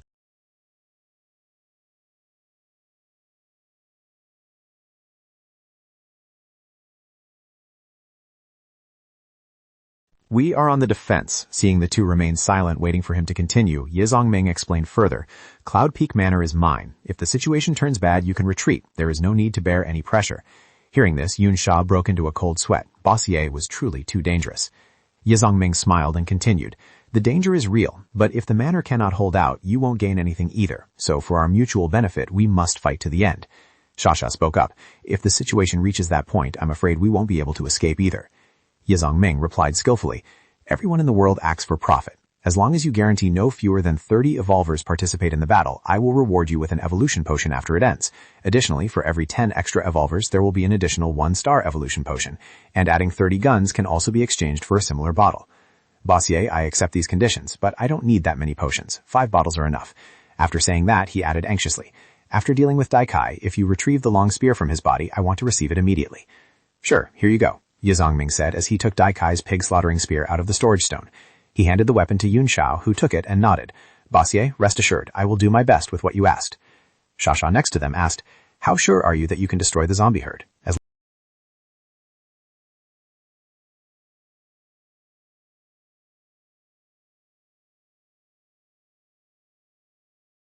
Ye Zhongming stood on the podium, hands in his pockets, looking composed. He announced that after repelling the zombies and the forces attempting to exploit them, this batch of evolution potions would be awarded to those who contributed. "I hope that after today, more people will dare to risk their lives to seize the opportunity to evolve and become pillars of Cloud Peak Manor." Xiaohu brought out a box full of evolution potions. As soon as the lid was opened, the Suicide Squad immediately rushed forward, each grabbing a vial. Someone shouted while drinking, "They really are distributing evolution potions. I want to kill zombies too. I want to become an evolver too." Seeing his goal achieved, Ye Zhongming continued. "Today, we need a group to engage the zombies at close range. I guarantee that anyone who participates will get the potion. Are you ready? Wipe them out." The crowd below roared to the sky, everyone filled with fighting spirit, chanting in unison, "Wipe out the zombies." The defensive line outside immediately tensed up. Soldiers held their breath waiting behind the barbed wire fences. Seeing the green-skinned horde rushing over with glaring eyes and gaping mouths, Mo Ye immediately ordered, "They're here. Everyone prepare. Attack." As soon as the command ended,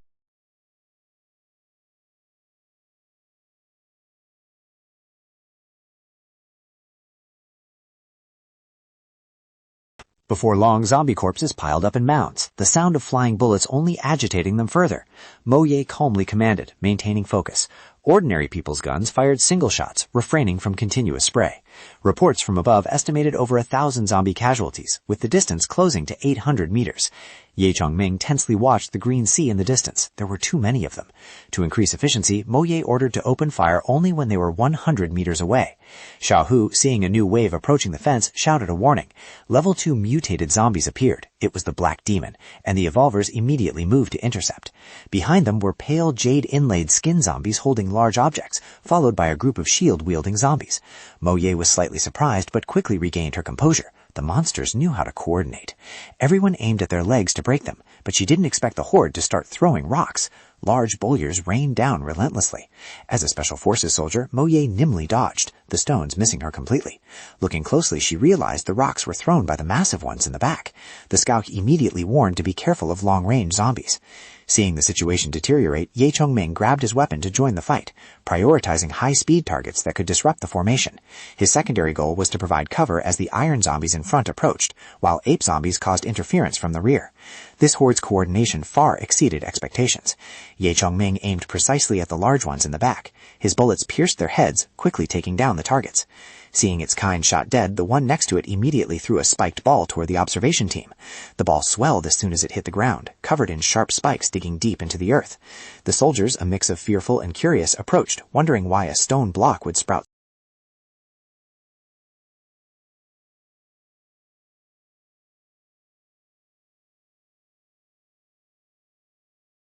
Voices shouting for retreat rang out. We can't hold on anymore. We've given it our all. The zombie tide is only 50 meters away. If we want to retreat, we must do it now.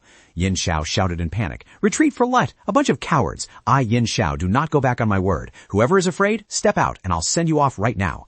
He tried to use his pressure to suppress them, but deep inside he had been panicked for a long time. People from Cloud Peak haven't retreated yet. If he runs now, where will he hide his face in the future? Mo Ye continuously encouraged everyone. Hang in there. Keep your spirits up. Chaos means death. Ordinary people retreat to the second defense line. Evolvers stay behind to delay the enemy. Xiao Hu went over to confirm the situation, while Mo Ye stood firm protecting the rear. Xiao Hu ran up and asked urgently, Boss, the zombies are only 10 meters away. Should we retreat? Ye Zhongming replied, when they cross the final warning line, retreat to the second line. I'll cover the rear. Before long, the entire swarm of zombies approached. The ground suddenly cracked into a large trench, causing the ones in front to fall in. The zombie tide had crossed the fence, and everyone retreated to the second defense line. As the people below hurriedly climbed up, Ye Zhongming stood watching the zombies crowding to climb after them. The moment their hands were about to touch the edge, Ye Zhongming unleashed his fire slaughter ultimate move. The flames flared up violently, as if wanting to burn everything to ashes. At this time, at the second defense line, under the command of Xiao Hu, everyone was urgently transporting supplies. Hurry up, there will be meat and rice after we're done.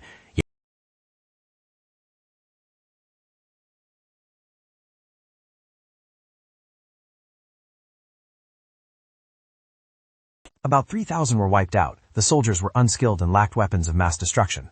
Ye Zhongming sighed and said he understood, acknowledging everyone's hard work. In his previous life, after the initial volley came close-quarters combat. The evolvers were numerous and strong, so the zombie tide was hit hard and retreated in an orderly fashion. It's a pity that currently there isn't enough power. The next day, Yun Xiao and his group were sitting and eating to recover. While eating and looking around, he exclaimed that Ye Zhongming was too arrogant. With so much ammunition, just 2 crates of bullets could be exchanged for evolution potions. If they won the battle, they would harvest tens of thousands of magic crystals of various levels. Ye Zhongming told Mo Ye to stick to the old plan. Tonight, he, Xiao Hu, and the others would guard defense line number 3. Liang Chu Yin and I lent people here mainly to buy time and try to dismantle all the traps set by that bunch. After that, we will proceed to rendezvous with you ladies at the third defense line. Xiao Bai stood observing the stream of zombies lining up neatly like a parade marching towards their next defense line. Far away on the other side, another group was also monitoring the situation. Boss, the zombies at the first defense line were just wiped out. Just those 3,000 to 4,000 magic crystals, maybe even more, are equivalent to 30-something bottles of evolution potions. Should we just sweep them all up? One person in the group heard this and immediately objected fiercely. Don't come up with such stupid ideas.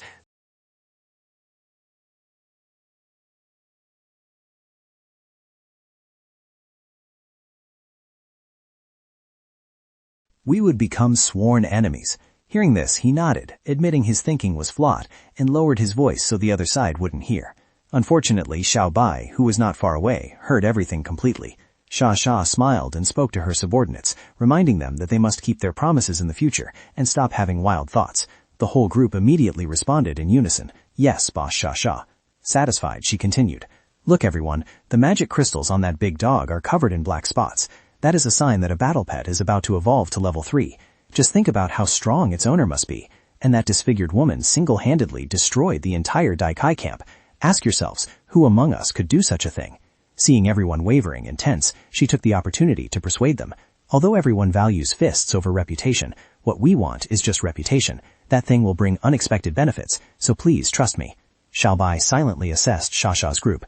Consider yourselves sensible for keeping your lives, otherwise don't blame me for being ruthless. At exactly 1 o'clock, the second defensive line of Cloud Peak Manor was breached. Zombies screamed and flooded in like a tide. The defensive squad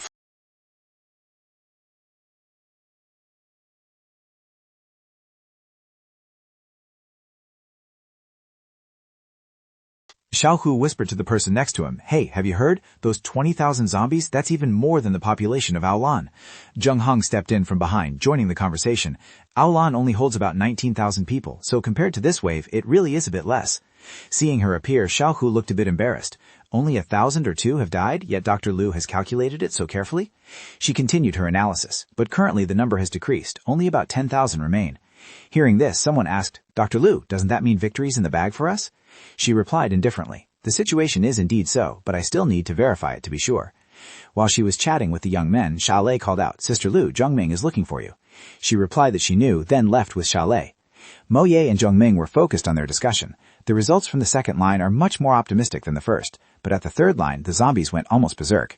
The first wave had over 300 level 2 zombies, and even 3 level 3 ones appeared. When the third defensive line collapsed, the evolvers were forced to stay behind to cover the retreat, and 30 people were sacrificed. In total, we have lost 137 people so far. Saying this, she clenched her fist tight. Zheng Ming's eyes were cold as he said, "This is the first time everyone has faced a zombie tide of such scale. These losses are already considered very good." Just then, Xiaolei and Zheng Heng arrived. "Zheng Ming, I've brought Dr. Liu." Seeing everyone was present, Zheng Ming went straight to the point. "According to the timeline you provided, it's about time now, isn't it?" Zheng Heng nodded in confirmation. Just the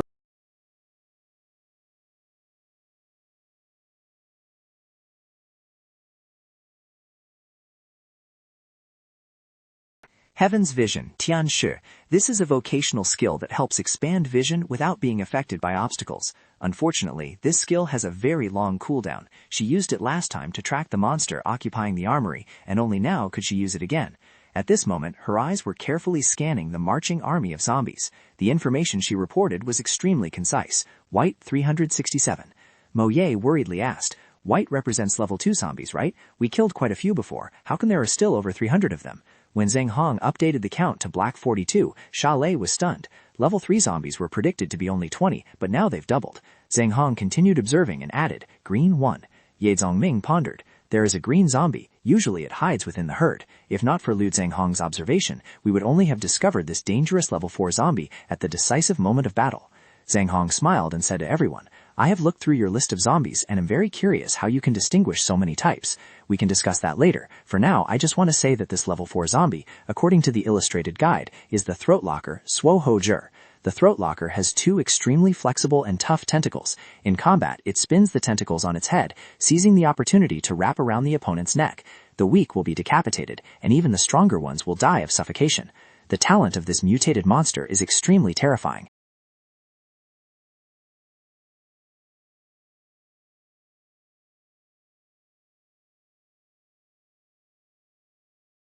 I say, how could the zombie horde march straight here from the city?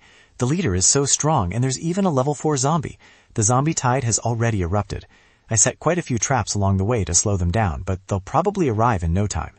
Ye Zongming slowly drew the cold weapon at his waist. There's nothing left to discuss. Leave the level 4 zombie to me. When the time comes, everyone just follow orders. Come on, everyone. Prepare for battle. The battlefield between humans and zombies became more fierce than ever. Ye Zongming and Mo Ye were already present at the front line. Initially, they could use firepower to suppress them, but shooting like this would run out of ammo sooner or later. They couldn't overthink it now. Shasha shouted from afar, "Boss Ye, we arrived exactly according to plan. My people are attacking the zombie tide from the flank." Ye Zongming nodded in response. "Excellent. Thank you everyone for keeping your promise." Xiaobai jumped straight over, holding Di Huangquan. Seeing his little pet lying in Xiaobai's arms, Ye Zongming panicked and dropped his gun, asking clumsily, "What happened to Di Huangquan?" Mo Ye tapped Ye Zongming on the shoulder from behind and pointed forward. "Zongming, come over here and look, or just watch from there." Ye Zongming looked in the direction Moye pointed, focusing on observing the zombie horde advancing through their area. In the pack, there was a zombie with a cold, CEO-like appearance, leading 4 red pit bulls. Their bodies were glistening with black spots.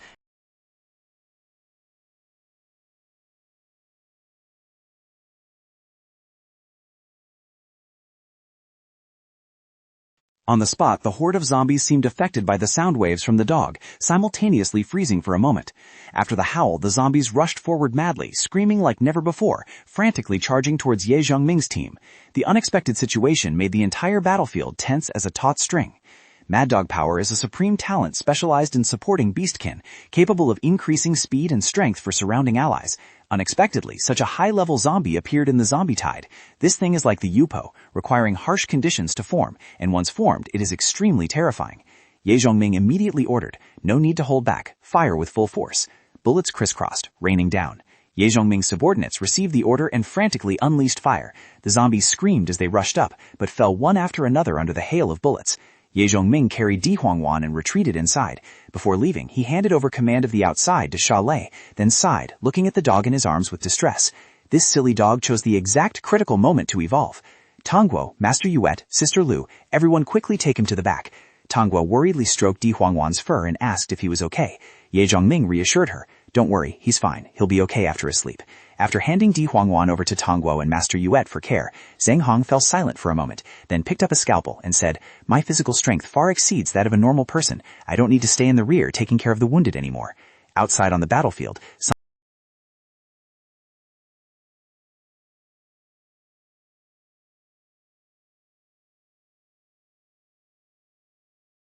Everyone charged forward, holding the defensive point tight. In another direction, a few small teams erected defensive shields, holding their ground to the end. As soon as the zombies saw humans, they rushed over, crawling and climbing, mouths gaping as if wanting to tear apart the shield bearers. Seeing the horde of zombies in position, Sha Lei shouted from above, The opportunity is here, deploy! The people below received the order and simultaneously threw fire bottles into the midst of the zombie flock. Just like that, the ones in front went to reincarnate first. The explosions and screams made the zombies behind think there was something fun happening, eagerly crowding to rush forward. From the crowd, a neon green-skinned zombie leaped dozens of meters high, clearly not wanting to share the same tray with the lot below. After the leap, it landed lightly on the shoulder of a certain large zombie. Regardless of whether the one being stepped on agreed or not, that green-skinned zombie smiled with glee. Ye Zhongming, though dealing with the zombie horde alone, recognized it at a glance. It was the throat locker that had fled during the zombie tide, finally unable to hold back from revealing itself. Seeing the zombie horde rushing in with gaping mouths, Sha Lei shouted tensely, Anyone who has evolved, move to the front immediately. The rest quickly retreat into the main building. Once inside, take up firing positions, aiming straight at the zombie group behind. The battlefield became more intense by the moment. Ye Zhongming fought while scanning the situation in the distance. All evolvers had appeared. The key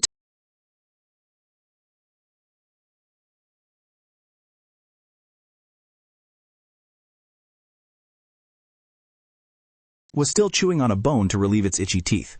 By the time it realized what was happening, it had taken a fatal blow to the head. Almost at the same moment, Ye Zhongming appeared right in front of the CEO-like zombie. Utilizing all his firepower and skills, he was determined to send his opponent back to Mother Earth. Just as the flames were about to hit the CEO-like zombie, a red dog suddenly rushed out to block the attack. Could this beast tamer be defeated so easily? Then his fingers nimbly switched from a cold weapon to a small caliber firearm. He thought to himself that no matter what, the head could not be protected. This was the fatal weakness of the beast tamer. Without further hesitation, taking advantage of the moment his feet hadn't touched the ground yet, he pulled the trigger decisively, bidding farewell to the CEO-like zombie and the pack of red dogs. Upon landing, Ye Zhongming immediately looked towards the massive zombie with 2 tentacles extending from its back. Their gazes met, full of wariness. The tentacled monster, previously protected by the CEO-like zombie, hissed defensively. Ye Zhongming pointed his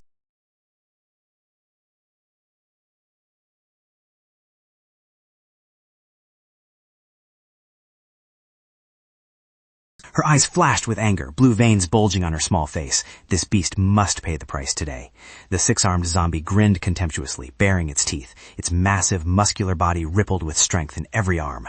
Chu Yin and Mo Ye did not hesitate, simultaneously rushing forward to attack the 6-armed zombie. Mo Ye quickly slashed a neat cut across one of its arms. Seeing the attack was effective, both rejoiced. Its speed wasn't fast. Chu Yin, hold it down. I'll lure the rest. Prepare that skill.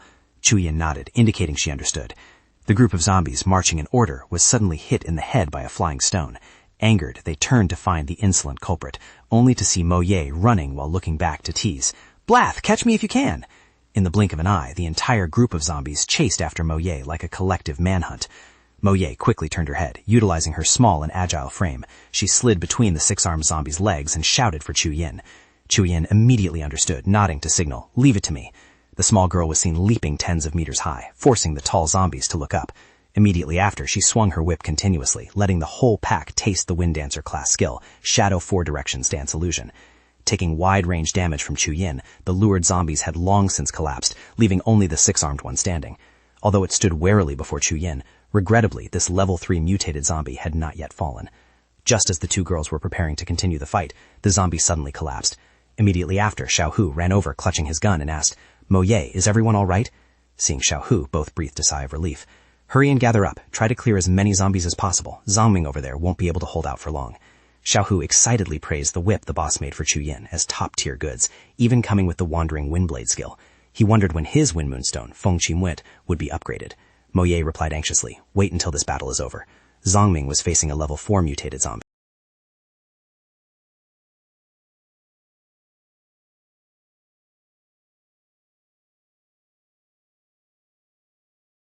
Taking advantage of Ye Zongming's lapse in concentration, it immediately launched a tentacle to sneak attack. Xia Lei, handling another front, saw Ye Zongming fighting the most cunning zombie and couldn't help but worry. Ye Zongming must survive. By this time, from the initial 20,000 zombies, only less than 5,000 remained, while the human side had also lost nearly half. The key point of the battle right now was the outcome between Ye Zongming and that slippery level 4 zombie. Because it was so cunning, in just a second of carelessness, Ye Zongming was stabbed in the waist by a tentacle. He immediately swung his blade to cut it off. Unexpectedly, the tentacle changed direction in the blink of an eye, wrapping tightly around his wrist holding the blade. Seeing that it had controlled Ye Zongming, the zombie, thinking victory was certain, smiled smugly. But life has its ups and downs. Ye Zongming smirked at the slippery creature in front of him. Still smiling? You're done for this time. After speaking, he dodged slightly to the side, making way for the robot behind him that had its cannon loaded. The mechanical unit activated State 1, Fortress Ray. Receiving the order to open fire, the small robot immediately cocked and fired. The tentacle zombies couldn't react in time, only standing helplessly and taking the full cannon.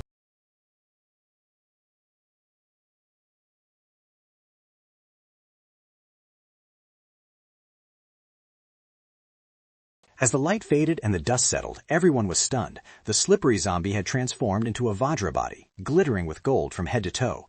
Looking at the dazzling golden armor and the tentacles on its body, Ye Zongming gritted his teeth and exclaimed, "It really is a level 4 zombie, and it even possesses high-level defensive skills."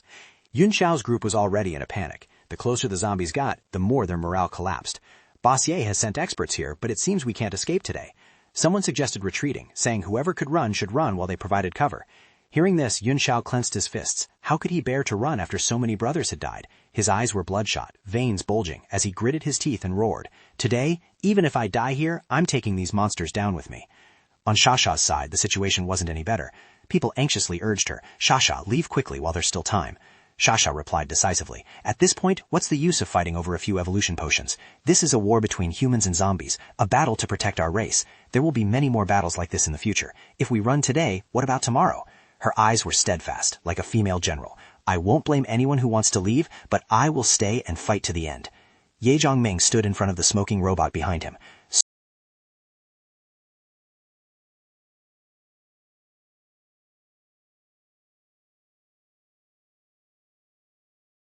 Just a few seconds later, it shattered and vanished. The fanged beast mount was summoned. As soon as it appeared, it rushed forward to slash straight at the tentacle zombie, quickly closing in on the golden Vajra's body and striking a blow to its head. At first, the zombie seemed apprehensive, but seeing the sword strike cause no damage, it immediately switched to an expression of disdain. The tentacle of the tentacle zombie instantly stabbed into the back of the monster Ye Zongming had just released, completely controlling the target in the blink of an eye. The horde of zombies parading in the distance, seeing the commotion, immediately switched to spectator mode, their glowing eyes all focused on that glittering golden figure. Without hesitation, the whole group turned around and ran back towards the golden one, coming over just to join the fun. Seeing this, Xia Lei's group was both happy and worried. "They are coming back to reinforce that golden one. Block them, hurry up!" Xiao Hu's group grabbed their weapons and chased after them. "We also have to help the boss. If these useless zombies butt in, it will ruin everything." On Ye Zongming's side, things were extremely difficult. He tried to break free from the tightly wrapped tentacles, but the situation was unstable. His right hand was about to lose its grip. If his right hand was severed, a tentacle would be freed, and then no matter how he fought, it would wrap around his neck. And if he destroyed the fanged beast mount, the situation would only get worse. Just at the most desperate moment, Xiaobai appeared like a god of war, holding the weapon Ye Zongming had just dropped. One of her hands tightly gripped the tentacle of the golden zombie. Whether it was due to her excessive strength or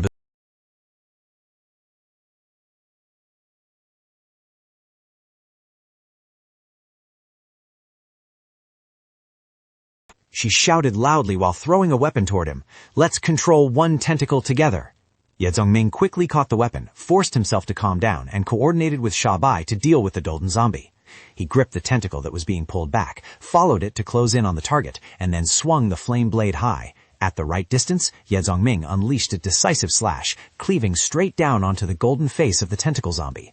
The blade sliced the golden body into two distinctly misaligned halves. The fierce fire burned, preventing it from regenerating, and it was completely destroyed. The horde of zombies that had come to watch were stunned by the scene. The whole pack fell silent. Without a word, they simultaneously turned and fled. On the human side, people raised their weapons and cheered. "The level 4 zombie has been taken down! We won!" Ye Zongming was so exhausted he could barely stand. He struggled to drag his tired body.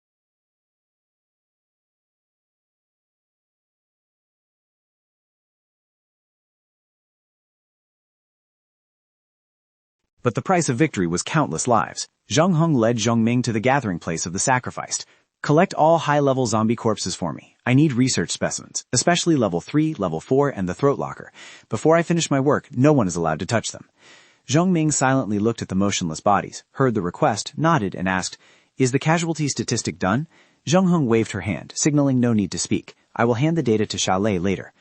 After that, Zhongming organized a short meeting. Xiaolei reported first. "The loss this time is extremely huge. Casualties exceeded 1/3. Ordinary members are less than 200. Evolvers are only about 40 left, along with those permanently disabled." Uncle Liu added, "Many people have been lost. Xiangdao, Momo, Jodi, and many others have sacrificed." Zhongming replied in a low voice, "I understand. We won this battle, but the price was too heavy." Tong Tian continued to report the spoils. "This time we collected 22,500 level 1 magic crystals, 385 level 2, 31 level 3, and 1 level 4 magic crystal. After Zhongming killed the throat locker, the high-level zombies fled immediately. Level 2s were left behind quite a lot, but level 3 zombies were too strong. Besides Zhongming and Di Huangwan, only Xiaobai was strong enough to solo them. Even though Xiaohu chased with all his might, nearly a dozen still escaped." Zhongming nodded. Letting nearly 10 level 3 zombies escape meant losing the chance to spin the level 3 roulette. Moye, holding a stack of reports, continued. "In the manor, there are still 2 squads that haven't..."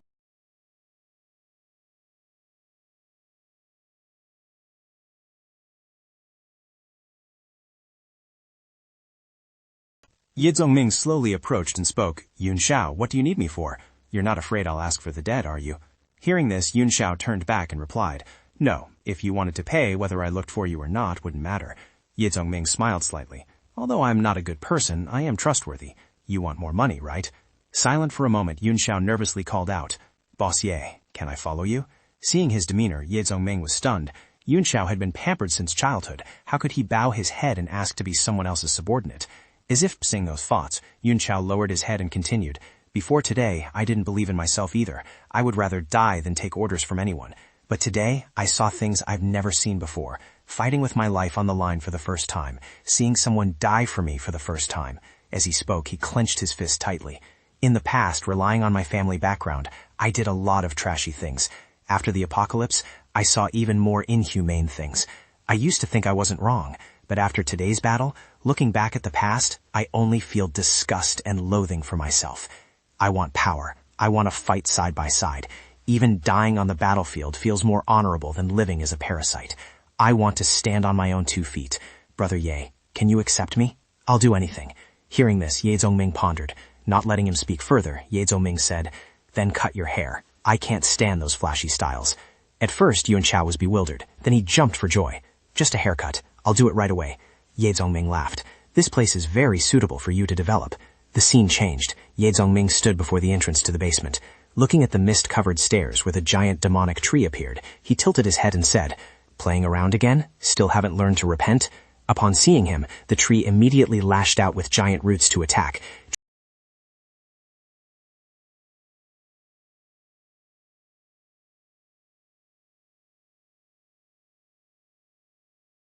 3-star evolution.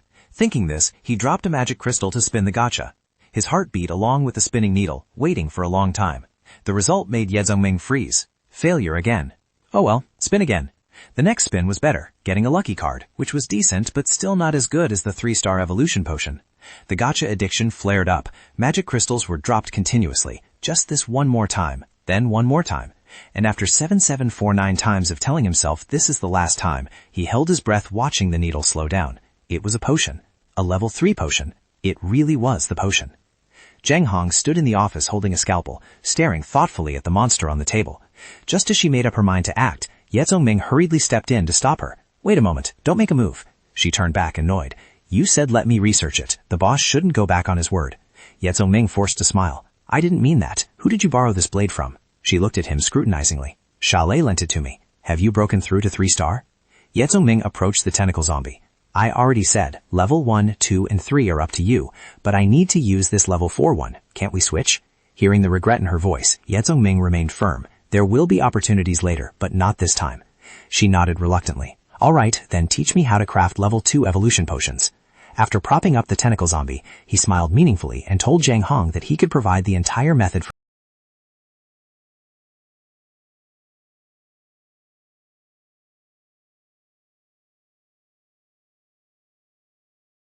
Even higher. I believe this can be done, but what kind of person are you, really? I have studied the 1-star modification secret recipe. Due to limited conditions, there are still many unclear points, but I can be certain it cannot be finished in just 2 months, let alone the fact that you hold the methods for crafting 2-star and 3-star potions in your hands. Don't you think you could become the first creator of this apocalypse? I am helping you, not helping you destroy humanity. Hearing this, Zongming erupted with killing intent, his aura oppressive to the point of suffocation. Sister Liu, if you know who created this apocalypse, you must tell me. If I don't tear him apart, I don't deserve the surname Ye. Scene change. Zongming placed the tentacle zombie neatly on the white carpet, looked at the familiar interface for a moment, and then started working. The first step was to take out a level 4 skill card, applicable to an intact level 4 zombie or used on a zombie below level 4. This was something he received when spinning the 3-star roulette. The greatest advantage of the lucky card was that it could yield a high-level skill card if given enough time. He only needed to accumulate enough level 3 magic crystals and join the ranks of 3-star evolvers. Such luck could be encountered but not sought. Although the card could only be used once, the throat locker not only had suffocating tentacles, but was also armored all over, meaning he had a 50% chance of obtaining full-body armor. When the lucky card was placed on the tentacle zombie,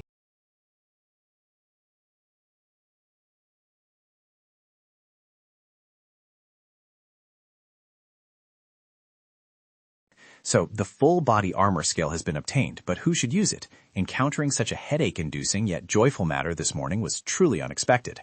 Full body armor offers extremely strong defense, but reduces speed and agility. Since he already possesses Blood Battle and Wind's Moon, which rely on high speed and agility, this skill is not suitable for him. The sturdiest person in the team might be more suitable, but that person's assassin class relies solely on equipment for defense. Would full body armor really be effective? Sheng Yuan cannot learn it due to class restrictions. Mo Ye, Sha Lei, and Xiao Hu would not agree to accept a skill that is purely defensive and cannot save people. Moreover, Liu Zhangheng and Yu Dai Yuan are responsible for protection, and the others do not meet the conditions. It's better to keep it for now. At dawn the next day, everyone gathered early at the square without prior agreement to hear Zongming speak. He stood on high and opened his speech. First, I thank Sha Sha's team and the Crouching Tiger team for paying a great price for the manor. On behalf of Cloud Peak, I send my gratitude and compensation for everyone's sacrifice. The crowd below cheered. A 3-star evolver is indeed different. Boss is so handsome. Moye teased back. You brat, you're used to flattering, aren't you? Zhangming and Sha Lei carried a box of potions to Sha Sha's group. There are 30 bottles.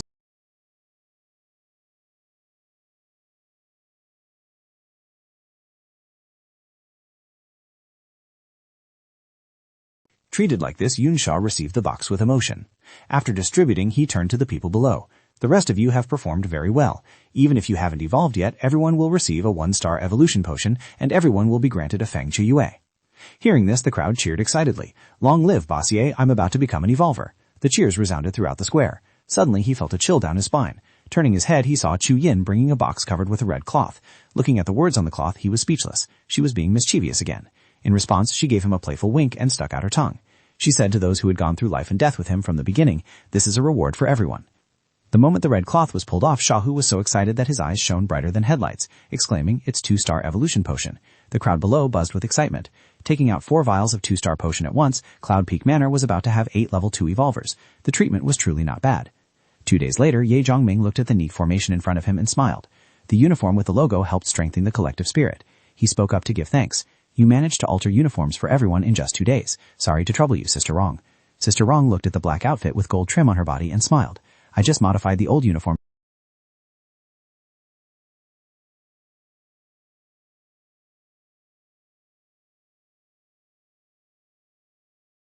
Were thermal underwear inside. He turned to look at the sisters of the Cloud Peak team. Everyone was wearing tight-fitting clothes, convenient for action.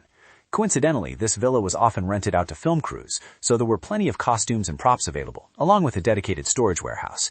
When everyone had gathered, Ye Zhongming assigned tasks, dividing them into 5 teams. The captains were Ye, Xiaohu, Wian Shuyin, Lu Yihei, and Sister Rong, respectively. The rest would serve as vice-captains. Finishing his words, he turned and assigned Xiao Lei the task of overall coordination as the general captain. "Any opinions?"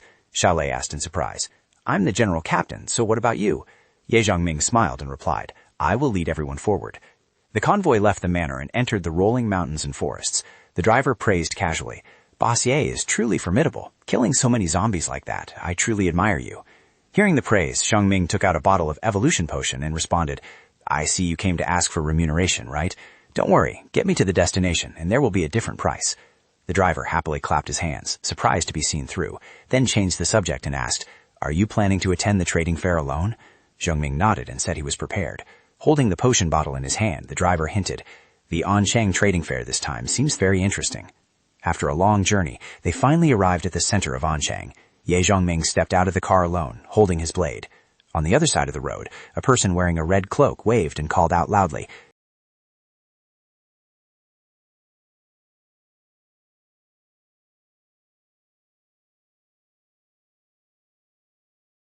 Yes, Ye Zhongming couldn't help but sigh. Changing the hairstyle by shaving it clean like this, he almost didn't recognize him.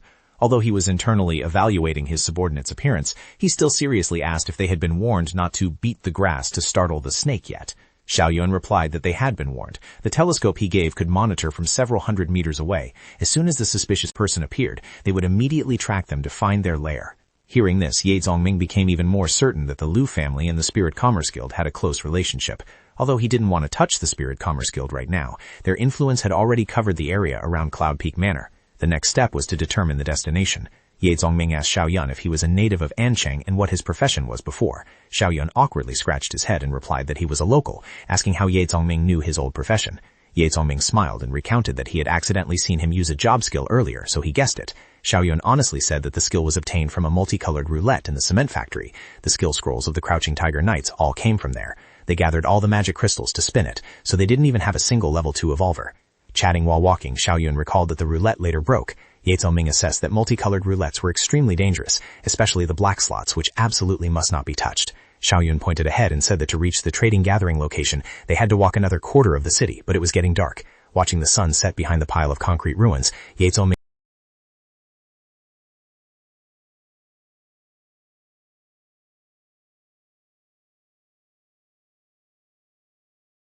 Another team appeared. Seeing the surprised expressions on the 2 men's faces, the people inside immediately drew their weapons, ready for combat. Fortunately, one person stepped forward to stop them, telling everyone to calm down. He stepped out and asked, "Xiaoyun, is that you?" Ye Zhongming glanced over and saw Xiaoyun also stunned, pointing at the other person. "Xiaoju?" The two recognized each other. Xiaoju hugged his nephew tightly, emotionally saying he missed him very much and that it was great he was still alive. Xiaoyun hugged back and hurriedly asked how his father was doing. Xiaoju patted his shoulder to reassuring, "Your father is fine. He is currently in our camp." The reunion was interrupted when team leader Lin's questioning voice rang out from behind. Xiaoju trembled, turned around and admitted that this was his nephew, whom he thought was dead but unexpectedly met again. He hurriedly said he couldn't let the team leader suffer a loss and was willing to compensate him with a magic crystal. Team leader Lin was satisfied and agreed to let him tag along, but demanded the rules be made clear. If anything happened, don't blame him. Xiaoju nodded repeatedly in joy. Seeing Xiaoju's bowing and scraping posture, the team leader ordered them to rest here for the night and told them to go find food. Xiaoju could only bow his head and comply. Seeing his uncle being bullied, Xiaoyun frowned and looked at Ye Zhongming. "Brother Ye, they?" Ye Zhongming singled him to stay calm. "No rush. I still need to gather more information. I don't want to cause a big scene." The three of them split up to find food. Xiaoju solicitously asked Xiaoyun how he had been living lately, wondering how he and his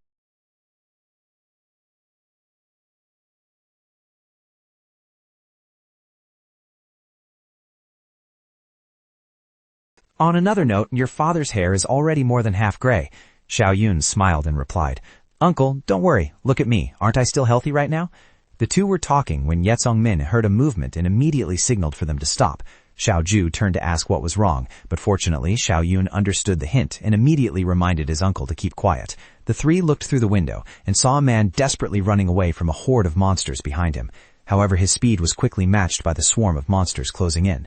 In the end, that person was torn apart amidst miserable screams, blood splattering everywhere. The scene of a human being devoured alive by their own kind turned into monsters, unfolded right before their eyes. Xiaoju said vigilantly, That was an evolver, yet he was killed so quickly. Just how many zombies are there in this area? Ye Zongming calmly analyzed. Nighttime is the monster's territory. Going out right now is too dangerous. Let's just eat the food we brought for now. Heeding his words, Xiaoju took the food and handed it to team leader Lin. He accepted it and praised. Old man, you guys did not do bad.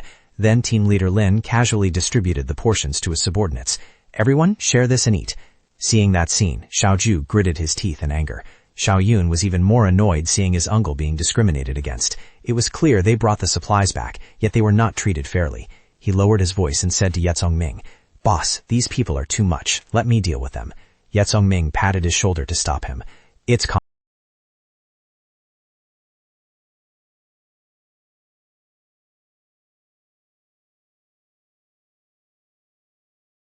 Resentful, boss. You don't need to act. They only have 2 evolvers.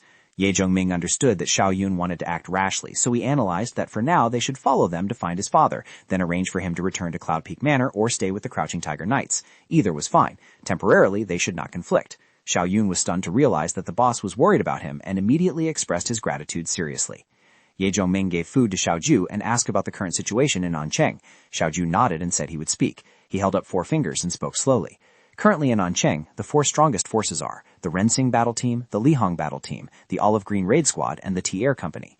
Then he lowered 2 fingers and explained that Rensing was the strongest, entirely composed of evolvers. Boss Bai Fang was already a 3-star evolver, no longer just a class holder, extremely terrifying.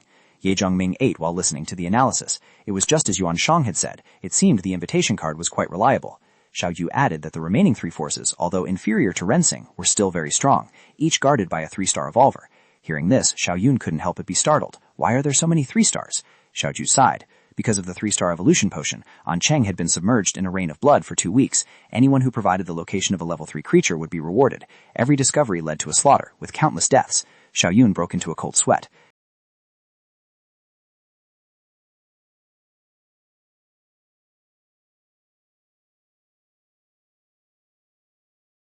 You don't even have a chance. Long turned and continued. Ancheng has also established a power ranking. First is Ren Xing, second is Jing Mei, third is Li Hong. Xiaoyun curiously asked, So what about Cloud Peak Manor? Little Uncle replied, That is a famous resort. People have passed by there, heard there are experts with decent strength, ranked 41st.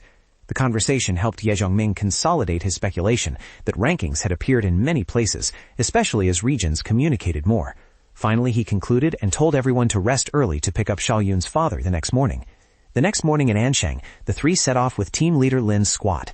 They entered a desolate battlefield area. Little Uncle pointed out to Xiaoyun, Your father and I stay in the garage ahead. Conditions are poor, but at least we can stay alive. Let me lead you there. In the makeshift row of houses ahead, the 2 took turns hunting. If lucky, they found items to exchange for food, which was considered passable in these times. But Xiaoyun sought a crowd and asked what was happening. The crowd surrounded them tightly, and an aggressive voice rang out, Think you're still a big shot? You are nothing. I told you to get water, but you dared to spit on me. Are you tired of living? Xiaoyun's father was forced to kneel by 2 rude men. Kneel down. A red silhouette rushed in. Xiaoyun punched the leader straight in the face, roaring, Let my dad go immediately. His father was stunned to recognize his son. Xiaoyun?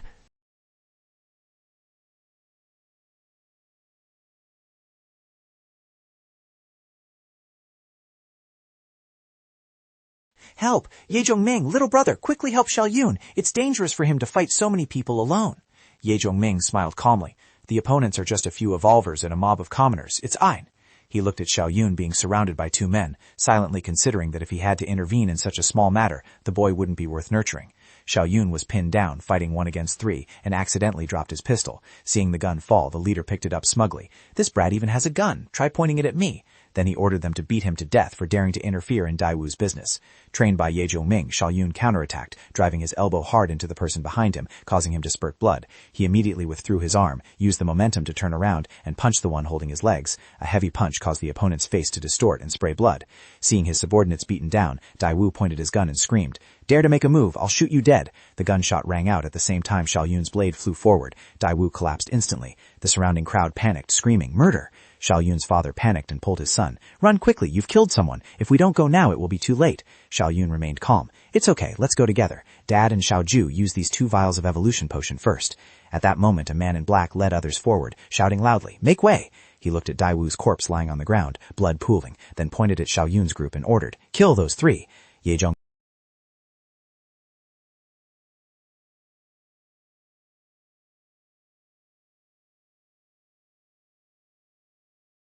"Even you! Kill them all!" Xiao Yun's father stepped out to block. "Second young master, listen to my explanation."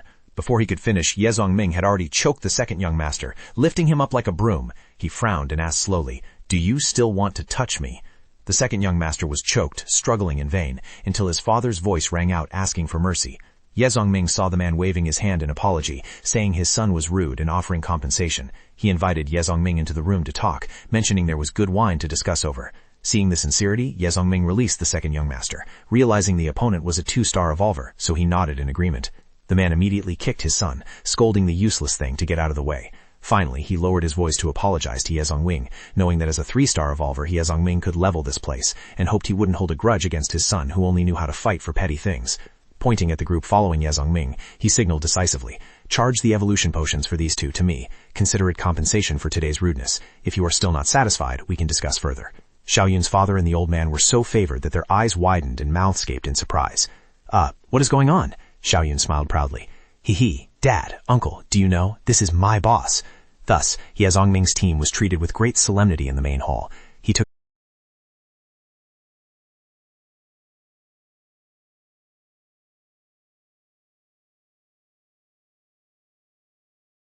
Recalling the past, those crazy guys really didn't know life from death.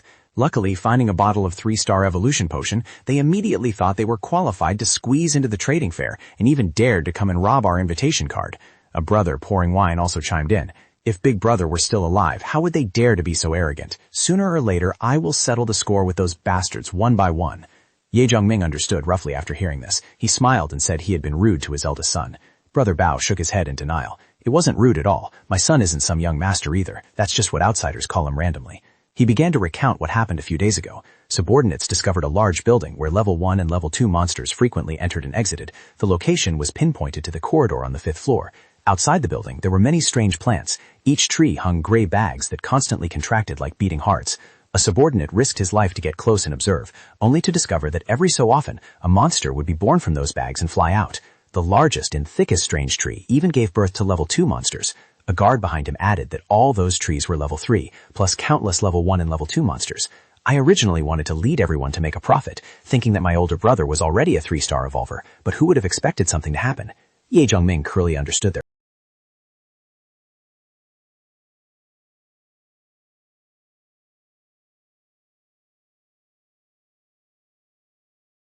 I'm convinced just lending me your team for a moment is enough. Ye Zhongming and Xiao Yan coordinated with Brother Bao's team to advance toward the monster's lair, while Brother Bao's team ambushed outside awaiting orders. He didn't expect that the guy cerned Ye could lead them straight to this place. Xiao Yan stood by, keeping track of time, then informed the team that it wouldn't be long before the boss sent the signal. When a blue flare shot into the sky, Xiao Yan immediately shouted, "The boss has signaled, make your move!" Brother Bao quickly commanded the formation, shouting loudly for everyone to act. "Light the fire!" Huge flames were ignited, burning an entire city block in a sea of fire. The high temperature and blinding light quickly lured the monsters to break the glass and rush out to attack them. Judging the distance correctly, Brother Bao led the team to fight while retreating, shouting for everyone to run to the bank opposite. As long as they held the main door tight, those monsters couldn't break in. Ye Zhongming observed that the situation below had stabilized. He determined the time was right. The arson team had withdrawn completely, and next was his turn to act. Advancing deep into the ruined building, Ye Zongming held his blade vigilantly. The monsters that had eaten Brother Bao's eldest son were called the Abyss Ghost Nest, a bizarre type of plant that the ancients classified as a level 4 living plague. Wherever the Abyss Ghost Nest appeared, a mother tree would usually appear first. This mother tree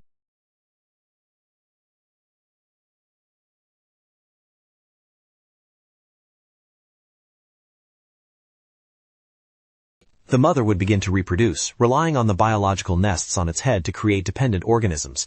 They were called blood swallows. Their bodies were not large, but their speed was extremely fast, and their attack power was strong. They also possessed an innate sonic skill that caused stun and slow effects. In return, their defense was very weak. Even 3 or 4 of them could be destroyed in a single strike by a 2-star revolver. Descending into the basement filled with yin energy, Ye Zongming pushed the door open with one hand while calculating. The abyssal ghost nest, after generating enough blood to nourish the mother plant and the blood swallows, would continue to spawn young ones. Aside from being unable to reproduce, these young ones were almost identical to the mother plant. The heavy door was pulled open by Ye Zongming. Based on the reconnaissance results from the fire prevention team, there were more than 20 abyssal ghost nests in this building. After all these days, the number was surely even higher. Ye Zongming's steps paused as he silently calculated. With his status as a 3-star revolver, he could hold his breath for at least 5 minutes. Within that time frame, he had to end this quickly. Before his eyes was the lair of the abyssal ghost nest. A pungent, fishy stench rushed straight up. Its eyes glowed brightly, staring at Ye Zongming like an irreconcilable enemy. The ceiling was hung full of large and small sacs nurturing the blood swallows. They howled in unison at the command of the ghost nest. Flocks of blood swallows dove down from 7 directions, aiming straight at Ye Zongming to attack. He defended while calculating. Thanks to Brother Bao having his men burn down quite a few blood swallows with fire,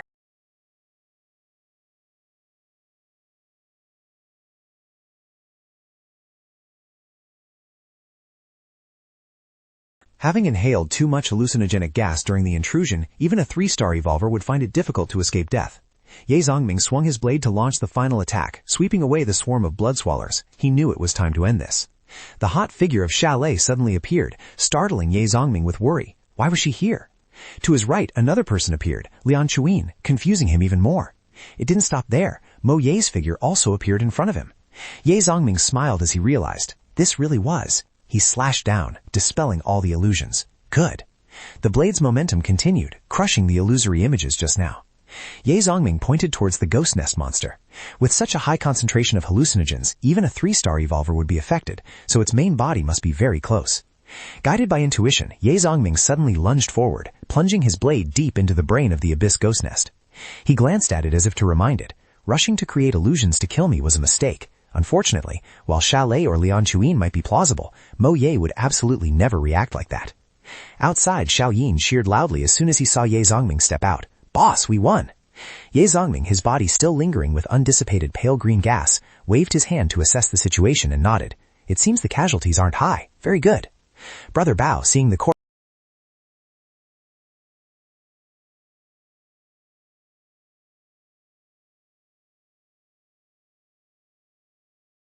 It's this bitch. After being exhausted, Brother Bao turned to thank Ye Zongming. Boss Ye, thank you for helping us take revenge. All the loot this time belongs to you. We won't take any part. But Ye Zongming shook his head in refusal. No, everyone has put in effort. Everyone has a share of these magic crystals. Seeing the young man so generous, Brother Bao was stunned and asked back, Huh? Really? Ye Zongming replied immediately, If Brother Bao doesn't want to follow anymore, just give me the trading fair invitation card. That is the true purpose of this trip. On the roof of a building, Teacher Bai's team had fully assembled, and the starting time was approaching. Teacher Bai's assistant pointed to the right and reported, Boss, someone is coming. The arrival was Dongbao, who used the jetpack on his back to land. Seeing Teacher Bai's team, he happily greeted, Boss Bai, since the cooperation to destroy that mutated snake, we haven't met for a long time. Teacher Bai smiled and replied, It seems that this time, Dongbao, you brought good stuff again. The two shook hands. Teacher Bai silently assessed the youth in front of him. The boss of the New Year mercenary squad, Lei Dongbao, full of youthful vitality. Just as the greeting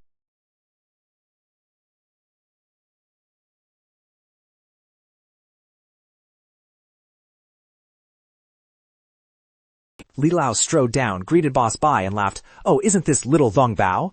Bai Lao replied politely, Haha, Boss Li, you're here too. He recognized the man in front of him as the leader of the Hongzan squad, ranked 3rd in the city.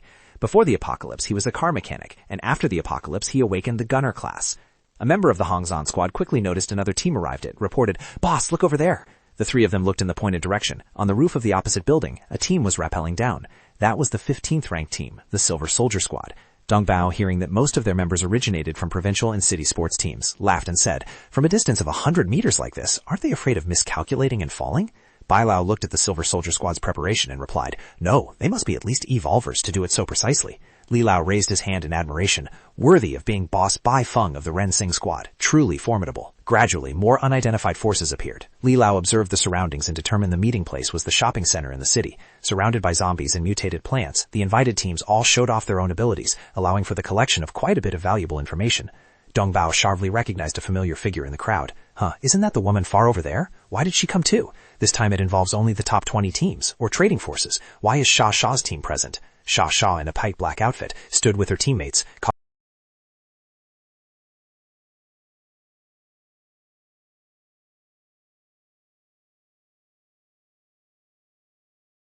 Previously only around rank 30, the door leading to the center opened once again. Brother Bao stepped out first, and as soon as he appeared, whispers could be heard. "Look quickly. Surely the people from Nuhuaran have arrived." Sha Sha was naturally drawn in. She quickly realized it was Ye Zongming, not expecting him to appear in this place.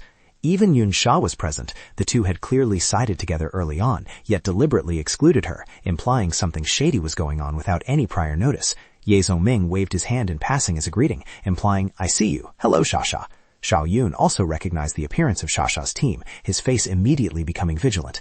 The auspicious time had arrived. Elder Bai clapped his hands to attract everyone's attention and announced, "Since everyone has arrived, let's set off." When a ring of light appeared behind him, the crowd buzzed with suspicion. Could this be a teleportation formation? Ye Zongming frowned in thought. It turned out to be the rainbow device. Although it consumed mental power, the maximum teleportation range was only about 2 kilometers, and the cooldown time was very long. It resembled a support item, but if used in the right place, the effect would be enormous. Elder Bai spread his arms and clarified, "This time we exchange what we have, bringing items rarely or never used to trade for things truly needed. This activity helps improve strength and increase evolution speed for everyone. It is a common benefit. I will not harm anyone for personal plans."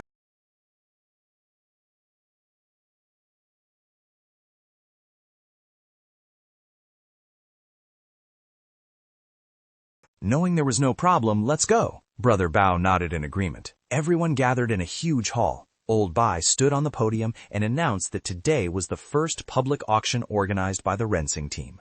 Items would be put up for auction, with magic crystals as the payment unit. Ye Zhangming watched attentively while silently assessing the participating forces. Old Bai continued to say that according to the latest rankings, everyone could bring their own items up for auction, set their own prices and bids, and trade freely.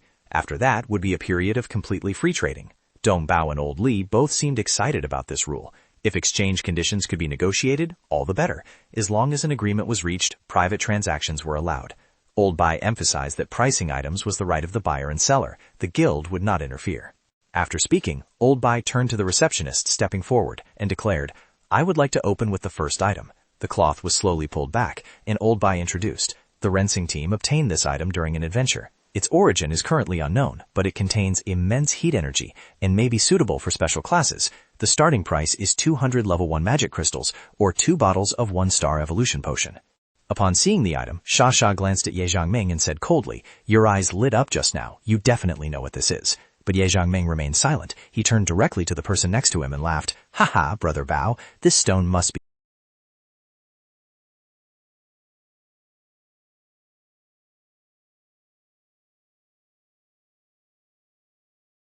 Seeing no one speak up, Old Bai announced, "All right, this heat-containing stone belongs to the Huanu Ran Shao team." Ye Zongming smiled and thought to himself, "This is a fire element natural stone. Exchanging it for 2 1-star potions is a steal. Superior knowledge really is advantageous." Returning to the auction, Old Bai signaled his assistant. Next, the cover was lifted and the item underneath immediately shone with glittering light. Ye Zongming was slightly startled. "It's another secret key. I didn't expect to encounter a second one so soon." He hadn't expected the next key to appear this early. Old Bai explained, "This is a secret key. I know its function, but cannot open it. It originally belonged to the Lam Lone team, a team that used to rank above us but has disappeared. Some of their members have now joined Rensing." Everyone was astonished to hear this was an item of the Lam Lone team, the team of the An Cheng boss. Hearing that they disappeared overnight, could there be a connection? Doubts arose in many people's hearts. Old Bai continued, To be honest, this very well might be the cause of the Lamb Loan team's destruction. The survival rate after opening the secret is less than 1%. Hearing this, someone exclaimed in shock, "If so, this is an ominous object. Why are you still bringing it out for sale? Isn't that harming people?" The chattering grew louder, but Old Bai still laughed loudly and said, "You can't say that. The higher the risk, the greater the benefit.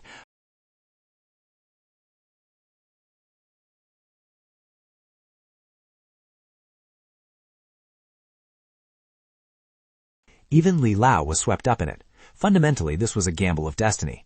Once evolved, even one's life could be used as a stake, so what else couldn't be bet? Bai Lao emphasized further, not only was this item for sale, but the price wasn't cheap either. Did one have to pay 2 2-star evolution potions to participate in the gamble? Mockery erupted from the floor. 2 2-star evolution potions? That's insane. Having that is enough to raise a team's rank. Who would use it to buy this ticking time bomb? Even Ye Zhongming had to weigh his options. This price was indeed a bit steep. He raised his hand and asked if 1-star potions could be used as a substitute. Bai Lao replied with a reluctant look. What I need are 2-star potions, but understanding the current situation, fine, 1-star potions will do, at least 30 bottles. This price made Ye Zhongming nod happily. No problem, deal. The crowd buzzed with suspicion. Who is this kid to dare make decisions on behalf of Brother Bao? He looks very unfamiliar. Many thought the price just agreed upon might be a mistake. Bai Lao skillfully shifted attention, smiling as he said, "All right, the third item is a white-grade equipment." Ye Zhongming watched and thought, it seems the harvest today isn't small. Bringing out so many good items at this stage is already rare. After the auction ended, Bai Lao announced, "Next is the free trading time. Everyone can exchange as they please." The atmosphere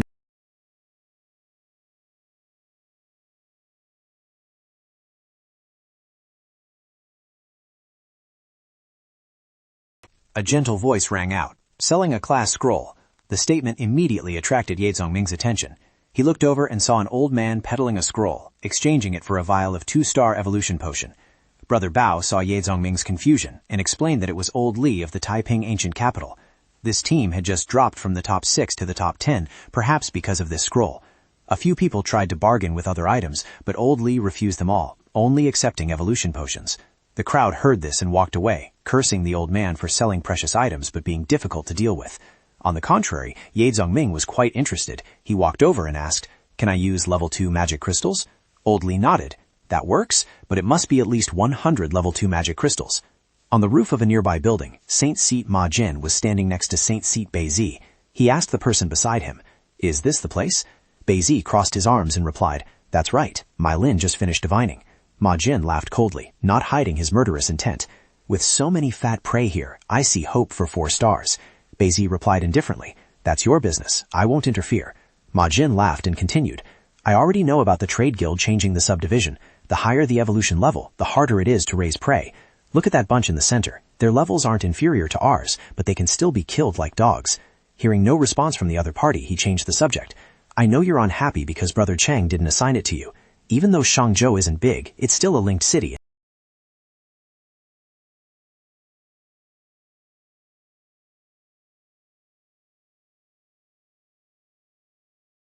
Meeting Ye Zhongming's group, let me tag along for fun. Saint Seat Beizi laughed loudly as he left, but before going he reminded, "Ma Jin, don't die early." Ma Jin watched him go with confidence. "Die? The people here aren't worthy yet."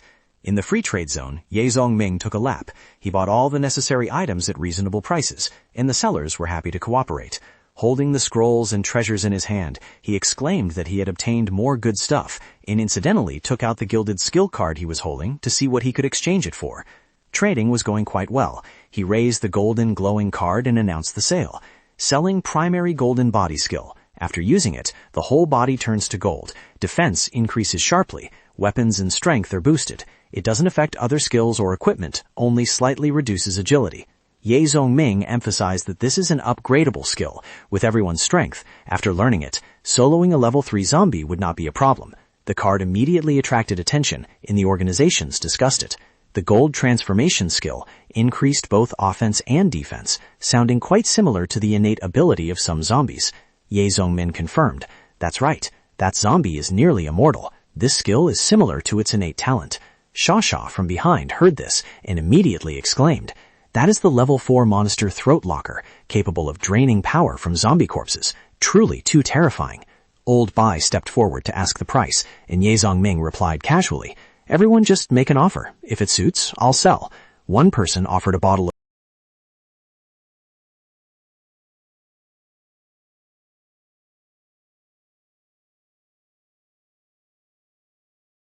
Although good, it is not enough to exchange for the 3-star evolution potion. The representative of Jingmei Company, Luang Cheng, took out a shiny blade to negotiate. Little brother, surely this item is enough for a trade. Ye Zongming shook his head decisively. No deal. It is just a white-grade weapon. I can get as many of these as I want. Seeing him refuse, the old man narrowed his eyes in assessment, thinking this guy was asking for too high a price. Glancing at Bai Feng, he realized that old Bai might not even have enough financial power to make the trade. Bai Feng's class was the Bronze Fist, which specialized in defense and punching power. If he obtained this skill, the Rensing team would become a major threat to Jingmei in the future. Old Bai finally spoke up to join in. He offered his terms. I will use a sound upgrade scroll to trade. This piqued Ye Zongming's interest, and he asked, how many scrolls? Hearing this, Old Bai got annoyed. How many more do you want? Ye Zongming replied bluntly, if it is not 2 scrolls, then there is nothing to discuss. Boss Bai really only had 1 scroll, and he thought that price was already very reasonable. But Ye Zongming maintained his stance. 2 scrolls, no compromise. This time, Old Bai relented. I will add another class scroll, but my 2 scrolls are worth more than your card. You have to add something to balance it out. Ye Zongming liked this straightforward manner, so he nodded.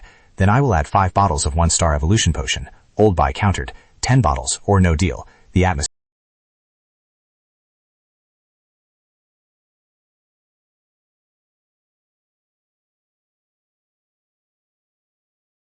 finished, the person kicked fell to the ground, motionless. Everyone turned in horror and asked, Boss Bai, what is this about?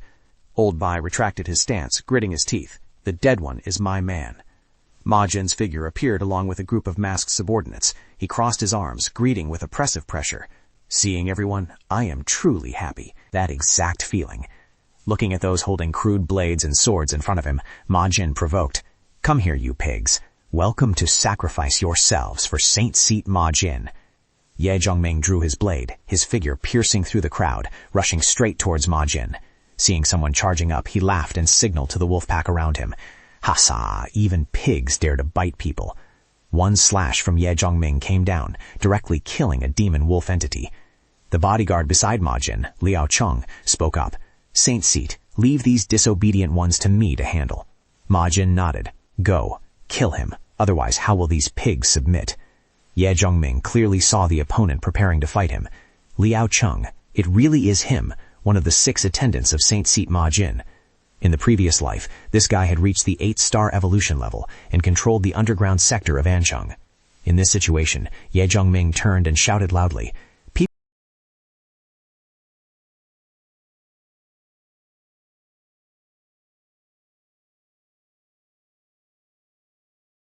He asked coldly, Peace? They are the Spirit Commerce Guild. Do you know what they call evolvers? They call it raising pigs. If we are caught today, we are the pigs. They will use us as bait for controlled zombies, exploit us until we are drained, then implant microbombs into the zombies' heads, waiting 20 years to kill the zombies and harvest magic crystals for further evolution. Hearing this, everyone was startled awake. This method was too cruel. It was simply not something humans would do. Ma Jin began to get suspicious, not understanding why this brat knew the secrets of the Spirit Commerce Guild so well.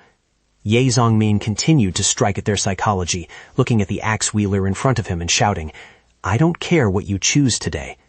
In the moment of rushing forward, Liu Zhang was stunned when he heard him say, But if I can kill one more person, I will kill one more person. Ye Zongming recalled the past, when he didn't even have the qualification to shine shoes for this man. He was one of the 9 great saint seats of the Spirit Commerce Guild, representing blood, terror, and absolute power. Ma Jin, Beizi, Zhu Long, Li Qing, Du Seng, they trampled on countless bones to stand at the peak of humanity. But no matter how strong they were, they couldn't hide their filthy nature. Looking at the fear in his own eyes, Ye Zongming became even more determined. In this life, he would absolutely not kneel before those scumbags again. He wanted to slash away the fear in his heart.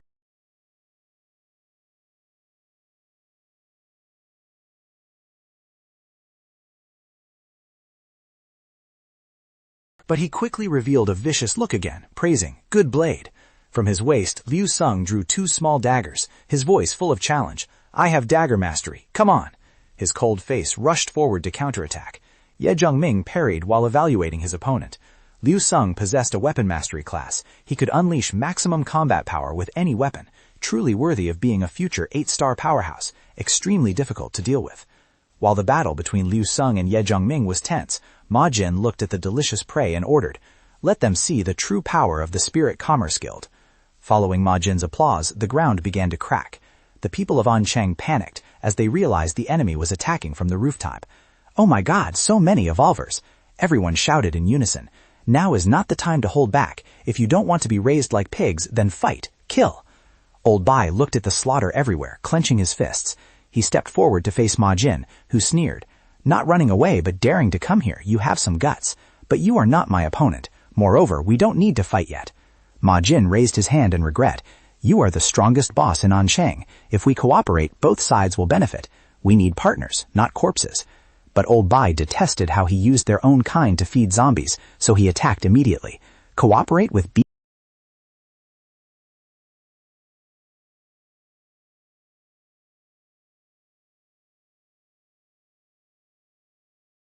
He still realized that each bite from the demon wolf was worsening the situation. That thing possessed an extremely strong corrosive ability. Ma Jin smiled with interest. Being able to disperse the wolf soul was not bad at all. He joined the battle directly, hard fangs sprouting from his palm. It seemed he had to get serious. Ma Jin rushed straight at Bai Lao, unleashing the whitebone fork. As his sharp fangs were about to pierce Bai Lao's body, Bai Lao was forced to activate the golden body defense, the recoil force knocking Ma Jin back. Ma Jin sneered. "I underestimated you. To think you have such a defensive skill, but before Saint Seat Ma Jin, everything is useless." Bai Lao watched Ma Jin's gauntlet transform, wary in his heart. It seemed the opponent was powering up again. Ma Jin's wrist split open, transforming into twisted optical fibers, creating a massive cloud of electric charge. He said coldly, "Sorry, I have 2 classes." 2 electric drills descended. Ma Jin wanted Bai Lao to taste his electric bone radiance. Ye Zhongming glanced at the situation on the other side, but he was still in a fierce battle with Lao Chung. Realizing he had to end it quickly, Ye Zhongming was forced to use the Radiant Seal Bladesman class scroll, opening the seal method. More than 10 scrolls were thrown out, and Ye Zhongming rushed into the center of the formation. Lao Chung was stunned and could only utter, "What?" Ye Zhongming counterattacked, bringing down the mountain-sealing blade seal. He put all his strength into it, determined to finish off Lao Chung with one move. Lao Chung tried to block, but it was completely useless against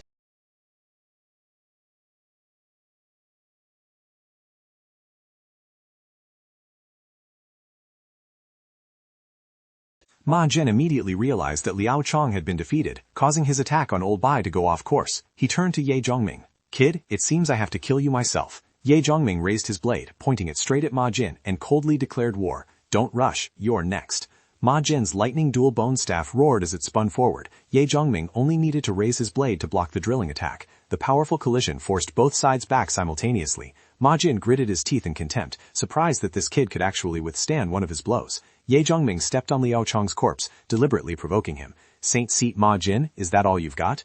Ma Jin snorted coldly, immediately summoning wolf souls and charging forward. Ye Zhongming didn't bother tangling with the ragged wolves. He directly activated the primary coalescence skill. A massive mud quickly solidified, hard enough to block every bite from the wolf souls. At the same time, Ye Zhongming used the blood-treading war boots to accelerate, moving in a Z-shaped trajectory and rushing straight at Ma Jin. The surprise attack forced Ma Jin to raise his dual bone staff to defend once again. 6 consecutive slashes caused the armor layer on his staff to chip away. Ma Jin finally admitted, "You are very strong, far beyond my expectations." Ye Zhongming forced Ma Jin back with a kick, but Ma Jin still coldly declared, "Even so, you are not my opponent. Before you die, be proud that you forced me."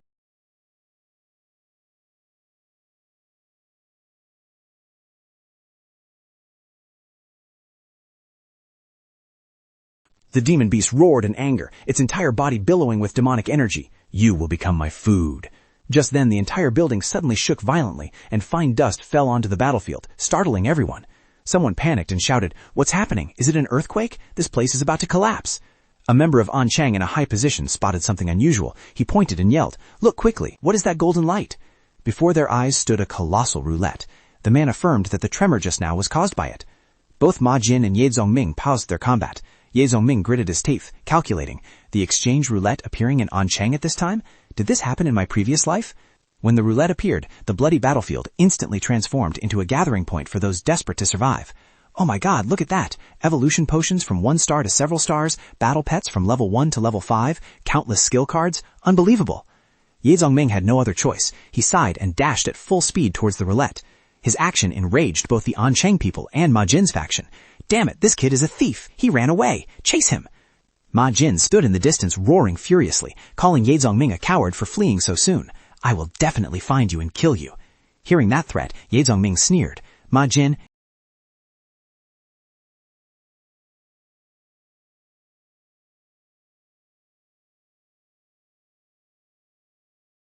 At this moment, it was time to spin the roulette. After activation, the items to choose from were not fixed specific items, but rather categories like weapons or potions. Once a category was selected, all items within it could be exchanged. The prices were displayed clearly. One only needed to select the corresponding item to take it. This time, Ye Zongming chose potions. However, after each spin, a blood-red liquid would ooze out from beneath the roulette. This substance had a fatal attraction to mutated creatures. Those who consumed it would gain immense strength, and low-level ones could even evolve directly. Even so, he did not slow his pace, because every time a roulette appeared, it turned the surrounding area into a meat grinder. Currently, countless people, zombies, and monsters were heading this way. The best opportunity was the first half hour when the roulette had just appeared, while powerful creatures had not yet arrived. He absolutely had to make use of this precious half hour. On the way, a sneaky person holding a dagger pretended to wave and ask, "Brother, what is that roulette over there? Do you know?" Ye Zongming disposed of him with a single slash and dodged to the side. "I don't have time to play with you people right now." Finally, he arrived. There was no one around, meaning Ye Zongming was the first.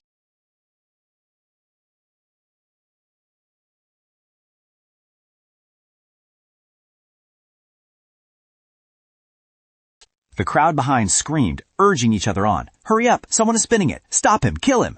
But the needle stopped at the blueprint area. Ye Zongming satisfactorily selected the Scale of Light Armor blueprint. After receiving the Scale of Light Armor blueprint, Ye Zongming successfully completed the exchange.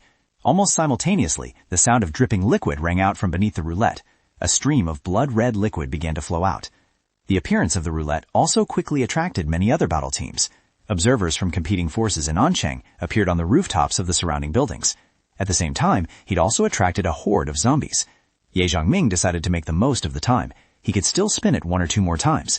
He continued to spin the roulette and clearly felt several powerful auras approaching, including at least 2 level 5 evolvers. Looking at the roulette, Ye Zongming frowned. The evolution speed of mutated creatures was indeed much faster than humans. After another spin, the roulette slowly came to a stop. Ye Zongming broke into a sweat. The needle fell onto the card slot, the only area that didn't clearly display its function. The screen flashed continuously. He had to make a decision. This rare opportunity could not be missed, so he had to leave it to luck. The approaching evolvers cursed loudly. "Who is that kid? He has already spun it twice. This is the 3rd time. Where did he get so many magic crystals? Kill him." Seeing that they were only a few dozen meters away, Ye Zongming immediately cast Primary Coalition. An earthen warrior statue rose up to block the path, causing the group to panic, not understanding what kind of ghost this was. Thanks to the statue holding them back, the wheel stopped for the 3rd time, and Ye Zongming obtained a bloodline vial from the bloodline slot. He smiled with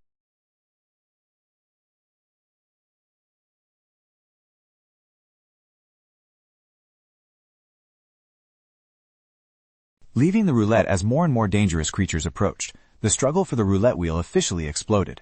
Ye Zongming's team gathered below. Brother Bao analyzed quickly. Survivors, the Spirit Commerce Guild, and mutated monsters are all pouring towards the roulette. How can our team retreat safely?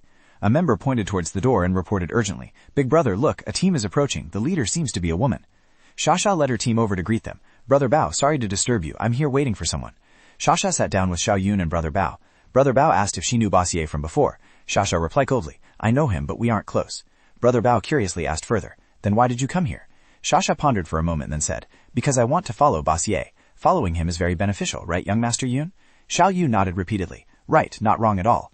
While the 3 were still talking, there was suddenly a sound of landing behind them. All 3 alertly asked who it was. Ye Zongming raised his hand and smiled in greeting. "Sorry I didn't startle everyone, did I?" Xiao Yun cheered excitedly. "Big brother, you're back."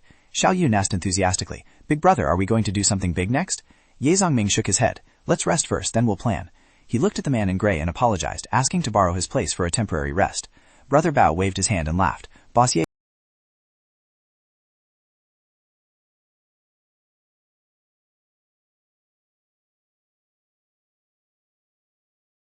He called Xiao Yun over and whispered, "The upcoming task is very dangerous, possibly life-threatening. Do you still want to follow me?" Xiao Yun nodded firmly. "If Big Brother needs me, I will follow you to the end." Xiao Yun's father immediately intervened. "What nonsense are you talking about?" Xiao Yu beside him advised. "He's grown up. Let him decide for himself." Ye Zongming nodded. "If that's the case, then good." He took out 2 items. Take these and use them. Looking at the scroll and the gem, Xiao Yun hesitated. Big Brother, this... Upon receiving the items, Xiao Yun was endlessly moved. He realized that Big Brother truly wanted to nurture him. These were a 2-star evolution potion and a class scroll, not meant for cannon fodder, but a sign of trust. Yet Zhongming naturally understood Xiao Yun's current mood. He stepped forward, patted the young man on the shoulder, and added motivation. Only by learning and becoming stronger can you help me. Go learn it quickly. Xiao Yun immediately replied, Yes, Big Brother. Not stopping there, Ye Zhongming turned to ask, Shasha, what do you want? Shasha smiled, tilted her head, and said, I knew you would come looking for me. Need my help? No problem. A 3-star evolution potion is enough. This price made Ye Zhongming frown. He bluntly refused. First, it's not certain I have the potion. Even if I did, 3-star potions must be prioritized for my own people. Shasha reached out her hand and proposed, Then what if I want to join your team?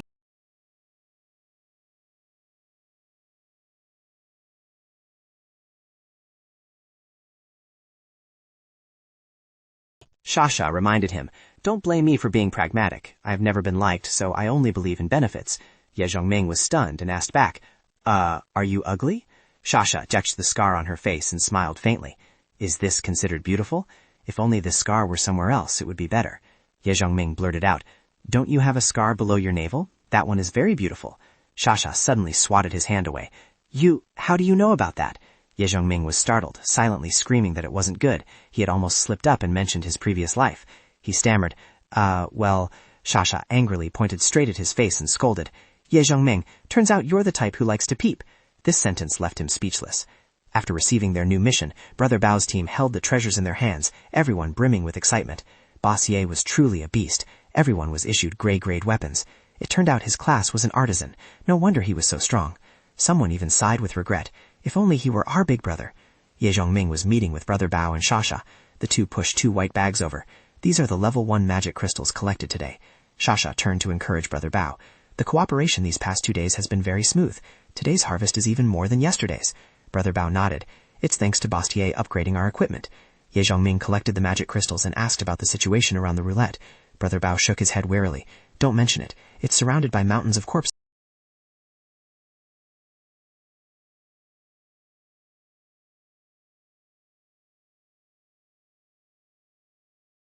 Brother Bao alone is not enough. Outside the Ancheng high-rise area, everyone hurriedly asked, Boss Li, how is the situation out there? Boss Li jumped off the vehicle and shook his head. You guys can't imagine the scene around the roulette. He drank some water and recounted. Zombies, monsters, and mutated creatures are swarming like ants. There's almost no way to get near the roulette. The people of Ancheng asked in surprise, So are they killing each other? Old Li replied, At first they were, but then it suddenly stopped. Dong Bao said annoyedly, Old Li, just say it all at once. Old Li nodded. All right, it's because a few leaders appeared in that crowd. In the east, a never-before-seen giant monster appeared, looking like a miniature western dragon, with a wingspan of nearly 20 meters and standing just as tall. It's extremely ferocious, constantly tearing at other monsters. Especially, on its head, there is a blue magic crystal. Hearing this, everyone broke out in a cold sweat. What level is a blue magic crystal? The strongest monster in Ancheng so far has only been level 4 green. Old Li lowered his voice. I didn't dare get close. I only watched from afar. Besides that black dragon, the south is occupied by a swarm of mutated rats. At first, everyone thought they weren't a concern. Old Li snapped. That's a level 4 mutated rat. It's nearly as big as a 7 or 8-year-old child, walks upright, and sits on its buttocks. The scariest part is that it has markings on its belly like a general. Under its command are hundreds of level 3s and thousands of level 2s and level 1s.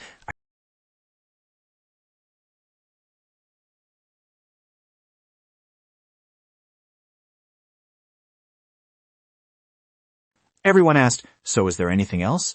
Li Lao nodded. The strangest thing is in the west. Besides the black dragon and mutated rats, that place has been taken over by zombies, and the ones leading them are a group of humans. This news shocked the whole team. High-level zombies cooperating with humans? Too absurd. Li Lao held up 2 fingers. Do I need to deceive you? There are at least 4 level 4 zombies.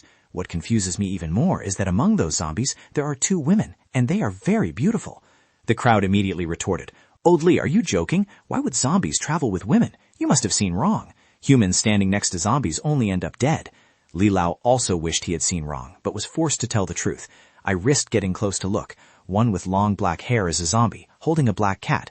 I have never seen such a beautiful zombie. Big Sister stood upstairs hearing that and laughed. Ha ha, although not as beautiful as Boss Jing Mei, she is indeed pretty. Li Lao continued. The other one has red hair. I affirm she is human because she doesn't have a magic crystal on her head. She really doesn't. Just as he finished speaking, a thigh bone flew over and smashed the wall next to Li Lao. Zhang Dalong's voice rang out, wasting half a day talking nonsense. He led a group of people forward and asked in a gritty voice, I want to go spin the roulette. Is there any way? Still angry, Zhang Dalong pointed to the roof where Big Sister stood. And you, what are you looking at standing there? Come down to discuss how to go or get lost. Big Sister was scolded but didn't get angry. She gently landed and analyzed. That mutated creature is probably fighting for something. Then she asked back, Who are you? He replied, I am Zhang Dalong.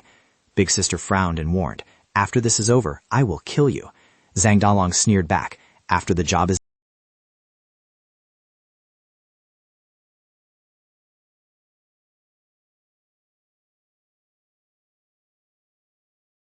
collecting the magic stones from their heads as loot. A strong gust of wind swept overhead. Ye Zongming looked up. It was Angos. In his previous life, this Western-style evil drive-in had killed a level 9 human powerhouse after leaving Oncheng. Afterward, it charged into a forbidden land to slaughter, to the point that the master of the forbidden land had to submit and become its subordinate, and it gained a proper name.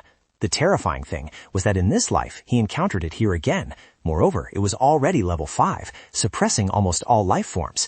If it didn't leave, what would Ye Zongming's team do? Watching Angos soaring and occupying the roulette, Ye Zongming gritted his teeth. With this power, all previous plans were useless. But when it landed on top of the roulette, he suddenly thought of another plan. Clearly, this evil dragon had trouble controlling the red evolution liquid. Unfortunately, the roulette was indestructible and could only be used by humans. Even more regrettably, if he could kill it, everything from its eyes, claws, and horns to its flesh and blood would be rare treasures. While calculating, Ye Zongming was attracted by the noise from the ground. He looked over. What was happening over there? The Oncheng elites had started attacking the mutated creatures there. What were they planning? Another part of the elites also turned to attack.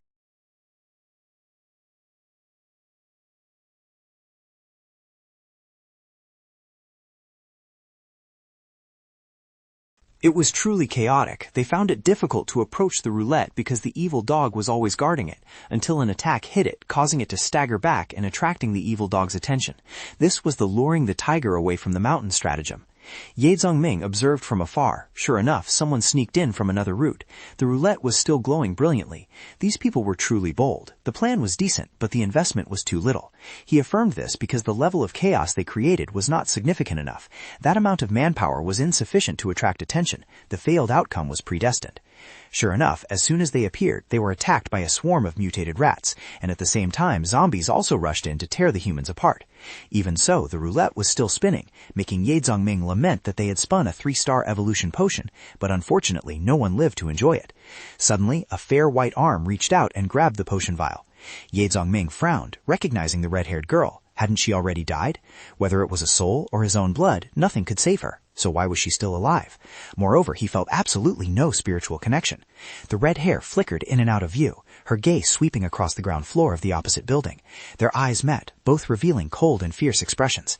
As red hair left, Ye Zongming immediately clutched his head in pain. Memories of the red hair seemed to flare up. Red hair was taken away by Yu Po. As for Ye Zongming,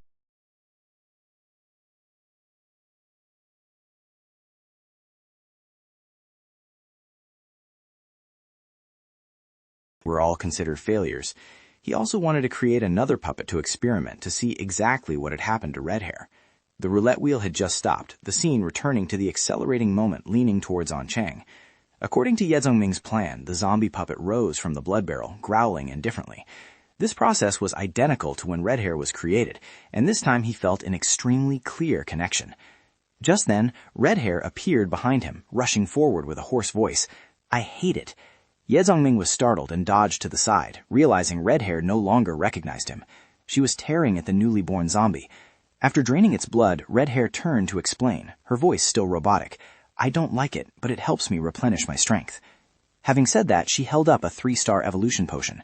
"You saved me. Thank you. This is for you." Ye Zongming's mind buzzed. He hurriedly waved his hand, not daring to accept. If others knew a lost puppet brought a 3-star evolution potion to thank its former master, the entire Oncheng would surely be shaken with shock.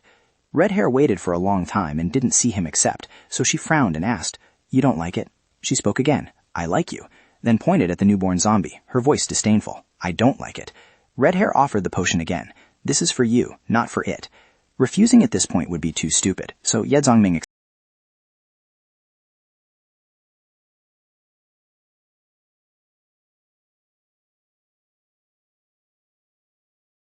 Once the red thing from that big round table. Hearing this, Ye Zongming suddenly understood that the red blood flowing out when the roulette spun also had an effect on Red Hair. He said he saw her accompanying Yu Po, that black-haired zombie. Red Hair explained that they were cooperating to get the red blood. I hate her. I want to eat her. I don't want to eat you. I like you. Ye Zongming gradually understood this complex relationship. Both Red Hair and Yu Po could sense the effect of the evolution blood, so they wanted to cooperate. The mutated creatures allowed humans to spin the roulette, but they would kill everyone afterward. They weren't afraid of being exposed because the attraction was too great. They could eat meat and drink evolution blood at the same time. Thinking of this, Ye Zongming asked if she could control the zombies. Red Hair shook her head. She couldn't. They didn't have that authority. From that, he concluded that even Red Hair or Yu Po couldn't make zombies obey when a zombie king appeared. He tightened his grip on the potion bottle in his hand, a new plan forming in his mind. Ye Zongming suggested that she could disrupt the zombies to cause chaos when needed. Red Hair nodded in agreement. With that confirmation, Ye Zongming reached out his hand and said in a low voice, "And let's fight a big battle." Center of Anchang. The 5th day after the exchange roulette appeared at the old tavern. The elites of Anchang gathered and discussed. Should small forces like us participate? Even just watching is no loss. I heard the Shasha team, which just entered the top 20, will take the lead.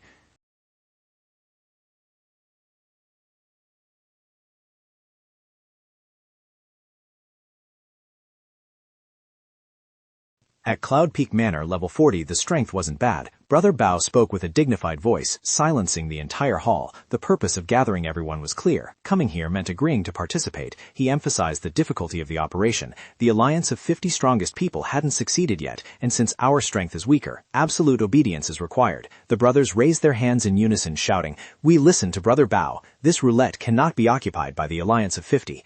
After stirring up enthusiasm, Brother Bao stated that the commander wasn't him, but Boss Ye Cloud Peak Planner, the person who had spun the roulette 3 times on the very first day. The crowd stared wide-eyed at the young man standing in the center. After the introduction, Ye Zongming spoke up. "Since you're here, there's no need for many words. I declare that participants can buy equipment at a preferential price. 1-star evolution potions for only 70 level 1 magic crystals." The bargain excited the brothers. Chu Shi was overjoyed. Truly a hidden expert. Ye Zongming didn't stop there. He also sold gray-grade equipment for 1 level 2 magic crystal and white battle blades for only 20 crystals. Someone suspiciously asked Shasha, "Is this true?" Shasha just smiled. He has many more secrets. Ye Zongming reminded them that due to limited quantity, purchases were regulated by groups. 10 people can buy 1 bottle of 1-star potion, and 20 people can buy 1 white battle blade. As soon as he finished speaking, the crowd below roared, "Buy! We'll buy! Boss Ye is righteous!" Seeing the allies respond, Ye Zongming smiled. This both cemented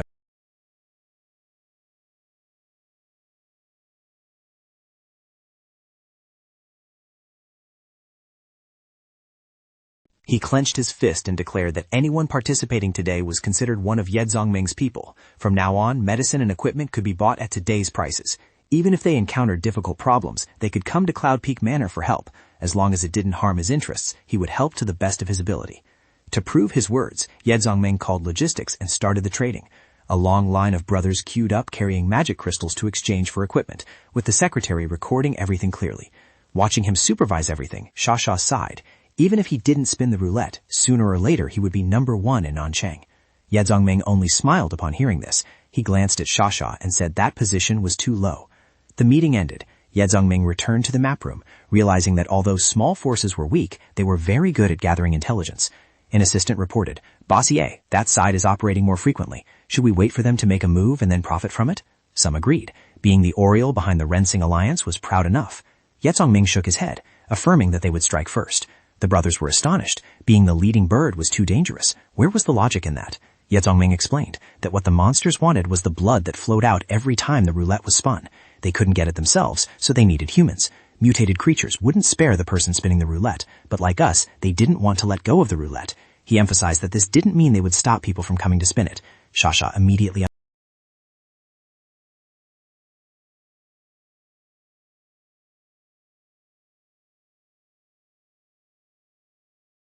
"Since we cannot fight back," Shasha agreed, noting that even if we gathered all the evolvers in Anchang, we still wouldn't be a match. Facing the unease, Ye Zongming interlaced his fingers and said, "Success depends on human effort. I will go spin the roulette myself." That is the most dangerous place. Do you all see me as someone seeking death? Hearing this, the brothers felt reassured. Boss Ye always does what he says, seeking wealth in danger, so let's fight. Beneath the skyscrapers of Ancheng, not only Ye Zhongming's team, but also Lao Li's side was urgently gathering forces. Lao Li concluded, "The plan is decided as such. Does anyone have any further opinions?" The brothers and elders silently sighed. After discussing for a long time, the plan ultimately wasn't much different from the beginning. If Bai Feng were still here to hold the fort, having a powerful expert to balance the situation, things would surely be much brighter. The atmosphere was sinking when a subordinate of Lao Li rushed in from outside. "Big brother, something's wrong." Lao Li frowned and admonished. "Calm down, what is it?" The man gasped and replied, "There are people. A group of people is going to spin the roulette." This news made the whole meeting room jump up. What? The roulette slowly appeared, drawing a mountain-like pile of mutated creatures. Through binoculars, seeing Ye Zhongming's team leisurely advancing, the crowd was surprised. Who were they? Were they crazy? Lao Li nodded in agreement, fearing they would be torn apart as soon as they showed themselves. A brother beside him laughed. "Isn't that a good thing? For us, this is an opportunity." In front of Ye Zhongming's team was the roulette. Up high, Angos was growling. To the left was Red Hair's team, and to the right were mutated rats. Yet they still calmly advanced. Ye Zhongming signaled, "We can enter now. How are the casualties?" Looking at the alpha rat gnawing on raw meat, the brothers replied, "Stable. We had a few skirmishes outside. Damage is negligible." Ye Zhongming reassured them, "No need to worry. Just stick to the..."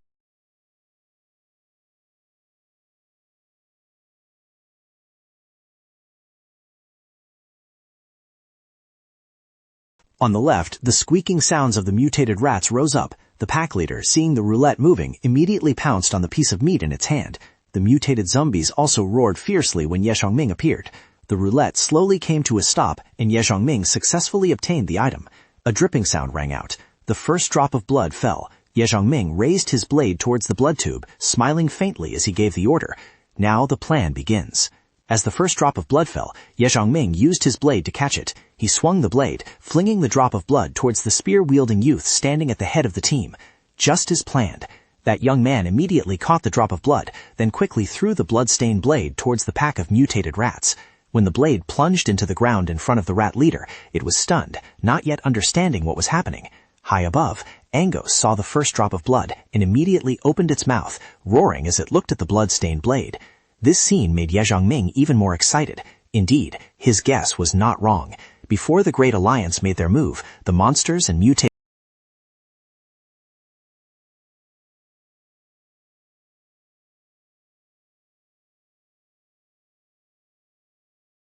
The Rat King and the level 4 mutant touched the blood first, but Angos certainly wouldn't let the second drop fall into the Rat King's hands, because if the Rat King obtained the second drop, even if it didn't use it immediately, another high-level mutant would be born within the rat swarm. If that happened, and the Rat King joined forces with the zombies, being besieged by multiple level 4 mutants, even Angos as a level 5 monster would find it difficult to control the situation.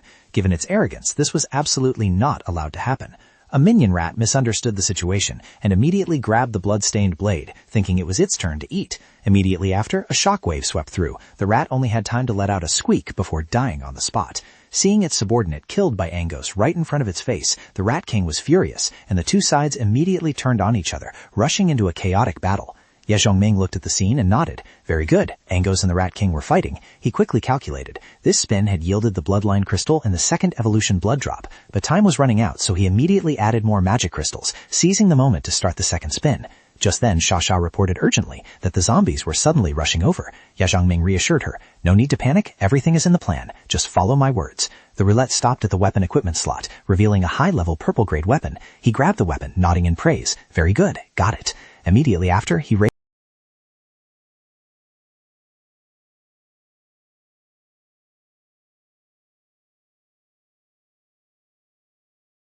What?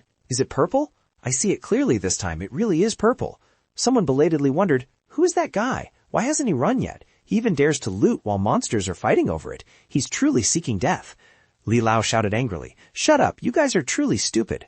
Old Baldy next to him immediately reminded, Are you guys only looking at half the battlefield? Don't you see the zombie faction over there? Even old Li had to admit that Ye Zhongming's initial plan was very bold. The lineup wasn't strong. The highest was only level 3. Although they managed to cause a conflict, the variables were still unpredictable. Big Sister nodded. She clearly saw that on the zombie side, a few level 4 zombie kings were rushing over, followed by a sea of zombies. That team would find it hard to resist. Therefore, the safest choice was to restore the three-way standoff to find a way to retreat. Dongbao lowered his binoculars and chimed in. Even if the old situation is restored, what does Ye Zhongbing rely on to escape?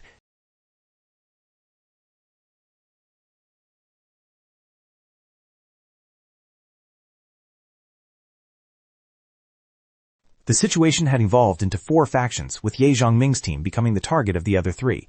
Xia threw a hamster towards him while reassuring the whole team. "It's here. Hold your ground."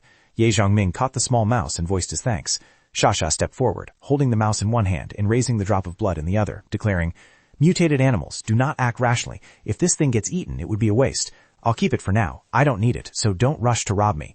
Ye Zhongming's eyes were sharp as he looked directly at the Rat King and said to it, "I still want to spin one more time." The teams observing from the rooftops were bewildered by this scene. Why did the monster stop? What is he saying? Is he begging for mercy? Even if they understood, would they spare him? A young man reading lips through binoculars said, "I know lip reading. He said he wants to spin one more time." Hearing the report, the whole group of brothers became visibly excited. Zhang Dalong liked what he heard even more and sneered. "Ye Zhongming is truly arrogant. How interesting." A veteran beside him joked, "Before long, he'll turn into charcoal." Big Sister, however, smiled and said, "He won't die that easily. This setup is too perfect. Having gone to such lengths, he definitely has a way out." Angos, the Rat King, and the zombie squad gritted their teeth watching Ye Zhongming spin the roulette again. This time, holding the item in his hand, he praised, "Good, I got a class scroll, and along with it, another drop of evolution blood." Looking at the stalking, dragon-shaped beast, Ye Zhongming smiled and asked, "Angos, are you acting so unruly because you rely on having the highest evolution level?" Angos roared in fury, its eyes glued to the 3 drops of blood in his hand.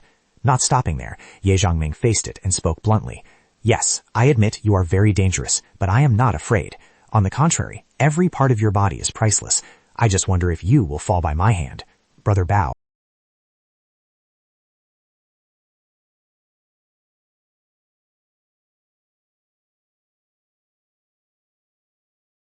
First evolution. I don't intend to yield the remaining 3 drops to you. Hearing that firm tone, Angos immediately glared and roared in fury over the contested resources. He pointed towards the group of zombies. "There are still a few trash lurking over there. Even if they gather, you can't do anything to them. That's why in a place with abundant resources like Ancheng, they only reached level 4. They aren't even equal to the throat locker I killed with my own hands. At least it knew how to seize the opportunity to get stronger." Not stopping at Angos, Ye Zhongming turned to look straight at the lead rat. "And you too, you filthy rat. Don't think that just because you can stand and sit, you've become human. You will forever be a pest hiding in the sewers." The Rat King, stung by the insult, locked its gloomy gaze on Ye Zhongming. He continued to coldly conclude, "Do you guys think Angos is a dragon? It's just a flying lizard. It should have scuttled back to where it was born and waited for the Eastern Divine Dragon to skin and debone it." Not giving the opponent time to react, Ye Zhongming dealt another critical blow. "Do you think I'm joking? Today, I'll let you see my battle pet. I'll deal with all this trash." As soon as he finished speaking, the center of the roulette exploded with a blinding pillar of light. The air seemed to be scorching, and the faint silhouette of a divine dragon appeared. The dragon's eyes shone brightly, radiating a terrifying pressure. At Ye Zhongming's voice, the golden pupil king python released a sky-filling aura, glancing warningly at the dragon opposite.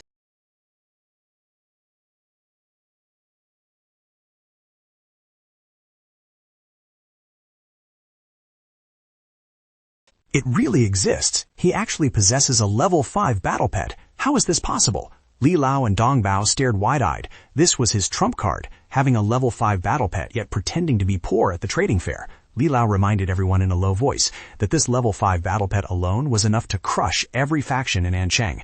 Everyone exclaimed in unison. It turned out this was the real ace up his sleeve. Ye Zhongming truly always brought excitement beyond imagination. But Big Sister still felt something was amiss, a feeling hard to describe in words. Angos hesitated. Ye Zhongming sighed. "I told you, you guys are no match for me, especially you, evil dragon. I need your horns, skin, blood, meat, tendons, and dragon crystal. Later, I also want to find the strongest necromancer to turn you into a bone dragon, letting you be reborn in another way." The word reborn made the evil dragon break out in a cold sweat. Ye Zhongming pressed on with his advantage, his voice firm. "Trust me, I can do it." Seeing that dangerous smile, Angos flew back in panic, screaming as it disappeared. Ye Zhongming froze. Was it scared away just like that? Truly a piece of trash, completely unexpected. Looking back, he saw other monsters starting to retreat as well. They were all running away. This meant he could do more than just spin one more time. Although he sensed something unusual, Ye Zhongming still only spun the roulette one more time. After receiving the item, he put it away and announced, "Retreat immediately." Shasha didn't understand. The evil dragon had fled, and the two sides were keeping their distance. This was clearly a good opportunity to continue spinning, so why leave? Ye Zhongming interrupted. "Don't say any more. Retreat now." Accustomed to his style, Shasha immediately nodded. "Understood. Retreat." The formation safely left the territory of the mutated rats and mutants. After the bold setup using the python to scare away the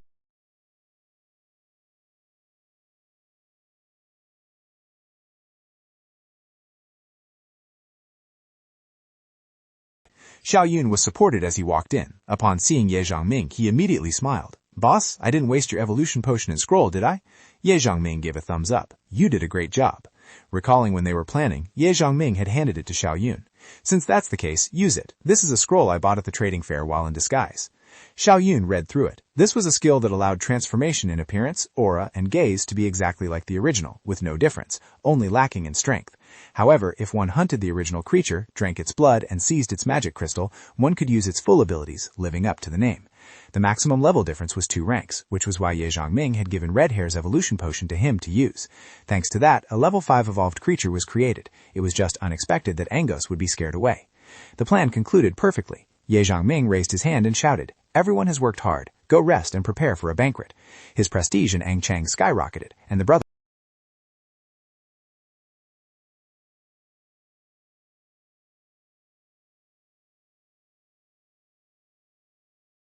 The evolution blood stopped, meaning the roulette had spun about 20 times, with 12 turns remaining. It was a pity he didn't have enough magic crystals in reserve, otherwise he would have continued spinning. But obtaining this was satisfying enough, a 4-star evolution potion, marking the transition from the primary stage to the intermediate stage, opening up a completely new world. Opening the vial, Ye Zhongming drank the solution dry. The magnetic field around him churned violently, signaling a successful level 4 evolution. Waiting for his aura to stabilize, he crushed the vial. His current strength was not much inferior to a level 5 person who hadn't used improved potions. Next were 2 bloodline crystals. Even 10 years into the apocalypse, these would still be top-tier items. The probability of landing on them was extremely low. In his previous life, even at level 6, he had never even touched a semi-finished bloodline product. Looking at the stone before him, he felt regret, because this bloodline wasn't suitable for males. Each person can only use one type. Once learned, other opportunities were lost. Finally, only this choice remained, the primary Hell Messenger bloodline. Whether it fit or not, he had to try to know. He forced the bloodline to embed into his blood, and the scene immediately transformed. A dense red and black door appeared before his eyes. This is... From the crack in the door, demons and monsters screamed, wanting to spill out. Ye Zhongming opened his eyes, sitting cross-legged in contemplation. So that's how it is. I understand the function of this bloodline. This is a bloodline symbol. When activated, it possesses skills linked to hell. Attacks gain dark power, and it can summon hell creatures.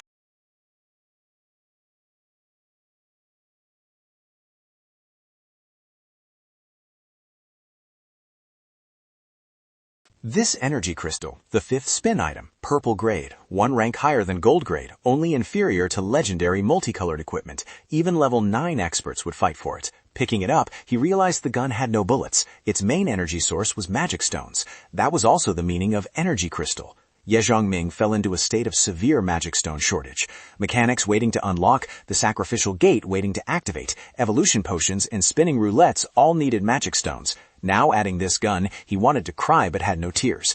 Where could he get so many magic stones? He speculated that if the crystal was the magic stone, then the bullet was magic energy. Wind, water, fire, earth, metal, or light, darkness, there must be a suitable type. When pulling the trigger, the magic bullet would absorb the user's own energy, firing a bullet with the corresponding attribute. This meant he had to activate the dark bloodline to use it effectively. He put the gun down. After activating the bloodline, his overall physical stats increased sharply. Melee combat would leverage the bloodline's advantage. Thinking gave him a headache without a solution, Ye Zhongming decided to put it aside for now and picked up the function card to check his luck. The card showed the primary lightning technique skill, capable of calling lightning from afar and serving as a magic bullet, truly born to match the magic gun. Next was the class scroll exchanged from Bai Feng. Looking at the scroll's name, he broke into a sweat. Primary Fatal Gunner, another money-burning class. Ye Zhongming absorbed the scroll, officially becoming a primary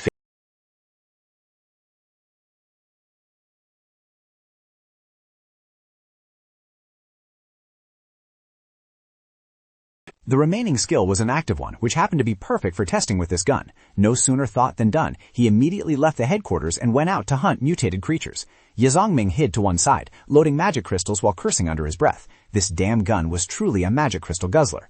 After testing 5 level 1 crystals and then 5 level 2 crystals with no reaction, did he have to use level 3 magic crystals? He raised the gun to aim, thinking to himself that if 5 level 3 magic crystals were still useless, he would have to wait until he reached level 6 to figure it out. A terrifying shockwave shot out, and the mutants in front took the full brunt of the surprise attack. Before the shot even ended, all the mutants had turned into dry bones.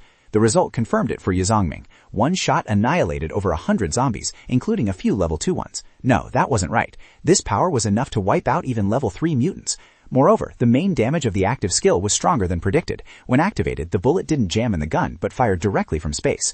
Ye Zongming recalled the time at the free option area, and finally understood why Bai Feng had traded this class scroll. Firstly, he was a melee fighter. Secondly, using this scroll required a high-level pistol. For him, no matter how strong the class was, it was useless. It was just a pity that each use cost 5 level 3 magic crystals. The cost-to-benefit ratio was too skewed. After testing the gun, he returned.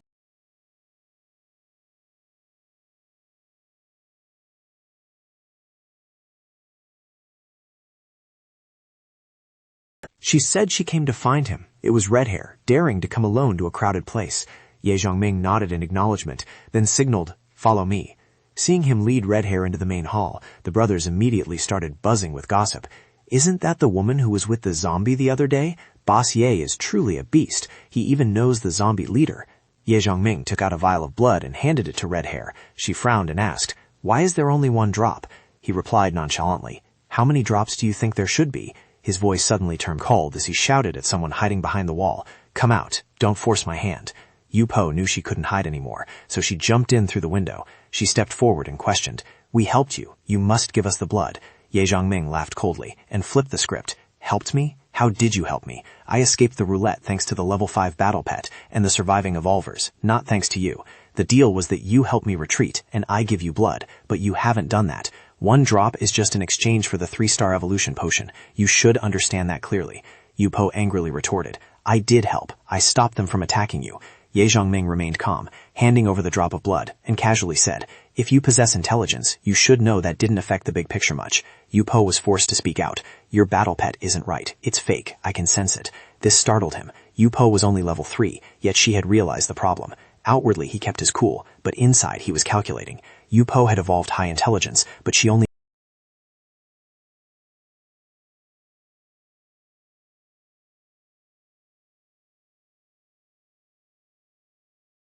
Ye Zongming lowered his voice in compromise and said, "Actually, we can still cooperate. Look, the roulette still has plenty of spins left. It's just that I lack magic crystals. The plan is to hunt zombies to get magic crystals, spin the roulette, and then the blood will belong to Yu Po and Red Hair." The brothers waited on the battlefield for more than half an hour. Someone wondered, "We've been waiting for so long, yet we haven't seen a single zombie."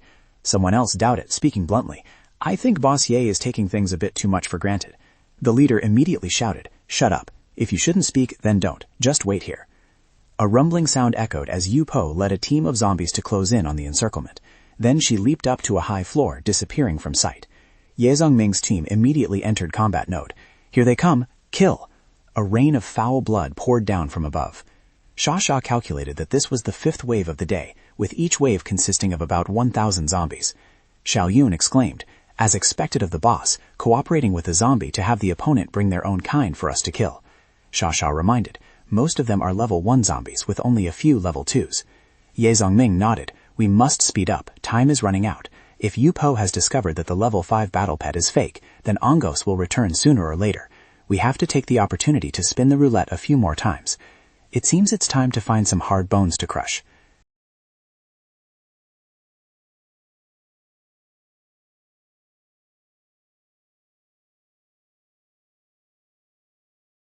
"What kind of hellish plan is this? Everyone is dead," Li Lao reminded. "Don't exaggerate. Only your people died. Other teams also suffered losses." Old Li sighed, intending to use that boy to create chaos among the monsters to fish in troubled waters, but unfortunately, the Rat King snatched the first drop of blood. Intelligence rushed in a panic. "Bosses, bad news," Dong Bao urged coldly. "Speak quickly." The young man hurriedly replied, "The people from Jingmei Company have withdrawn." Dong Bao stomped his foot on the table in anger. "Impudent! That bitch, leading people away at a time like this." Zhang Delong sneered. Good riddance, I can handle it myself. Everyone was bewildered. Would the alliance of major forces in Anchang fall apart just like that? On the roof of another building, 3 figures sat, looking at the roulette, discussing. Beizi said, hearing the news, I rushed back, but was still a step too late. Dusang humphed coldly and scolded, running to the forbidden land when there's profit, and now coming back to Anchang when there's something good. Beizi laughed and recounted. The fighting in the forbidden land is fierce. One could lose their life at any moment. When I met the messenger, it was hard to imagine how much hardship he endured. Dusang nodded. The secrets of the apocalypse cannot be clarified in a day or two. We just need to follow the traces of roulettes appearing all over the world. Having said that, he turned to the person next to him. Brother Xiaoju, the arrangement of forces in Anchang is still under your charge. Tell us which side we should ally with this time. Brother Ju looked down in silence, answering hesitantly. The current situation in Anchang is very complicated. Ye Tongming, after disseminating the plan, asked, Does everyone remember the route? The whole team answered in unison. Remembered. What about hand signals? Everyone remembered clearly. He reiterated, When the battle begins, pay attention to the flag position. Follow orders immediately. Do not let your guard down. If anyone gets bitten, leave them behind. Everyone look out for themselves. Finally, he waved his hand to signal. All right, move out. Under Ye Tongming's command, the brothers, some holding blades,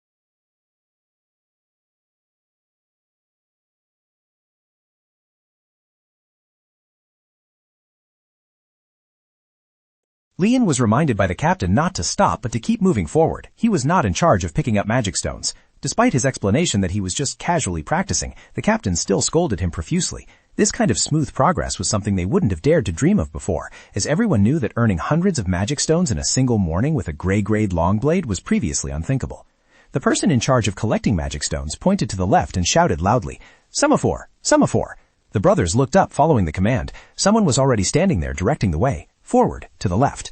The captain immediately shouted, Brothers, follow me! Move exactly according to the flag signals. In the area near the roulette, the Rat King had already gathered all its subordinates. It stared glaringly at the approaching formation. Ye Zhongming, holding his battle blade, led the team forward. He continued to remind them that no matter how battle-hardened and brave the survivors were, they still had to obey the commands of the semaphore.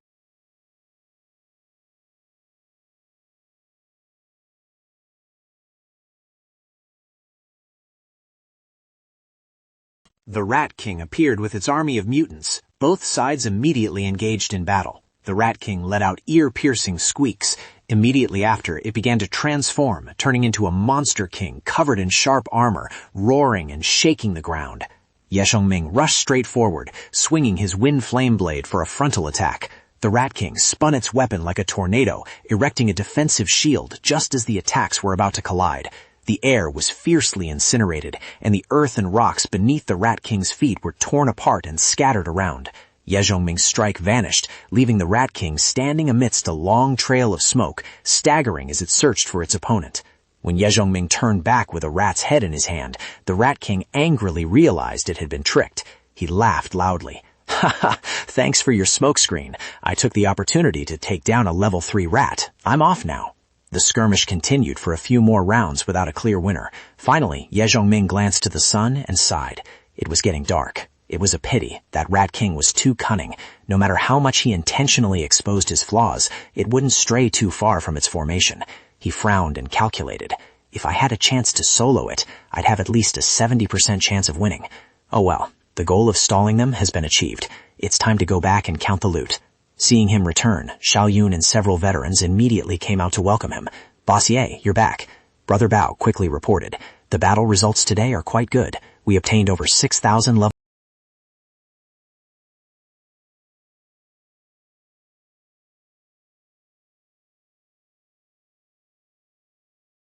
siege, too many magic crystals couldn't be extracted in time, so they had to be left behind. Buzzcocks clenched his fist and reported further. The loss is only about 60 people. This is a huge victory. Normally, to achieve such a result, at least more than half would have died. It was all good news. Ye Zhongming replied with satisfaction. Not bad. Let everyone rest first. Tomorrow is the key battle. Tomorrow's harvest will be divided according to the agreement. 20% distributed equally. Forces that suffered losses get an extra 10% compensation. I'll take the level 3 magic crystals. You guys keep my share of the level 1s. Hearing this, the leaders were all excited. Thank you, Brother Ye. The brothers will be very happy to know this.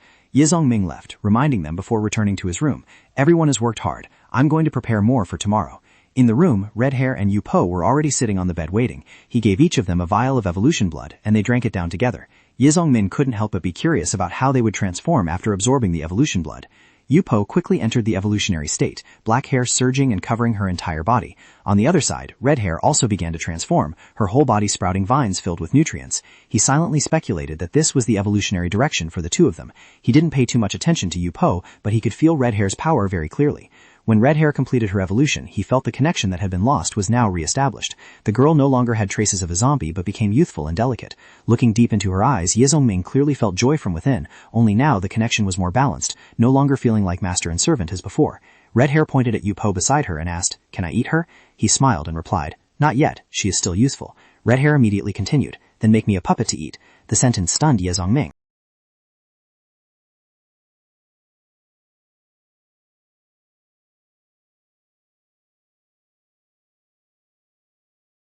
It suddenly rushed towards her. Ye Zongming shouted, seeking death, while simultaneously drawing his divine crossbow. Fortunately, Yu Po noticed the stray cat's unstable state and quickly held it back. Seeing the cat no longer posed a danger to Red Hair, Ye Zongming warned in a low voice, "Manage your pet well, don't let something like this happen."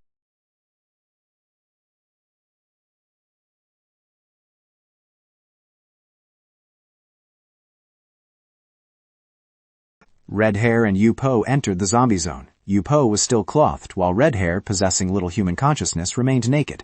However, appearance mattered little to zombies. The zombie kings, seeing their state, roared in intimidation. Red Hair lowered his face and replied, "Master, I have no interest in him or you all."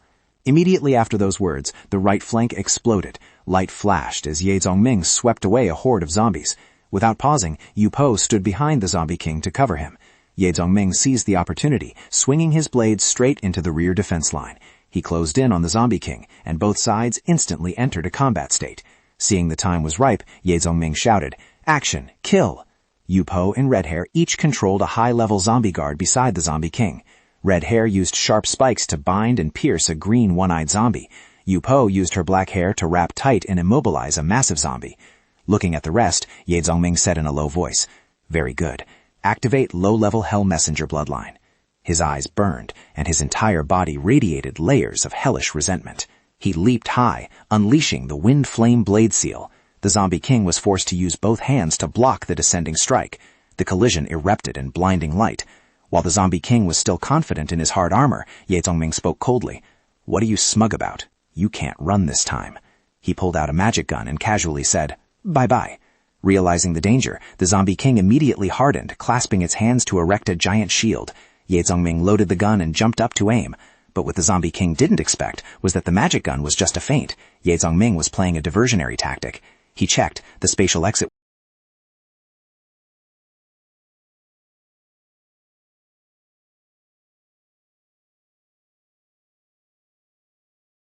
However, the path ahead was blocked by Yu Po and Red Hair. From behind, Ye Zongming delivered a clean slash, severing the zombie king's head from its neck. The scene left Yu Po and Red Hair stunned. Seeing their former leader beheaded right before their eyes, both fell silent. Ye Zongming immediately declared that from now on she would be the zombie king of Anchang. Yu Po gaped in astonishment when Red Hair was crowned king. Though she did not agree, she dared not object. The zombie front had been dealt with, lightening the burden on the remaining battle lines. The golden python, transformed from Xiao Yun, was also summoned for support. The brothers were high in spirits, protected by the boss's golden python. High-level zombies dared not approach, allowing them to leisurely wipe out the rest. Ye Zongming stood on the rooftop observing. The 4 great zombies were dead, and the zombie formation had fallen into chaos. The mutated rat side would reach level 5 sooner or later, but being cowardly, it sensed the demise of the zombie kings and immediately led its herd to retreat a kilometer away. Brother Bao ran over to report. "Boss Ye, many alliances outside our faction are taking advantage of the chaos to loot. Should we send people to suppress them?" Ye Zongming looked back and said in a low voice, "No need. There are still many zombies. More than half of Anchang zombies are gathered here. We only have over 1,000 people. How many can we possibly kill?" It was a pity Red Hair wasn't a zombie. Although her mental power could influence them, she lacked a magic crystal, so she wasn't recognized. Otherwise, letting her be the zombie king would be best. Looking at Yu Po, he recalled that when he activated his bloodline, he nearly reached level 5, but the summoning of hell creatures was limited to his evolution level, meaning a maximum of only level 4. Ye Zongming stood up and instructed Brother Bao, "That's it for today. Continuing to fight will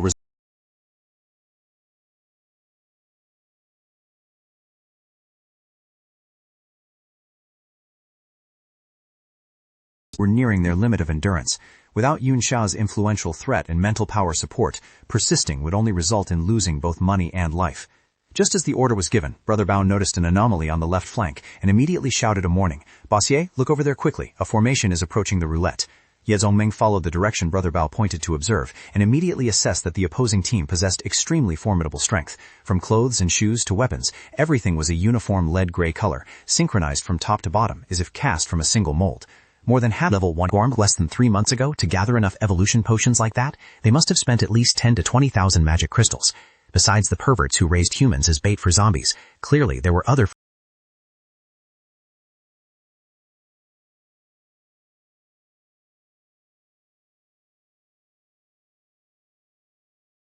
With just a cold glance, Xiao Zhuge sent that entire horde of monsters to hell.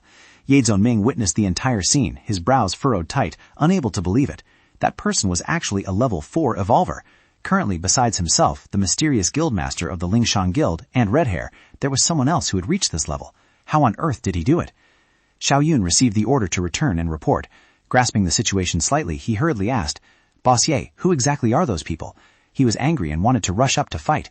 It was clear that they were taking advantage of the chaos created by their group today to fish for benefits. Ye Zongming did not let Xiao Yun's words sink in, as his mind was calculating in a normal state. In the 3 months since the apocalypse, no one could possess such a quantity of evolution potions. Those people were definitely hiding some secret. Meanwhile, Xiao Yun continued to ask for instructions. "Boss, let me go out and scare them into retreating." Facing Xiao Yun's eagerness, Ye Zongming only waved his hand slightly and replied, "Not yet. Let's just observe a bit more." He understood clearly that acting rashly at this moment would be like beating the grass to startle the snake.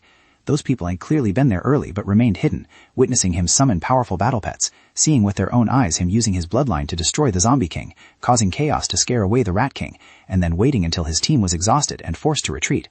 Only when gritting his teeth and concluding that they were overly suspicious did Ye Zongming remind himself to stay calm to deal with them. Jin Xuan stood by the side laughing playfully. "Xiao Zhuge, someone's expression right now must be very unsightly." Xiao Zhuge smiled slightly, softly reminding Jin Xuan to pay attention to the opponent in front. Jin Xuan replied with full confidence, "White robe is..."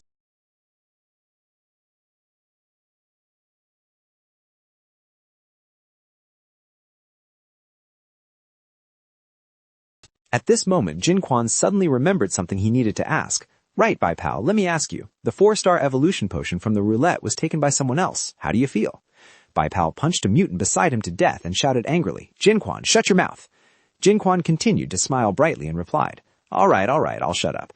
It's just that your 4-star wife is still over there." He swung his sword horizontally in a baffling manner. "And you actually let her face a level 5 battle pet alone? Prepare to kneel on the washboard when you get home." Bai Pao laughed disdainfully. "Level 5? Yeah, sounds really scary." Xiao Zhuge nodded and joined the conversation. "It's fortunate that we had someone discover it early. Otherwise, we wouldn't have dared to act rashly, and Bai Pao's return would have been meaningless." Mentioning Ye Zongming, he lowered his voice to apologize. "I have always underestimated this emerging force, Cloud Peak Manor, causing errors in intelligence which nearly ruined the plan. I will go report back to the commander." Bai Pao didn't think it was blameworthy. Xiao Zhuge was being too polite. So what if a new force has a 4-star evolver? They are still no match for us. The main point to focus on is still the Spirit Commerce Guild. They are the real worry. Jin Quan agreed and added, "Just get a little closer, persist a little longer, and we can sweep all the items on the roulette."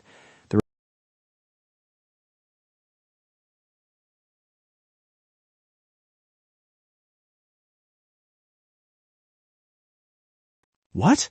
But this pair of strength really makes people wary," Li Lao retorted into satisfaction. "By saying this, are we the cicadas then?" Li Lao glanced at him. "Are we not?" Dong Bao angrily clenched his fist, wanting to rush up and fight. "Cicada or not, I want to see if this new sparrow can peck a mantis. Right now we are like the mantis, so what should we do?" Ye Zongming hid to one side, quietly observing the situation around the spinning roulette. The Yashi army was happily dividing the spoils.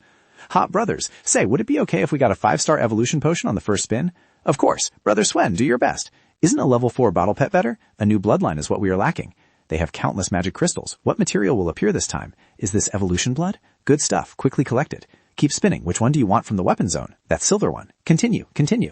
Just as they were about to spin again, White Robe sensed a strange aura appearing and immediately pointed forward, saying, "Everyone look. The level 4 evolver has left, but that team is still there."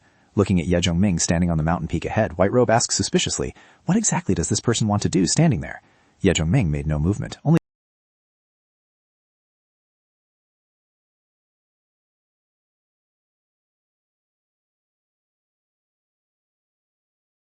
Hiss! A tank! As soon as it appeared, the mercenaries shouted in unison, "Destruction Pan Noah crossbow! Brother Jew takes action! Who dares to contend?" Jinquan looked at his teammates with pride. Brother Jew is a turret master, a class that allows adaptation to many situations. Both offense and defense are insanely strong. The arrow pointed straight at Ye Zhongming. Brother Jew's voice rang out with a confident warning. "I am currently a mid-stage turret master. This crossbow can fire many types of white-grade arrows, enough to threaten level 5 mutants." Ye Zhongming decided to change his observation position.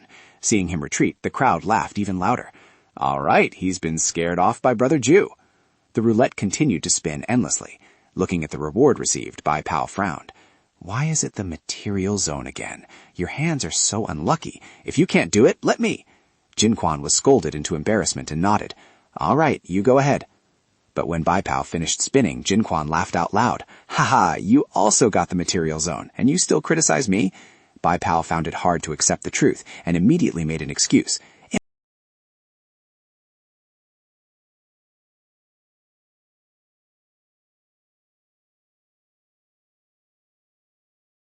Upon seeing the scene behind, Jin Chuan's face immediately darkened. Why is it like this? The zombies have completely surrounded them. Didn't the zombie king die? Shouldn't they be chaotic like a snake without a head? A red shadow flashed past their line of sight. Red Hair, now dressed neatly with a hot figure, held a vial of evolution blood in her hand. She leaped straight to the designated position. Ye Zhongming smiled, signaling that the plan was about to be implemented. He drew his blade, thinking of Brother Xiaoji's group. If you want to be the Oriole, you have to see if you have enough strength. Red Hair stood firmly on the observation area, gripping the tube of evolution blood tightly, looking down at the situation below. The miserable screams of that army echoed everywhere. Help! Help! The zombies have gone mad! What on earth happened? Brother Xiaoji gritted his teeth watching the soldiers being torn apart by zombies. He glanced at the roof on the left. It was that Red Hair woman. She was using the evolution blood to lure all the mutated creatures here. Realizing the situation was out of control, Brother Xiaoji immediately ordered, Jin Chuan, Bai Pao, prepare to retreat. But Bai Pao replied in a low voice, Brother Xiaoji, we can't retreat now. The zombies are coming in too great numbers. Jin Chuan also urgently reported, Brother Xiaoji, the only way is to kill her using your destructive Panoa crossbow. Although he vaguely felt this was a trap, Brother Xiaoji was forced to press the golden button, replying in a deep voice, I know. The Panoa crossbow began to load. He believed that as long as he killed that red-hair zombie, the control would vanish, the surrounding zombies would lose their target, and the evolution blood would also be consumed. Red Hair fell into the crosshairs. She looked indifferent.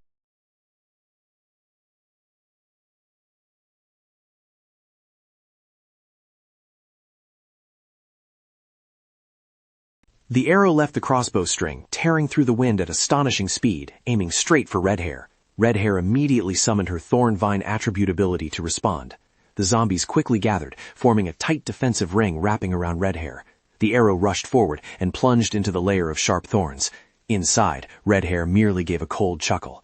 The Yaxi army members below looked up. It hit. She's done for. But just a second later, Jin Xuan had to change his tone in regret. No, that Red Hair isn't dead yet. Moreover, she is... Amidst the thorns, she calmly opened the test tube cap, ignoring the arrow piercing her chest, and tilted her head to drain the vial of evolution blood. While all attention was focused on Red Hair, Ye Zhongming quietly executed another plan. He passed through the screen of smoke, finally finding the target. This is the place. Through magic that opened a spatial gate, he descended. Below was the Rat King and its minions. The Rat King noticed the movement above and looked up at Ye Zhongming with fearful eyes. It signaled its gang to retreat.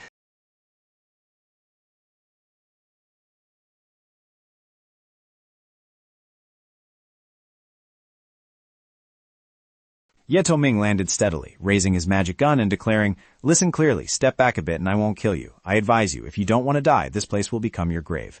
As soon as he finished speaking, he pulled the trigger. A gunshot rang out and the pack of rats behind the Beast King fell and rose. The Beast King was so terrified that sweat poured down like rain. Finally, it had to choose to retreat to save its life. Ye Zhongming watched its trembling, retreating figure, unable to help but sigh. This Beast King didn't have much guts, but was too intelligent. Overthinking made it inevitably suspicious. Humans are like that, and mutated creatures are no different. In reality, his bloodline power was exhausted, and the remaining amount of magic stones was only enough to fire 1 or 2 more shots. If it dodged, there would be almost no chance to kill it. Moreover, even if he took it down, he would have a hard time dealing with the frenzy of the leaderless mutants. Fortunately, he understood the opponent's psychology well. This action was also escorted by Yu Po. She walked over and praised, Well done. Then she pointed towards Brother Xiaoju and stated her condition. I can overlook his roulette, but in exchange, you give me blood. Ye Zhongming immediately bargained. 1 drum. He thought to himself that trading with intelligent creatures was indeed much less of a headache. He even wanted to say that outright. Yupo shook her head in refusal. No, Red Hair is injured, and you don't have any assistance. I need 5 drops. It's not much. Ye Zhongming immediately entered his familiar bargaining mode, raising 2 fingers. Maximum 2 drops. Otherwise, I will call Red Hair here and let them chase over.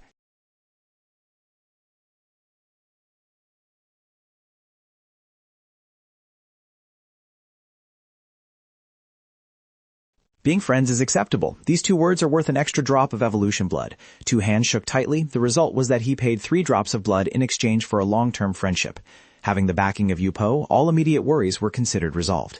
He turned his head to look at the roulette, ordering everyone to prepare for the harvest. Red Hair, after drinking the evolution potion, had recovered some of her strength. Her right hand tightly grasped the arrow shaft. She pulled out the arrow stuck in her chest hard, and vines immediately wrapped around to seal the wound. A little blood trickled from the corner of her lips, her eyes cold as she looked down below. Finally, she decided to let out a roar. The sound was like a bomb exploding straight into the heads of the zombies. A chain reaction exploded, the stalemate turned into a chaotic melee. Sheer numbers pressing down, screams echoing to the sky, and the zombies became significantly more frenzied. This action completely put the Yaoshi army in an indefensible position. Jin Xuan quickly realized it was still Red Hair controlling the zombie herd. Meanwhile, Bai Pao also raised the alarm that there was something else behind them controlling the zombies. Their special formation was forced to shrink gradually into a small circle. What on earth is going on with these zombies? Jin Xuan was forced to step forward. He walked up and shouted loudly, "Move aside, let me see what exactly is happening." Reflected in his glasses was the image of a young man in orange camouflage walking amidst the zombies.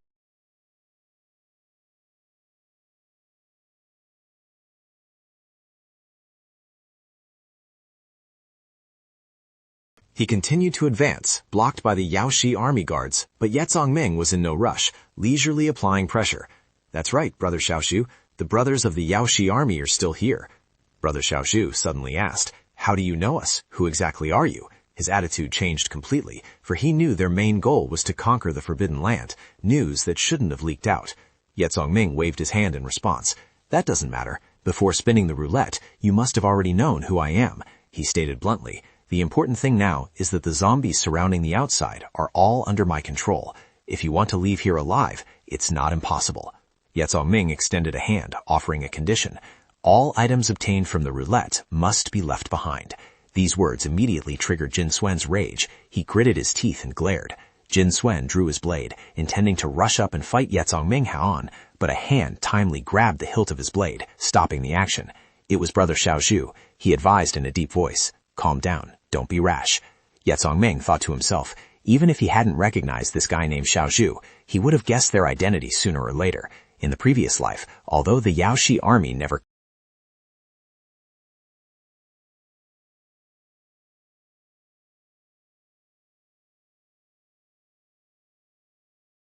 Back then, Xiaoji was only an 8-star evolver, but his strength was enough to confront a 9-star powerhouse. If he accompanied the 7th Division, even 9 stars would have to retreat. The people in front of him were very likely the prototype of the future 7th Division. Since he already had a grudge with the Spirit Commerce Guild, he didn't mind adding another opponent. Moreover, the reputation of the Yaoshi army in the previous life wasn't bad. Being fellow humans, there was no need to push things to a dead end today. Xiaoji took the initiative to step forward and negotiate. Today, I won't ask why you know about the Yaoshi army. I admit I underestimated Cloud Peak Manor and you, Ye Zhongming, but I can guarantee that from now on, you and your team will become the primary target of the Yaoshi army. He continued to threaten. Since you know the Yaoshi army, you must understand our speed of development. Being a friend is always better than being an enemy. Become a friend and you will know how great the benefits are. But if you are an enemy, you will also understand how terrifying such an enemy can be. Pointed at directly by Xiaoji, Ye Zhongming remained calm. He asked back, Are you done talking? He replied, Talking more is useless. Let's just see your choice. Ye Zhongming pointed back. It's good that you're done. Then you can go, but leave the items behind, including the equipment on your bodies. Jin Xuan and Bai Pao were both stunned by Ye Zhongming's attitude. It was clear that Xiaoji had said so much, yet not only did he not back down, he pushed even further. Ye Zhongming continued to increase the pressure. Say another word, and you'll have to leave your weapons too. Talk any more nonsense, and the heads of you leaders won't be kept idle.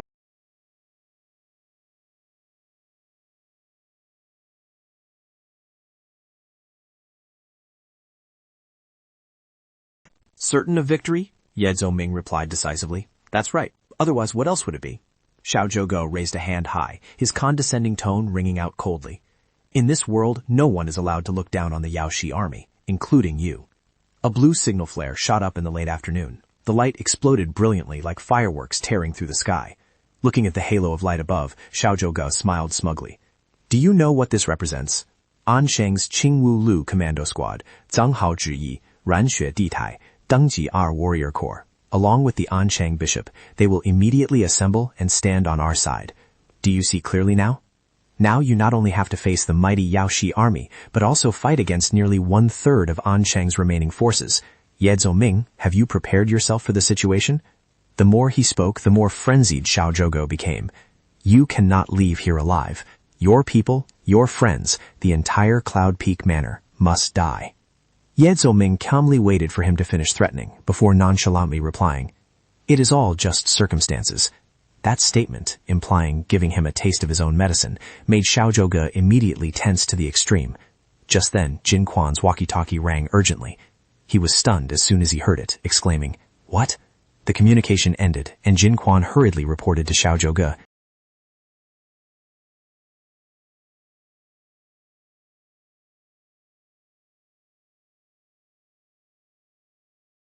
Ye Zhongming, are you playing tricks? Ye Zhongming calmly replied to the move that had been set up. Look, didn't you always prepare a way out, waiting for them to fight each other? Can your plan still go smoothly?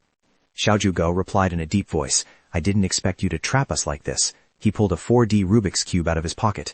Ye Zhongming immediately became alert when he saw it fall to the ground. Very quickly he realized it was an FL Steel Magic Energy Glider, white grade. This thing was nothing rare to those who had lived through the previous life. After all, it was just a flying device. Depending on the size and level, the effectiveness varied. The speed wasn't high. It only worked in certain special situations. Clearly, Xiao Zhuge's intention was to retreat. Bai Pao immediately stepped forward to stabilize morale. Brothers, I'll stay behind to open a path for everyone. As long as Xiao Zhuge escapes, even if we die, we will be avenged. Besides, it's not certain we'll die. The Yaoshi army is invincible. These inciting words made the guards' blood boil, and they roared in unison. Yaoshi army is invincible. Yaoshi army is invincible. But Ye Zhongming wouldn't give them a chance to escape. He clapped his hands and laughed faintly. Pushing me into this situation and still expecting to leave, you guys are really good. Xiao Zhuge paused, frowning in thought. Could it be that this guy still has a trump card? Ye Zhongming looked straight into Xiao Zhuge's eyes. I didn't expect you to have this thing, white grade. It operates using magic crystals, has stable defense, and even long-range armor-piercing weapons would find it hard to cause major damage. Forcing me to pull this thing out really hurts me a bit. Holding a grenade in his hand, Ye Zhongming continued. Sorry, it looks a bit ugly, but as long as it works, that's enough. He pointed at Bai Pao and praised. That guy in white reacted very quickly just now.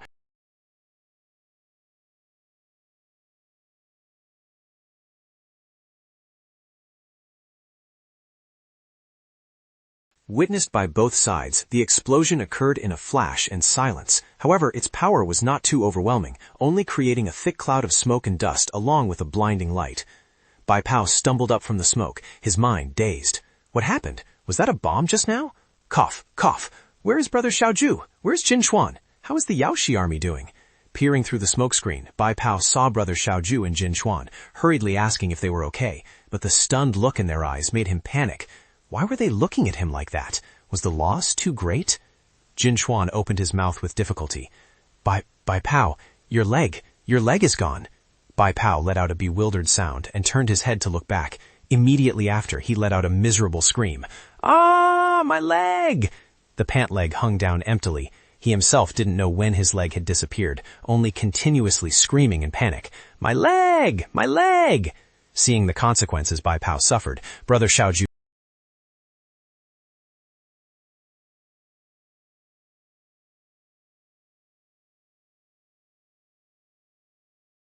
Brother Xiao Zhu was so furious he could only repeat the young man's name, Ye Zhongming, Ye Zhongming. Then he coughed violently. Jin Quan hurriedly supported him, just as Brother Xiao Zhu ordered. Drop your equipment, take Bai Pao, and retreat.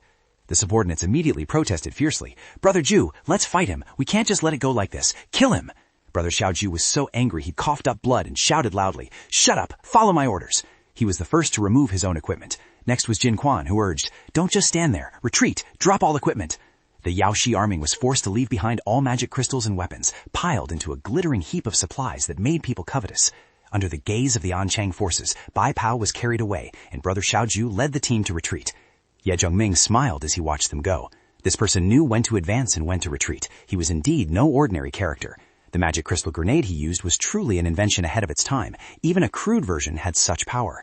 The creator, Master Yu, truly deserved the title of the father of future magic crystal weapons, creating 2 complete components based only.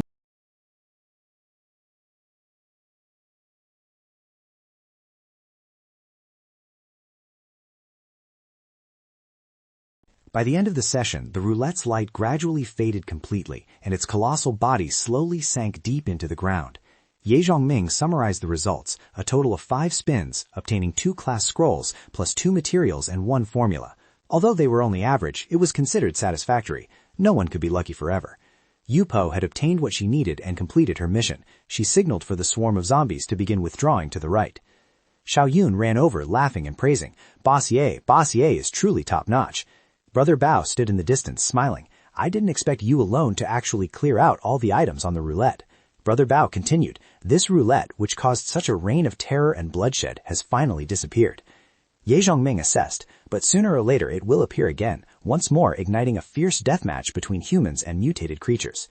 Xiao Yun pointed at the pile of supplies left behind by the Yaoshi army and asked, Boss Ye, how should we deal with this pile? Ye Zhongming calmly replied, same as before, sell it cheaply to everyone.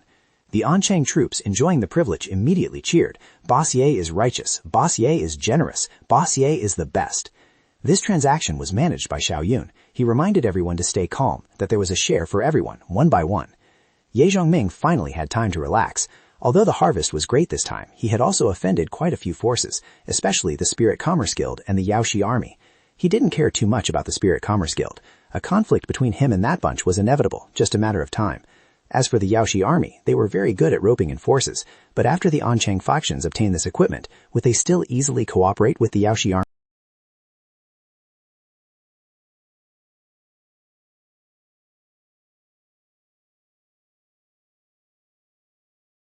Gray-grade equipment was distributed to increase the strength of the Anchang forces, as ultimately everyone was still united against the mutated creatures. Big Sister Zhao Jingmei stepped forward and asked, Boss Ye, do you have a moment? Ye Zhongming glanced at her and nodded in response. Of course, the next step of cooperation still needs the bosses to discuss thoroughly together. Anchang City gradually recovered its original appearance. Ye Zhongming walked into the desolate area, looking at Yu Po in front of him and exclaimed, Arrived quite early, very punctual. Yu Po's face was cold as ice. She extended her hand and demanded directly, Where is the blood? I value credibility. Ye Zhongming took out a tray of blood, smiling as he replied, Don't worry, with allies I always keep my word. The tray containing 3 drops of blood was gently pushed towards her. Yu Po grabbed it, opened the lid, and poured the blood straight into her mouth. Ye Zhongming also handed Red Hair a similar amount of blood, which she skillfully drank up. The two evolved together again. The more they evolved, the more devastatingly beautiful their appearances became. Yu Po was not yet satisfied and continued to demand ore. Is there any blood left? I want it all. Name your conditions. Ye Zhongming lowered his eyes and replied, Unless you can mass-produce level 3 magic crystals, don't dream of evolution blood. Besides, the bunch behind you are all level 3 zombies. How about... Yu Po crushed the empty tray, angrily retorting, No way.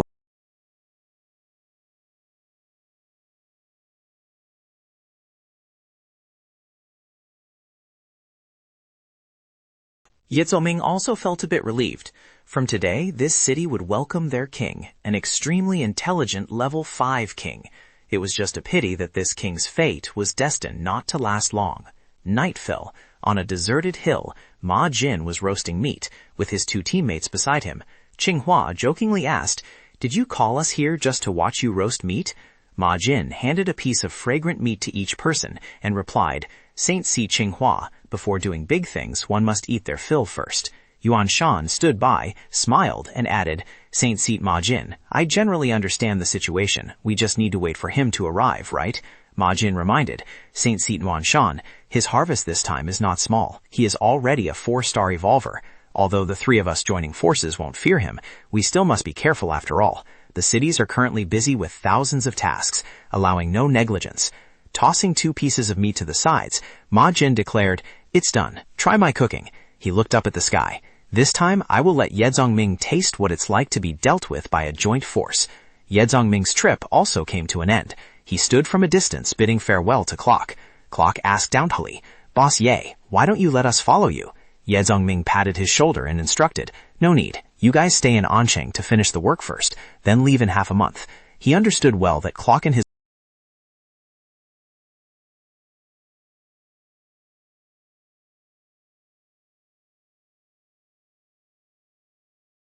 Going back certainly won't be peaceful. Ye Zongming raised his hand to refuse. "Drop it. I'm very poor right now. I don't have enough money to pay you back." Shasha angrily scolded. "Scammer, peeping Tom. Who spins the roulette without becoming poor? You really are a scammer." She approached him and asserted, "You must have a plan in your heart. Otherwise you wouldn't have let Yun Shao go ahead. I won't say any more unnecessary words. Take care of yourself." After speaking, she pulled Ye Zongming's collar down. While he was still dazed, Shasha kissed his left cheek lightly, making him blush and bow his head. Before letting go, Shasha added, "Don't misunderstand. This is just a deposit. You have the blueprint this time. When the crafting is done, I want to be the first buyer." Finished speaking, she waved goodbye. "Bye-bye, peeping Tom." Ye Zongming touched the lip milk on his cheek and sighed. This woman is just like in the previous life. Everything must be transactional. At the other end of the city, Ma Jin's group had gathered a large force. He stood on a high platform and gave a speech. "Perhaps the people of Yarnshan Saint Seat and Qinghua Saint Seat are not yet clear about what happened, but it doesn't matter. You don't need to know. You only need to know that the person we are about to face is someone who can cause extreme danger to us. That person holds all our secrets, and that is enough. What we must do is kill him. Hypocrisy will only make humanity perish faster. We will prove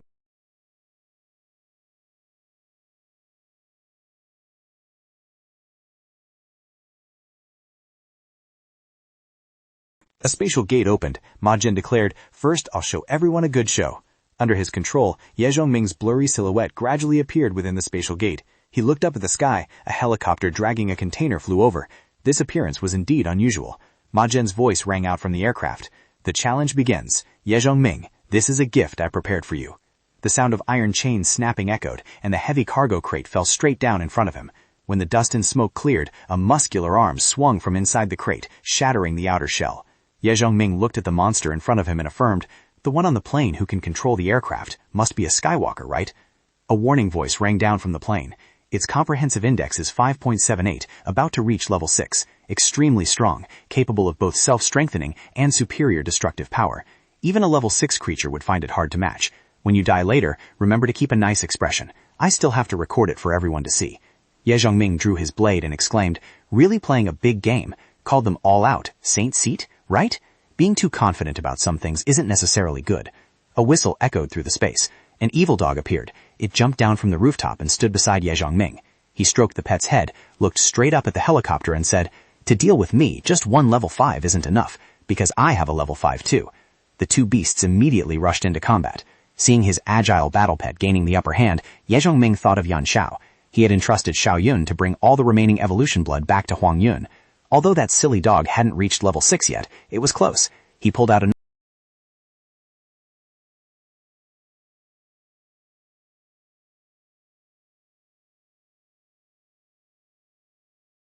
Qinghua also had to exclaim, "Level 5 and 4-star. Indeed, both Master and Beast are strong." Yuan Shan nodded. "This reflected image is truly not bad." Saint Seat Basie left behind a top-secret item. The giant roulette before also used it to gather intelligence. Ma Jin smiled at the perfect plan. 2 level 5s clashing will surely result in mutual destruction. We have 3 people plus 600 subordinates. Dealing with a 4-star evolver shouldn't be difficult. Qinghua nodded in agreement. The 3 of us are all 3-star evolvers, plus 600 people. Destroying a lone 4-star evolver is not a problem. Ma Jin looked at Yuan Shao and signaled, "All right, it's our turn. Prepare to make a move." But just as he was about to act, a voice rang out. "Ma Jin, our battle isn't over yet." From above, a figure rushed down. Ma Jin angrily shouted, "Who is it?" When he saw the opponent land on the building in front, he clenched his fists. "Bai Feng, is it you?" Old Bai no longer had the appearance of a scholar. His whole body was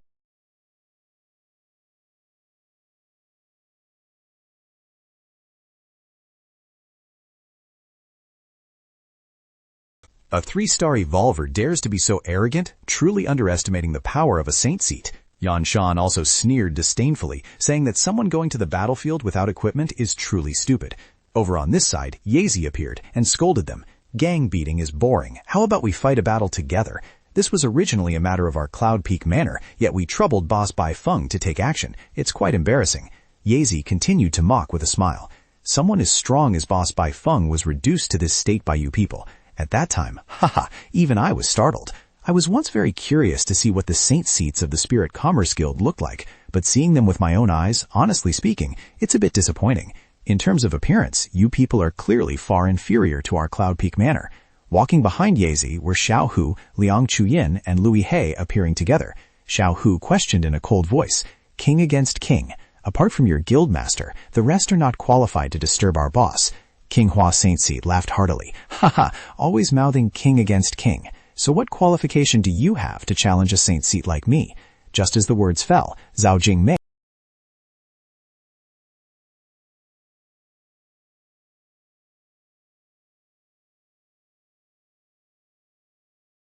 The person who appeared was none other than Zhao Jingmei of the Jingmei Company, and the bow on her back originally belonged to Ye Zhongming. Outside, the two armies had officially engaged in fierce combat. Intelligence panic-strickenly reported to boss Ma Jin that they had been surrounded by the Rensing battle team and the Jingmei Company. Ma Jin gritted his teeth in anger, not expecting these two forces to ally with Ye Zhongming. Had his plan been seen through from the very beginning? Thinking it over, there was no way of retreat. Ma Jin gritted his teeth and ordered, "In that case, enough talk, just attack head-on." Bai Feng looked at him sarcastically. "What's wrong? Not using the human spirit transformation?" Ma Jin growled in response, "To deal with you, I have more than enough strength." He spun his dual weapons vigorously, disdainfully declaring that Bai Feng was not worthy of being his opponent. Bai Feng maintained a steady defensive stance, his whole body ready for battle. On another side, Ye Zi was staring intently at Yuan Shan. He called out loudly, "Hey, cold-faced brat, let's settle who is superior." Taken by surprise, Yuan Shan immediately dodged. While dodging, he shouted, scolding the opponent for being a sneak attacker. He quickly stabilized his body and immediately unleashed the Earth Mother skill. Layers of vines surged up from beneath his feet. He arrogantly declared, "You will become nutrients for this Earth." Ye Zi looked at the mess in front of him and laughed teasingly. "Oh, is that all the Earth Mother amounts to?" Zhao Jingmei drew an arrow, silently calculating. This crystal bow had cost the company 3 3-star evolution potions and 10 level 2 evolution potions, and nearly wiped out their capital of 300 1-star evolution potions. But facing Saint Seat King Hua, she had to use it. She felt it was complete.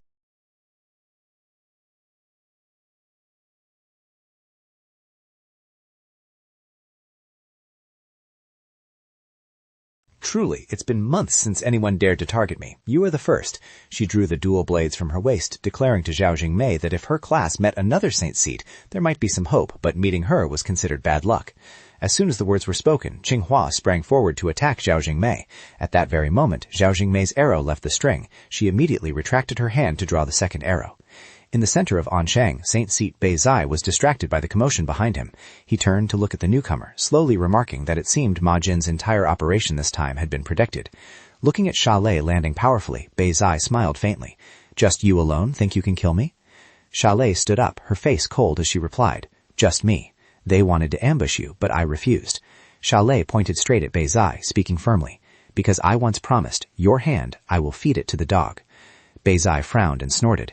"You have the scent of a new class on you. Your boss is quite decent, investing not a little, even using a 3-star evolution potion." He clenched his fist and sneered. "Slept together yet? But with just this face, your boss probably won't be interested for long." "An animal that only thinks with its lower half like you," Sha Lei replied disdainfully. "You are scared." Bei Zai roared back in anger. "Me scared?"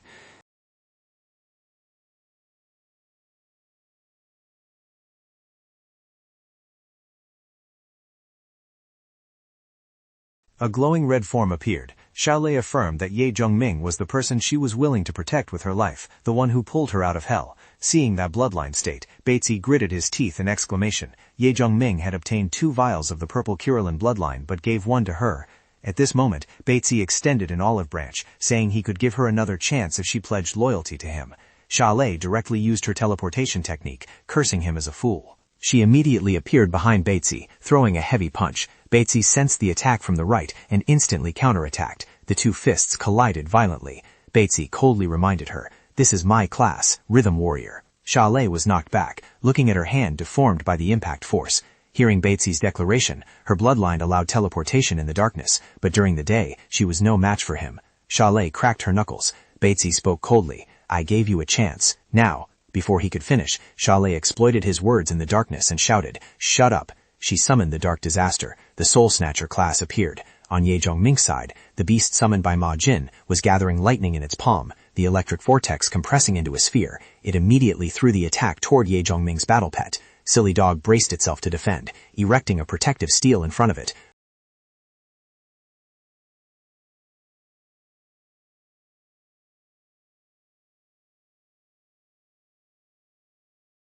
Lying there taking the full brunt of the artillery barrage, it lay motionless, one eye deeply embedded with a bullet, smoke still rising. Covered in bullet wounds, Yi Zhongming's pet had taken down a giant monster. The person on the plane was panicked, unable to believe that a level 5 Thunder Colossus had been destroyed. He hurriedly piloted the plane to retreat, but took all the battle data with him to explain to his superiors and clients upon return. Before leaving, he laughed loudly and warned Yi Zhongming, "Next time I will bring a level 6 war beast. Just wait to die." A terrifying pressure surged forth, shooting out a beam of aurora light that left the pilot no time to react. The plane was incinerated right in midair. Looking down at the dragon shadow cast on the ground, Yi Zhongming was worried. Even though he had calculated carefully, the unlucky moment had finally happened. Above him, Angos had returned. Just one look was enough to know it had come to bury Yi Zhongming alive. He tensely realized that Di Huangwan had completely lost its combat ability. The only option was to carry Di Huangwan on his shoulder and temporarily retreat.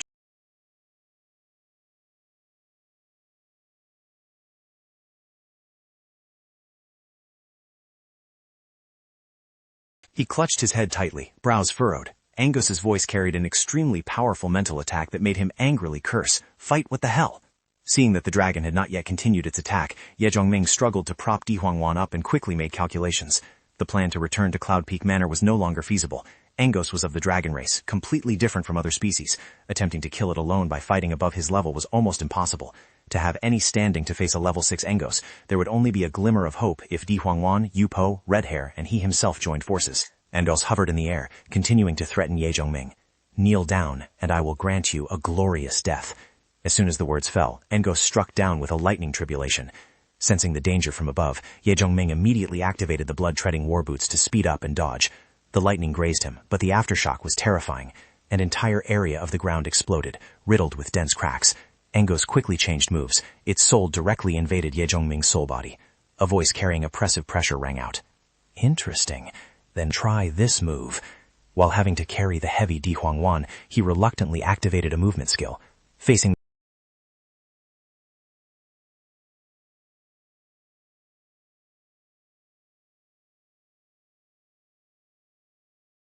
Ye Zhongming crawled out of the ruins, coughing violently due to the dust. Angos stood right in front of him, pointing down at the small figure beneath. "Kneel down. I will grant you a glorious death." Looking at its imposing posture, Ye Zhongming cursed silently. Grant a glorious death? In exchange, if it were someone with weak mental power, just this mental attack alone would be enough to drive them crazy or turn them into an idiot. Clearly using dirty tricks, yet speaking noble words. Truly hypocritical.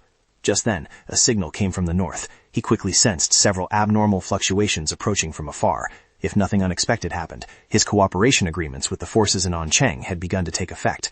Chalet's group had also plunged into an extremely fierce suicidal battle against their own kind. Ye Zhongming clenched his fist, looking at Angos, and said, "I still have one final card. Before, I always thought it was a way to perish together, but now it seems I still have a glimmer of a chance to survive. As for you, whether you live or die depends on your own luck." Angos replied with a voice full of contempt. "Oh, so what move do you have left?" Ye Zhongming took out the key he once bid for against Old Bai, speaking slowly. "I've always been curious where you and those monsters actually come from. Is the Forbidden Land your playground, or is it a space that we humans completely do not understand?" Angos raised an eyebrow, clearly not expecting him to possess this item. Without wasting words, Ye Zhongming shouted, "Secret realm, open up!" The surrounding space seemed to freeze, centering on the blue vortex above Ye Zhongming's head. Everything within the range of the secret realm began to be sucked in. Before entering, Ye Zhongming sent a message to everyone. "Before us is a massive obstacle. Only by overcoming it together can we have enough confidence to face the future." He drew his blade, his most familiar weapon, pointing straight at Angos to declare war. "Evil dragon, wait until I kill you, and we will meet again in the